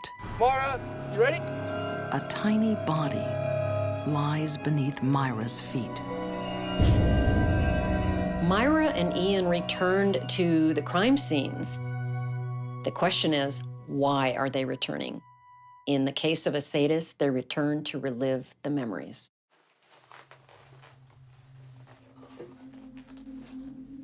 That's a good one, Nettie. But photos aren't enough. The sadistic couple want to record the sounds of torture and murder. One victim is a 10-year-old girl, Leslie Ann Downey. And they took her back to Wardlebrook Avenue, where he photographed her. Shut up! You're not going anywhere! And recorded her being killed. Stop it! You're gonna make him mad. You wanna make him mad. With an audio tape, he could relive the screaming, the begging, the pleading, and get turned on all over again.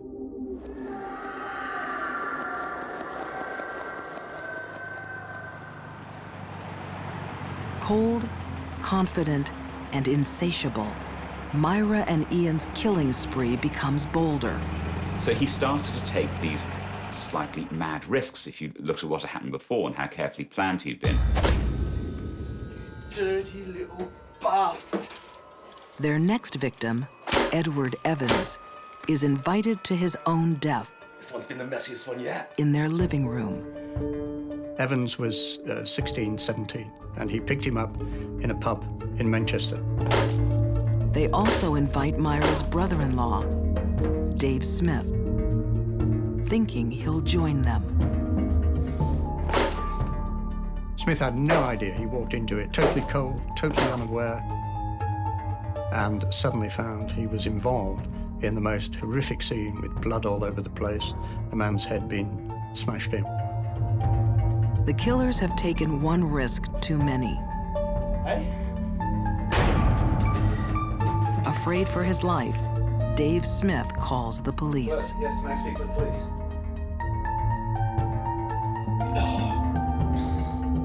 Edward Evans' body is discovered in Ian and Myra's home, along with a clue that will expose Myra and her lover as sadistic serial killers. Well done, Constable. Constable, I want everything logged. A left luggage ticket leads to a shocking treasure trove. Listen to this one later. They kept trophies in suitcases, which were then, after their arrest, found at Manchester Central Station. And in there, of course, was a tape recording of Leslie Ann Downey, and that proved what they'd done. Did you not hear me the first time when I said to shut your face and listen to what he says? I want to go home, please. Be quiet. Do you not speak English? When they played the tape in court, you could have heard a pin drop. You could. Nobody moved. Nobody said anything.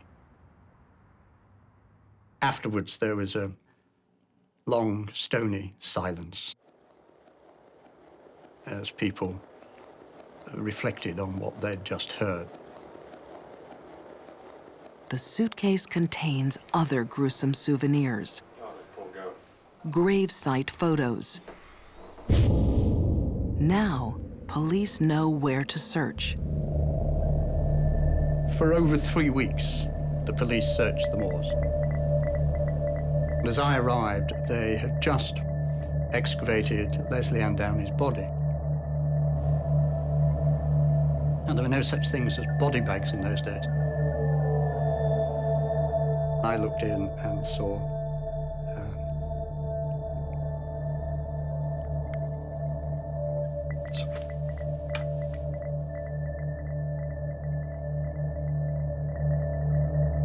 Despite their denials, the evidence is overwhelming. In May 1966, Myra Hindley and Ian Brady are jailed for life for 5 horrific murders. Hindley, if she had said, I was under his influence, I was afraid he'd kill me if I didn't carry it out, could probably have ended up giving evidence against Brady and walked free. But she didn't. She just sat, cold-faced, and wouldn't say a word. It takes Myra 20 years to admit to the killings. In 2002, she dies in jail of respiratory failure. After her funeral, Myra Hindley's ashes are scattered over the wild moors, where she and Brady made love and killed. I think it's very difficult to say, was Myra Hindley sick or was she evil?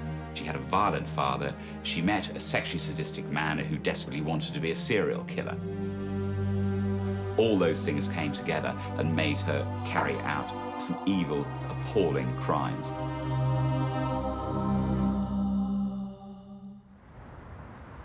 Some women kill out of a perverted love.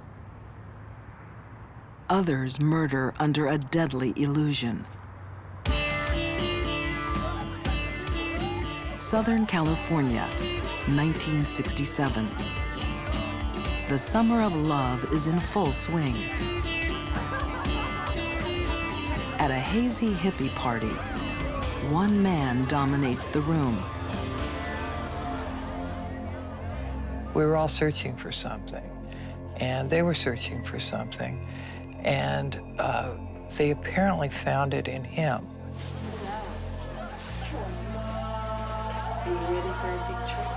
18-year-old Susan Atkins is drawn to the charismatic stranger playing guitar.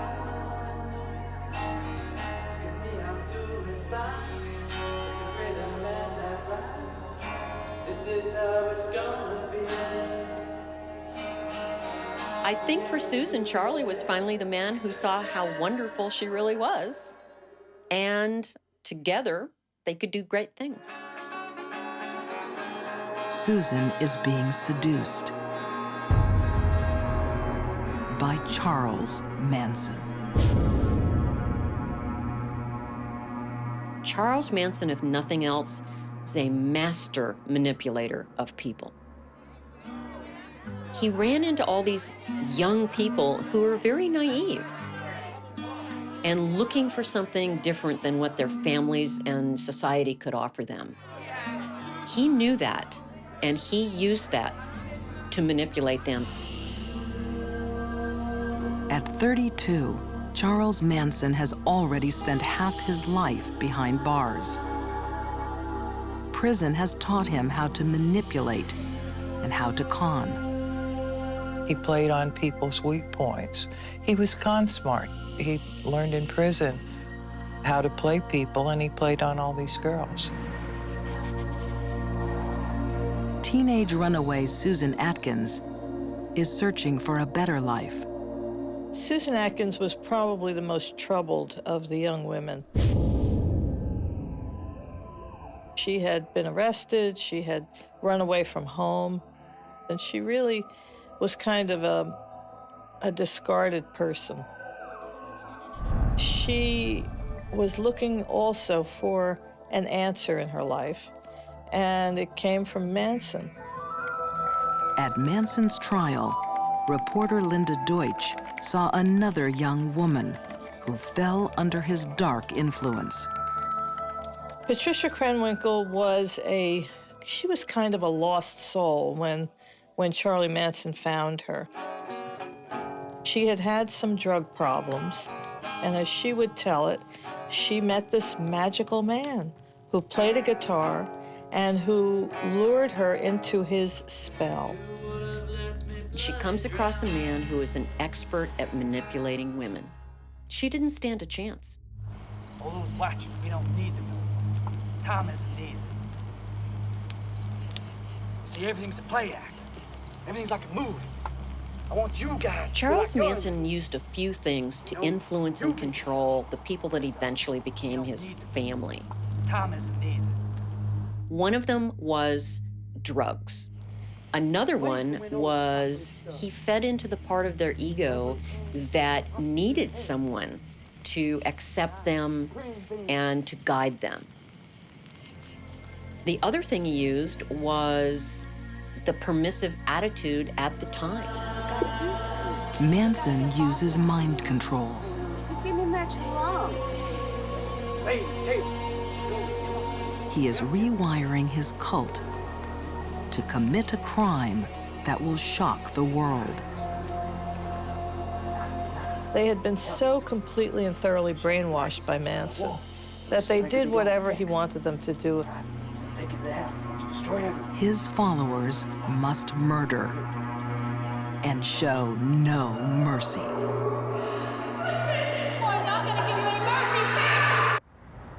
Los Angeles, August 1969.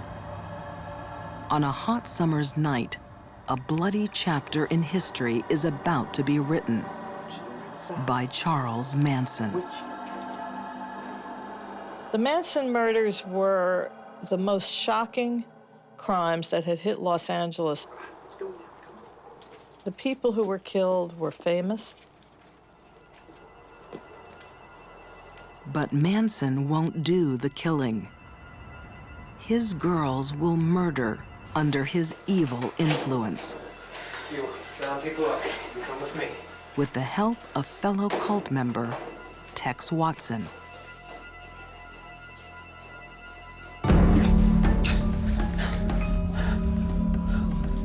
Tex is a college football star. The devil. Tonight, in a mansion high in the Hollywood Hills, he's the devil. Susan Atkins and Patricia Krenwinkel are the devil's helpers, eager to kill 5 famous strangers. Sharon Tate was a beautiful and famous actress, wife of director Roman Polanski. There was Jay Sebring, who was a very famous hairdresser.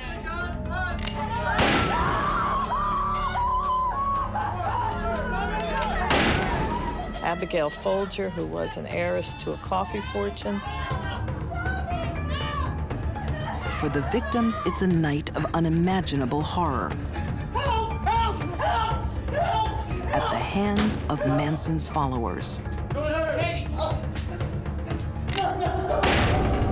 Patricia wasn't born bad, just vulnerable. Manson molds her into a cold-hearted killer. Patricia Krenwinkel said that she chased down Abigail Folger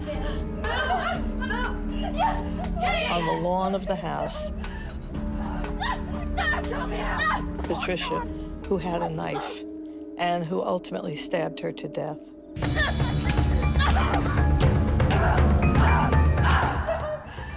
Susan saves actress Sharon Tate till last. It was quite chilling, quite unbelievable. She told of Sharon Tate pleading for her baby's life. No, I'm not gonna give you any mercy, bitch! And said that she told her, shut up, I don't want to hear about it.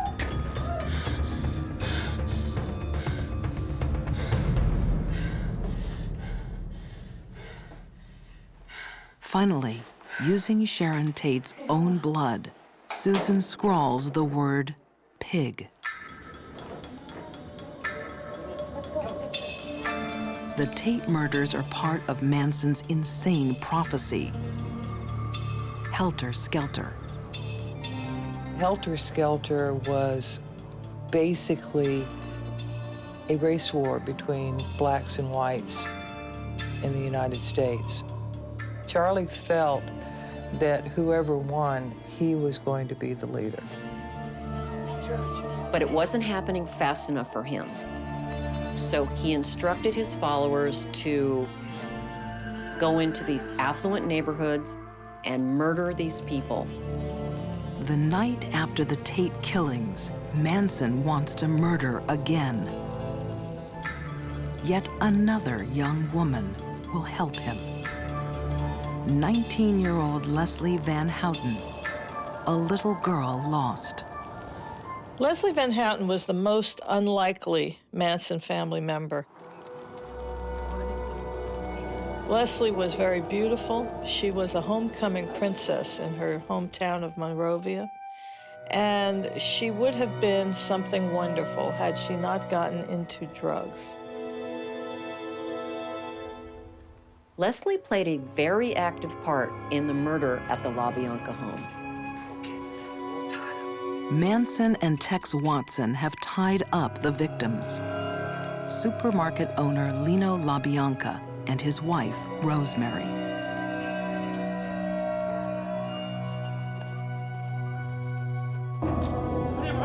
Manson wants to trigger a race war by making it appear that African Americans are slaughtering wealthy white victims.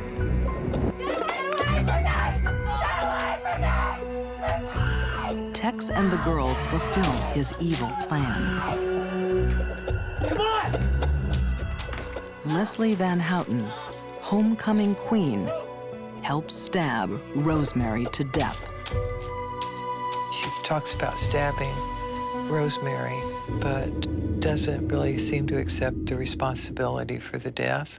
Sort of Rosemary was dead, and I just kind of did it. Rosemary was stabbed dozens of times.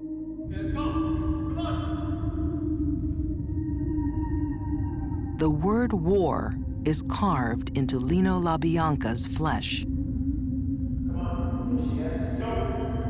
It was horrendous, absolutely horrendous. Once again, bloody words are smeared to spark a race war. But helter-skelter never eventuates. Manson's madness is ended by a prison boast. Jailed for another crime, Susan Atkins can't keep quiet about her part in the killings. She was in jail on another charge, and she bragged to her cellmate about the murder she'd been involved in.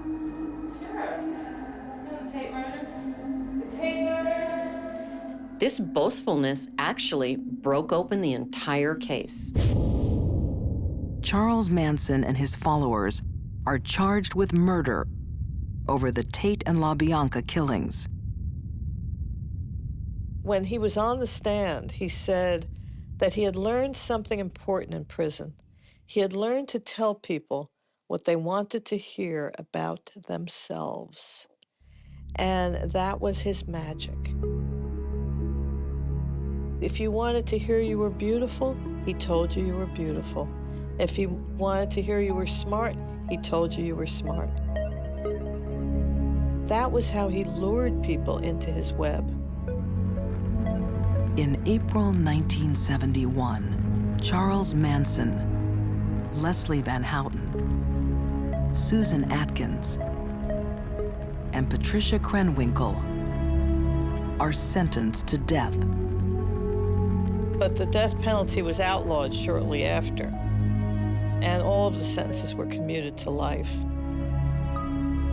Behind bars, the women are finally freed of Manson's mind control. Well, all of them were remorseful in the end. I think that once they were isolated from Manson, they basically detoxed in prison from this brainwashing they had been under. It's very sad to see how many lives were wasted, let alone the murder victims. These women are rotting away in prison because they allowed themselves to be influenced by Charles Manson.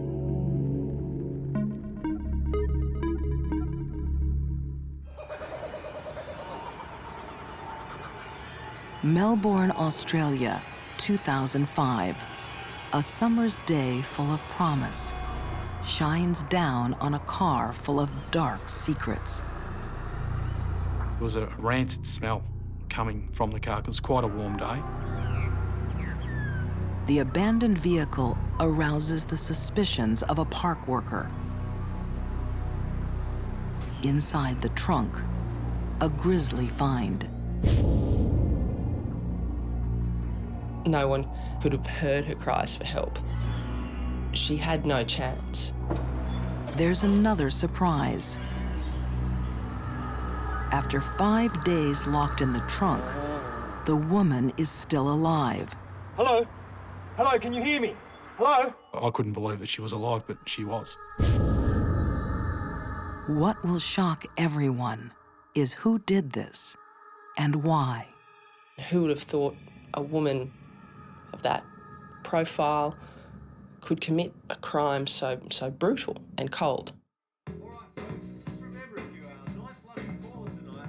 Tanya Herman is looking for love. The 36-year-old has a young daughter and 2 failed marriages. Tanya was basically a hard-working single mum who was unfortunately vulnerable to manipulation. Some people are highly susceptible to being influenced by others because they lack a basic, solid core of their own personality. A simple mouse click changes Tanya's life in ways she can never imagine. It's a singles ad for a wealthy construction boss named Joe.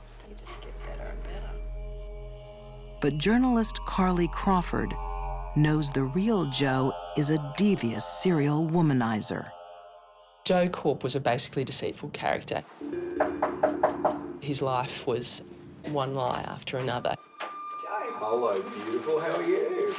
Joe Corp is actually married with 2 children. and deep in debt. On their first date, he seduces Tanya with promises of love and a life together. He was certainly a very engaging personality, but a dangerous one at the same time. It seemed to be that it didn't matter how ridiculous some of his requests were. What's this? Put it on for me. She was more than willing to do anything to please him. Beautiful. I'll take some photos. Go on. Detective Jamie Cookson saw how far Tanya fell under Joe's spell. She was totally infatuated with Joe Corp. Put your head out. That's it. That's it. Okay? Yeah. Tanya was under Joe's control because that's exactly where she wanted to be. Beautiful. Tanya didn't want to take responsibility for her own life, so she let herself be led. Joe lets Tanya in on one of his secrets, a craving for group sex, You're right there. something his wife Maria would never agree to. Tanya was Joe's outlet to all of his sexual fantasies. Maria Corp was a very religious person. It was not the sort of thing that she would have been involved with. When Joe's wife Maria discovers a photo of Tanya, Who is that? she threatens to end their marriage. It's Des's new girl. Oh, why are you lying to me? Not lying to you. I don't know her. Joe tries to end the affair by sending a series of emails.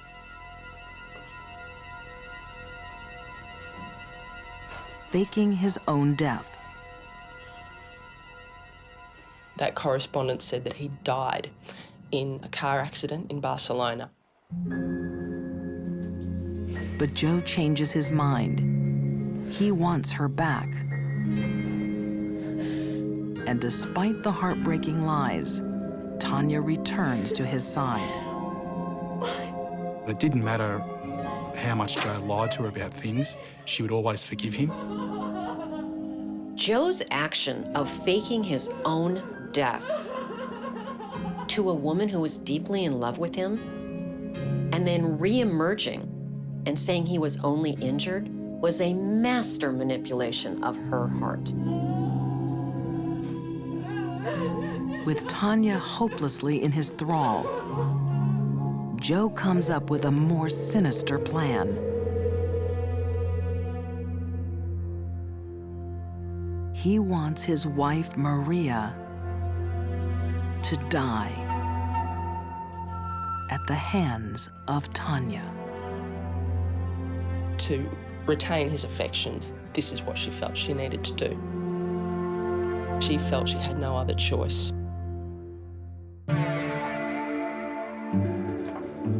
In Melbourne, Australia, Joe Corp has lust in his heart and death on his mind. He wants his mistress, Tanya Herman, to kill his wife, Maria. Joe obviously saw a way of keeping the money and keeping the house and keeping the girlfriend and having all of his fantasies fulfilled, basically having his cake and eating it too. But the only thing that was in the way there was Maria. Joe plans everything down to the last detail. A swimming cap to prevent Tanya leaving hairs at the scene, and a bag strap to choke his wife to death. Tanya would do anything for Joe, anything to keep him happy, including murder. The thought of losing Joe was intolerable.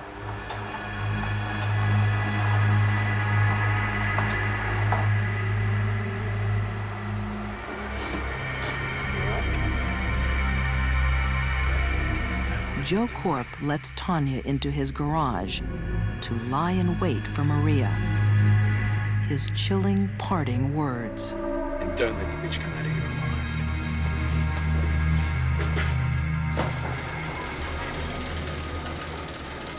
If there was one question I could ask Tanya, it would be, did you wonder why your lover wanted you to kill his wife? Why wasn't he doing it?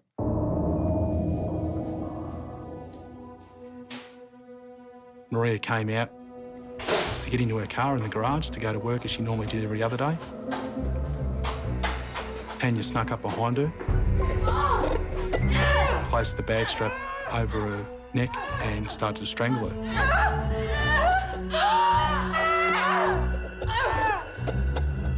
Tanya described a feeling of detachment at this time. She felt like she was an outsider watching this horrific spectacle unfold before her. All that changed when Maria fell to the ground. Blood came out of her mouth. And Tanya suddenly had the shocking realisation that this is real. This woman is dead. Scared, alone, Tanya's only thought is to get rid of her victim. Joe told her to dump Maria's body as far away from their home as possible.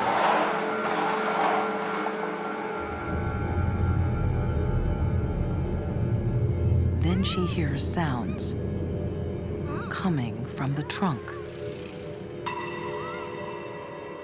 Tanya Herman thought that while she was driving along the highway, she could hear moans. Unconsciousness can occur very rapidly whenever there's compression of the blood vessels in the neck. Now, this would mean that her breathing would be so shallow and she was so limp that the perpetrator was not smart enough to check for a pulse to see if her heart was still beating. As Maria gasps for breath, a panicked Tanya abandons the car in a quiet street.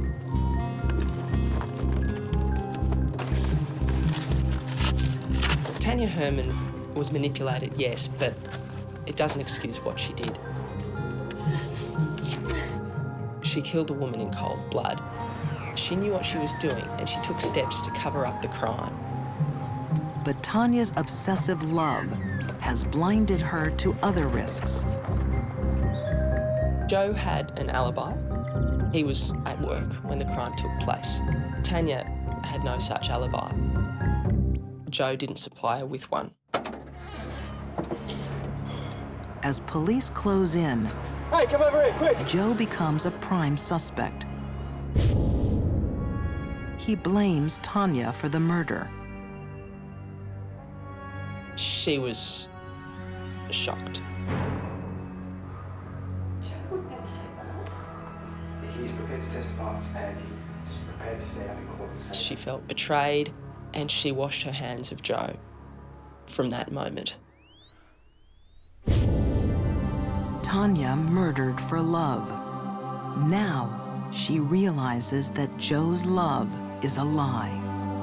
I conducted an interview with her and she totally confessed to the whole thing. I'm so sorry. I'm so sorry. She realised that she'd been Joe Korp's patsy and that he was going to blame the entire thing on her and walk away free. So the love that she once had for him was well and truly gone by that stage. Tanya Herman and Joe Korp are charged with attempted murder. Maria Korp never wakes from her coma and dies 5 months later. On the day of Maria Korp's funeral, Joe attended the funeral. Later that night, he took a bag of ropes and personal diaries to his shed.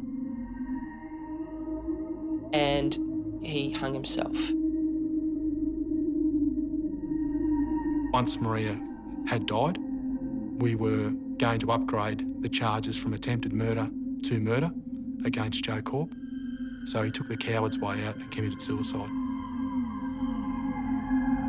Tanya Herman is left to suffer the consequences of her actions.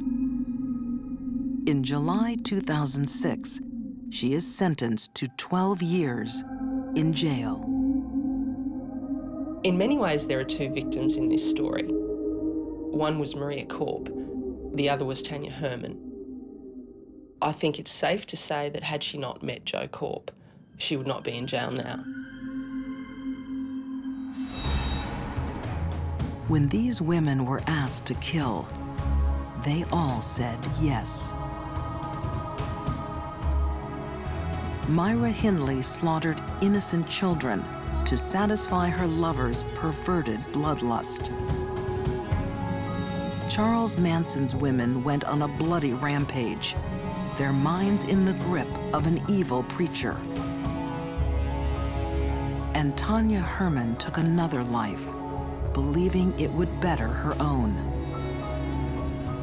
These deadly women all became killers under an evil influence.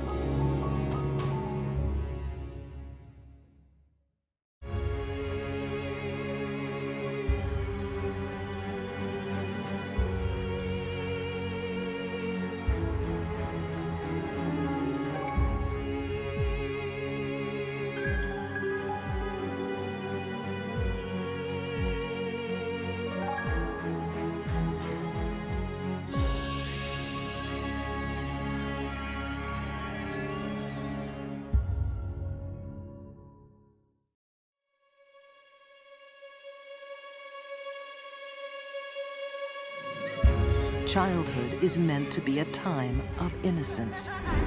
We watch children play Little League. We watch them color pictures in front of us. How can that child take another life? For a 10-year-old girl, killing is just another game. It was no surprise to me that Mary began killing. The only surprise is that she did it so soon.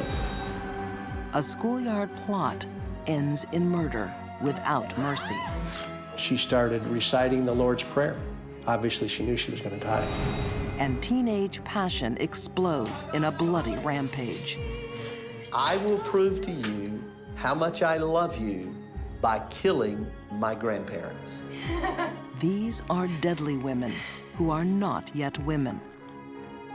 They are the young bloods.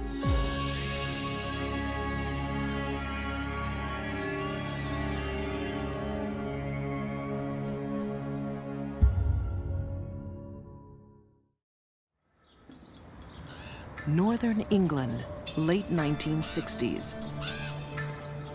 The industrial city of Newcastle is about to lose its innocence. And one mother's life will be destroyed. My son Martin was 4.5. He was happy, bundle of fun, laughed all the time. June Richardson, remembering the son that went out to play and never came home. He was my first child. And used to run around the house singing We All Live in a Yellow Submarine. That was his favourite song. And he was just a lovely little chap. One afternoon in May 1968, a construction worker makes a shocking discovery. Martin Brown's tiny body lying lifeless on the floor of a derelict house. Get an ambulance, man. Get an ambulance! A knock came on the door, and it was one of the women from up the street. She said, Martin's been hurt. And that's all she said. June races to the scene, confronting a mother's worst nightmare. And he was just white, lifeless. There was a bit of blood trickling down his face.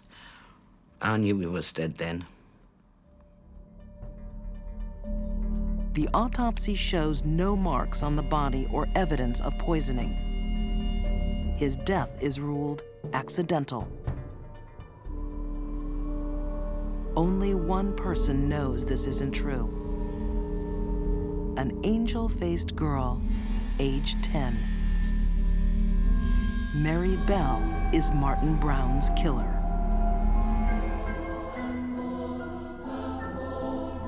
While Other 10-year-old children are out playing with dolls, having sleepovers with their friends, picnics, amusement parks. Mary Bell is killing.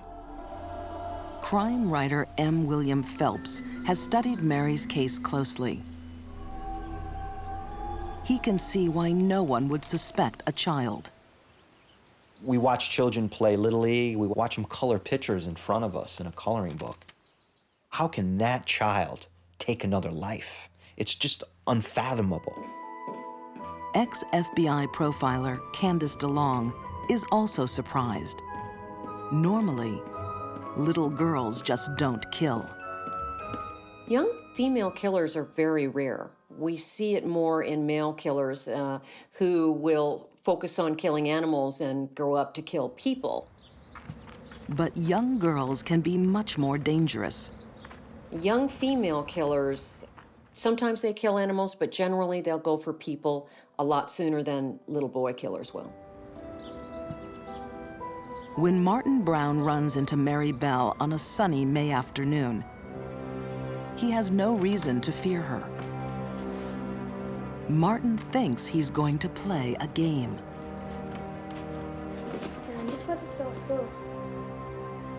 She knelt him down, she put her hands around his neck. She told him she was trying to make his throat better. And she strangled him.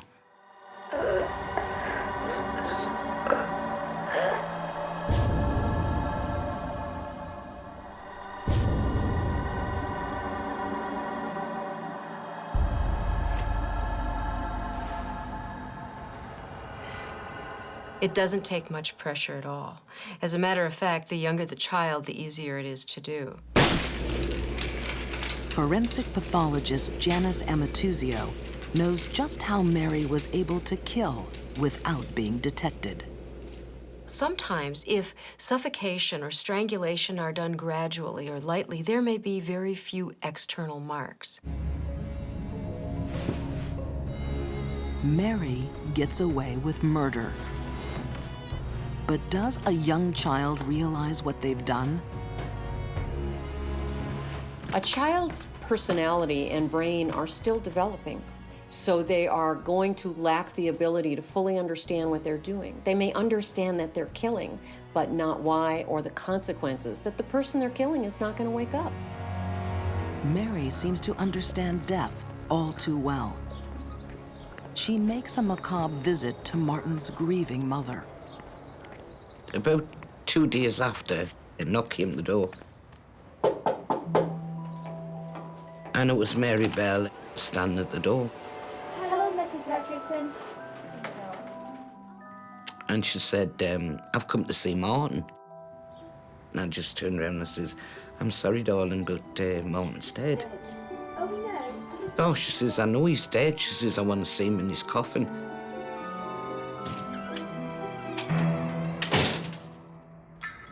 What turns a 10-year-old into a killer?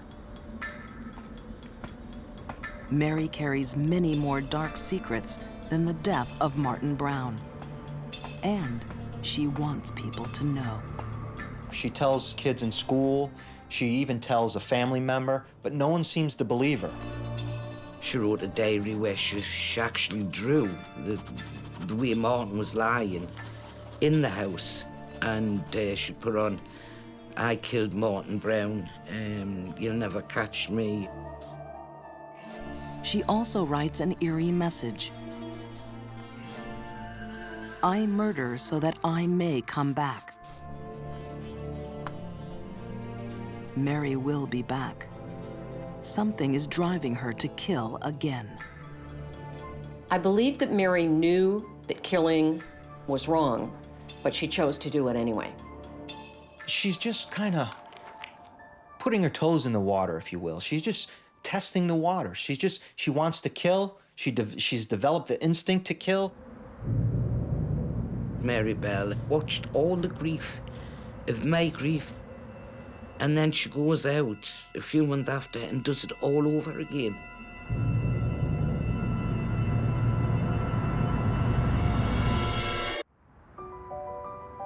The city of Newcastle in northern England has a killer in its midst. No one suspects a 10-year-old girl, Mary Bell. But Mary isn't like the other children playing on the streets. Her home life is dark and sadistic.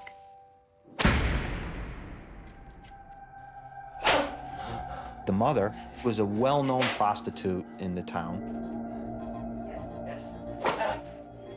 Mary, at an early age, begins to see her mother performing sexual acts.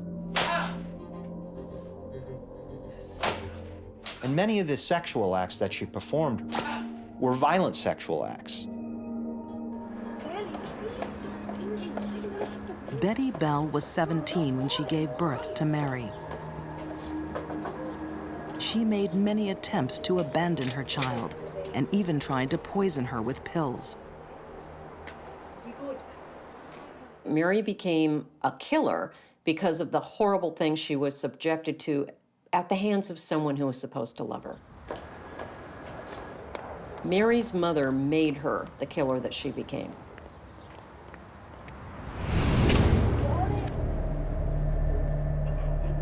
A month after getting away with the murder of Martin Brown, Mary is preparing to kill again.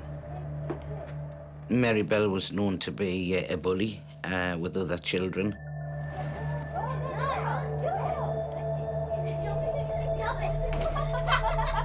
She was just the kind of kid she used to have to be top dog. One girl barely escapes a game that goes too far. Mary's next target won't be so lucky. We just couldn't believe he was only 3. Blonde hair, blue eyes, beautiful little thing. Mary finds 4-year-old Brian Howe playing in the street. This time she has a friend with her, 13-year-old Norma. Once again, she strangles her victim. Imagine a 3 or 4-year-old gasping for air, kicking and screaming, trying everything he could do to survive. I can tell you that strangulation is not a fun way to die. Supported by a partner in crime, Mary becomes much more violent. What's different about the second murder is Mary begins to develop her signature. She begins to develop a way that she's gonna now start to kill and leave her mark on her victims. She decided to cut him. She actually cut her initials. She cut her M and N in, Mary Norma. Serial killers leave all kinds of the trademarks at a crime scene because they want to stage a cat and mouse with the cops, number 1. Number 2, they want to get caught. Mary leaves one more horrific calling card, a clue about a terrible secret in her life. She tried to cut his little private parts off. It's just totally unbelievable. When Mary killed little boys, as we know, she also appeared to be sexually involved with the body. This is all recreating the terrible crime that was done to her.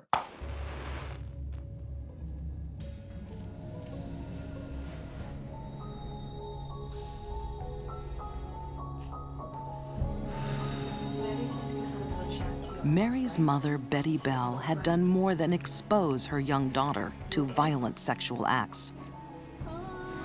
She looks lovely. She had involved her in them. In some cases, she was invited into it and made to perform sexual acts herself as a child, some very vile sexual acts. Come on. Sit down. Sit down. Mary made the statement, "I like to hurt things weaker than me."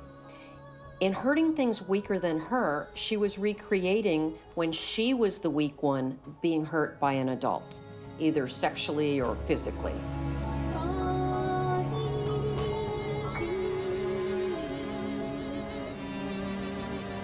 Mary's strange behavior is starting to be noticed. As Brian Howe's tiny coffin is carried out of his house, a policeman sees a familiar face. It's Mary Bell, smiling. The unthinkable is now becoming possible. Could this 10-year-old be the killer? Children differ from adults when they kill in that they rarely cover up their crimes well, and they don't generally have the cunning and guile to fool a lot of people about what they did. Mary's friend Norma admits the murder to police. Into the house. Mary won't confess so easily. But the evidence is mounting. Where have you seen that? Written admissions, drawings of Martin Brown's crime scene, and the bloody M carved into Brian Howe's stomach. Police have a case. June Richardson is there in court for the judgment of her son's killer. She just sat there and she smiled and danced and turned her head round asking for sweets. I just couldn't believe this person had destroyed my life, and she was laughing. Mary is sentenced to lifetime detention.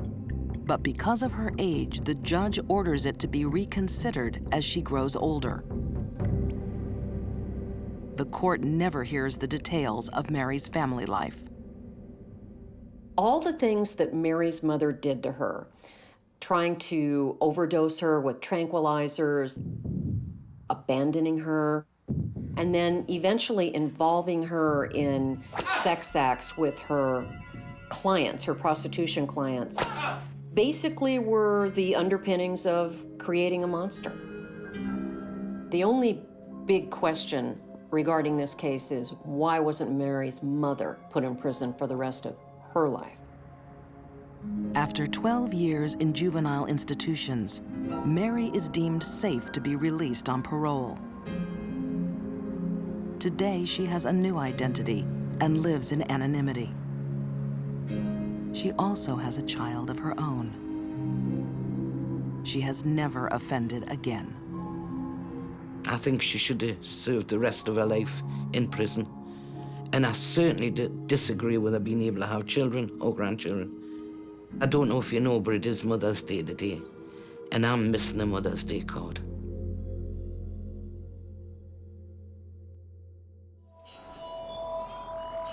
A young murderer doesn't start killing out of the blue.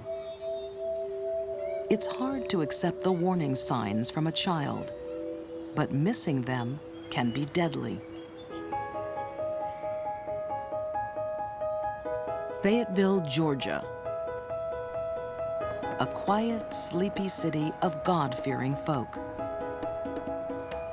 One of the neat things about living here is just to see how people have a love for God. Local Reverend Glenn Stringham tends to a tight-knit Baptist congregation. When something is amiss, he finds out fast. In August 2004, it came in a phone call from a concerned parishioner.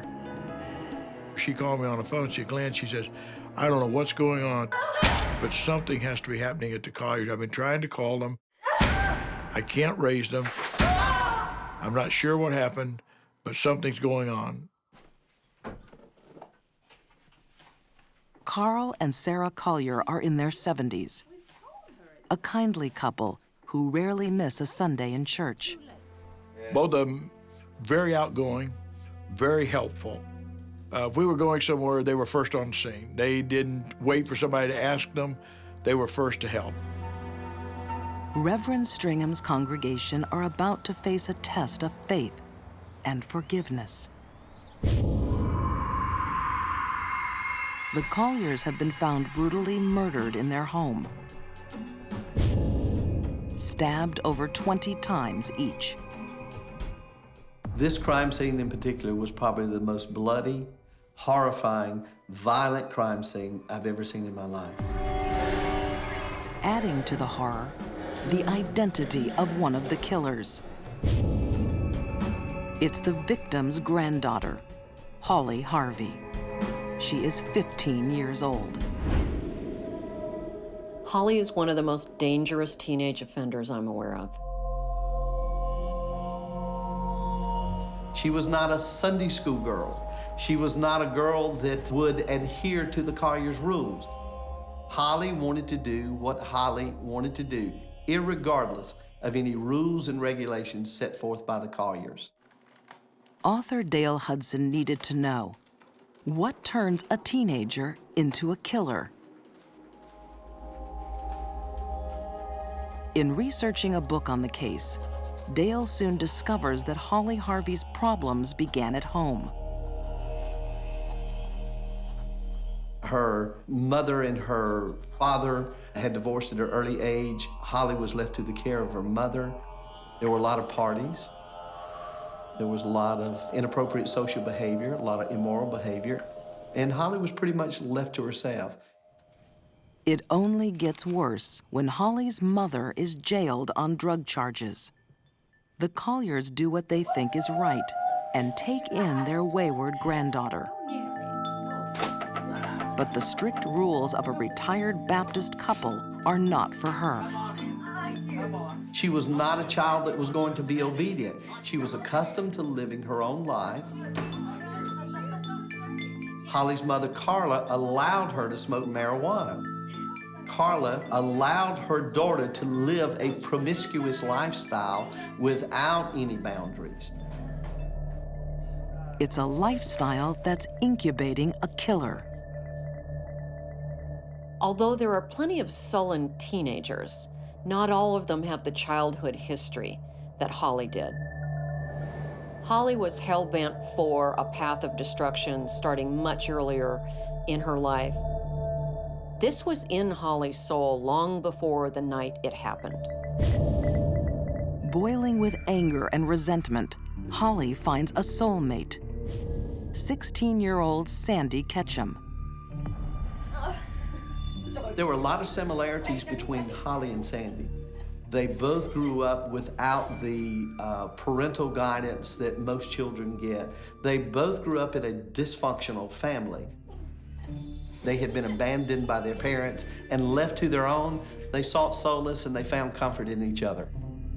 Sandy and Holly are inseparable. They take drugs together and begin a sexual relationship. Holly is now on a collision course with her conservative grandparents. It will end in catastrophe. For many teenagers, every relationship is a matter of life and death. They must have it or they will die. Sometimes that's taken to an extreme. Age 77 and 73, Carl and Sarah Collier are at their wits' end. Their 15-year-old granddaughter, Holly, lives under the Colliers' roof, but not under their control. I think it had to do with the fact that her grandparents said, look, you're in our house, we do want you to live by the rules, and she didn't want to live by the rules. Holly's drug taking is a problem. So is her lesbian lover, Sandy. Old-fashioned discipline is met with frightening threats. They were at a loss of what to do. Even when Holly begins to threaten them and say that I'm going to kill you, they still could not imagine that their 14-year-old grandchild, the one that they had loved and nurtured, would be saying things like that to them. Most children, teenagers, do not say, I want to kill you or I will kill you. As hard as it is for a parent or a grandparent to listen to that, they must act on it for the benefit of the child and to save their own life. The Colliers can't accept the warning signs. They respond with a threat of their own, sending her to a children's home. Holly is cornered. Holly's first and immediate thought was, then I'll be separated from Sandy. I'll be separated from the person that I love the most. The most important part of her life is at risk. She was not going to let that relationship die. And anything that got in the way of that relationship, she was determined to get rid of, including the Colliers. A terrible urge is building inside this 15-year-old. She enlists her girlfriend, Sandy, in a shocking plot. I will prove to you how much I love you by killing my grandparents.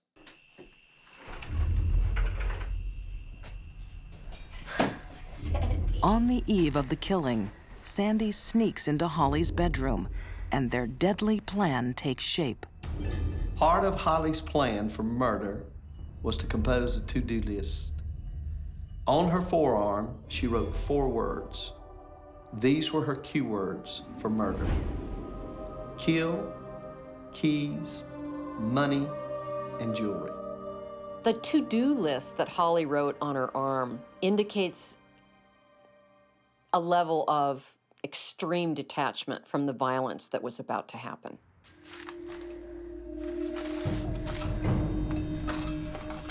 Because Sandy was already there and already involved, Holly gave her a knife.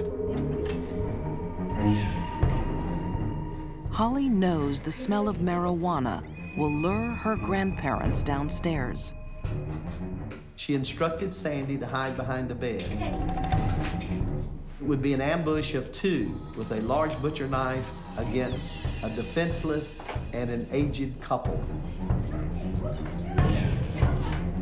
As the Colliers investigate, Holly springs her trap, stabbing her grandmother in the back. What she doesn't count on is Carl Collier fighting back. Carl wrestled Holly to the bed and was able to subdue her. Carl Collier desperately fights for survival with his own granddaughter. Holly has a big, bloody knife. Carl Collier only has his hands for defense. She cuts the phone cord. Holly stabs him several times.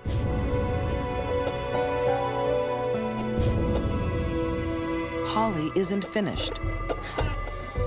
Sandy says to Holly, "Your grandmother's alive. Maybe we can get help for her." "No, she needs to die. The bitch will die." She begins to stab her repeatedly, over and over again, until she is assured that her grandmother is dead.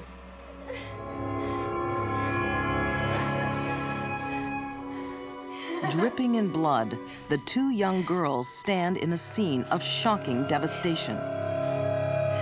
It was unimaginable, the most horrifying thing that anyone had to have stepped into. I think the fact that Holly chose to use a knife for the killings speaks of her disregard for life and her hatred and rage. That's a hands-on crime, which is hard to understand because these are people that were trying to help her. Holly didn't want anybody's help. Holly was angry.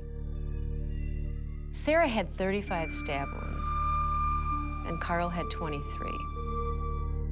When I see that many wounds, I think about rage. That's many more wounds than you need to cause somebody's death.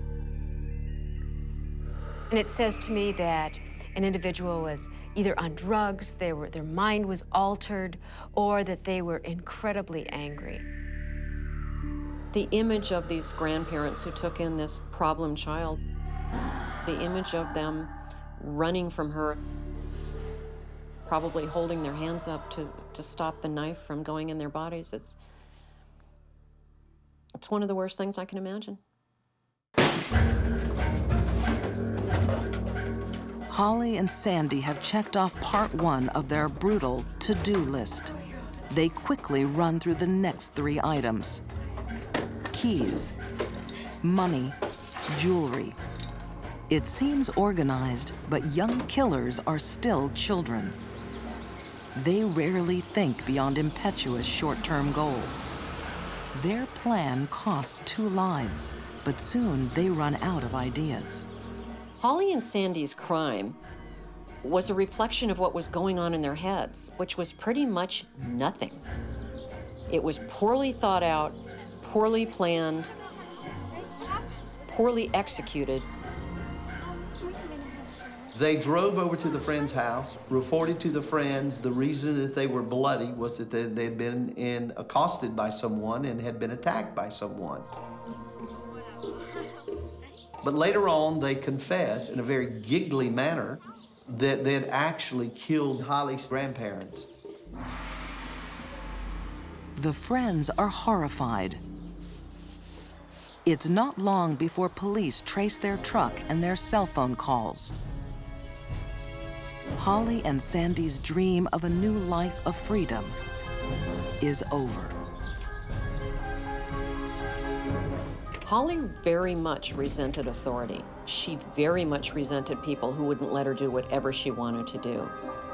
To criminal profiler Candace DeLong, Holly was sending out all the warning signals of a deadly young woman. If she didn't kill her grandparents, someone else would have felt her fury. What might she have done later in life if she were not caught to someone who wouldn't share their soda pop with her? Dangerous, dangerous woman.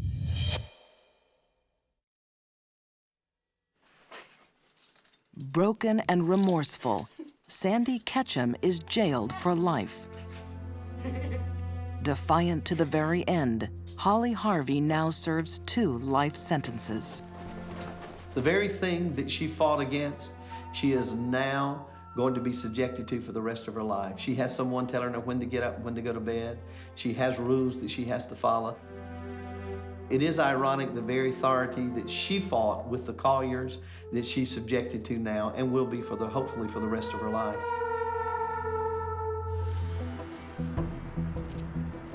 Teenage killers rarely act on their own. The same forces that drive them to dress alike can make them kill. Peer pressure can be a very big factor in a group of people. Oftentimes, kids or adults will do things in a group that they would never do individually. Peer pressure exploded into bloodshed in Gary, Indiana, in the mid-1980s. Well, Ruth Pelkey, we called her Nana. It was the affectionate name that the family had for her. She took a real special love for each one of us grandkids, and we were all special to her, and she treated us all very fair and equal. Bill Pelkey remembers the kind warmth of his grandmother, Ruth. Her real love, her real passion was telling Bible stories to young kids. We cut out pictures of Bible characters and she put them up on this a board and tell the stories. Neighborhood children gather in Mrs. Pelkey's home for her lessons. It's what she loved to do. And so at the age of 78 years old, it was one more chance for her to share her faith with young people. Not all her students have such good intentions. In reaching out to help, Mrs. Pelkey has made herself a target.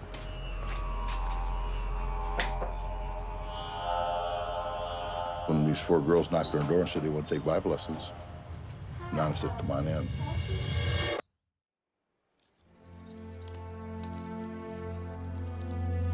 I've been in this business for almost 35 years as a prosecutor, a judge, and a defense lawyer now. And I've never seen a crime like this where young girls committed such a senseless, heinous act. Indiana prosecutor Jack Crawford is marked forever by Ruth Pelkey's killing. Ruth Pelkey was probably one of the nicest persons anyone would ever want to meet. That girls, teenage girls, could decide on a school afternoon to go and murder someone is completely shocking, and it's a case that has never left me, and I'll never forget. Ruth Pelkey's fate is being shaped by a small gang of teenage girls. Karen Quarters, Denise Thomas, and April Beverly are all classmates. Their leader is 15-year-old Paula Cooper. Paula Cooper is yet another young killer who came from a horrible, horrible background. Paula's short life so far is a horror story of drugs and violence. Father was very abusive. He would do things like, beat her with an electrical cord.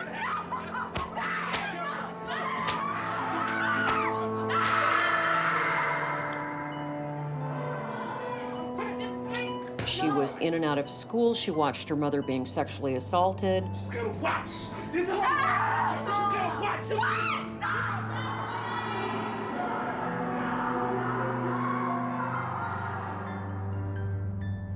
All of these things led to a very, very disturbed young woman.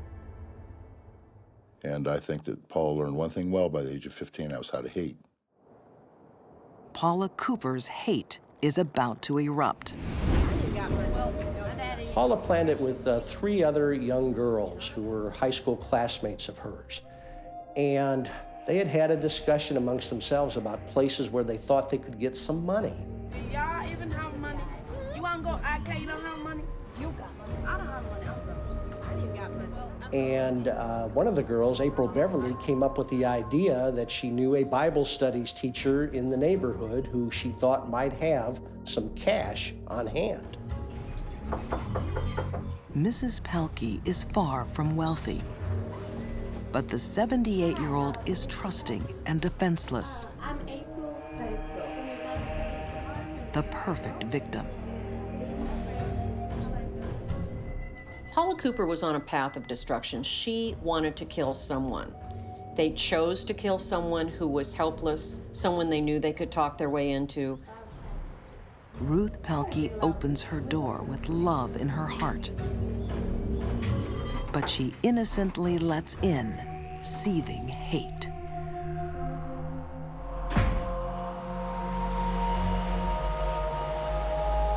I got a phone call from my brother-in-law. Just had gotten off work, and he told me that Nana had died. Bill Pelkey's Nana is 78-year-old Ruth Pelkey, a gentle grandmother living in a decaying blue-collar town. Her family had encouraged her to move out because it was a changing neighborhood.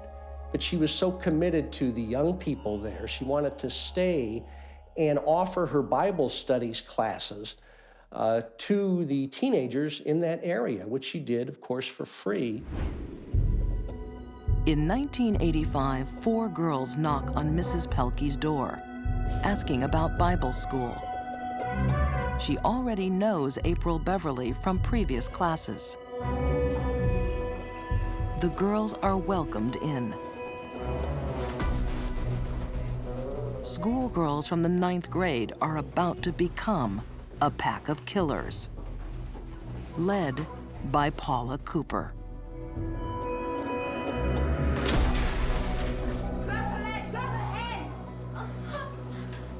Paula grabbed a vase and hit Mrs. Pelkey over the head, knocking her to the floor. Paula had brought with her from April's house a 12-inch butcher knife. Paula jumped on her and started demanding to know where the money was. In fact, the quote was, "Where's the money, bitch?" Where's your money? Where's the money? Where's your money? The pack mentality has taken over. The ringleader becomes empowered by the fact that she or he has followers. The mere fact that they're there encourages the ringleader to do bigger, bolder things than they normally would. Mrs. Pelkey pleads that she doesn't have any money. Paula responds with torture. Paula started cutting Mrs. Pelkey with the butcher knife. She was cutting her back and forth across her chest. Paula stabbed Mrs. Pelkey in the chest. The evidence was that at some point she started reciting the Lord's Prayer. Obviously, she knew she was going to die.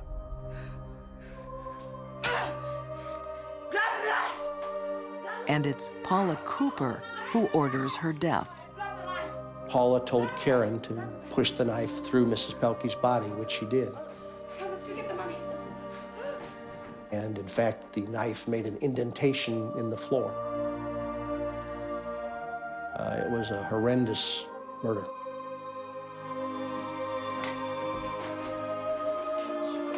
Money might have been the apparent motive, but I believe the motive was to kill Ruth Pelkey, and the robbery was incidental. You don't stab someone 33 times because you want their watch. They went there to kill her. She was on the dining room floor.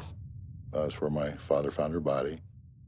It's the dining room where our family gathered every year for Christmas and Easter and Thanksgiving and birthdays and happy, joyous occasions. And every time I would think about Nana, I would picture her butchered on that dining room floor, and it was just a terrible, painful thing to even think about Nana. Mrs. Pelkey built a life on family and trust. Paula Cooper learned to trust no one. I think the attacks on Ruth Pelkey were so vicious because that's what was in Paula's heart, a rage to destroy something because she had been destroyed so many times in her 15 years on this earth. The girls leave the house with just $10 and the keys to Mrs. Pelkey's car. Paula leaves her jacket behind. In the pocket, a prescription for birth control pills with her name on it.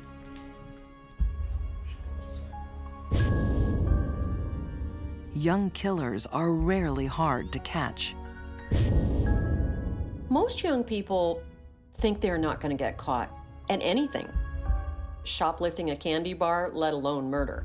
They tend to think they're smarter than everyone else, and also they tend to not cover up their crime so well. And they're oftentimes surprised when they get caught. Even more surprised are the residents of Gary. Once the community realized it was young people and then young girls, there was shock in the community that 4 young teenage girls could commit a crime like this. People couldn't believe it. Paula Cooper is found guilty of murder. At age 16, she becomes the youngest person ever on Indiana's death row. Her 3 followers get lengthy prison terms. Bill Pelkey felt justice had been done for his grandmother. I originally supported the death sentence for Paula Cooper. But after much soul-searching, he finds forgiveness. While Ruth Pelkey's life was taken without mercy, Bill Pelkey campaigns to save her killer. And I knew I no longer wanted her to die, and I wanted to do whatever I could do to try to help her. And I learned the most important lesson of my life, the healing power of forgiveness. Because when my heart was touched with compassion, forgiveness took place. And it brought a tremendous healing. After intervention from the Pope and a petition of 2 million signatures, Paula's sentence is commuted to life. Paula Cooper was exactly the kind of child Ruth Pelkey was trying to help. Sparing her life would be Ruth's final gift. My grandmother did a lot of praying, and she had a special love for young people. So people like Paula Cooper that my grandmother really had a concern for. I'm convinced she would have forgave Paula Cooper.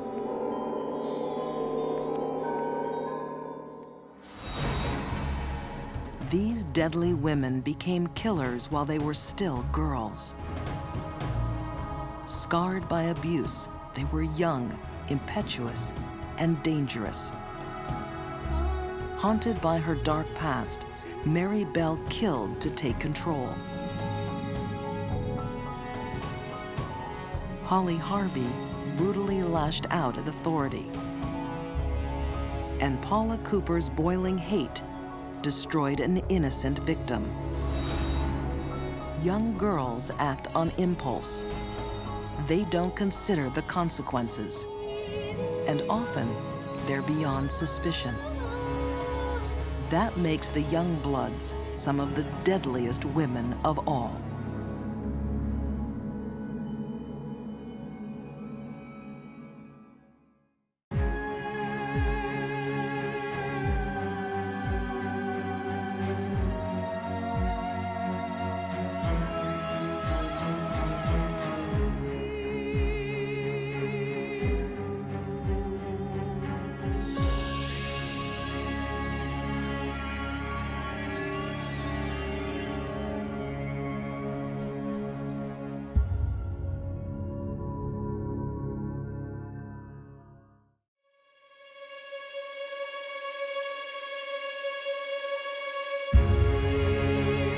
Love can be a force for good I hate them all. and evil. For some people, love can be as powerful as a narcotic. An affair at work turns toxic. She felt the only way out was to murder her husband. The internet becomes a murder weapon. What's going on here? He was just used as a pawn in her game. And a schoolgirl crush sparks a family massacre. There's gonna be some burning in hell after this.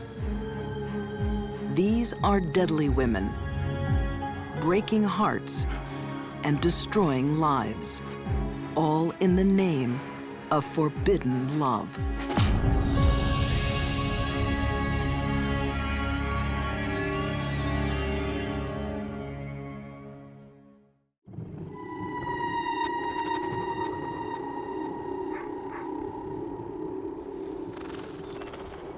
Frustrated desire can drive a woman to ruin lives. For Wayne Chopik, it brings back the most terrible memories. I'm gonna look straight into the camera. If JR ever watches this, she needs to come back to this community and she needs to face what she did.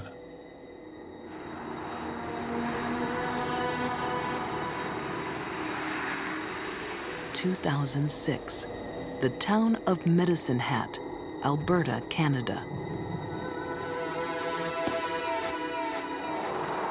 On a quiet suburban street, a 6-year-old comes looking for his best friend. But there will be no play today.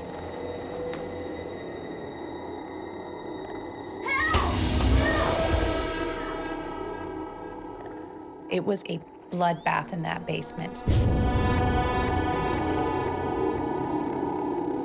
You can watch as many horror flicks as you ever wanted to, and it could never even compare to what happened in that house.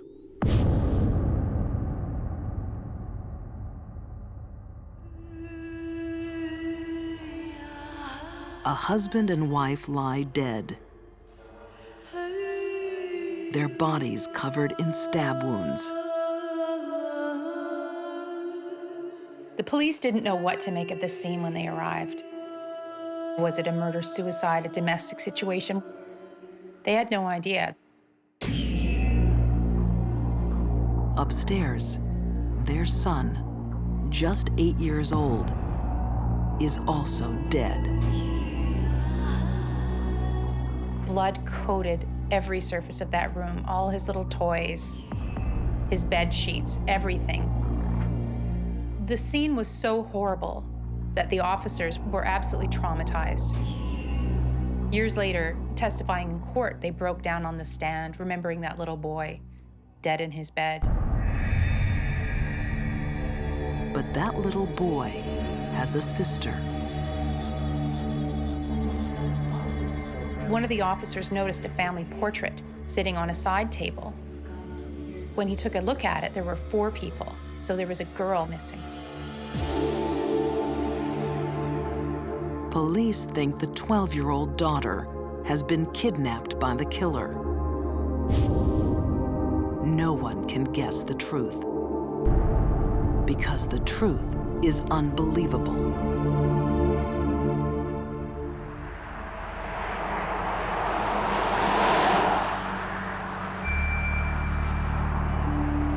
Crime reporter Sherry Zickafoos arrives in Medicine Hat to find a town reeling. It was like a bomb had gone off. They were so shattered. It's a quiet, middle-class kind of town, very family-oriented. The family that we lost that day was a family that was a very tight family, a very loving family. They deserved to live life. They did not deserve to meet their maker.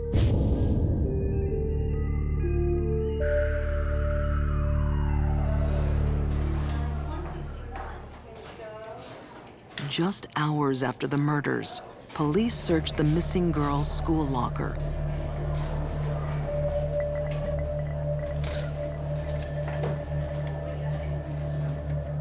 Inside, a drawing that chills the blood. It was a stick drawing, but it was very dark, and it was basically a stick figure lighting a family on fire and running off to her boyfriend's truck. She went from missing person or kidnap victim to murder suspect immediately.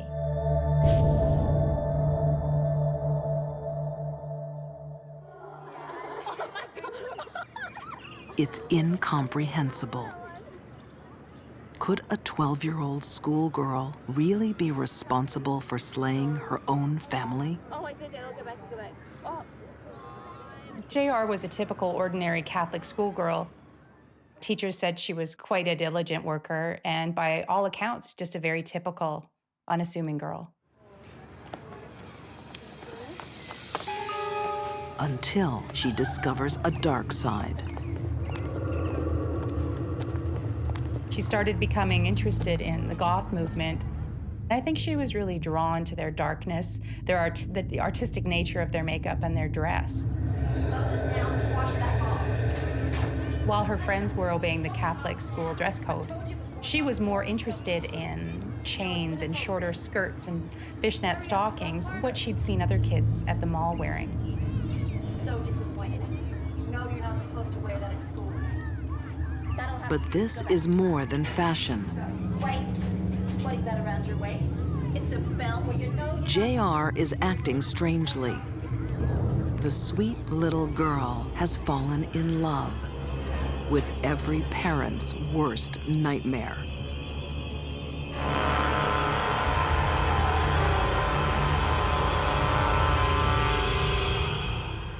He was from the other side of the tracks. And he was an unemployed high school dropout who was living in a trailer park. It's a match made in hell. At 23, he's nearly twice her age. Abusing drugs. Totally immersed in the macabre Gothic subculture. He even went so far as to tell his friends he believed he was a 300-year-old werewolf and that he carried a vial of blood around his neck.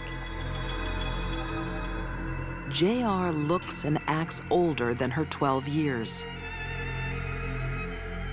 One of the most disturbing aspects of their relationship was that it was a sexual relationship.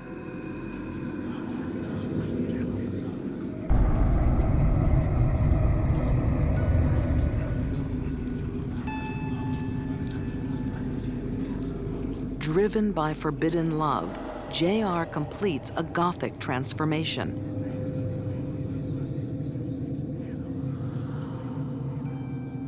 People were afraid of JR, even her friends. And she liked that. She liked the idea of frightening people. It made her feel powerful. Criminal profiler Candace DeLong thinks JR's fixation went well past makeup. The goth culture represented something to her. It fed into a deep, deep need. A need to be different, a need to be frightening,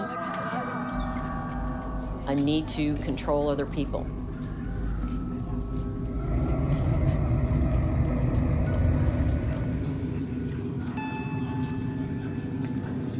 At the center of this dark world is her boyfriend.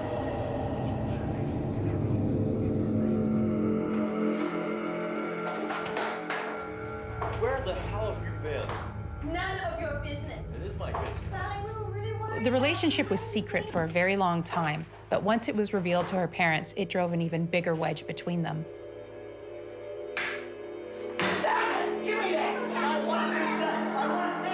Basically, it started a war within the house.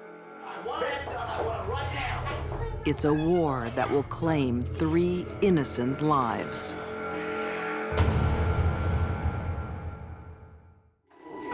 In Medicine Hat, Canada, Where the hell have you been? a young girl is out of control. I hate my family. Obsessed with the dark goth subculture, the 12-year-old is having a forbidden love affair with a man twice her age. He's the last person you'd want your child to date. You would go straight to the cops. You would put your kid in lockdown. You would do everything you could, everything in your power, to separate him from your child.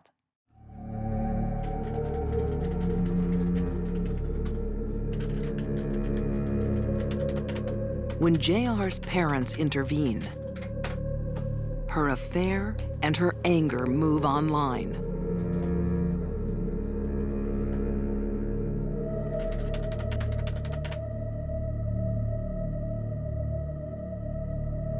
JR's message said, I hate them, so I have this plan. It begins with me killing them, and it ends with me living with you.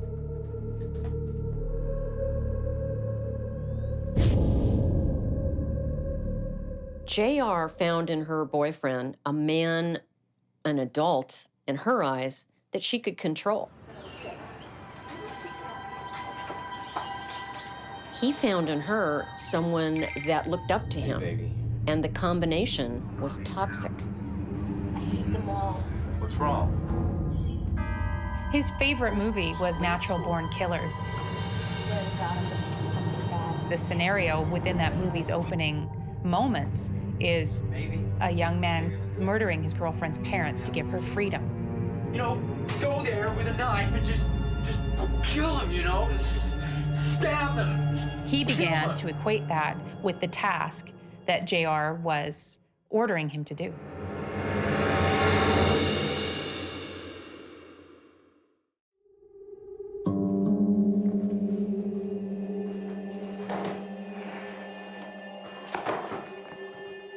In the dead of night, JR's mother hears a noise in the basement.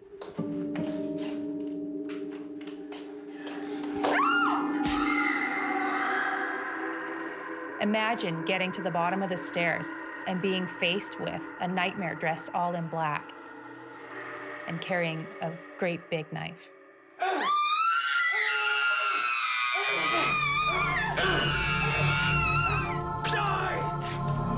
This suburban mom doesn't stand a chance.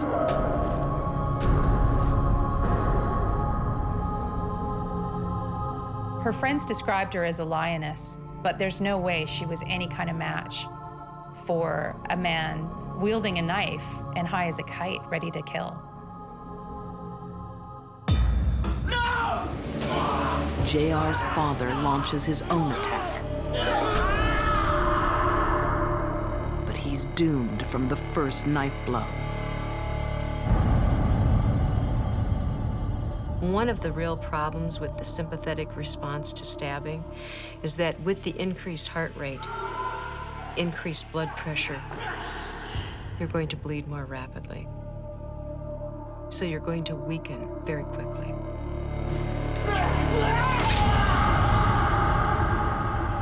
I think what is the most haunting is that prolonged fight between the boyfriend and the father. That father was a bear protecting his family.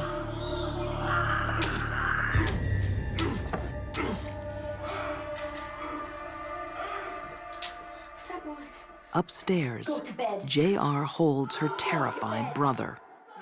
Cover your ears. Don't listen. When her boyfriend appears, she knows her wish has been granted.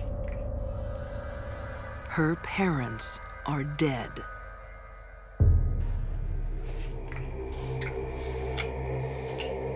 They are free to be together.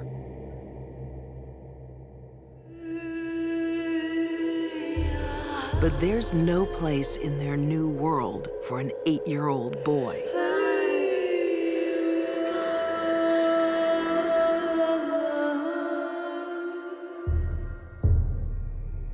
It's a crime too horrible to even imagine. He died for nothing. They basically reasoned that he had to go too because he was too sensitive and it would be wrong to leave him without parents. I mean, it's unthinkable.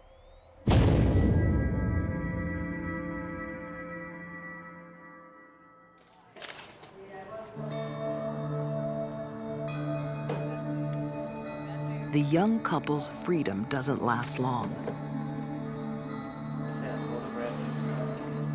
Within 24 hours, they are under arrest. They weren't displaying any outward signs of grief or trauma of what had happened. In fact, the boyfriend was showing off his eye that had been injured in the fight with JR's father.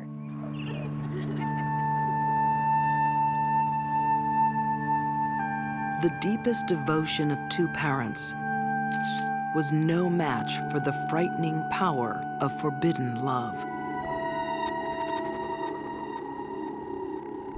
They had loved and cared for their daughter to the nth degree.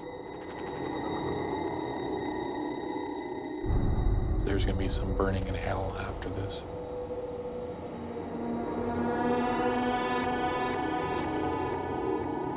JR's boyfriend is now serving a life sentence for murder.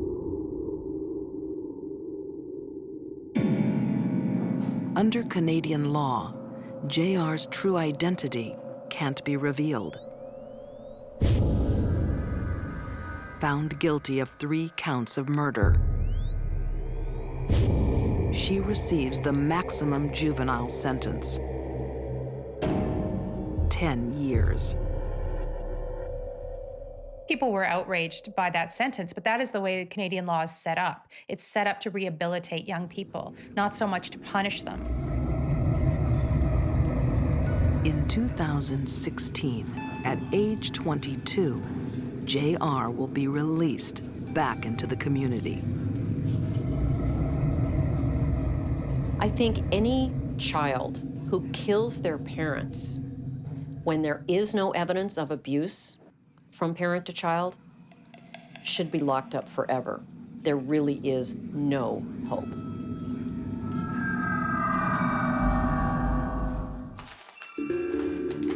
Kansas City, February 2000.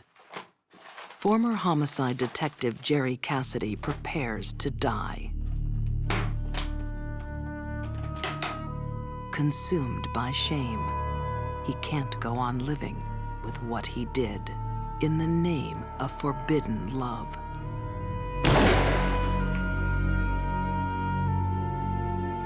His briefcase holds the key to a baffling death. The world's first internet murder. This case had everything. It had murder, it had sex, it had the internet, intrigue, deception, lies, everything wrapped into one. I've never seen anything quite like this, where somebody manipulated another person through the series of communications and it resulted in such a heinous crime. Oh my God.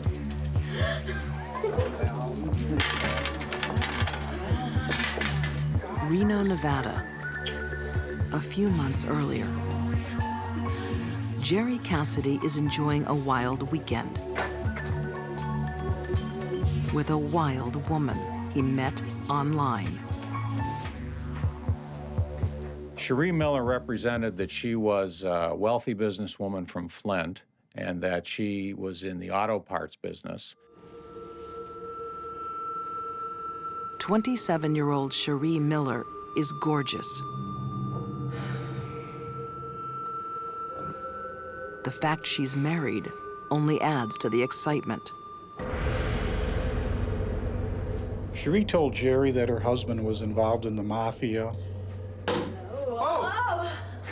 And she couldn't leave him because she knew too much, and he wouldn't let her leave.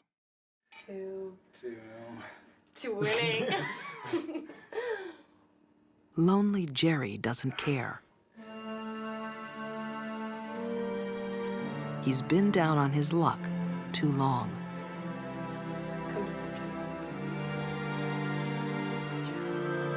He lost his job in law enforcement, which he loved, and went through a divorce and never seemed right after that.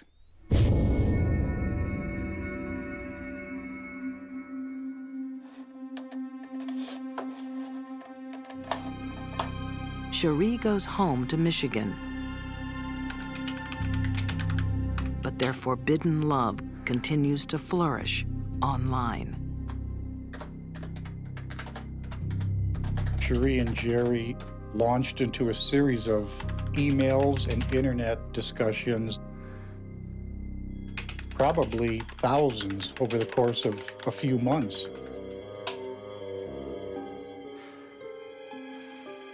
Jerry and Cherie's online relationship developed as quickly as a relationship would have had they been sitting across from each other chatting. They basically fell in love over the internet.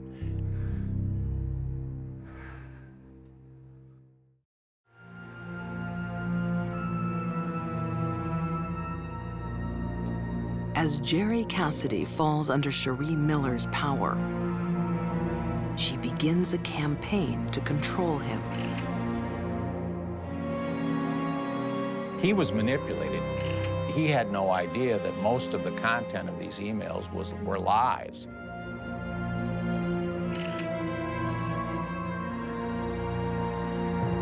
Cherie pretends that she's pregnant with twins.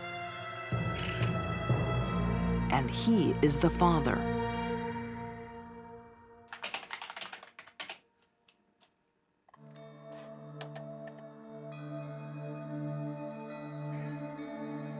Jerry falls into her trap. He was ecstatic. He wanted nothing but to spend the rest of his life with Cherie.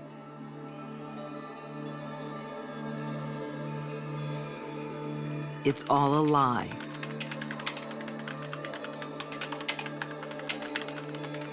But the biggest lie is yet to come. One email designed to drive Jerry over the edge and make him a murderer.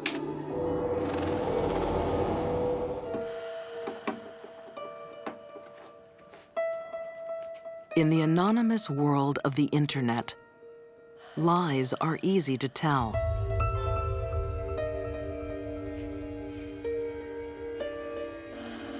Cherie Miller is carefully conning her online lover, Jerry Cassidy.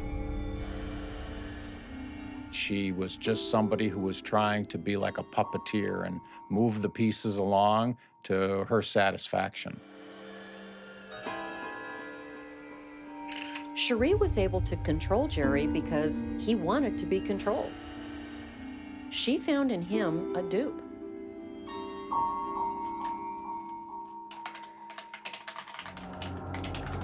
Cherie tells Jerry her husband Bruce is a violent gangster.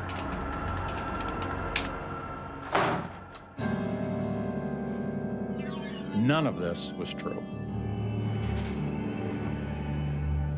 He was a nice guy, easy to do business with, and in no way would he do any of the things that Cherie Miller was suggesting that he would do. But Jerry wants to believe. He already thinks Cherie is pregnant with twins. She hopes her next lie will turn him into a killer.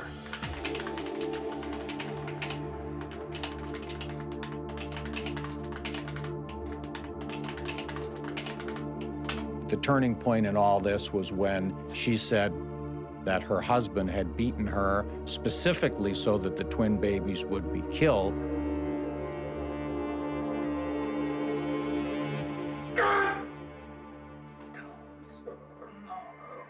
A faked photo is all the proof Jerry needs.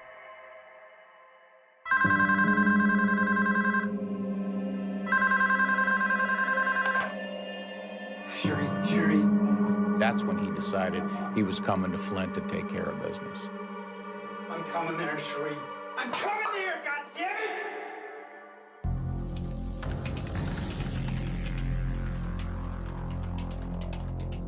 Chatting online, Cherie and Jerry plot every detail of her husband's murder.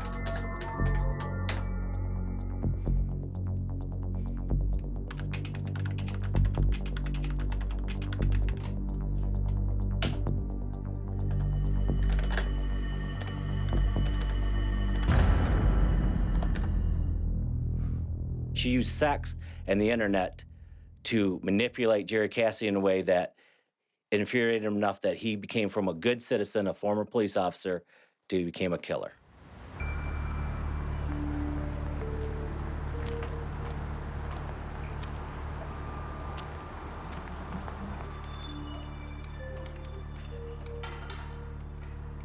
The plan was for Jerry to walk in, say, "Hi, I'm Jerry." He did want to look in the eyes of the person that he believed harmed his own children and harmed the love of his life. She told him where he carried his money and to take the money so it looks like a robbery. That's exactly how it came down. Whoa, what's going on here? You know who I am?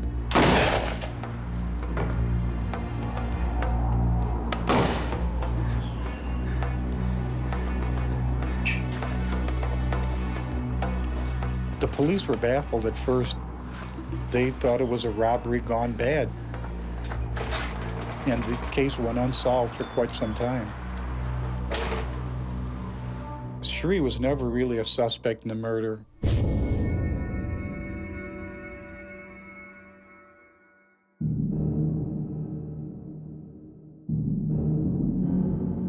When it all dies down, Jerry thinks his new life is about to begin.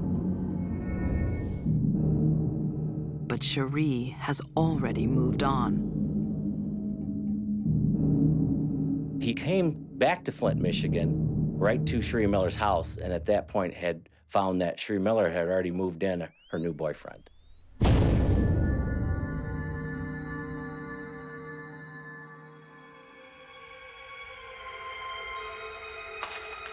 The terrible truth dawns on Jerry. He's been tricked into murdering an innocent man.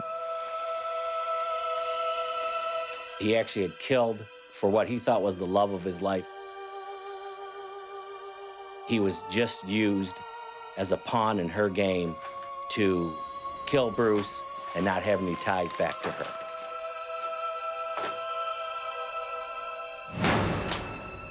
The former detective's final act is to take revenge on the woman that destroyed his life.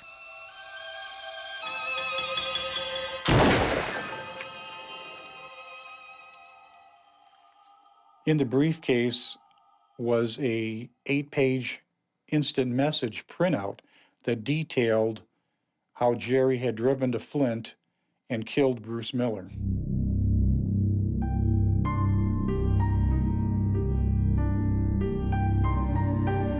Cherie's beloved computer lands her in a murder trial.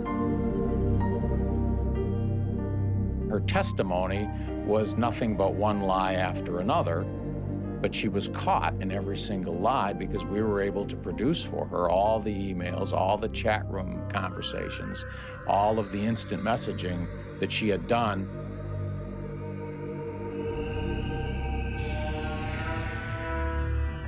Convicted of conspiracy to commit murder, Cherie Miller is sentenced to life.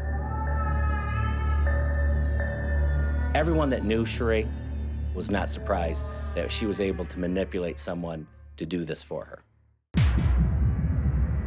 There will always be a Jerry for every Cherie that's out there.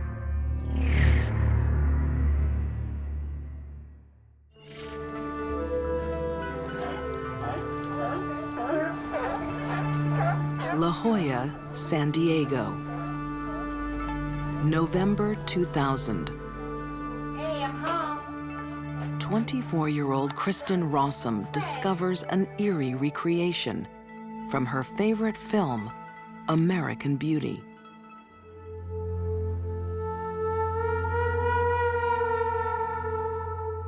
Greg?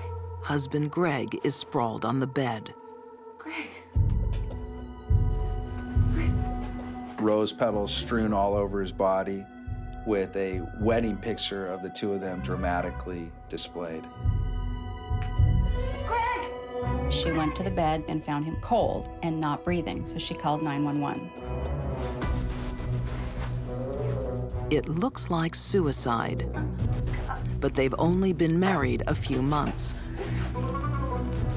The perfect couple, My husband's not breathing. with the brightest of futures. Okay, what do I do? Okay, bump his chest. Why would he take his own life? According to Kristen, she told Greg that she was planning to leave him. Greg was distraught about their relationship, about the impending end of their relationship, and he had overdosed.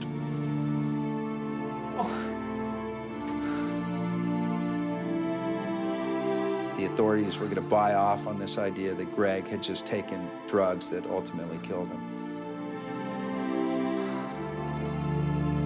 But this bed of roses hides a darker story.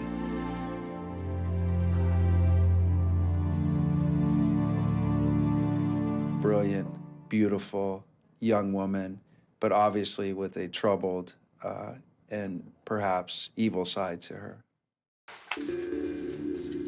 Researching Kristen Rossum's history, journalist Caitlin Rother finds a girl driven to succeed. She was a former ballerina, former child model. She grew up as a perfectionist, the daughter of 2 academics. And she was raised with the pressure to perform. She does perform, landing a high-flying job as a toxicologist. Kristen was working with the San Diego County Office of the Medical Examiner, dealing with chemicals in the body that could be the cause of death. But to prosecuting attorney John Gomez, she's the worst person for the job. Kristen Rossum had a lot going for her, but the one thing really working against her was her addiction to methamphetamine.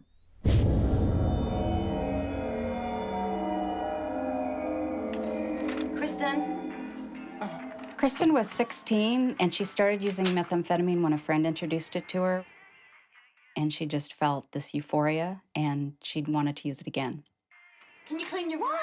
Can you clean your room? No.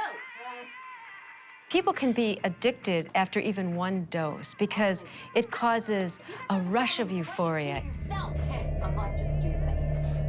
It starts a whole cascade of events in the central nervous system that makes you feel absolutely wonderful.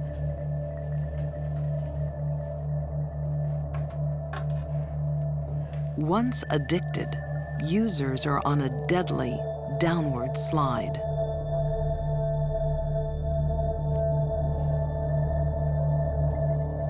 Over time, with a methamphetamine addict, the same dose will become less effective. The brain, which has now become dependent on this, becomes very depressed when we don't get it. So it's an absolutely incredible and very dangerous drug.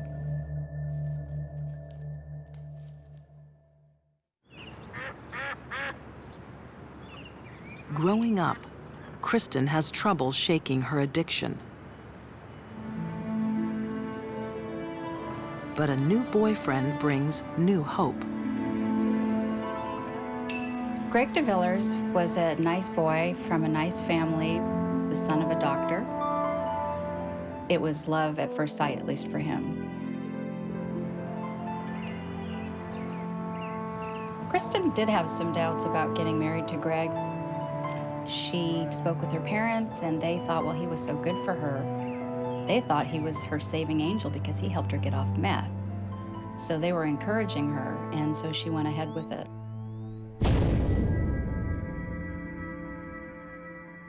Do the whole thing. Hello.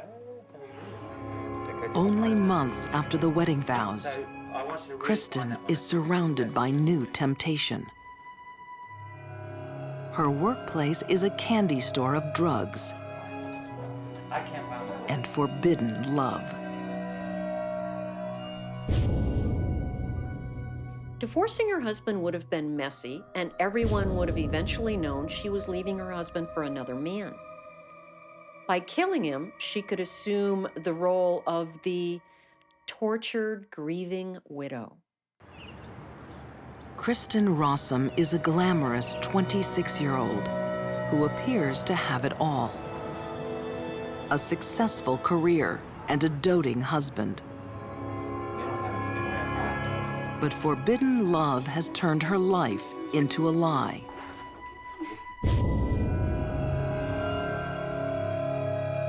Michael Robertson was Kristen Rossum's boss and lover, a charming, good-looking guy that entered into a relationship with this young woman that became serious.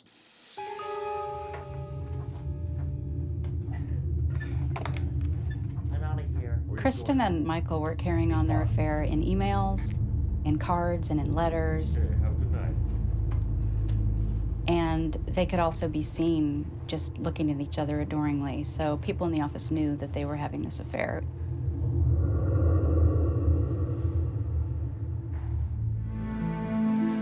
Hey, honey. Happy birthday. Husband Greg is at a loss. The love of his life seems to be slipping away.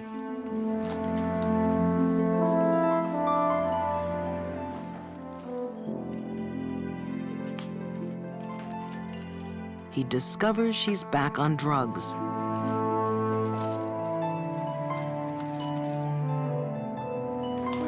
When he finds a letter from her lover, Hey, what are you doing? What is this? all her secrets are out in the open. That's private. Give it back. Give it back to me. That is none of your business. All right? Guys, that's you. Kristen felt that the world was caving in upon her Let it go. and that Greg was getting ready to reveal her as an adulteress, as a methamphetamine addict. She was going to lose her job, she was going to lose her lover, she was going to lose everything that she'd worked so hard for. And she felt the only way out was to murder her husband.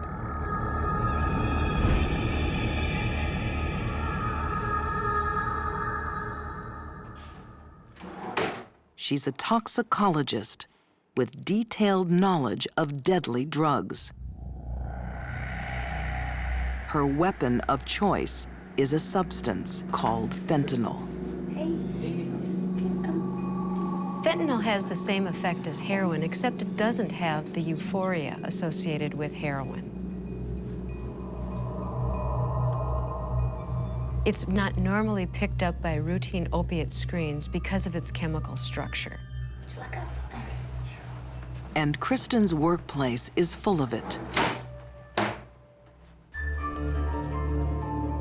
There were tons of fentanyl missing from the cases that she worked on.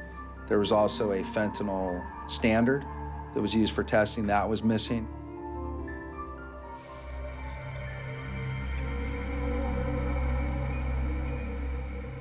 Shattered by his wife's affair, dulled by painkillers, Greg DeVillers is an easy target. Here, drink this. What is it? It'll make you feel better. Drink it. All of it? Soon, the deadly fentanyl is coursing through his body. One of the big problems with fentanyl, like all narcotics, is that it causes profound respiratory depression. People stop breathing. Their heart continues to beat. There's a lack of oxygen. So fluid builds up in the lungs, and fluid builds up in the brain, and eventually they die. So pathetic. Inspired by the movie American Beauty, Kristen does some elaborate set dressing.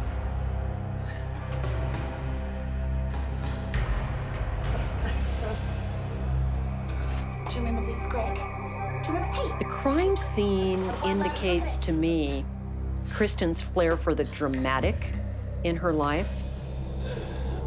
Also a bit of arrogance, thinking that she could actually duplicate a famous scene from a very popular movie in her own husband's murder.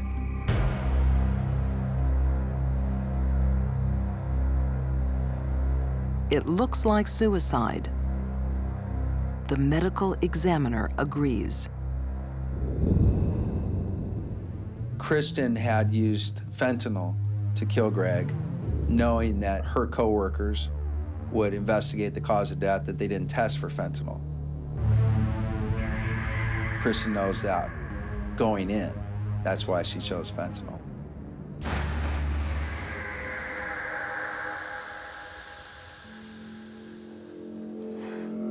Kristen is free to start a new life with her lover. But one more test awaits. Because Kristen was an employee of the medical examiner's office, they sent the toxicology tests out to private labs. And that's where they found the fentanyl.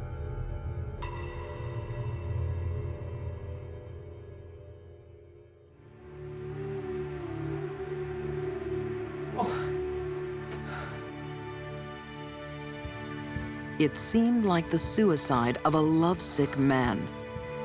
But the traces of fentanyl prove it's a murder. Once Greg was under the effect of fentanyl, and a sufficient amount of it, Greg would no longer be able to act purposely.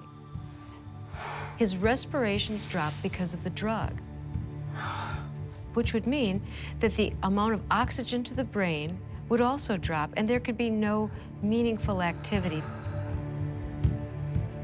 He couldn't have spread rose petals. There's no way that he could have engineered all of that.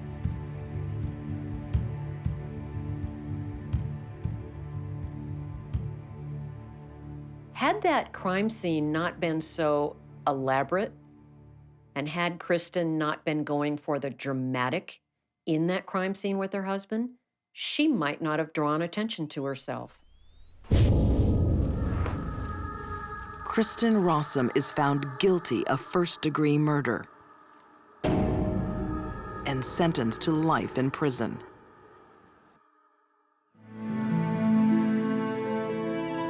Kristen had 3 relationships, one with her husband, one with her lover, Michael Robertson, and one with methamphetamine, and she chose methamphetamine over the other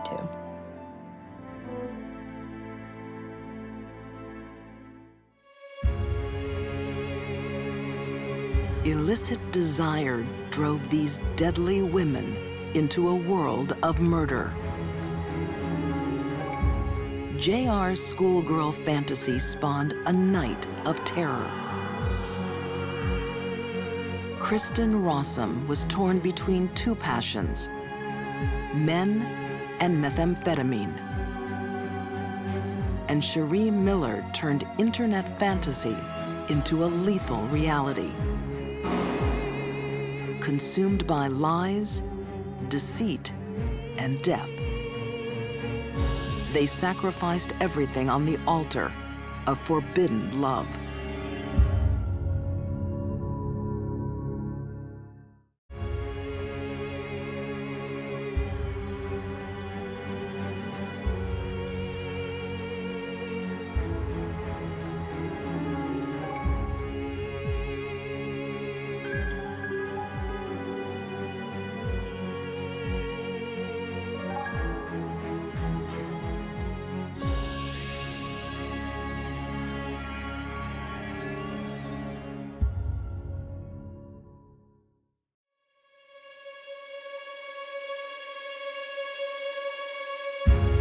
Some matches are made in heaven, others in hell.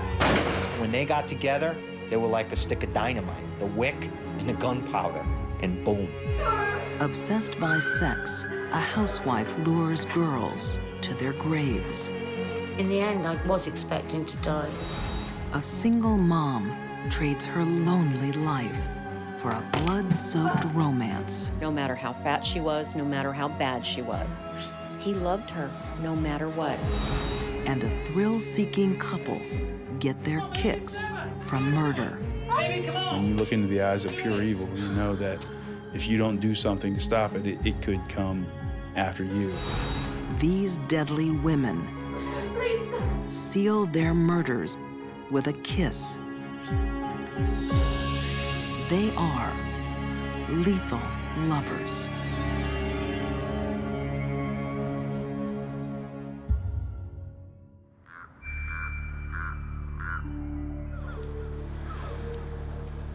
A quiet street in Gloucester, England.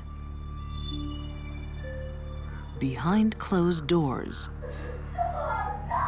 something wicked is taking place. The most gratuitous act of violence you can imagine. Unimaginable evil. 17-year-old Caroline Roberts is captive to a husband and wife who delight in torture. This is one of the most truly sickening cases of sexual predators I've ever encountered. Beaten and raped for 12 hours, Caroline thinks it's her time to die.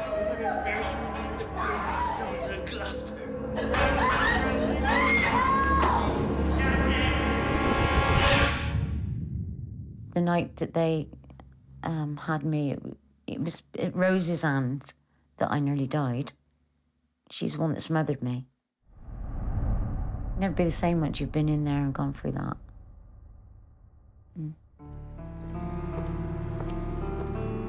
Caroline is one of the only survivors of a shocking 20-year killing spree. 12 young women raped, tortured, mutilated. Most of them buried under a house of horrors. 25 Cromwell Street, the home of Rose and Fred West. The sheer scale of their destruction, it is almost unimaginable. More than 20 years of sexual abuse, death. It takes your breath away. When biographer Jeffrey Wansell traces the history of the Wests, he finds a lethal love that begins at first sight. Rosemary had been picked up at a bus stop by Frederick West when she was 15 years old. And it was as if it was a magnetic force. One recognized in the other that one was a victim and the other was a manipulator, and vice versa. I think Rose manipulated Fred rather more than Fred later liked to admit. Fred West has been obsessed with sex from an early age. But in Rose, he meets his equal. Rosemary West was abused as a child by her father relentlessly from a very young age, certainly from 9 or so onwards. So she used her sexuality as a means of defense. But at the same time, she came to enjoy the manipulative power it gave her.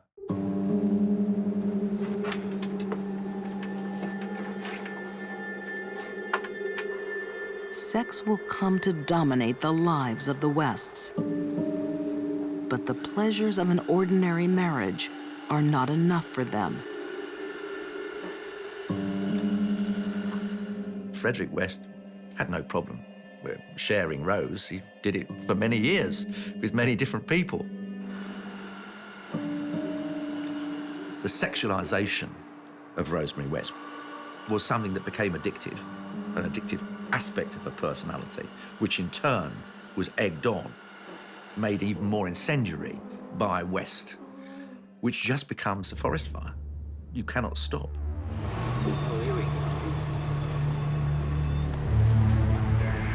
The Wests need a new sexual thrill.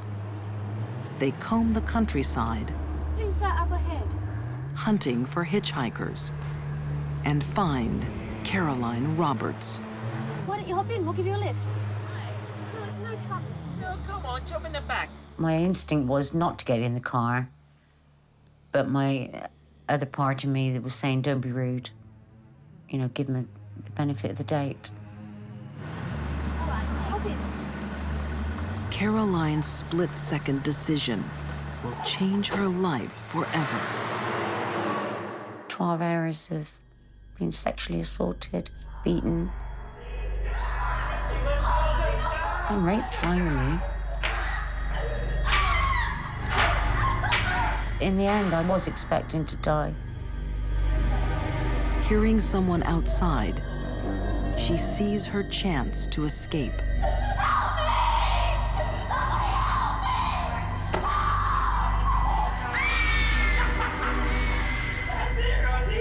I could feel myself going, and I just thought, let me die. I was being smothered, and I just thought, let me die. But something stops the Wests from killing. Caroline is allowed to leave. I always thought that Caroline was incredibly lucky. I think the only way I would explain it to myself now is that it was the dry run, if you like. And the fact that they allowed her to escape was, in the end, I'm absolutely certain, just that final, can we push ourselves over the edge? And the fact that they got away with it, they knew, nothing can stop us now.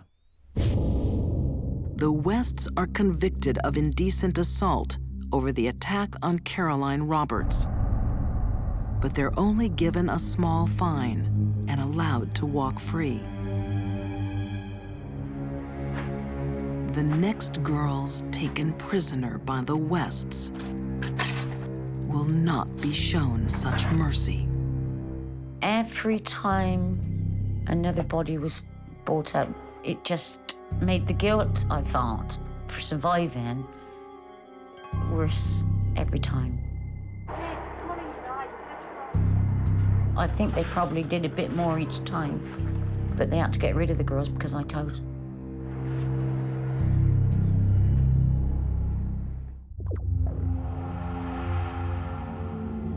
When you thought something could not get any worse, it did. When you thought the horrors that you were going to uncover were as far as they could be, then you were wrong.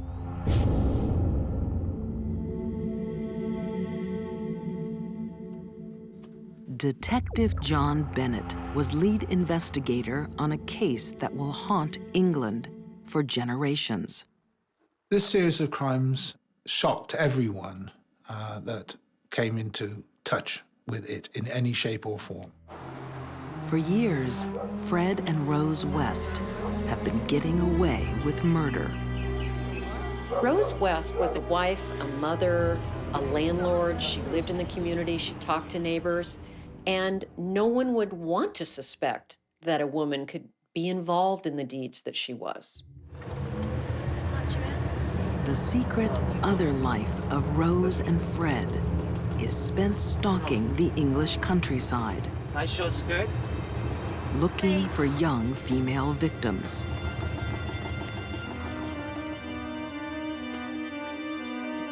By 1978, 8 of these women will be buried under the West's house. Sadly, my own view is that probably the best thing that ever happened to these young victims was when they breathed their last breath.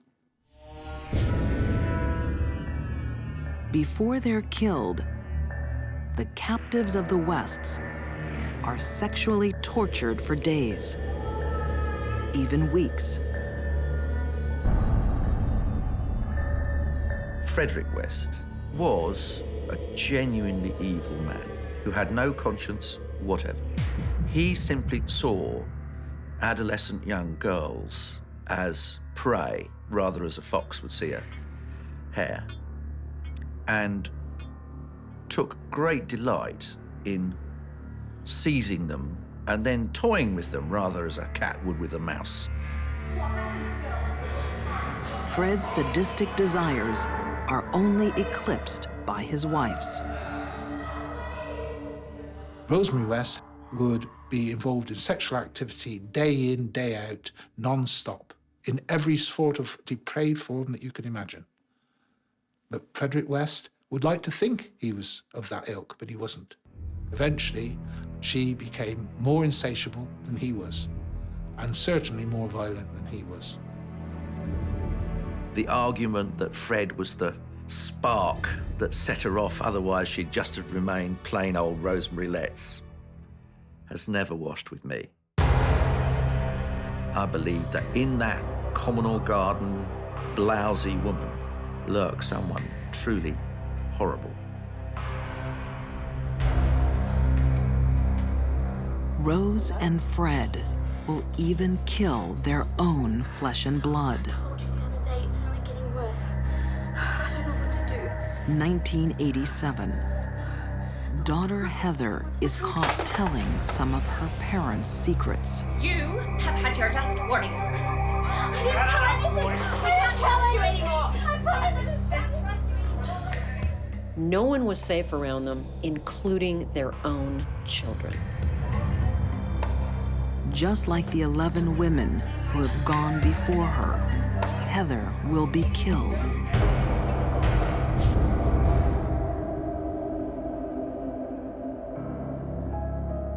In 1994, the West children are placed with social services after allegations of sexual abuse. A chilling family secret is revealed. If you're good or if not so, you'll be under the patio. The young children who'd been taken away started to tell the family joke about where's Heather to the people who were looking after. Where's Heather? And, oh, well, she's in the garden. She's either 2 down or 3 across, you know, under the pavings, which were all square pavings like a crossword.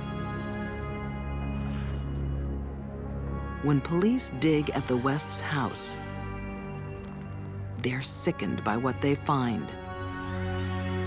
Mutilated skeletons with missing bones. Where were the kneecaps? Where were the finger bones? Where were the little bits of the toes? And I've always been certain that Fred extracted them while the victims were alive to make them immobile. You keep them in the cellar, you tie them up, but you also make sure they can't actually walk away.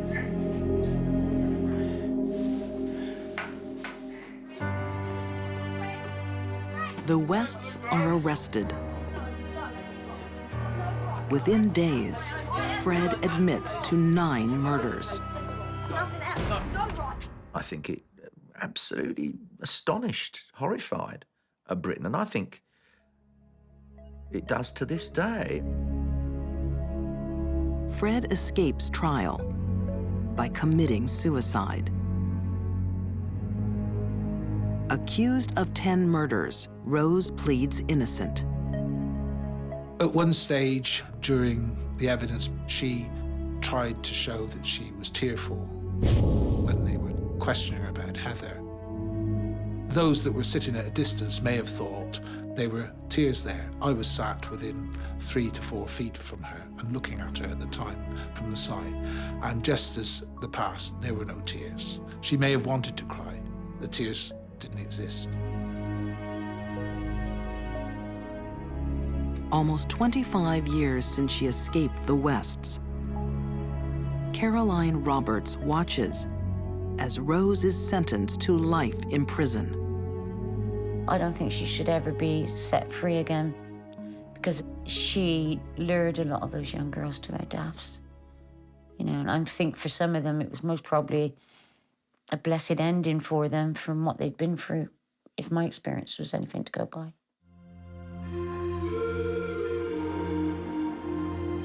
Appalled by the crimes of 25 Cromwell Street, the community acts. The house is bulldozed and becomes a public walkway. But the horror at what occurred there will never be erased. I've learned about how people tick. I've learned how to cope. And forgive. But you don't forget. You mustn't forget.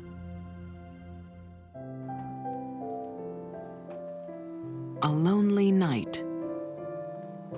An impulsive decision.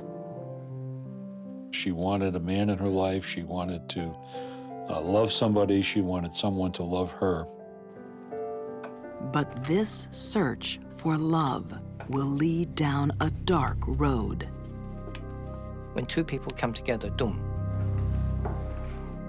you don't know what's going to happen. Lust. Voodoo. Murder. Martha Beck's lonely life will never be the same. No matter how fat she was, no matter how bad she was. He loved her no matter what. Is everything okay? I see you're not drinking or wine. Pensacola, Florida, 1947. Just watching my weight a little bit. Why? You're perfect. Martha Beck is on a first date with a man she met through a Lonely Hearts Club, Ray Fernandez. You're so beautiful. Thanks. Most men don't like larger women. He was a very smooth-talking man, very polished, quite gentlemanly, seemed to be quite a worldly fellow. Cheers. She fell for him very quickly. She wanted to have a relationship with him. She didn't know who he really was. According to writer Scott Christensen, Ray Fernandez wasn't looking for love. Ray was after the money. He was after the gold. That's what he desired. Well, Raymond Fernandez is not a rich man. Fernandez is a con man who preys on lonely hearts like Martha Beck. She was a mark for him. She was prey. She was somebody to try to take advantage of. And when he saw that she didn't really have a lot of money, he wasn't as interested as he otherwise might have been. But he doesn't count on the determination of this divorced mother of two. Martha wants so deeply to be loved by Ray Fernandez, she will sacrifice everything. She is so committed to this romantic illusion of who he is and what their relationship can be, that she agrees to abandon her children. For Todd Robinson, director of a Hollywood film about Martha Beck, this is the first sign that she is becoming obsessed. And one day she marches her two kids down to a Salvation Army, parks them on the steps, and never sees them again, which is almost a pathological commitment to this man whom she barely knows. Martha, I think think you should take a seat. To Ray Fernandez, this unthinkable act is a touching sign of devotion. Martha, there's something I gotta tell you. Something interesting happens. He somehow embraces the notion that she really cares about him, that she is really supportive. And at some point, in a rather short duration of time, he decides to put his cards on the table. I'm alive, and I'm a cheat. My feelings for you were genuine. You're the only one I love. Out of all those girls. Ray tells Martha he makes a living by seducing single women and cheating them of their savings. I could always use a partner in crime. And she says, well, that's a good idea. I can be your sister, and we can just do it together. It's a brilliant idea. Really? When Beck became aware that Fernandez was conning women out of their money, it didn't repel her. It bonded her to him. She liked the idea of taking advantage of women. She didn't like women. She was angry at them. This afforded her an opportunity to get even with all the slender women that got the guys. No. Joining forces, the lethal lovers hone in on a lonely heart. Yep, she's a beauty. 66-year-old Janet Faye obviously was much older, looks like an old lady, but obviously the degree of property she had, or the degree of money she had, was the lure. And he thought that they could do a rich picking here, which would last them quite a while. You are looking beautiful. Thank you. While Ray courts his latest mark, Are you trying to get me drunk? I do believe I am. Martha pretends to be his sister. To us. A woman your age probably shouldn't drink so much. Do not concern yourself, my dear. I am in perfect control of my drinking and my eating. But she is burning with jealousy. We are. Cheers. On a number of occasions, she was no longer able to conceal it. Is the food to your liking? Oh, it is fabulous. Good. The meat's a bit.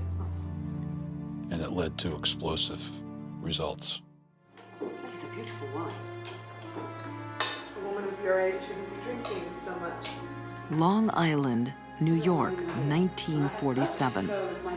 A pair of lethal lovers are at work on their latest victim. They were a strange couple. Certainly, these other women must have found it strange that as they were being courted by Ray, his sister was often on the scene. But Martha Beck is not Ray's sister. Anything for you? She is his lover, and the only woman who knows the real Ray Fernandez. For you alone, I can be myself.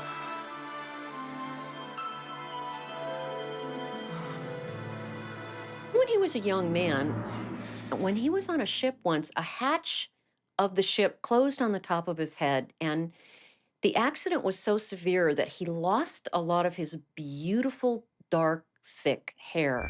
And that had a profound effect on him. There was this self-loathing part of him, this man that felt ugly and destroyed. Ray's revelation only makes Martha desire him more. Martha loved Ray.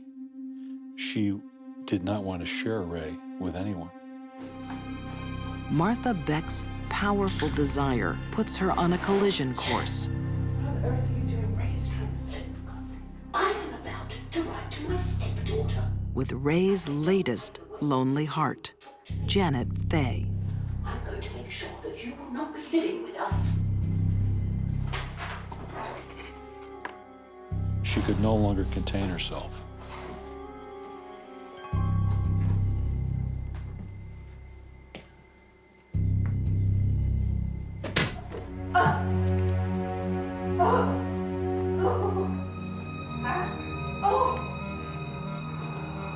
What have you done? She was bleeding profusely. It was a head wound, but she wasn't dead.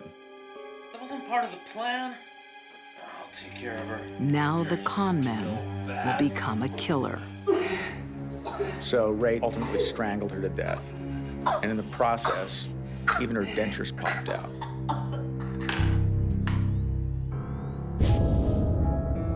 The lethal lovers dispose of Janet's body and write a letter to her daughter to make it appear that Janet is still alive.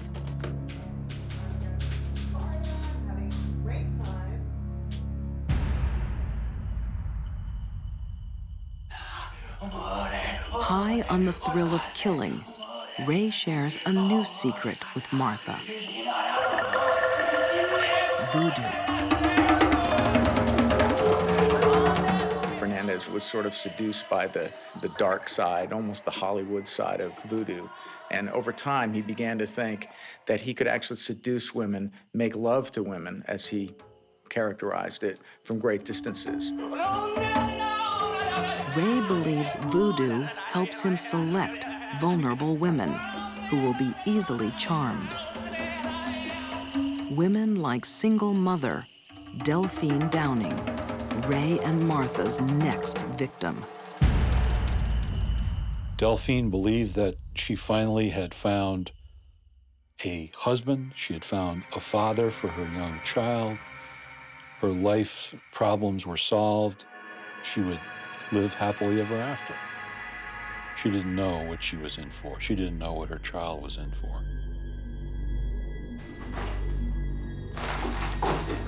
Oh my God, you're bald! There's no need to act like that, Delphine, just because I'm going bald. Lots of men go bald. She came upon Ray without his toupee, and this absolutely stunned her.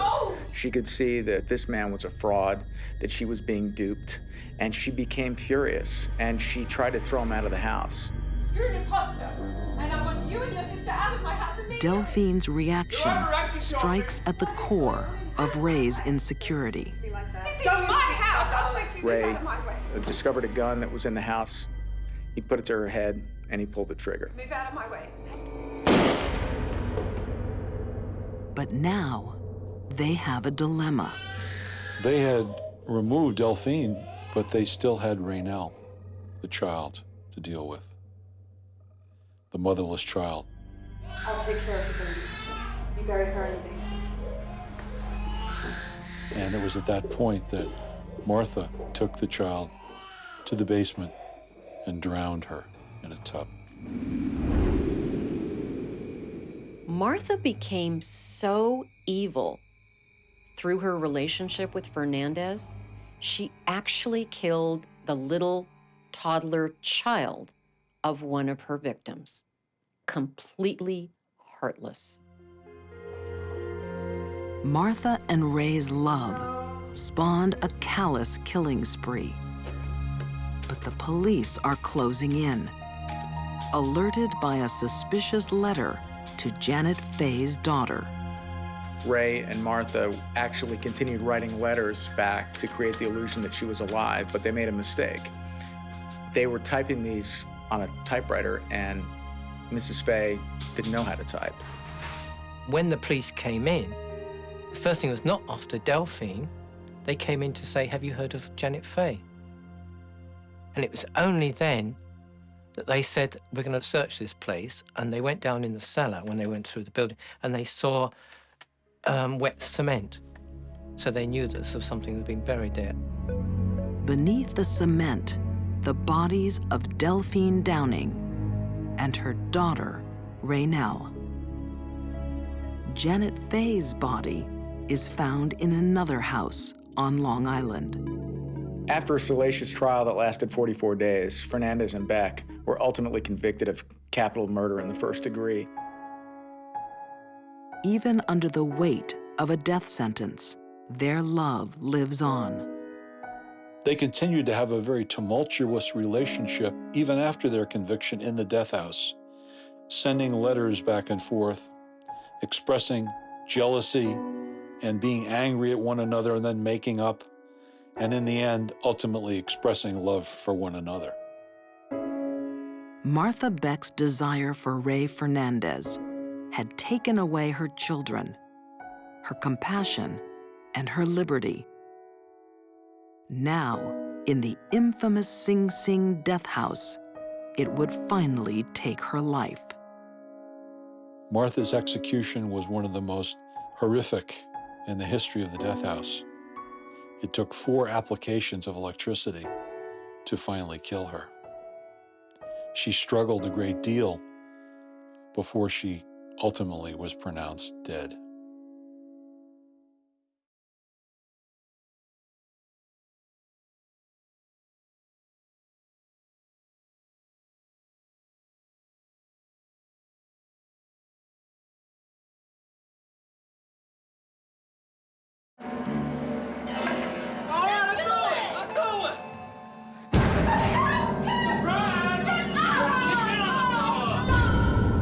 An ex-Navy SEAL who lives for violence. A college basketball star with obsessive drives.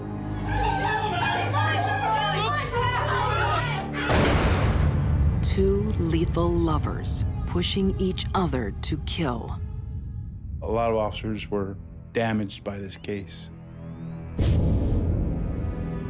How do you wrap your mind around something that's so evil? This wasn't simply a murder, one-time thing. They were on a killing spree. Erica and BJ were natural-born killers.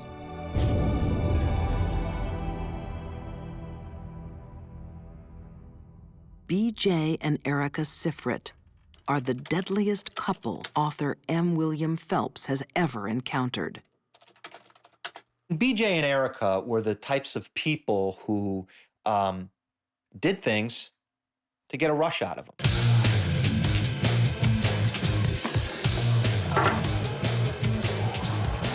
A volatile bond forms the moment they meet. You reckon you can handle more? I can handle him. Both like to take things to extremes. A relationship begins where all that matters is the thrill. The normal life of a white picket fence and a dog and a boat and maybe a couple of kids wasn't going to cut it for them. It wasn't enough for them. They needed more.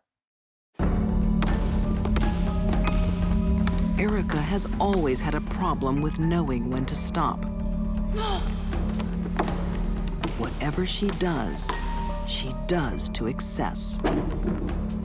One of Erica's passions as she grew up was basketball. She practiced, obsessively practiced. Yes. Erica has an obsessive nature. It is within her to repeat thoughts and behaviors over and over and over, even if they're self-destructive. You got your ass up, baby?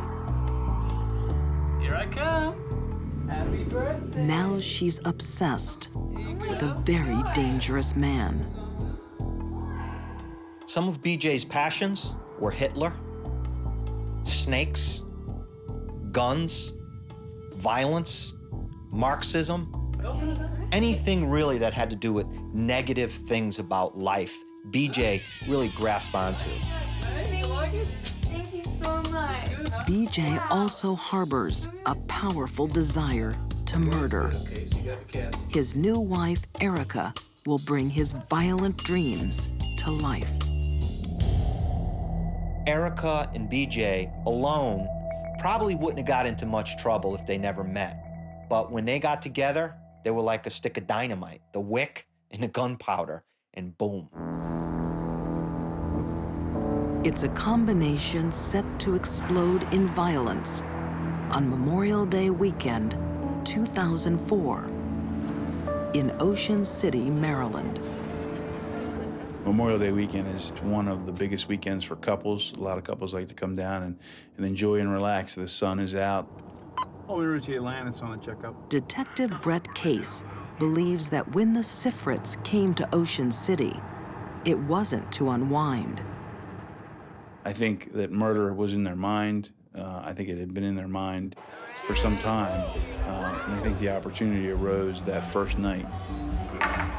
After midnight, Erica and BJ set a trap for a couple they've just met. Martha Crutchley and Joshua Ford accept an invitation back to the Sifrits' apartment. It's the moment Erica and BJ have been waiting for. Tonight, they'll get their chance to be thrill killers. The most common trait possessed by thrill killers is that they are sociopaths or psychopaths. They don't feel guilt about what they do. Cheers, man. Cheers. I gotta say the other thing with Hitler, I think he had some good ideas, you know? Come on, man. I think you're just messing with us. You don't really believe what you're saying. This late-night party is about to take a terrifying turn. Where's my bag? Maybe you left it at the bar. Let me see your bag. And then all of a sudden, Erica freaks out. Who took my stuff? Erica starts to create fear by pretending her purse is missing. Her husband ups the ante. BJ gets a gun, and he starts waving it around. Where did you put my bag? Give it Wait a to minute, me. you ain't going anywhere. Get against the wall. Get against the wall now. Do it! Move your ass against the wall now! Do you want him to shoot you? Do what they say. Just do what they say. Okay, we're here. And he says to Martha and Joshua, take off your clothes. Strip down. All right. Oh, little lady's scared. Get your shirt off. Look, Hurry take up. it off. Do You wanna are get taking shot? too long. Just get your ass in the bathroom now. Both of you, get in there. Move it. Let's go. So now Martha and Joshua are inside the bathroom, scared for their lives. Open up, pig. Chicken, are you? Open the window. Open the window. Just leave us alone. Yeah, I would think terror would be. That word probably wouldn't describe it. It would be pale in comparison to what they felt.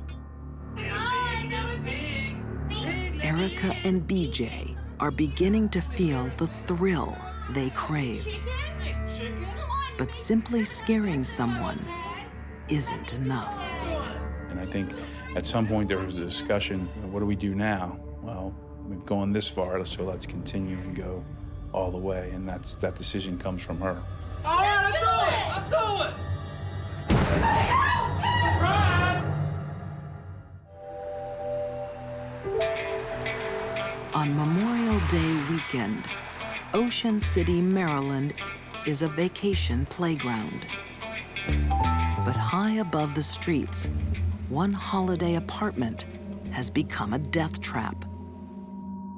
The more you investigate, the more you learn that what you're dealing with is not just your normal killer, it's you're dealing with a monster.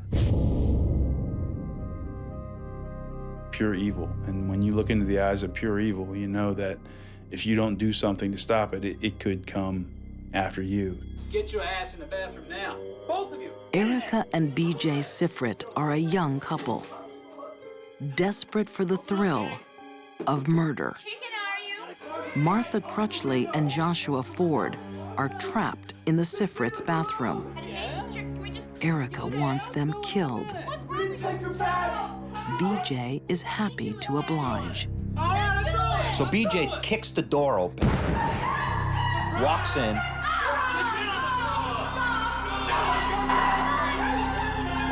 and shoots Joshua. And Martha is curled up underneath the vanity at this point, scared for her life. She's just seen her lover, the man she has been living with, the man whom she hopes to marry, killed right in front of her. For Martha, it had to have been tenfold because she had to have witnessed Joshua be killed first and know what was coming. I don't think you can put into words what that fear would be like. Martha pleads for mercy. But these lethal lovers don't know when to stop. It's Erica's turn to go on the attack with a knife. BJ encouraged Erica to cut Martha because he wanted Erica to have blood on her hands, literally and figuratively. This meant that she was equally responsible in the murder. For a couple who lived for the thrill, murder became the ultimate rush. I suppose some other couples might go parachuting or water skiing or mountain climbing, and these two, they chose to kill. But killing is not enough. BJ has already made the decision that in order to get the bodies out of the condo unit, they need to be dismembered. But that's not why he does this. He does this because part of him, I believe, he enjoyed it. BJ had a wild, violent streak that was fed and nurtured and cared for by Erica. I think he wanted to show off to her. He wanted to show Erica how tough he was. Erica watches as BJ carves the bodies into 12 pieces. But even she is shocked by what he does next. At one point, BJ, according to Erica, chops a leg off, cracks the leg in half, and he says to Erica, "Go heat up some water downstairs. I want to eat this."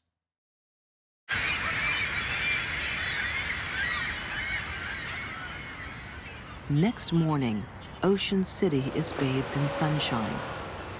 The holiday weekend continues. But not for Joshua Ford and Martha Crutchley. When she didn't arrive to work on Tuesday morning, her coworkers were concerned. And so by Wednesday, we had notification that Josh and Martha were missing. By this time, their body parts have been dropped in supermarket dumpsters. And the Sifrits are acting like nothing has happened. They go miniature golfing, they go out for beers, they eat chicken wings, and she documents everything with photographs. They're laughing, smiling, they're having a grand old time after this gruesome, gruesome crime. Erica gets a lasting reminder of the murders, a new tattoo. BJ makes a suggestion. You should get it on your hip. Why? Because that's where Erica made the first cut on Martha Crutchley, a memento of the crime. On the final night of their holiday, the Sifrits take their search for thrills one step too far. Killing 2 people and dismembering them, not enough for them. They need more of a thrill that week. They decide, let's rob the Hooters before we leave town. So they back up to the Hooters and they, unlock the door and go in, and a silent alarm is tripped. Police respond to what they believe is a routine burglary call. It turns out to be much more. When you have burglars, you can have weapons. You just don't know what you have. And this is a prime example of how things can snowball. The Sifrits are caught with 3 guns, a knife smeared with human flesh, and the IDs of the missing couple. Officer Freddie Howard was on the scene that night.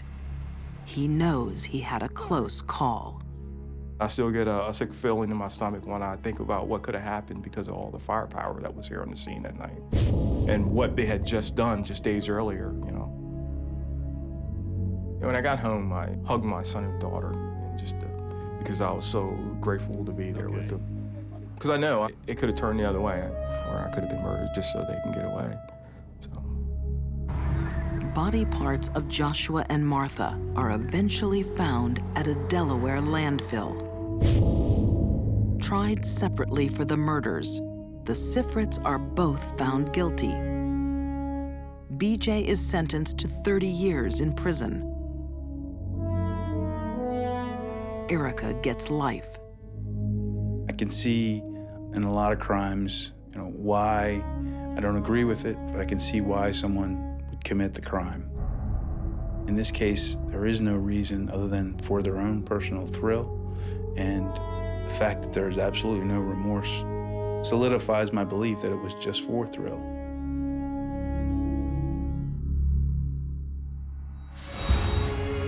For these deadly women, love became a catalyst for killing. Rose West's depraved union claimed 12 women's lives. Martha Beck lashed out at lonely hearts like herself. And Erica Sifrit's search for a thrill became a homicidal spree.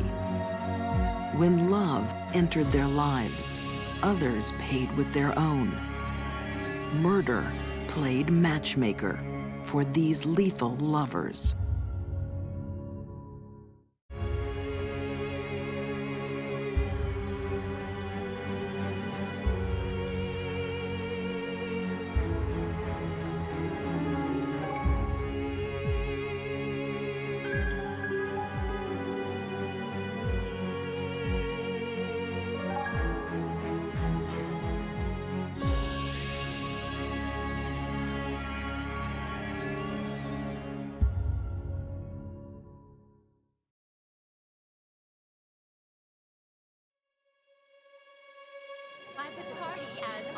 What kind of parent will ask their child to kill? Children cannot say no to a parent that wants them to kill. Mother and son are partners in crime. Vicious, angry, controlling. They compared her to Charles Manson. In the Wild West, the family business is murder. Kate was always given credit for slitting the throats from ear to ear. And a terrifying mother has a deadly request. You did whatever Mom said, including kill. For these deadly women, murder is a family affair. It runs in the bloodlines.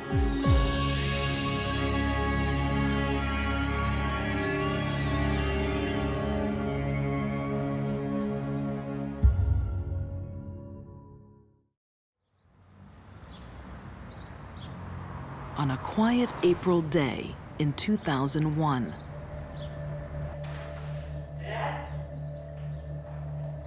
Greg Hyman visits his sick father. Dad, where are you? Something is very wrong. The house has been emptied. His grandmother, suffering from Alzheimer's, has been abandoned, slowly starving. She had survived by eating newspapers, the only thing she could reach. What happened? Greg's father has vanished. There was brain matter on the walls, on the ceiling. It was a crime of great brutality and ignorance.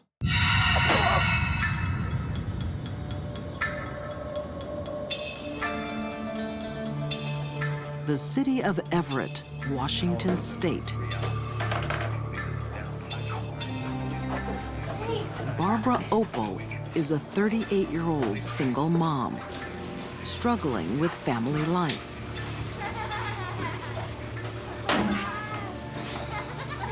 Barbara Opal had 3 children. Heather Opal, Derek Opal, and Tiffany Goudot, a child from another relationship.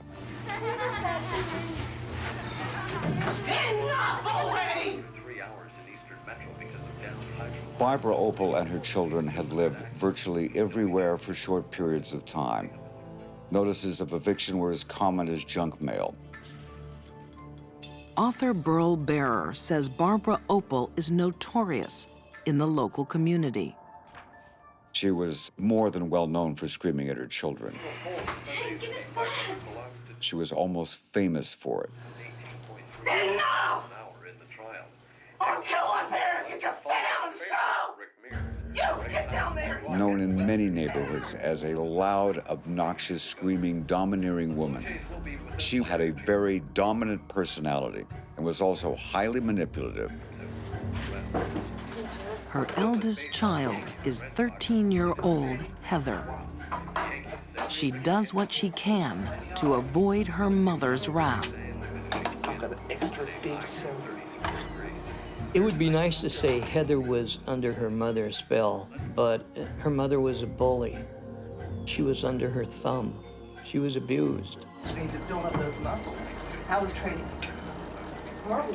When children grow up in a household with one parent, and that parent is constantly yelling at them and abusing them emotionally and physically, it's pretty tough for that kid to not go along with whatever mom wants them to do. I said, will you stop with the ball?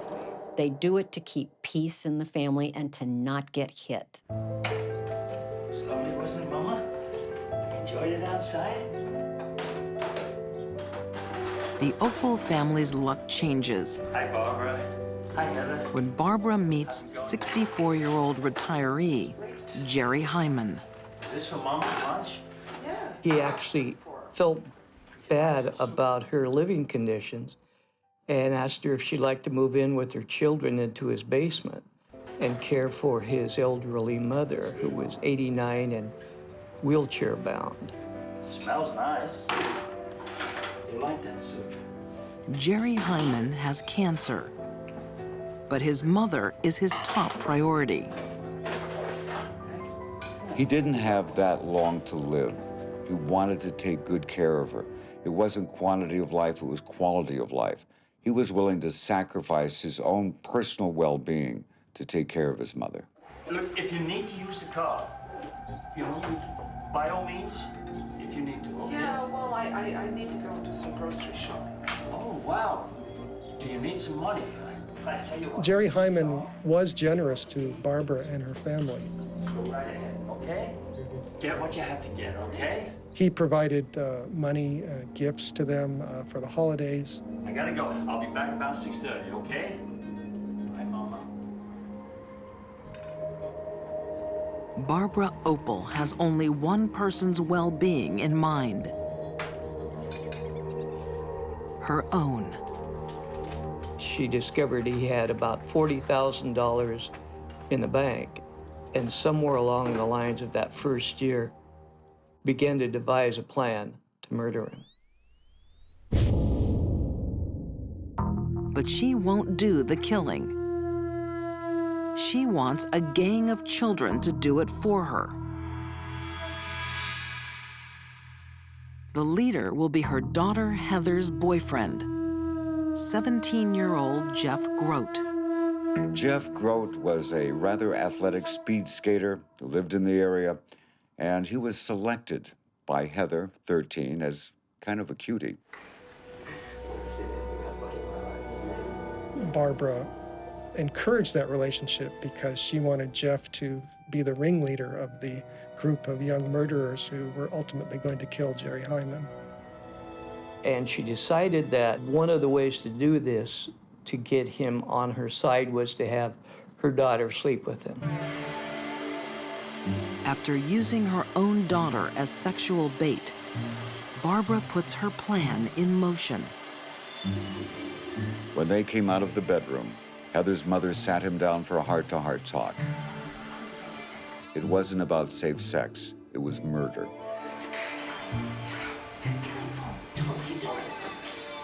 She wanted to enlist Jeff Grote in the plan to kill Jerry Hyman. Heather, is that you?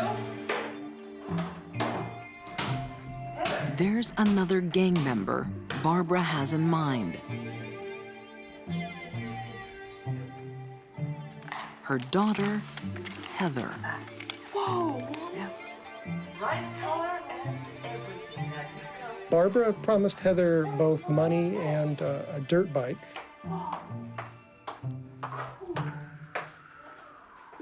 We know that in her diary, Heather had entries that she was going to get a dirt bike out of this killing. And she was excited about that. For the price of a dirt bike, Heather Opal is prepared to murder a 64-year-old retiree. Barbara Opal exercised an uncommon degree of dominance over her children. What Mom said went. You did whatever Mom said, including kill.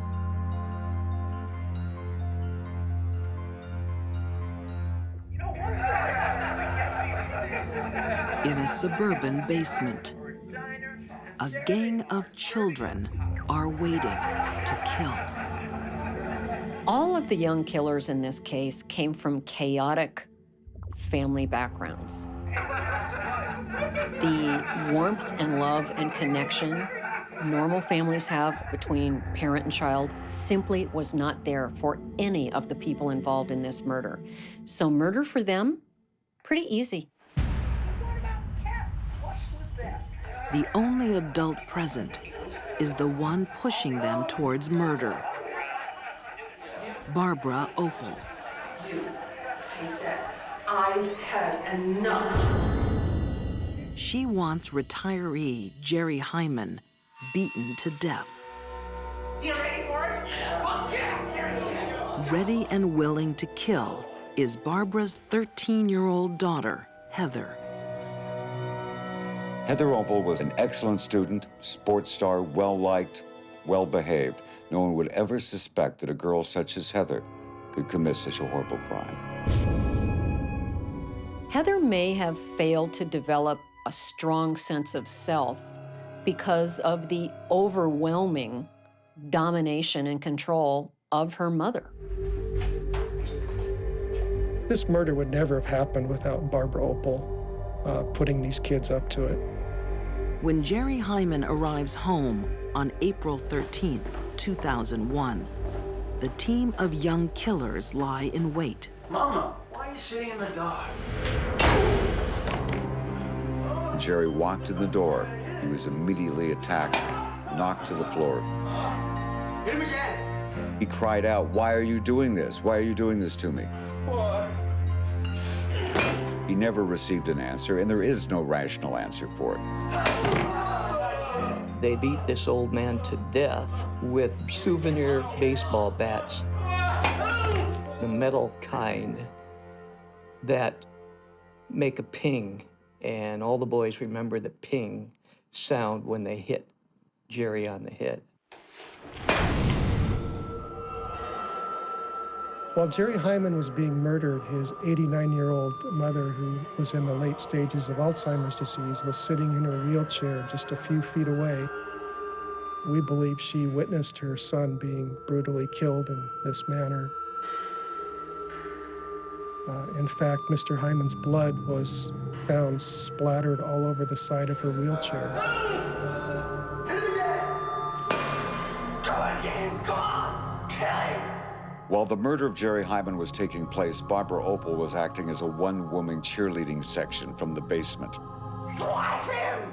I don't think it's an accident that Barbara hid out in the basement and had these children do her murderous deed for her. Again. Make sure you do it right. She did that on purpose. She is smart enough to know they might get caught, and she could always say, well, I had nothing to do with it, the kids did it. That's how heartless this woman is. Then, Barbara urges her own daughter up the stairs. Go get him! What are you waiting for? Get up there! To kill for Mom. Come on, baby. Stab it. Heather Opal, who had just turned 14 years of age, stabbed Jerry Hyman numerous times. And afterwards, Heather was heard to say by the others, "That was fun, let's do it again." Go! Come on! Move! There was a great deal of blood following the bludgeoning and stabbing of Jerry Hyman. Come on, get this cleaned up. The quicker we get it done, the quicker we get out of here.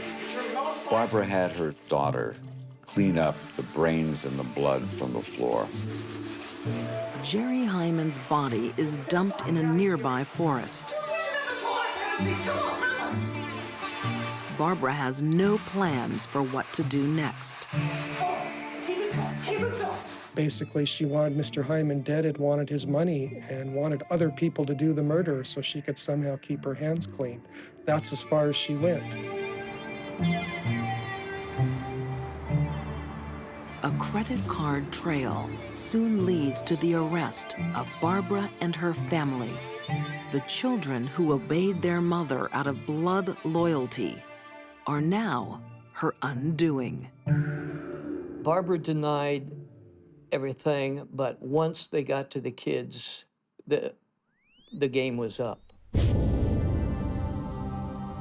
The children began to give up an incriminating detail here or there, and it was finally the youngest, Tiffany, who broke the case and said, Jerry's dead.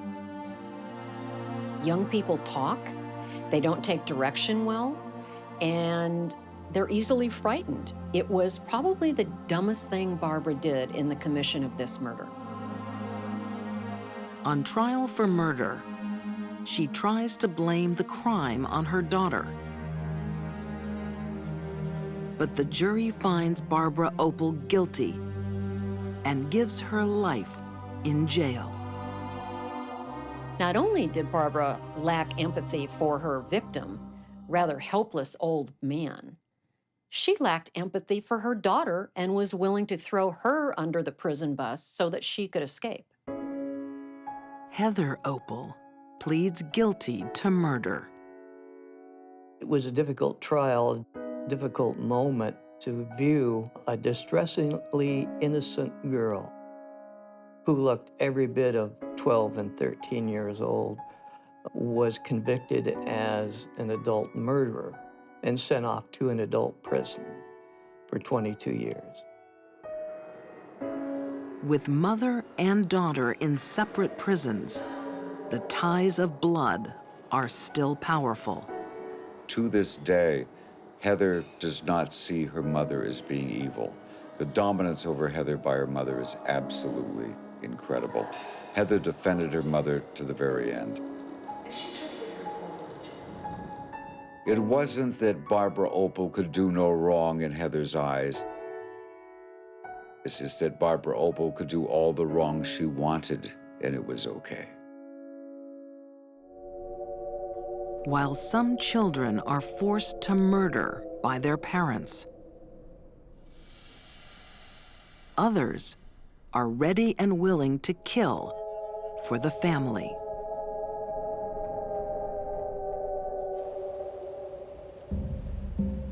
On the prairies of Kansas in the 1870s, passing travelers stop to see a Wild West medicine show. So I can see, looking in your eyes, that you're wondering how it is I can cure the The frontier men are mesmerized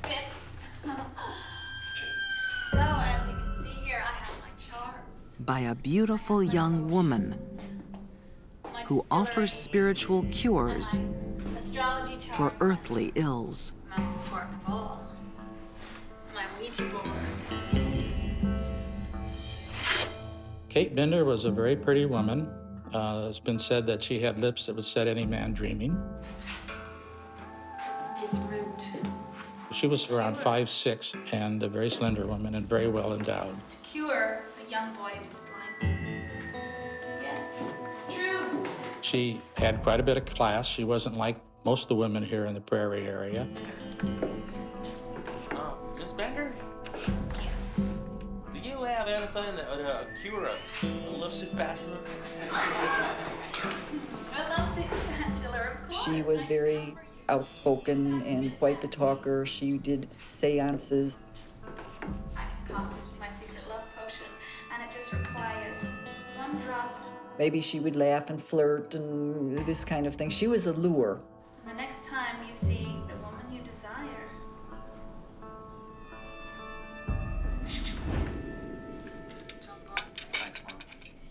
Kate Bender is a lure oh, wait for Grace.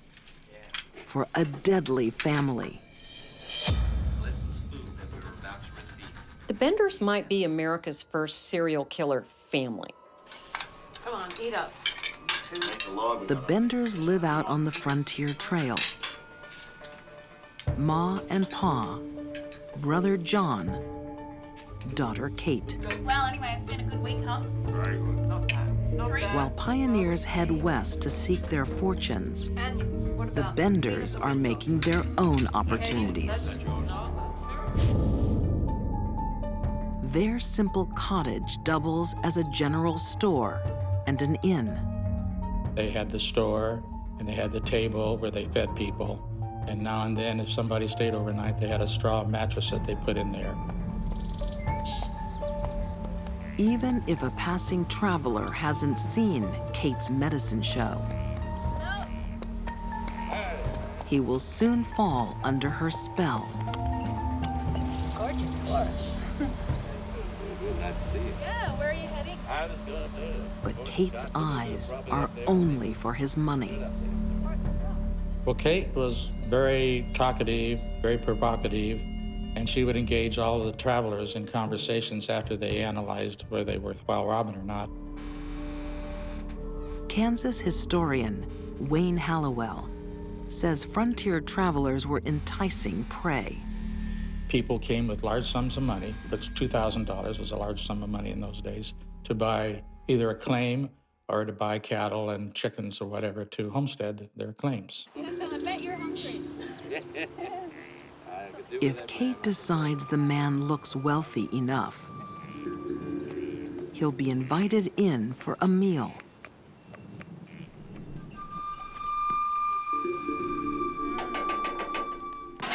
Smells good. Inside the Bender Inn, there's a special feature.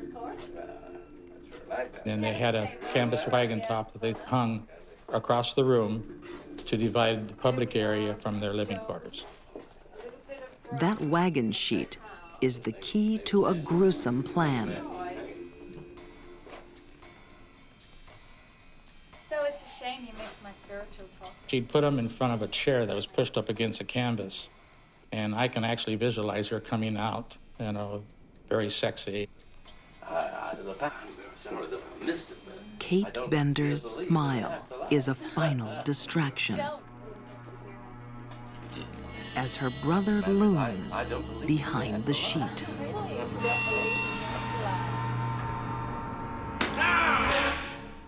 The visitors who visited the inn were killed by having a blow in the back of the head, Yeah, well, maybe you should. and then Kate would slit their throats. I don't think anyone was really safe when Katie was around. If Katie wanted something from them, she was going to get it. No one stood in her way.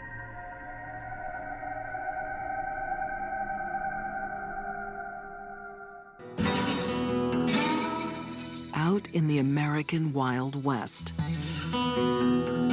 travelers are disappearing. After spending a night with Kate Bender and her deadly family. The general lawlessness of the frontier made it very possible for the Benders to commit these crimes and get away with it. The Bender family lived together and killed together.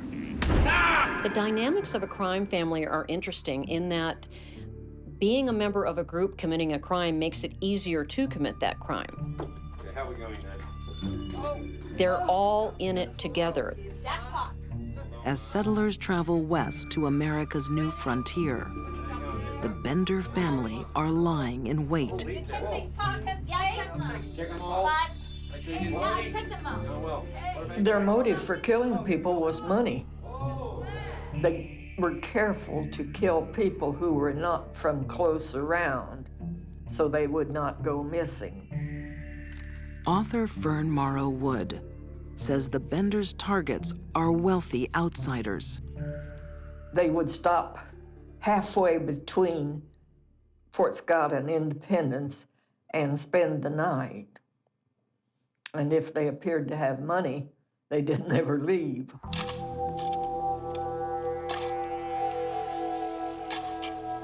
Ten strangers have gone missing on the trail that passes the Benders Inn.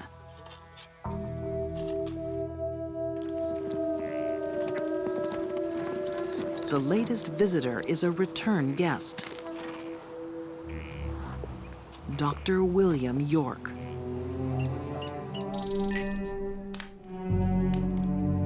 Like many frontier men, Dr. York is infatuated with Kate Bender. It's great to see you, Miss Kate. You know I read poems. I had heard that. But this will be the doctor's final visit. High intelligence and great learning. Explains your success in the about a second marriage in there? Right, no.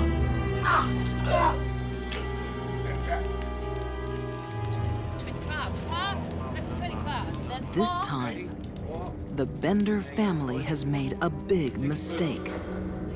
Dr. York was their undoing because he wasn't from far away, as the others were, and he left behind traces.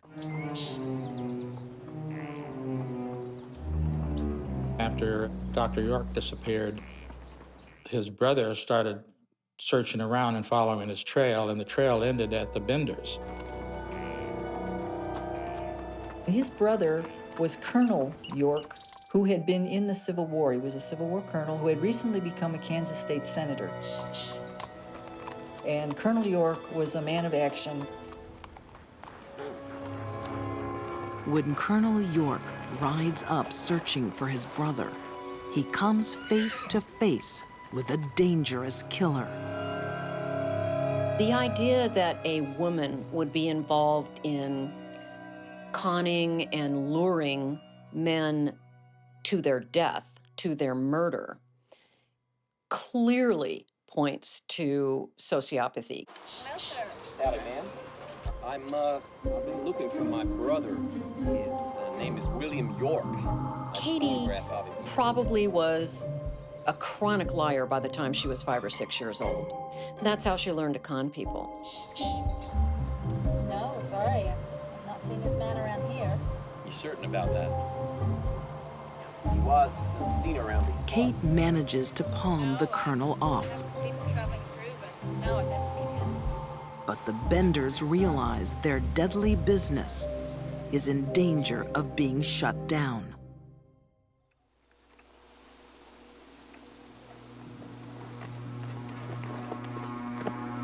I don't think Katie thought she was going to get caught. That's exhibited by the fact that they repeated the same crime over and over and over. But eventually, things got too hot for them and they left.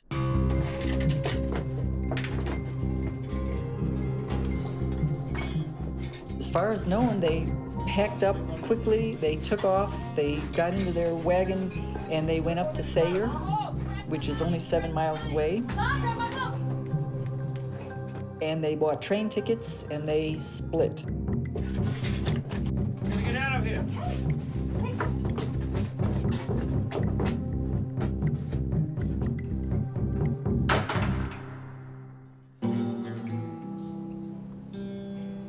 A few weeks later, already suspicious locals notice the inn is abandoned. So they decided to meet together on the property.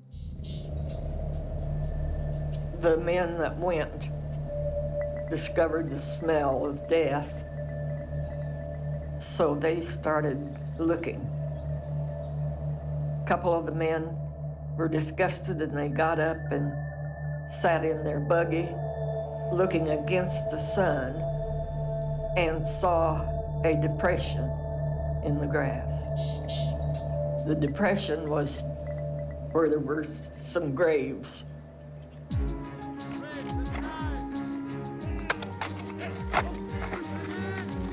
They told all the farmers to bring plows and shovels, picks. They started digging and they found Dr. York's body first. Jim. Almost decapitated, because Kate was always given credit for slitting the throats from ear to ear. The Benders' land is a secret graveyard. They found 11 bodies altogether. People were furious. They realized that the Benders were behind the missing people, the murders. There were a number of posses, people who were hunting the Benders. They took off in all these different directions. But they were long gone. To this day, no one knows what became of Kate and her family. They've gone down in history as America's first family of serial killers. There's an excellent chance that when the Benders relocated, wherever it was, they resumed the activity. Possibly on a smaller scale to avoid detection. People that do this kind of thing, especially for profit, rarely stop unless they're stopped by the police.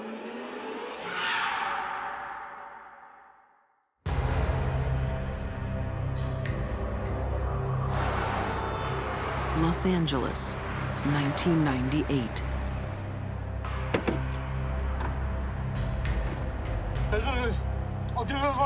Too late. Businessman David Karantzin is about to die because he threatened to expose a pair of deadly con artists. They are mother and son, Sante and Kenny Kimes. Sante Kimes is as dangerous a criminal as I have ever come across.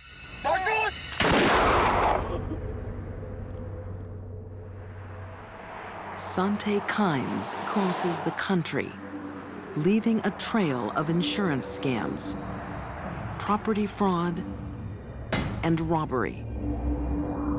Sante Kimes is a grifter. Grifting is a term for the con, tricking someone into taking something from them. And that was what juiced her up, was the lie, the fraud, the stealing.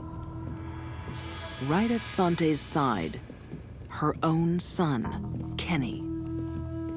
It's one thing for a woman to commit a crime, but to involve her children in her crimes is unconscionable, and yet she had no problem doing it.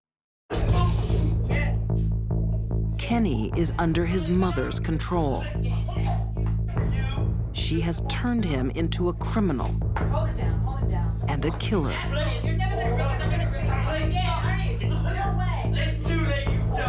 When banker Saeed Bilal Ahmed inquires into Sante's suspicious bank accounts, his curiosity costs his life. Anyone who had something Sante wanted, she would go for. If she could see that she wasn't going to be able to con them out of their property, they were in the most danger, and they ended up in the morgue.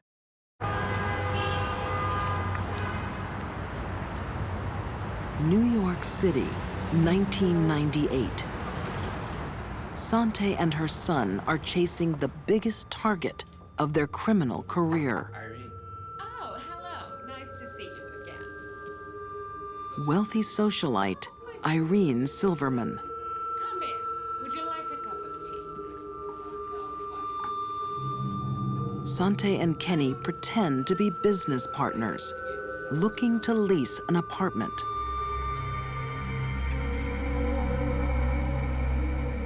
Mrs. Silverman is in serious danger. Her new tenants are quietly plotting to take her property and her life. Sante's a sociopath to the core. And one of the things that we see in criminal sociopaths is that their criminal behaviors cover a broader spectrum. Sociopath will have a record that includes arson, petty theft, fraud, and sometimes later in their careers, their criminal careers, we see murder. And this is what happened to her. My mother, Sante Kimes, is probably the biggest walking contradiction known to man. Kent Walker is Sante Kimes' first son. She was the most fun, loving, greatest person to be around.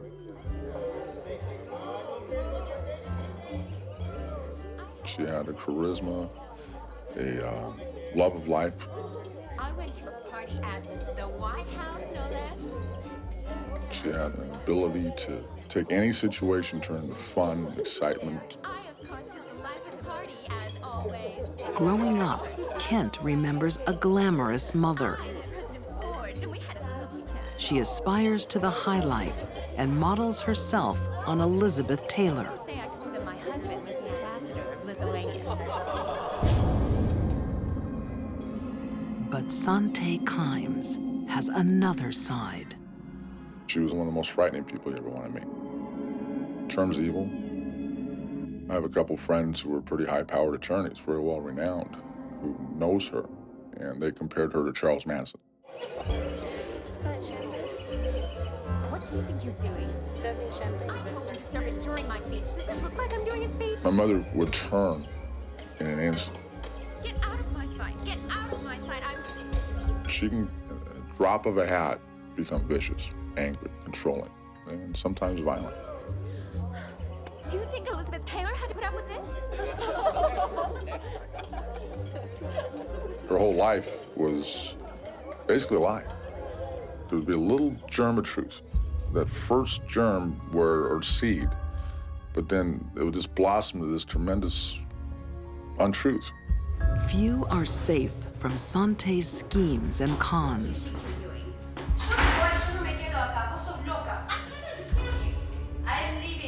Her housekeepers are threatened and locked up without pay.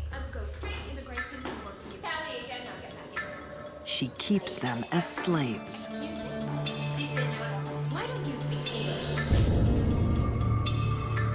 The fact that Santi enslaved women speaks to her sociopathy. She was a user and abuser of people to the core. In 1985, Sante is arrested for slavery. In fact, it was the only case last century where someone was convicted of slavery. By now, Kent Walker has moved out, but his younger brother Kenny is in a dangerous position. The biggest disaster in Kenny's life was when Mom went to jail in the 80s for the Meds trial. At the time, Kenny was at about the worst age you can be for something like that to happen. It kind of gave Kenny a mindset that made him the perfect piece of clay to mold for my mother to use. As Kenny grows up, his mother grooms him to join the family business. The chances of Kenny not falling into a life of crime with his mother were slim to none. The greatest influence on his life was the person that was supposed to love him the most, his mother, who was a criminal to the core.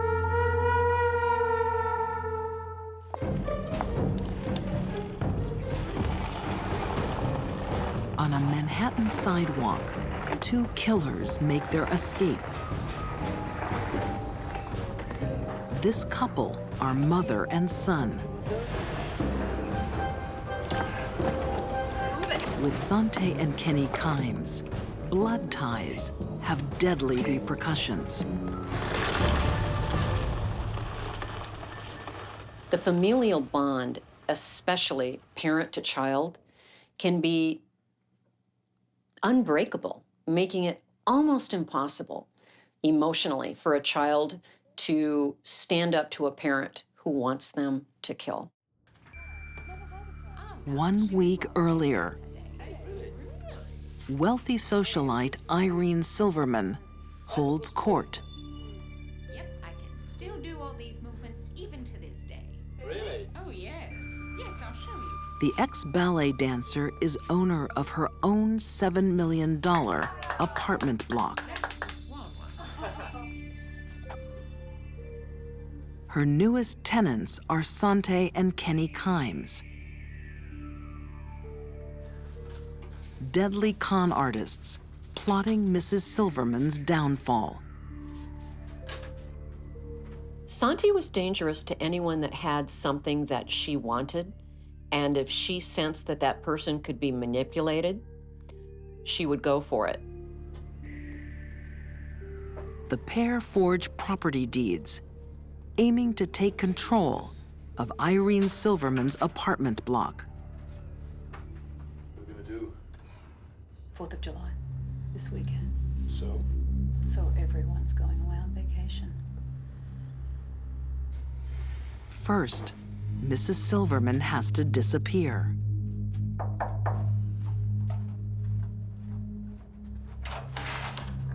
Yes? What's the matter? Please, come in.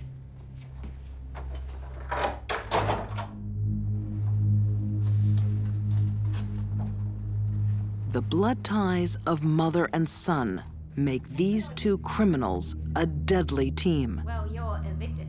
I'm leaving.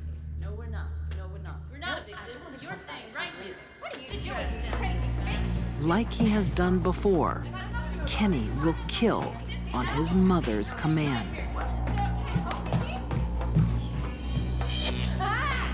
A stun gun immobilizes Irene. Get the rope. I think the sick psychodynamic between Sante and Kenny probably increased the intensity of their crimes, and they fed off each other, and clearly Mom was the leader.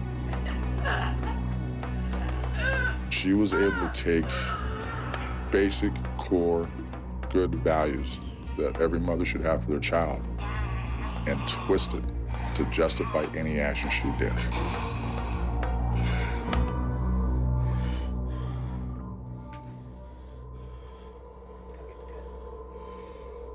Science doesn't know enough about a sociopathy gene to say that he inherited this from his mother.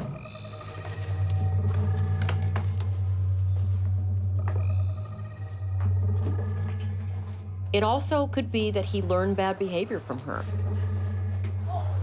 Little boys love their mothers. They want to please them. And that is what he did as a big boy. In broad daylight, Sante and Kenny escape. Irene Silverman's body is never found. I have no doubt that Sante Kimes thought she would never be apprehended. And when that occurred, she never thought she would be convicted. One day later, the FBI arrests the Kimes on an unrelated fraud charge.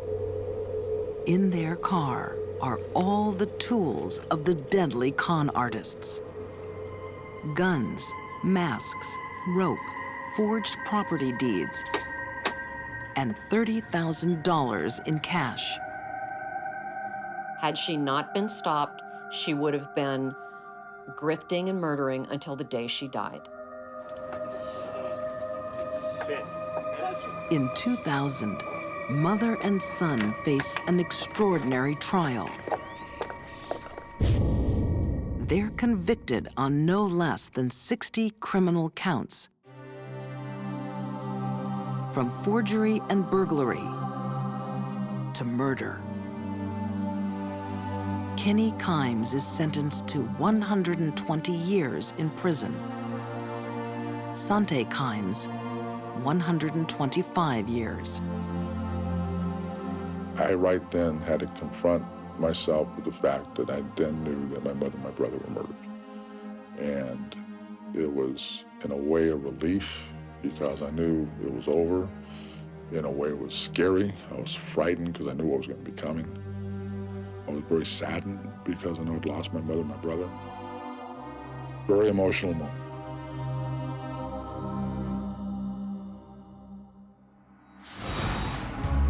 Blood ties can be a powerful force for evil. When her mother asked her to kill, Heather Opal said yes. Kate Bender lured human prey for her killer family. And Sante Kimes twisted a son's love to her own murderous ends. For these deadly women, the family that stayed together, killed together. Murder ran in their bloodlines.